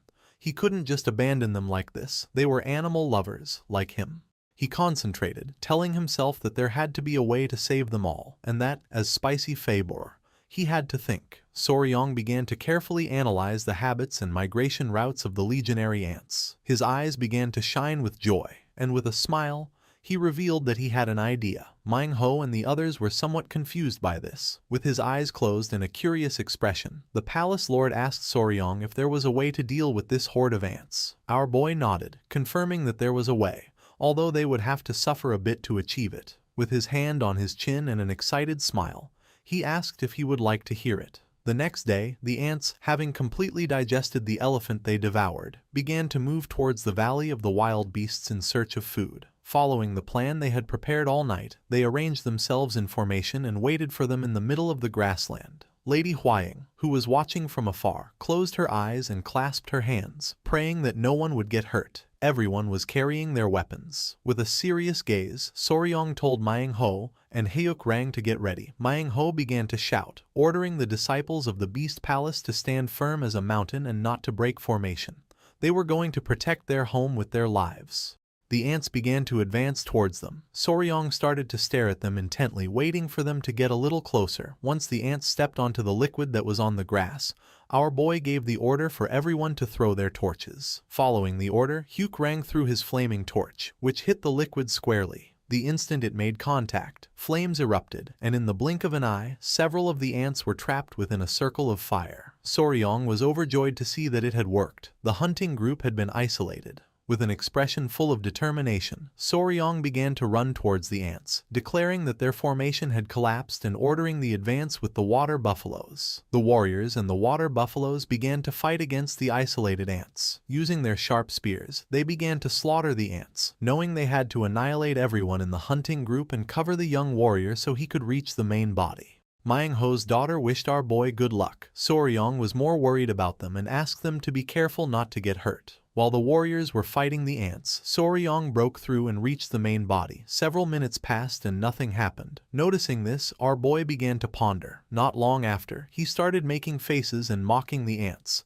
shouting at the damn creatures that he was there. His plan worked as the ants became furious. Without wasting a single second, Soryong started running while the furious ants chased him. Seol Pyo and the others had already defeated the ants that had been isolated. Her attention was fixed on our boy, and she didn't know if the plan would work as the young warrior had said. Her father mentioned that they would have to wait and see. Soryong was running with all his might, realizing the plan was perfect as they were following him.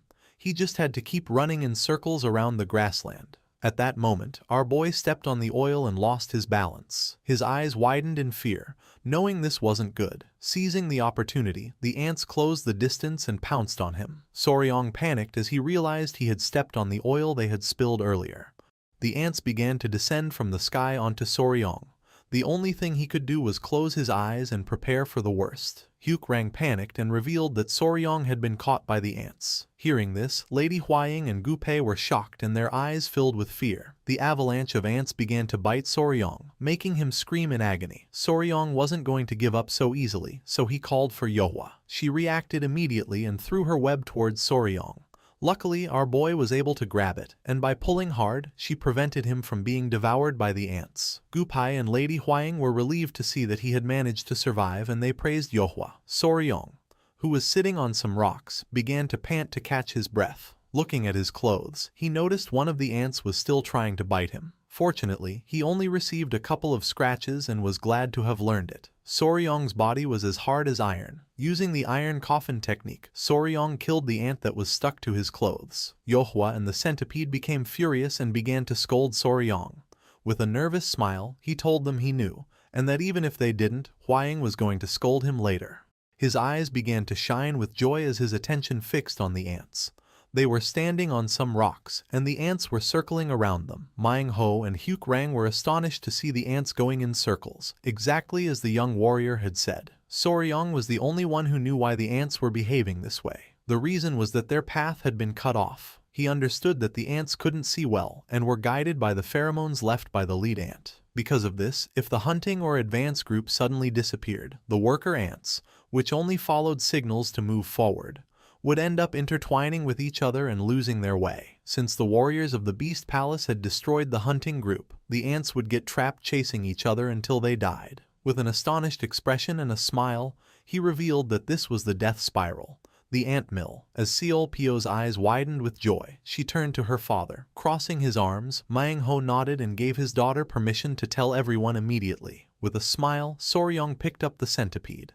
Her and Yohwa's eyes were filled with tears of relief and fury. Lady Hwaying and Gupai couldn't help but smile. Our boy felt relieved as everything had turned out well, and that was how that little warrior prevented the destruction of the Beast Palace. 3 days had passed since Soryong had trapped the legionary ants in the ant mill. In front of the Beast Palace, the massive swarm of insects continued to march in endless, self-destructive circles, slowly getting weaker. The colony was now falling apart as the ants collapsed one by one from exhaustion. The warriors of the Beast Palace walked among them, finishing off the last of the weak creatures by crushing them. Standing with Soryong, Manhwa, the lord of the Beast Palace, asked if the long ordeal was finally ending, and Soryong hesitantly agreed. Manhwa, grateful, asked what Soryong wanted him to do. Soryong made a strange request. He wanted help finding the queen ant among the dying swarm. He explained with a smile that he wanted to see if he could raise her, asking for their help just this one time. In his mind, Soryong was excited, remembering how he used to catch and raise ants as a child.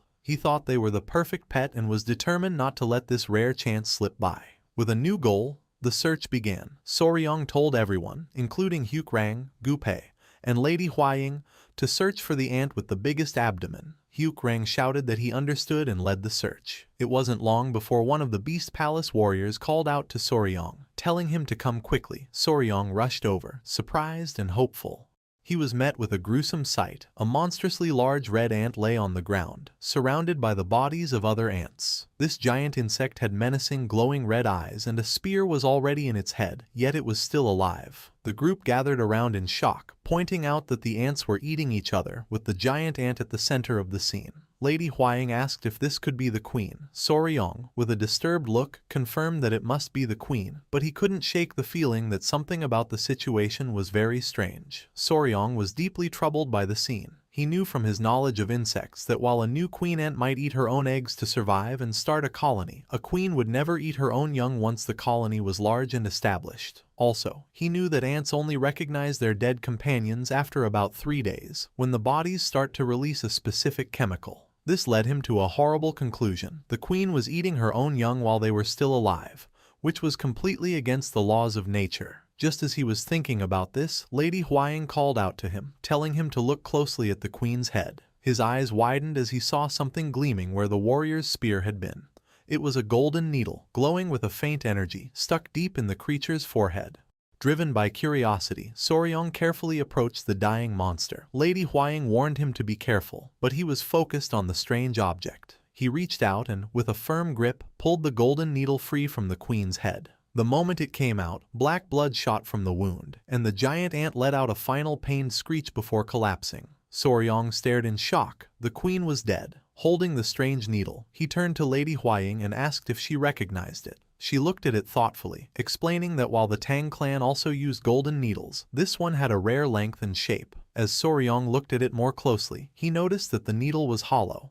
He guessed that it must have been used to inject some kind of drug or poison into the queen. Suddenly, a voice called out to Soryong and Lady Hwaying. It was the Grand Patriarch, who came running towards them with his men, much to the relief of his grandchildren. The elder explained that he had met the warriors of the Beast Palace while searching for them and had been told everything that had happened. He asked Soryong if he was all right, and the boy assured him that thanks to his iron coffin technique, he had only a few scratches. Manhwa then approached the Grand Patriarch and, confirming he was an elder of the Tang clan, did something amazing. He, along with all the warriors of the Beast Palace, knelt down in a deep bow of gratitude. Manhwa declared that his people owed a great debt to the Tang clan for their help, leaving the Grand Patriarch completely flustered and begging them to rise. Lady Huaying noted to herself that for the proud lord of the Beast Palace to show such deep respect was truly special, even for someone as important as her grandfather.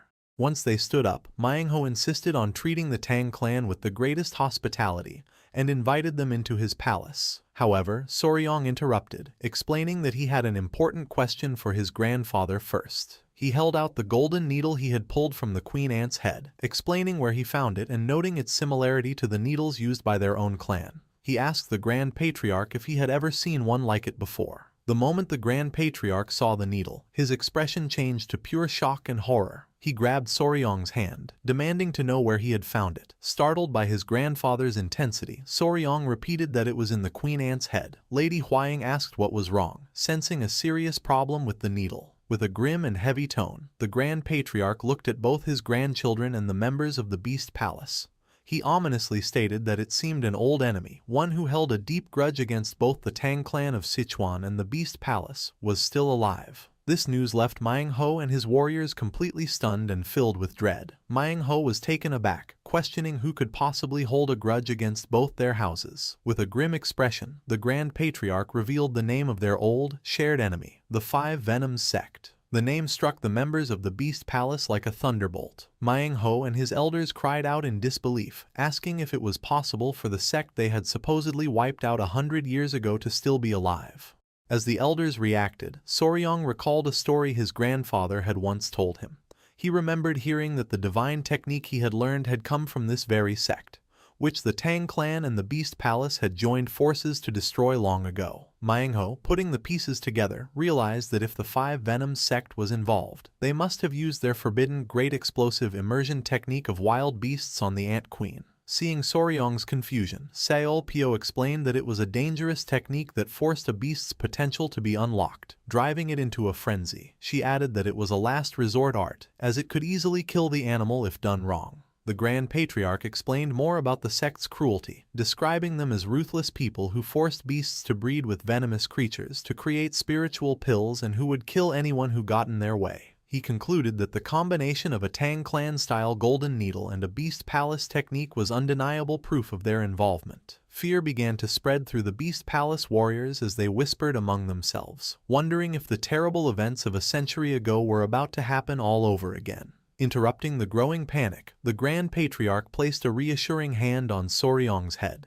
He acknowledged the danger but focused on the positive outcome. He stated that the ants had been defeated and, more importantly, this incident had shown that the Five Venoms sect was still active. Looking down at his grandson with pride, he told him that he had accomplished something truly great. Manhwa wholeheartedly agreed, patting Soryong's head as well and admitting that without the young warrior's help, they would have remained unaware of the coming threat. Soryong blushed under the praise. Finally, the Grand Patriarch stood tall and made a formal declaration. He announced that since the Five Venoms sect had not truly been destroyed, the alliance made 100 years ago was still in effect. In the name of the Patriarch, he pledged the full support of the Tang clan of Sichuan to the Beast Palace in the fight to come. With a determined expression, Manhwa clasped his fist and formally renewed the alliance, declaring that the Beast Palace would, of course, stand with and support the Tang clan. Having settled the matter, he turned to Soryong with a warm smile. He expressed his deep gratitude, explaining that since Soryong had done him a great favor, he wished to grant the young warrior and his clan anything they desired. Manhwa's enthusiasm was clear as he loudly encouraged Soryong to ask for anything at all, leaving our boy flustered and wondering why he kept getting these open-ended offers. Sensing the opportunity, the Grand Patriarch leaned in and whispered to his grandson. He told Soryong to ask Manhwa about the divine returning technique of the Five Venoms, assuring him that the palace lord would not dare to refuse such an important request. Taking his grandfather's cue, Soryong turned to Manhwa and stated that he had a question. The palace lord graciously told him to ask whatever he wished.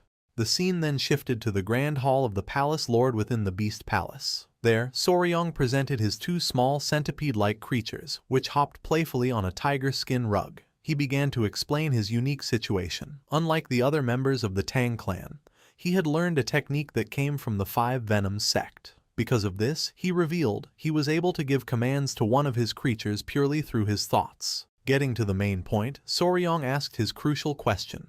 Did the divine returning technique of the Five Venoms, that the Tang clan had also contained the secrets of the Beast Palace's Wild Beast's Heart technique? He recounted his understanding that their two clans had divided the techniques of the defeated sect between them 100 years ago. He explained that his ultimate goal was to understand how this mental connection was possible and to find out if he could do it with his other beloved creatures. The question hung in the air, leaving Manhwa and his daughter Seolpyo to think about the deep implications of his request. After a moment of thought, Manhwa regretfully told the young warrior that his request was a difficult one to grant, leaving Soryong looking disappointed. Seolpyo explained more about her father's refusal. She explained that while the Beast Palace was not stingy with its martial arts, the Wild Beast's Heart technique was their greatest and most guarded secret. It was an art that allowed one to share their heart with wild beasts, but it was passed down only to the direct descendants of the palace and it was strictly forbidden to share. This created a problem for the elders. Manhwa noted that the son-in-law of the Tang clan had somehow already mastered a part of their most secret technique, and they were unsure what to do.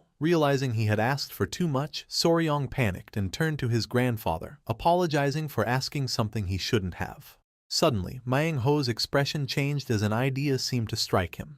He looked intently at Soryong and asked a very personal question. If he was the son-in-law of the Tang clan, what about his original family? Confused, Soryong answered truthfully that he was completely alone, without any family or connections, and wondered why the palace lord was asking. To Soryong's utter shock, Manhwa and Seolpyo reacted with delight. The palace lord exclaimed that being an orphan was perfect, which only confused Soryong more, who couldn't understand how that could possibly be a good thing. Manhwa laughed heartily, complimenting Soryong on his fitting name and praising his love for his creatures, declaring it was more genuine than anyone else's in the entire Beast Palace. His expression then turned serious as he captured everyone's attention. He looked directly at the stunned young warrior and, pointing a commanding finger at him, made a shocking declaration. With absolute certainty, Manhwa announced that Soryong would become his son. Soryong and his companions were left speechless by Manhwa's sudden announcement. Flustered, our boy could only stammer,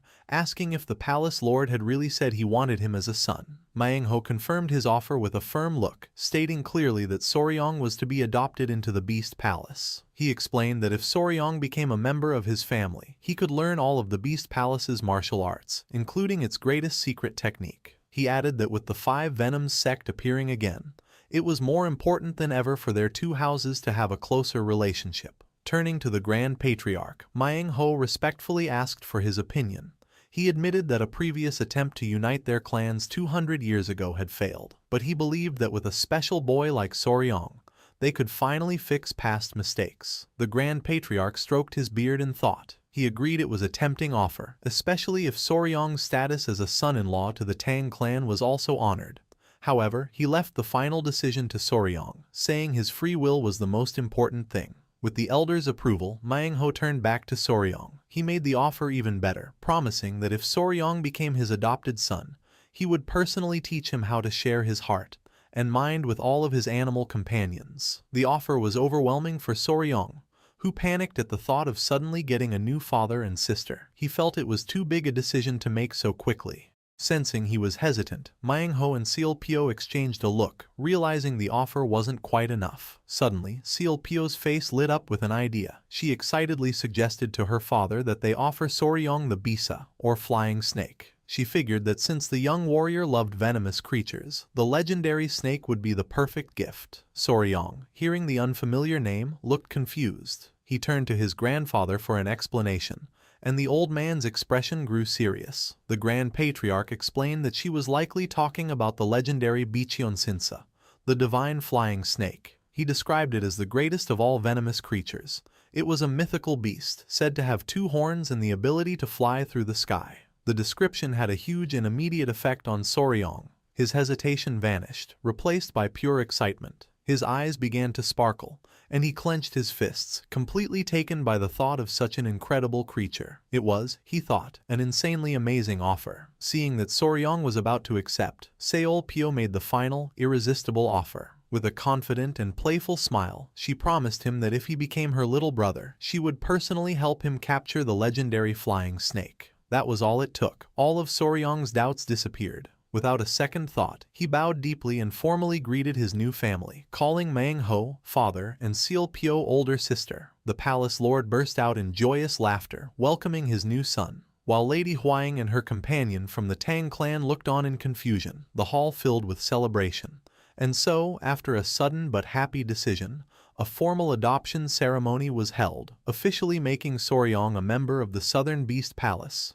Later that night, as Soryong lay in his new comfortable bed, he couldn't help but smile at how strange his situation was. He thought that in his past life, he had adopted many animals, but he never imagined he would be the one getting adopted. Still, he found that it wasn't a bad feeling. He felt that the people of the Beast Palace, with their deep love for animals, were genuinely good, just like his family in the Tang clan. His peaceful thoughts were shattered when his bedroom door was suddenly thrown open. To his shock, in the doorway stood his new sister, Seol-pyo, and a very flustered Lady Hwang, both dressed only in their nightgowns. Before he could figure out what was happening, Seol-pyo casually said that since they were all family now, they should sleep together and talk. She winked, explaining that she had always dreamed of doing this if she ever got a younger brother. When Soryong dazedly asked why Lady Hwang was there, she blushed and stammered that it was a custom in the Beast Palace for fiancés to sleep in the same room. Soryong's mind went into overdrive. For a moment, he thought it was a wonderful custom before he realized the full meaning. His heart began to pound as he panicked at the thought of spending the night with two women.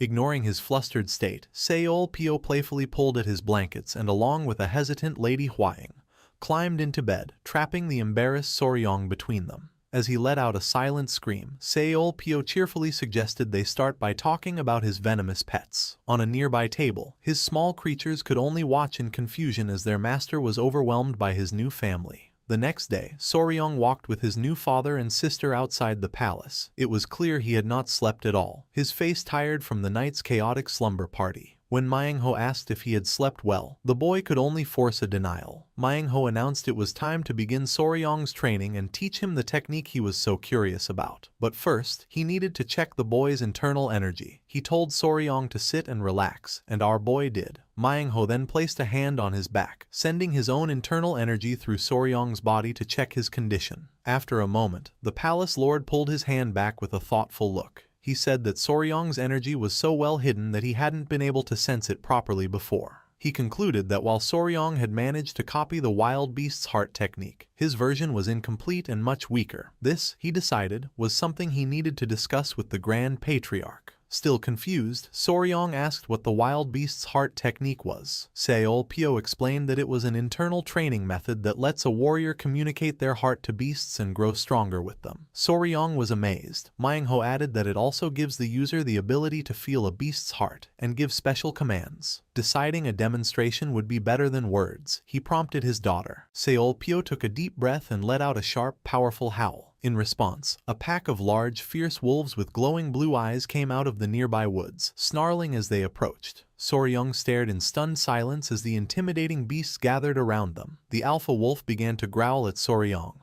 but Seol-pyo quickly scolded it, telling the beast not to be suspicious. As Soryong was now her little brother, the wolf immediately stopped, letting out a confused whimper. With the pack now calm, Seol-pyo smiled and encouraged Soryong to try giving them a command himself. She ordered the wolves to attack Manhwa using a fierce wolf formation. Instantly, the whole pack obeyed, attacking Manhwa together. The palace lord, however, stood his ground, not worried at all. With just a flex of his internal energy, he easily pushed back the fierce beasts, sending them flying without touching them. The powerful demonstration ended with Manhwa standing calmly among the now calm wolf pack. Soryong was left completely speechless, his eyes wide with awe. He exclaimed that it was incredible how all 10 wolves had moved in perfect sync. Manhwa explained that this was possible because they were all connected through the wild beast's heart technique. He proudly described the art as a way for the user to become one with beasts, using their fangs and claws as their own. He also explained that once the technique is fully mastered, a warrior could command hundreds or even thousands of beasts at once, though he warned that being too greedy could be dangerous. The explanation and display of power were more than enough for Soryong. He clenched his fists, his face excited, and declared that the technique was the absolute best. Without hesitating, he dropped to his knees in a formal bow, earnestly pleading with his new father and sister to teach him the wild beast's heart technique. A broad smile spread across Manhwa's face. He laughed and told his new son to rise and sit, declaring that he would, of course, pass on the technique to him. Overjoyed, Soryong thanked him. Manhwa once again placed his hand on Soryong's back, and a powerful visible surge of energy began to flow from the palace lord into his new son. As he transferred the knowledge, Manhwa focused. He thought to himself that while teaching Soryong the wild beast's heart technique, he would also adjust the boy's own 5 venoms returning origin technique. He had analyzed Soryong's body and noticed the great strain it was under from constantly using poison, something the Beast Palace's core art was never made to handle. As he continued the process, Manhwa explained that the wild beast's heart technique wasn't really meant to handle poison. Its true purpose was to connect with something more basic, like a creature's blood. The news shocked Soryong. Manhwa added that it only required a single drop of blood, or even other body fluids like spit. He revealed this was the reason Soryong was already able to give his centipede-like creature mental commands. The bond had started to form when the creature bit him. The memory clicked for Soryong, and he finally understood. With a final pat on Soryong's shoulders, Manhwa announced that the ritual was complete. He told his new son that he was now fully connected to his little centipede through the technique and would be able to feel its heart and emotions completely. Closing his eyes and holding the small creature, Soryong felt a warm, golden energy surround him. He was stunned, he could truly feel it now. He was overwhelmed by a wave of pure, unconditional love from his companion, an emotion so strong it was like being loved as a baby. Tears streamed down his face as he hugged the creature tightly. Manhwa looked on, satisfied, declaring that this was the power of the complete wild beast's heart technique. Ready to continue, Manhwa then asked Soryong to hand over his other small creatures so he could repeat the process and form a bond with them as well. Though Soryong worried they might bite, Manhwa assured him he would be fine, as he could use a protective aura if he needed to. However, the method for the next step was much weirder than Soryong could have imagined. Manhwa instructed him to lie on the ground and open his mouth. Before the confused boy could react, Manhwa held the 2 creatures over his face and commanded them to each spit into their master's mouth. He explained that Soryong's training was to use the technique to feel the spit as it entered his body. Horrified, Soryong tried to protest, but it was too late. The 2 creatures began to drool heavily above him. As the spit dripped down, Soryong was filled with disgust, thinking that the situation was getting very weird. In the training grounds at the Beast Palace, Soryong prepared to train his 3 small, rabbit-eared centipede creatures. With his new sister Seolpyo and Lady Hwaying watching, he gave his companions the signal to begin. He ordered them to perform the centipede chain formation, a new technique he was developing. The 3 creatures leapt towards a wooden training post, but instead of a fierce attack, they just latched onto it gently. From a distance, Seolpyo and Lady Hwaying were overcome with emotion, saying how incredibly adorable the little creatures were. Soryong, however, was horrified, realizing this wasn't the scary effect he wanted. He thought about how powerful and cool the wolves looked when they attacked, but his own creatures just looked cute. He tried to coach them, telling them to perform their attacks with a bit more style. Seeing their sad faces, Soryong immediately panicked and rushed to reassure them, praising them for doing a great job. Holding them close, he reminded himself that they weren't even a year old yet and just needed to grow slowly. With that, he decided they would get back to training.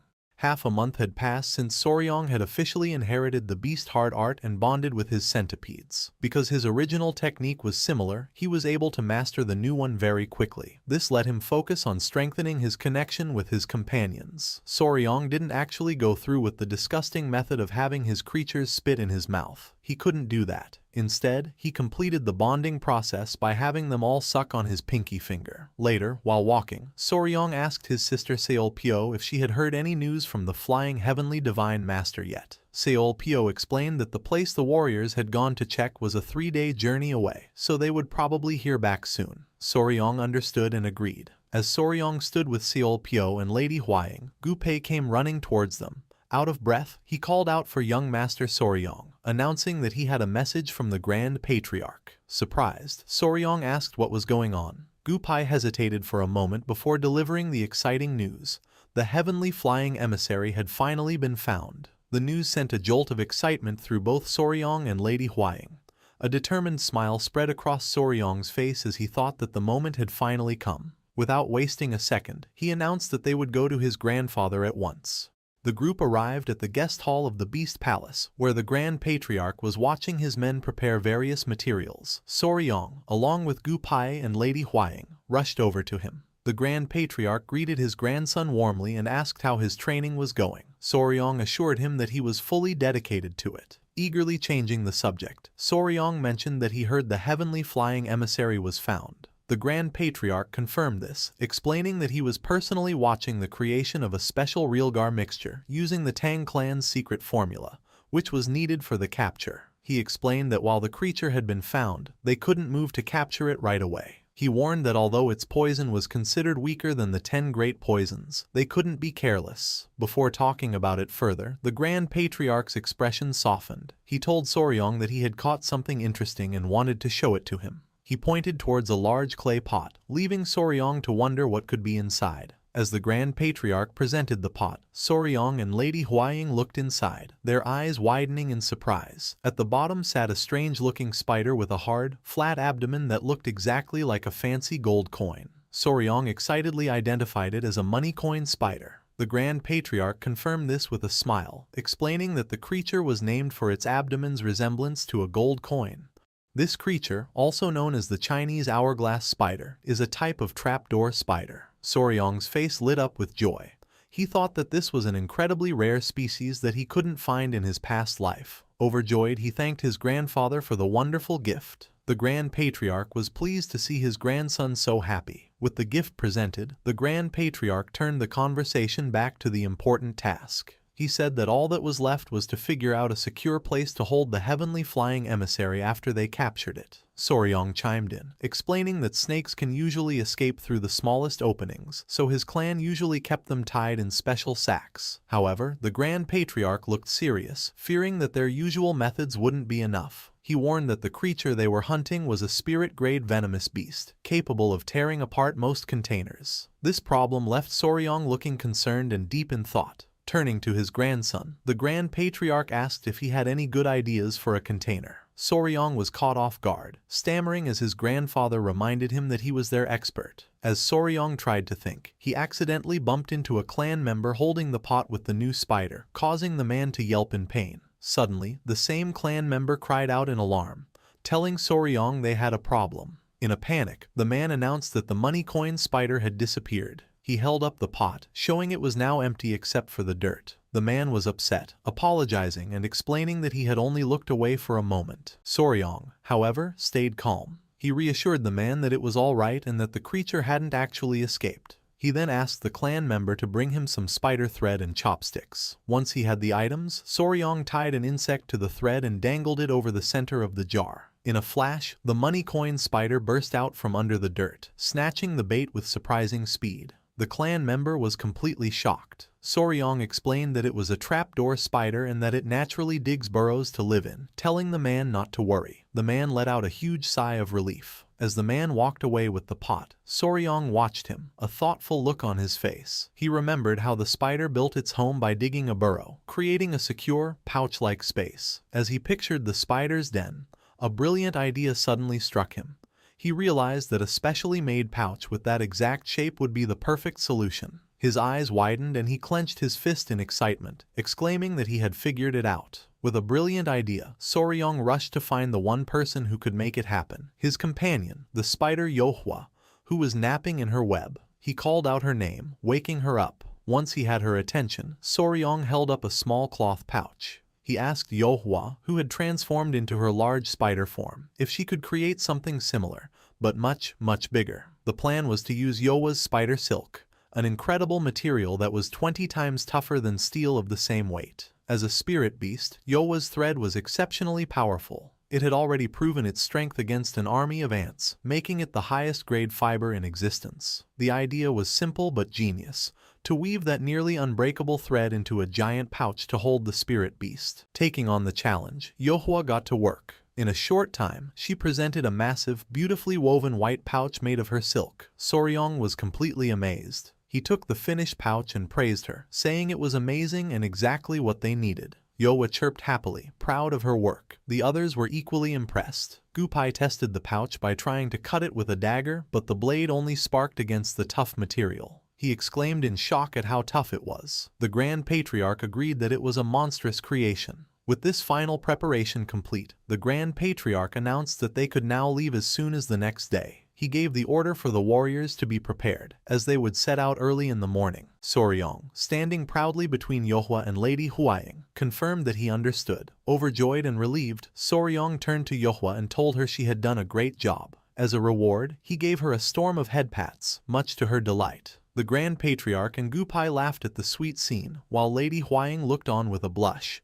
And with that, all preparations to capture the flying heavenly divine master were finally complete. The next morning, as the sun rose, the group set out on their mission. Led by warriors from the Beast Palace, Soryong and his companions from the Tang clan headed for Hyupsu Gorge, where the flying heavenly divine master had been seen. As they walked, the Grand Patriarch said he was looking forward to this, as he hadn't seen the 24 poison branches in person since he was young. Soryong, confused, asked his grandfather what he meant, recalling only that they were ranked below the 10 great poisons. The Grand Patriarch explained that the term was a comparison. Just as the day is divided into 24 hours, the Tang clan assigns a powerful venomous beast to each of the 24 hours. While they were not among the legendary 10 great poisons, these were 24 very potent beasts of the highest grade. Soryong and Lady Huaying listened, beginning to understand. After some time, one of the lead warriors shouted that they had arrived, pointing ahead toward the gorge. Soryong's gaze followed, and his eyes widened in awe at the sight. Hovering majestically near a cliffside waterfall was a massive, snake-like creature, its long, elegant body decorated with light blue fins and 2 sharp horns on its head. He could only whisper its name in disbelief, the heavenly flying emissary. The Grand Patriarch began to recite the description from the ancient records of the Tang clan. He described how the creature rode the chaotic winds of the gorge as if they were water, its body dissolving into the blue clouds and its horns breathing out a spirit energy as sharp as a blade. It moved so smoothly between the sky and the mist that it was impossible to tell where the heavens ended and the sea began. He then revealed the creature's true importance. The Tang clan had placed this beast at the very head of the 24 poisons. It was the beast that was in charge of the first double hour of the day, representing the very beginning of heaven and earth, black and yellow, a truly ancient and powerful being.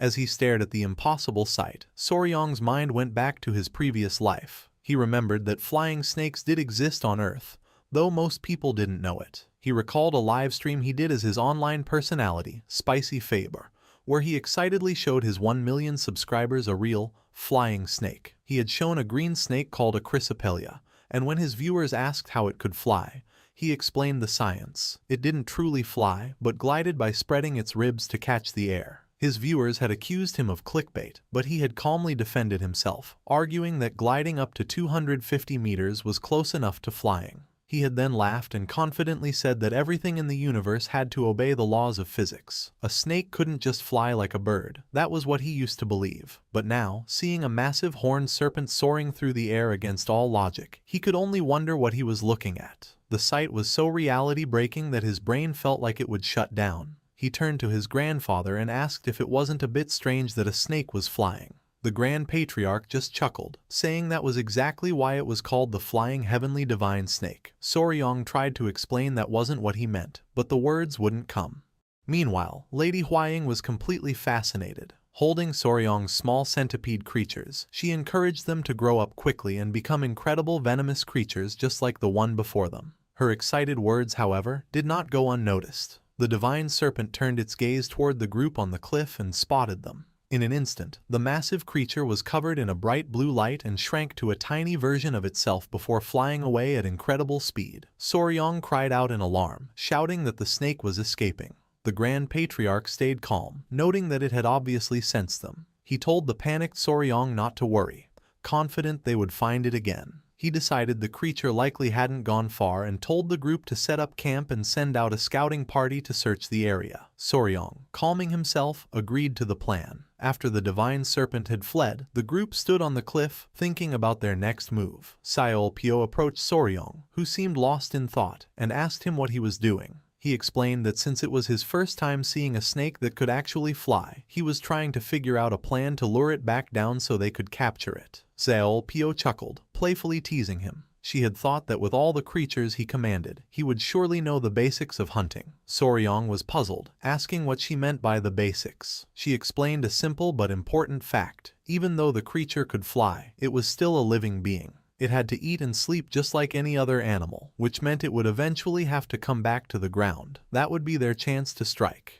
The simple logic hit Soryong like a lightning bolt. He understood immediately. Of course, the creature couldn't fly forever. His mind made a connection to the video games of his past life, where a boss was always weakest while eating. He realized he had been overthinking the problem and had missed the simplest solution. Filled with thanks, he thanked his new sister for the advice. Seol Pyo smiled confidently, telling him he could count on her and promising she would help put the flying serpent in his hands. They both shared a happy laugh. But their good mood didn't last. As night fell over the mountains, the situation got worse. The hunting party was in chaos. The warriors from the Beast Palace lay scattered on the ground, groaning in pain, clearly beaten. Standing among the fallen warriors, Soryong and his companions looked on in shock. It was in that moment that they finally understood the true nature of their prey. Hovering above them in the moonlight, surrounded by a powerful aura, was the divine serpent. It was then that the group truly understood why this venomous creature was known as the very first of the 24 poisons. The divine serpent hovered over the defeated hunting party, its powerful aura filling the air. Lady Huaying rushed to Soryong's side, asking with concern if he was all right. Though he was shaken, he assured her he was fine. The serpent's glowing eyes stared down at them, a clear show of its power. Soryong's mind raced, thinking about the events of the last few days. It had been 3 days since they had set up camp to watch the creature. Through their scouting, they had learned 2 important facts about it. First, it came down from the sky once every 3 days to eat a specific type of fish. Second, its ability to fly was not endless. It could only stay in the air for a maximum of 2 hours at a time. Based on this information, they had made a plan. They would wait for the serpent to come down to eat and then ambush it at night, hoping to catch it while it was distracted. However, the plan had failed badly. The creature was much more aware than they had thought. The moment they made their move, it noticed them and immediately took to the sky, leaving its meal. What followed was a one-sided fight. The serpent's huge 6-meter-long body was covered in unusually hard skin that their weapons couldn't cut, but its most powerful ability was its raw strength. The creature would repeatedly crash into the ground with great force, creating powerful shockwaves that sent the warriors flying.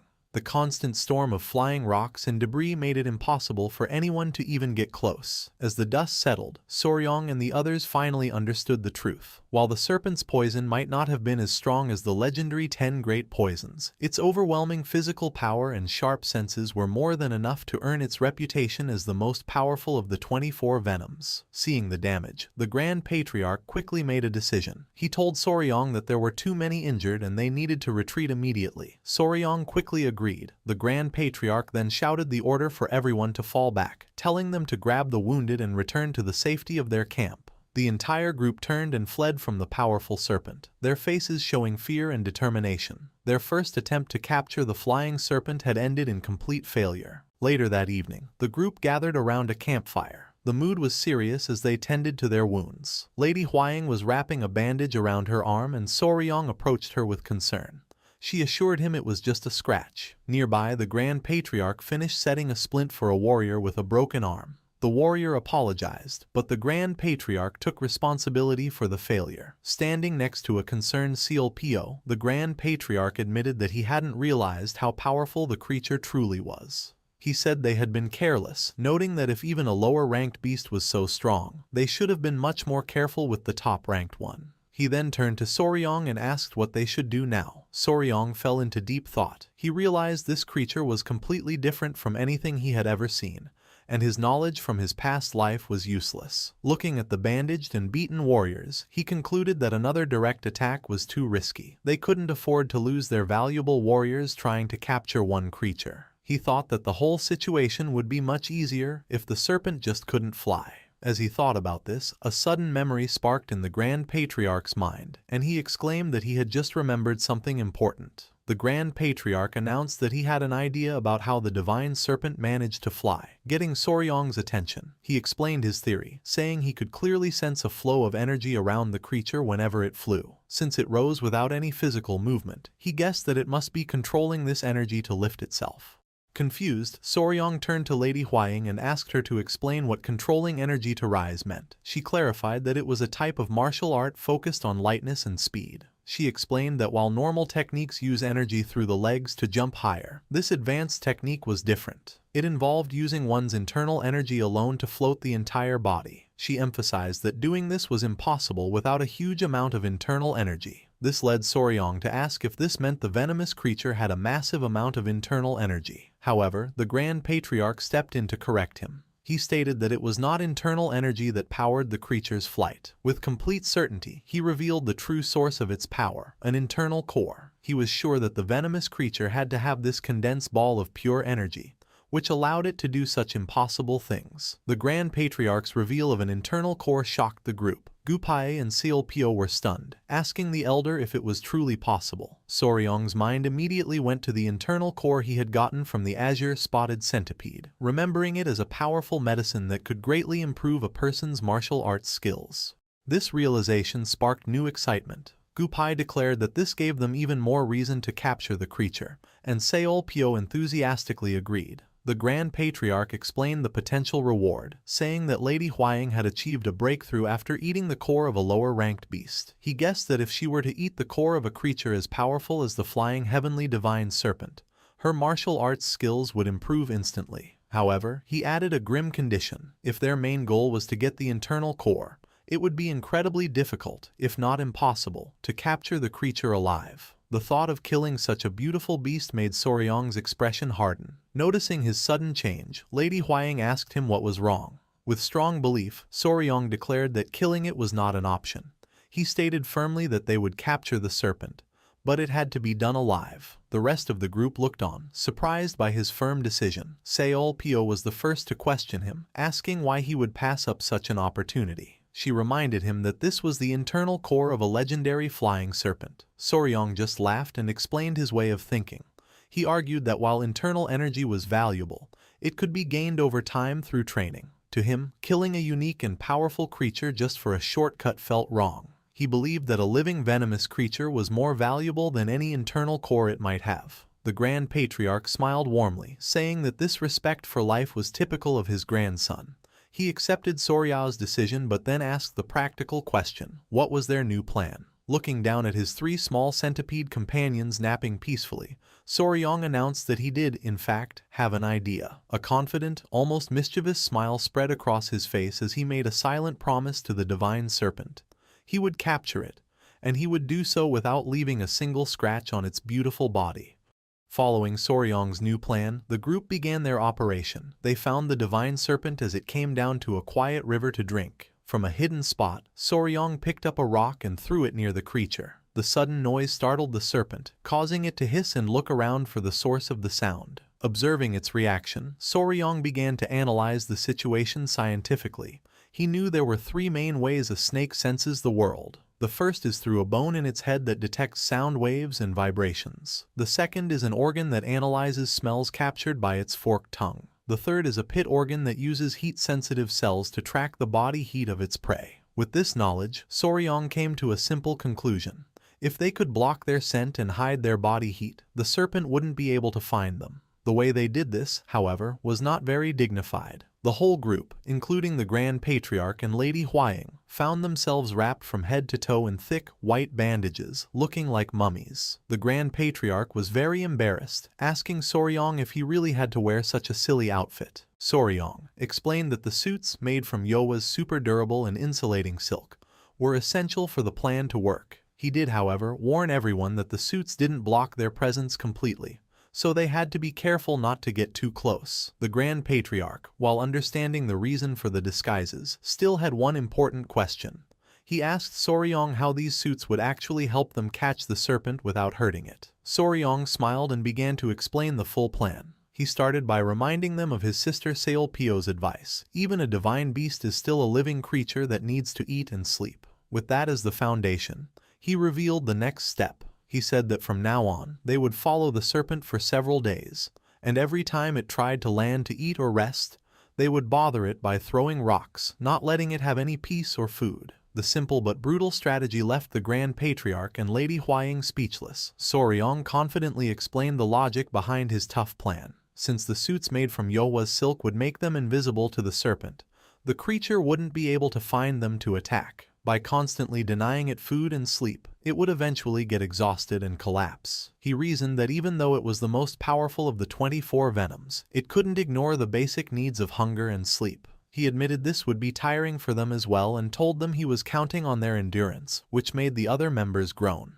And so, their campaign of harassment began. 6 long days passed. Just as the hunting party was getting tired, they found the divine serpent, now looking weak and weary, coming down to a small spring for a desperate drink of water. A lookout warrior immediately spotted it and shouted the order for everyone to throw their stones. The serpent let out a frustrated and tired roar, its body trembling with fatigue. It tried to fly back into the sky, but its movements were now slow. The creature grew dizzy, its vision blurring from exhaustion. Finally, its body couldn't take any more. The divine serpent gave in to hunger and exhaustion and fainted, falling from the air and crashing to the ground. The warriors below shouted in victory as their target was finally down.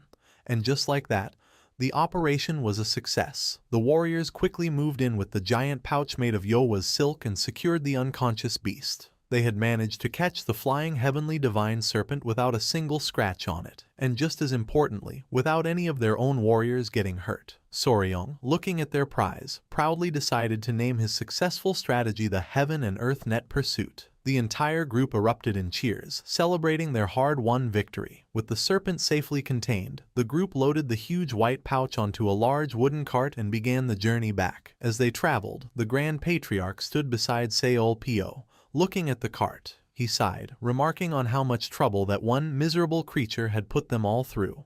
Curious about the prize, Soryong asked his grandfather if he had had a chance to check the serpent's internal core. The Grand Patriarch confirmed that he had. He explained that while the core itself wasn't very large, the energy inside was incredibly dense. He estimated its power was equal to 120 years of dedicated internal energy training, a truly amazing treasure. The Grand Patriarch's assessment of the internal core's power left Lady Huaying completely stunned. She exclaimed in disbelief, questioning if it was really equal to 120 years of power. The immense value of the core immediately changed her mind. Turning to Soryong with an eager Seol-pyo, she pleaded with him to just let them take the core. She stressed that this wasn't just 5 or 10 years of power, but a huge 120. She continued, reminding him that he was still young and that with such a massive boost to his internal energy, he could master any martial art. She acknowledged his love for venomous creatures, but insisted this was a once-in-a-lifetime chance. The Grand Patriarch added his voice, agreeing that an internal core of this quality would completely change a person's body and give them a huge amount of power. He suggested that with it, Soryong might even be able to surpass the legendary 10 great poisons and reach a higher level of existence. Soryong fell silent, seriously thinking about their words. He admitted to himself that the idea of surpassing the 10 great poisons was very tempting. However, his thoughts went back to the creature itself. The flying heavenly divine serpent was an incredibly rare and beautiful being.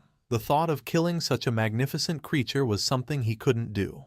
Sensing his hesitation, Seol-pyo and Lady Huaying grew more insistent, pleading with him to decide quickly. Overwhelmed by the pressure, Soryong could only ask them to give him a moment to think. Suddenly, their debate was violently interrupted. The large wooden cart carrying the serpent began to shake uncontrollably, and to everyone's horror, it was lifted completely off the ground. Soryong stared in shock, realizing the creature inside must have woken up. The warriors holding the rope struggled desperately to control the thrashing pouch, realizing the creature still had a surprising amount of energy left. The serpent let out a furious muffled roar from inside its silk prison. The Grand Patriarch watched the chaos with a grim look. He noted that the serpent was still full of energy and didn't seem like a creature that had been starved for days. Soryong sighed, adding that snakes are tough creatures that can go for a month without eating. The Grand Patriarch pointed out that this gave them a serious problem. Now that the serpent was awake, it would constantly try to resist, and its thrashing had broken the cart, making it hard to transport. He then brought up an even bigger concern. He admitted to Soryong that he had kept quiet because he knew how much his grandson admired the creature. He explained that while Soryong's other pets were easy to raise, this divine serpent was so fierce and powerful that he wasn't sure if they could even find a place to keep it if they brought it back to the clan.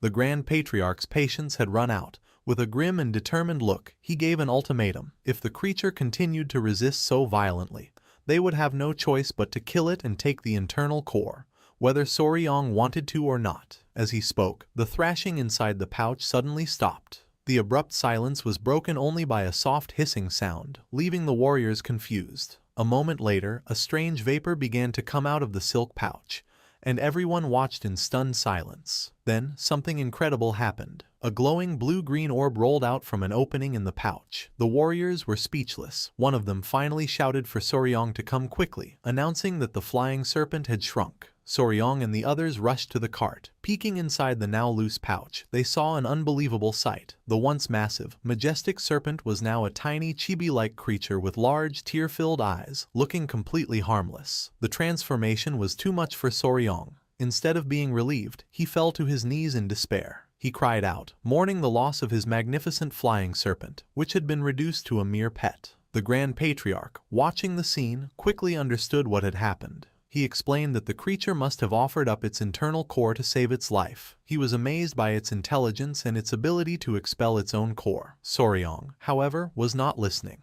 He was now scolding the tiny serpent, calling it a fool for giving up its power so easily. He insisted that if it had just waited, he could have convinced his grandfather to let it live. He picked up the core and tried to force the little creature to eat it, begging it to take its power back. And so, in a completely unexpected way, they had killed two birds with one stone, getting both the legendary internal core and the now tamed divine serpent. Because the creature had shrunk, they were able to transport it easily and return directly to the Beast Palace. The following day, in the hall of the Beast Palace Lord, Manhwa and his elders gathered to look at the prize. The internal core sat in a fancy box, radiating a powerful, pure energy. Manhwa and his elders were in awe. One commented on its incredible and refreshing aura, now understanding why the Grand Patriarch had valued it at 120 years of power. However, as Manhwa looked at the core more closely, he noticed something strange. He announced that, unfortunately, the energy in the core seemed to be of a heavenly origin. The news left the others looking on with a mix of curiosity and concern. Confused by the term, heavenly energy, Soryong questioned what it meant. Manhwa explained that not all internal energy is the same. He said that the internal energy methods of the Beast Palace were based on the energy of the earth. The Grand Patriarch then added the important detail. The internal core of the flying heavenly divine serpent was filled with the energy of the heavens, making it incompatible with the internal energy technique Soryong was practicing. He regretfully told his grandson that because of this mismatch, he would likely only be able to absorb about half of the core's immense power. Despite this, Soryong was not discouraged. He reasoned that even half of such a powerful core was still a great chance. The Grand Patriarch was pleased with his positive attitude and agreed, telling him to store the core safely for now while he tried to find a way for Soryong to use more of its energy. Lady Huang congratulated Soryong on the incredible opportunity, and he happily accepted the fancy box with the precious core. However, the moment he took the box, his three small rabbit-eared centipede companions suddenly came out of his robes, their eyes glowing with intense desire. Before Soryong could react, the three creatures leaped from his shoulders, knocking the box from his hands and sending the glowing core rolling onto the floor. They immediately surrounded it, their bodies glowing as they began to viciously fight each other for the prize. Lady Huang, shocked by their behavior, immediately tried to stop them, calling them by their names, Nova, Myra, and Grace, and ordering them to stop. But the creatures, consumed by their desire, only hissed back at her defiantly. Soryong was equally stunned and angry, demanding to know what they were doing and how they could be so rude to their mama. He quickly grabbed Myra and Grace, scolding them and declaring that their papa was very angry. Lady Huang found the situation deeply worrying. She thought that while fights among young creatures were common, it was completely out of character for these three, who had always been so close. As she thought about this, a distinct gulping sound cut through the chaos. Soryong's eyes widened in dawning horror as he looked down at the third creature, Nova. His heart sank. An intense swirling blue energy began to erupt from Nova's small body. Soryong and Lady Huang could only stare in absolute shock, the terrible realization hitting them with the force of a physical blow. Nova had swallowed the internal core. In the Beast Palace's main hall, a blinding blue light suddenly exploded from where Nova was. The blast of energy was so strong that everyone was thrown back. Lady Huaying cried out, realizing Nova had swallowed the powerful core. As chaos erupted, Soryong had a strange vision, realizing this was the exact scene he had seen in a dream. Immediately after, a terrible headache hit Soryong, causing him to scream in agony. A worried Lady Huaying rushed to his side and asked what was wrong. The surge of energy was so powerful that even she stumbled back. Overwhelmed by the pain, Soryong collapsed, unconscious. Lady Huaying shouted his name in panic as his two other small companions looked on, distressed. As Lady Huaying knelt beside Soryong, she saw Nova glowing brightly on his chest. She started to move forward, but Manhwa quickly shouted at her to stop and not to touch Soryong. She was confused and asked why she shouldn't help. He told her to look closely, explaining that the same light from Nova was now also coming from Soryong. Manhwa could feel the energy of the beast heart art and realized something was happening inside Soryong. He warned that if anyone touched him, he could suffer a dangerous Kai deviation. Lady Huaying was left confused and terrified. A moment later, she got goosebumps as Soryong's body began to float into the air, surrounded by a brilliant white light. The scene then shifted to inside Soryong's mind. He found himself in a dark, watery space, clutching his head in pain. He felt as if his head was about to split open. He wished he could pass out and mentally cried out for someone to help him. Just then, a large glowing orb of light came down towards him. From the light, a mysterious woman appeared, floating down to him. She reached out a hand towards his head, and Soryong looked up in surprise. The woman gently placed her hand on his head. As she softly stroked his hair, Soryong felt the intense pain begin to fade. Though he didn't know who she was, he felt calm and relieved from her gentle touch. Inside his mind, Soryong felt the gentle touch and turned around, confused. He wondered if the person comforting him was Lady Huaying or his sister, Seol Pyo. However, he saw a completely unfamiliar young girl with blue hair and a kind smile, who was glowing softly. He stared in shock, bewildered as to who she was. The mysterious girl floated closer, and before he could react, she gently hugged him and gave him a soft kiss on his forehead. The moment her lips touched him, a bright light flashed, and the girl disappeared in a burst of energy. With a gasp, Soryong's eyes snapped open. He was back in the room at the Beast Palace and wondered if the whole experience, including the mysterious girl, had just been a dream. His thoughts were cut short when he felt something slimy and wet on his head. He looked up and was horrified to see a massive blue armored creature that looked like a giant centipede pinning him to a table. The creature had a blush on its face and seemed to be looking at him with affection. Panicked, Soryong let out a loud scream. At that moment, the door burst open, and Lady Huaying and Seol Pyo rushed in. They were relieved he was awake but shocked by the scene. Trapped under the giant creature, Soryong desperately called out to them for help. He frantically shouted that the huge centipede was trying to eat him, while the creature only nuzzled him affectionately. Seeing Soryong's panic, Seol Pyo and Lady Huaying reassured him. Seol Pyo told him to calm down, explaining that the giant creature wasn't trying to eat him. She then revealed the shocking truth. The massive centipede was his beloved pet, Nova. Soryong stared in disbelief, unable to understand how his small creature had turned into this giant beast. He mumbled that it didn't look like a normal centipede anymore. Lady Huaying, with a happy expression, confirmed his thought. She explained that after Nova swallowed the internal core of the flying heavenly divine serpent, she changed into this new, powerful form. Seol Pyo added that Nova had evolved into a legendary flying centipede. Lady Huaying then described the legend of the flying centipede. It was known as a living disaster that could fly through the skies, bringing down a deadly poisonous rain that could destroy the earth. With a serious tone, she revealed its true status. It was one of the legendary 10 deadly venoms, the king of all centipedes. The news that his own pet was now one of the most feared creatures in existence left Soryong completely stunned. He cried out in disbelief that this could be his Nova. However, his shock quickly turned into a strange daydream. He imagined a future where his daughter, now a modern girl, was using her ability to fly to demand a higher allowance. The absurd thought filled him with a sudden sense of fatherly pride. Snapping back to reality, Soryong rushed to his newly evolved pet with tears of joy. He exclaimed that his precious first daughter had grown up so beautifully. He began to lovingly pet Nova, comparing the situation to raising a kitten, only to find out it was a tiger. Lady Huaying tried to calm him down, reminding him that he had been unconscious for half a month and needed to rest, as Seol Pyo worried that the connection to a 10 deadly venom might have affected Soryong's mind. Lady Huaying sighed, saying this over-the-top behavior was just how he usually was. Getting serious, she told Soryong this wasn't the time for jokes. She explained that while Nova's evolution was a wonderful thing, there was also some bad news. Soryong, still admiring his pet, dismissed her concerns. Annoyed, Lady Huaying shushed him, insisting that he listen.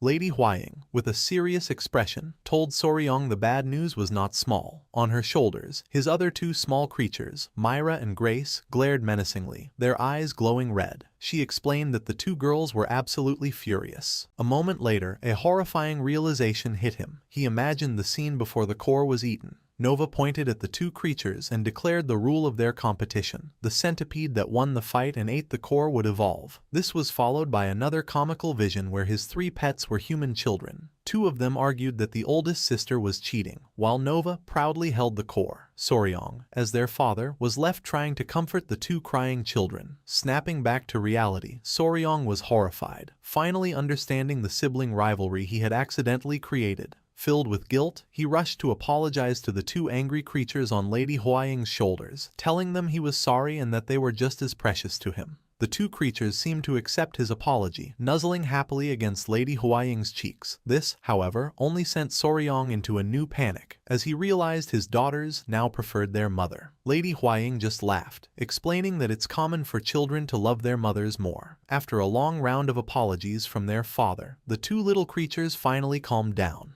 The next morning, Soryong sat quietly as the Grand Patriarch examined his internal energy. Both his grandfather and his new foster father, Manhwa, carefully checked his body to see how Nova's evolution had affected Soryong's own power.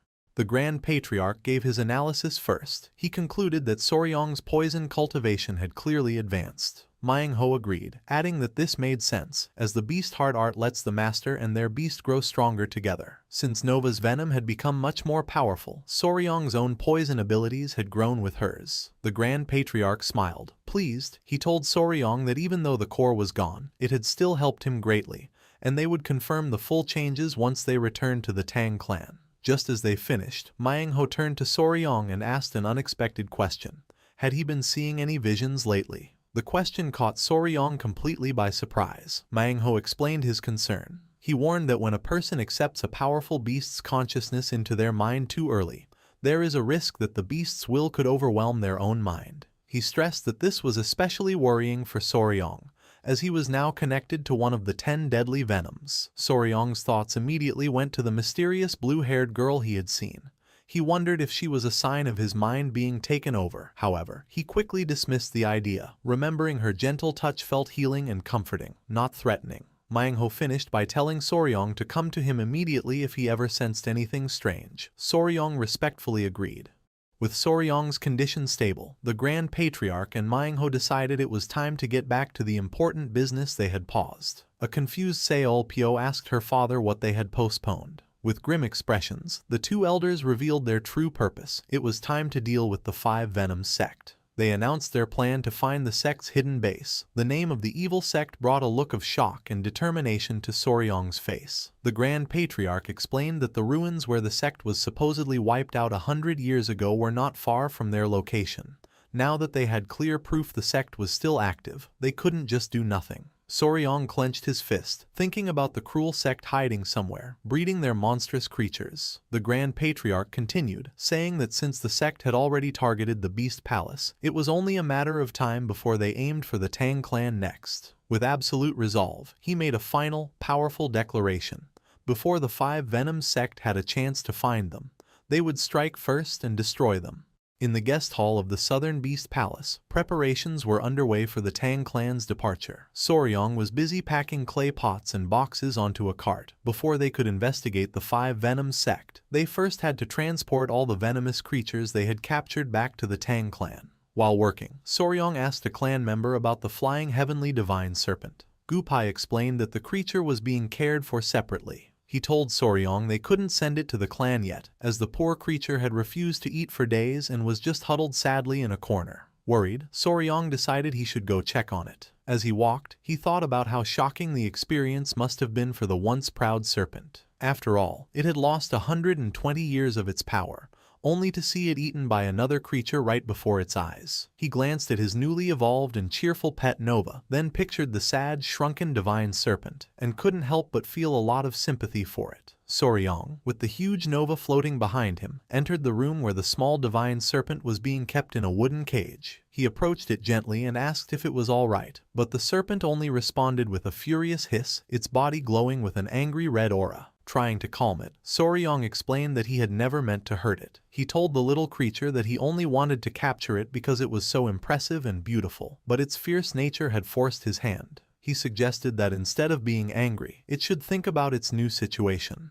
He pointed out that now that it was small and weak, it would be in danger from other beasts if it returned home alone. He then made an offer. Instead of going back, it could come with them. He tried to make the offer sound better by telling it about all the other friends it would have, like his lizards, a spider named Yohwa, and his other centipedes. As he spoke, Nova flew excitedly around the room. The serpent, however, remained silent and unimpressed. Suddenly, the silence was broken by a loud rumbling sound. Soryong was startled for a moment before realizing it was the serpent's stomach growling from hunger. He smiled, realizing that after days without food, the creature must be starving. He pulled a fire carp from a bag and offered it, telling the serpent to eat and think about his offer. To his surprise, the proud serpent turned its head away with another angry hiss, refusing the food. Soryong was left wondering what he could do to get through to the stubborn creature. Just then, the serpent's eyes widened as it noticed something behind Soryong.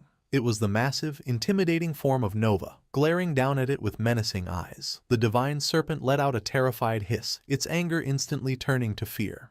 Completely panicked, the little serpent immediately grabbed the fire carp and began to eat it hungrily. Soryong, unaware of Nova's silent threat, was just happy to see it finally eating, thinking it must have been very hungry. Nova, having achieved its goal, returned to its small, cute form and happily chirped. In a courtyard at the Beast Palace, Lady Huaying walked by with the small creatures Myra and Grace on her shoulders. Just then, Soryong came out of the building, with the huge, evolved Nova floating behind him. Lady Huaying asked what had happened with the divine serpent. Soryong happily reported that the creature had finally started to eat, so she didn't need to worry. He then turned to Myra and Grace on Lady Huaying's shoulders. With a playful grin, he told the girls to be patient. He promised that once the divine serpent recovered, their papa would ask it to share more of its internal core with them, which made the two creatures chirp excitedly. Although he felt a little bad for the serpent, Soryong had a brief, funny daydream of himself as a modern father. He mentally apologized to the divine serpent, asking it to endure a little more for his family's peace. Just then, the Grand Patriarch called out to Soryong from across the courtyard.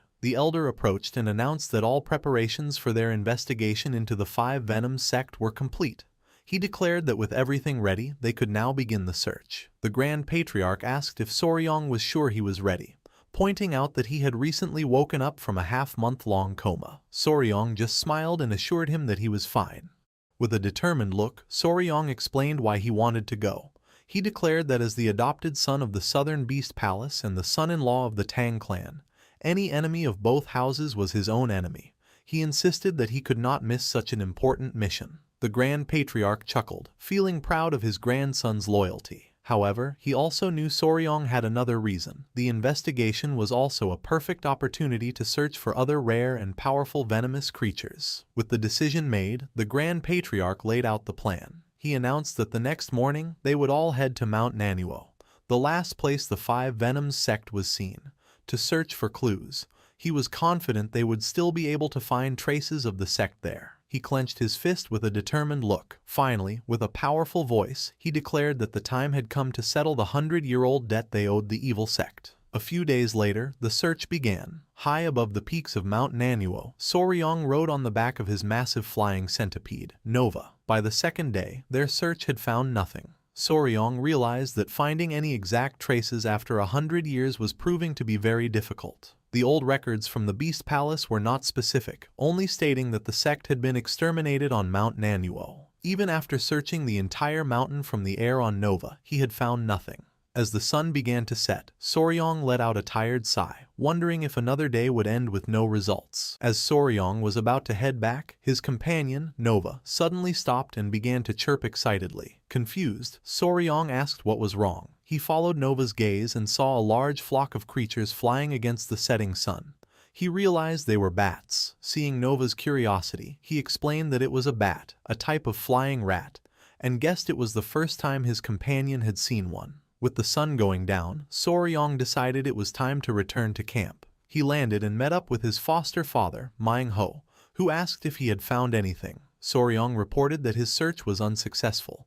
The only thing he had seen was a flock of bats flying north. The seemingly small detail had a big effect on Manhwa. His eyes widened and he declared urgently that they needed to head north at once. A startled Soryong asked why. Manhwa explained that if many bats were flying in a flock, it meant they were heading to a large cave. This cave, he reasoned, could be the hidden location of the Five Venoms sect. With this crucial lead, Manhwa ordered Soryong to guide them in the direction the bats had flown, promising that the warriors would follow him. Soryong immediately agreed. The entire group set off, following the northern mountain range. After walking for several hours through a jungle that grew thicker and harder to pass through, they arrived at their destination. Before them stood a massive, towering cliff face that seemed to stretch up forever. The huge size of the rock wall left everyone in shock. Soryong and Lady Huaying stared in awe, wondering if the entire mountain could be connected to one gigantic cave system.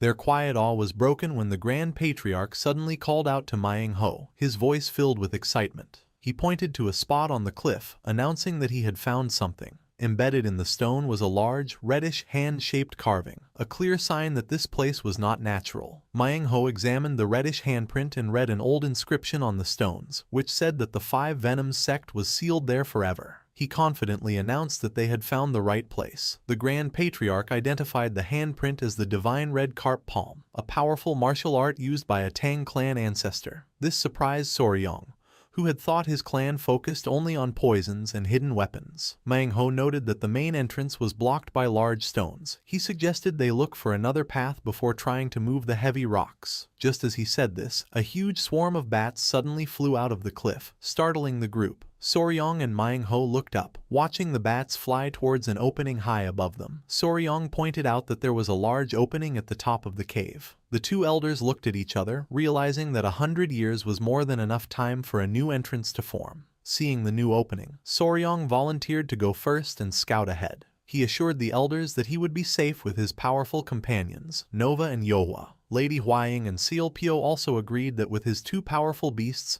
there was nothing to worry about. The Grand Patriarch, however, insisted that Soryong take Sealpyo and Lady Huaying with him just in case. He told them he and Manhwa would check the lower area a bit more before following. Soryong happily agreed. With that, Soryong, Lady Huaying, Sealpyo, and Yohua made their way into the dark cave. As soon as they entered, they were hit by a terrible smell. Lady Huaying pinched her nose, and Soryong warned her to be careful, explaining that the cave was filled with bat droppings. The group went deeper into the darkness, finding the cave filled with loud, echoing noises and a darkness so complete they could barely see. Fortunately, Soryong was prepared. He remembered that at the Beast Palace, he had learned the Dark Night Cat's technique from Sealpyo, which let him see clearly in complete darkness. He thought that exploring the cave shouldn't be a problem. However, he soon realized the darkness wasn't the biggest issue. The real problem was the bats. As they moved into a massive cavern, they saw an unbelievable sight. The cave was filled with thousands of bats, all with glowing, menacing red eyes. Soryong admitted to himself that while he loved all creatures, bats were one of the few that he naturally tried to avoid. Faced with a seemingly endless sea of bats, Soryong and his companions were left wondering how they could possibly get through such a dangerous situation. Faced with so many bats, Soryong's powerful companion, Nova, took action. The massive centipede took a deep breath and let out a deafening roar. An immense wave of pure, red killing intent exploded from its body, rushing through the cavern.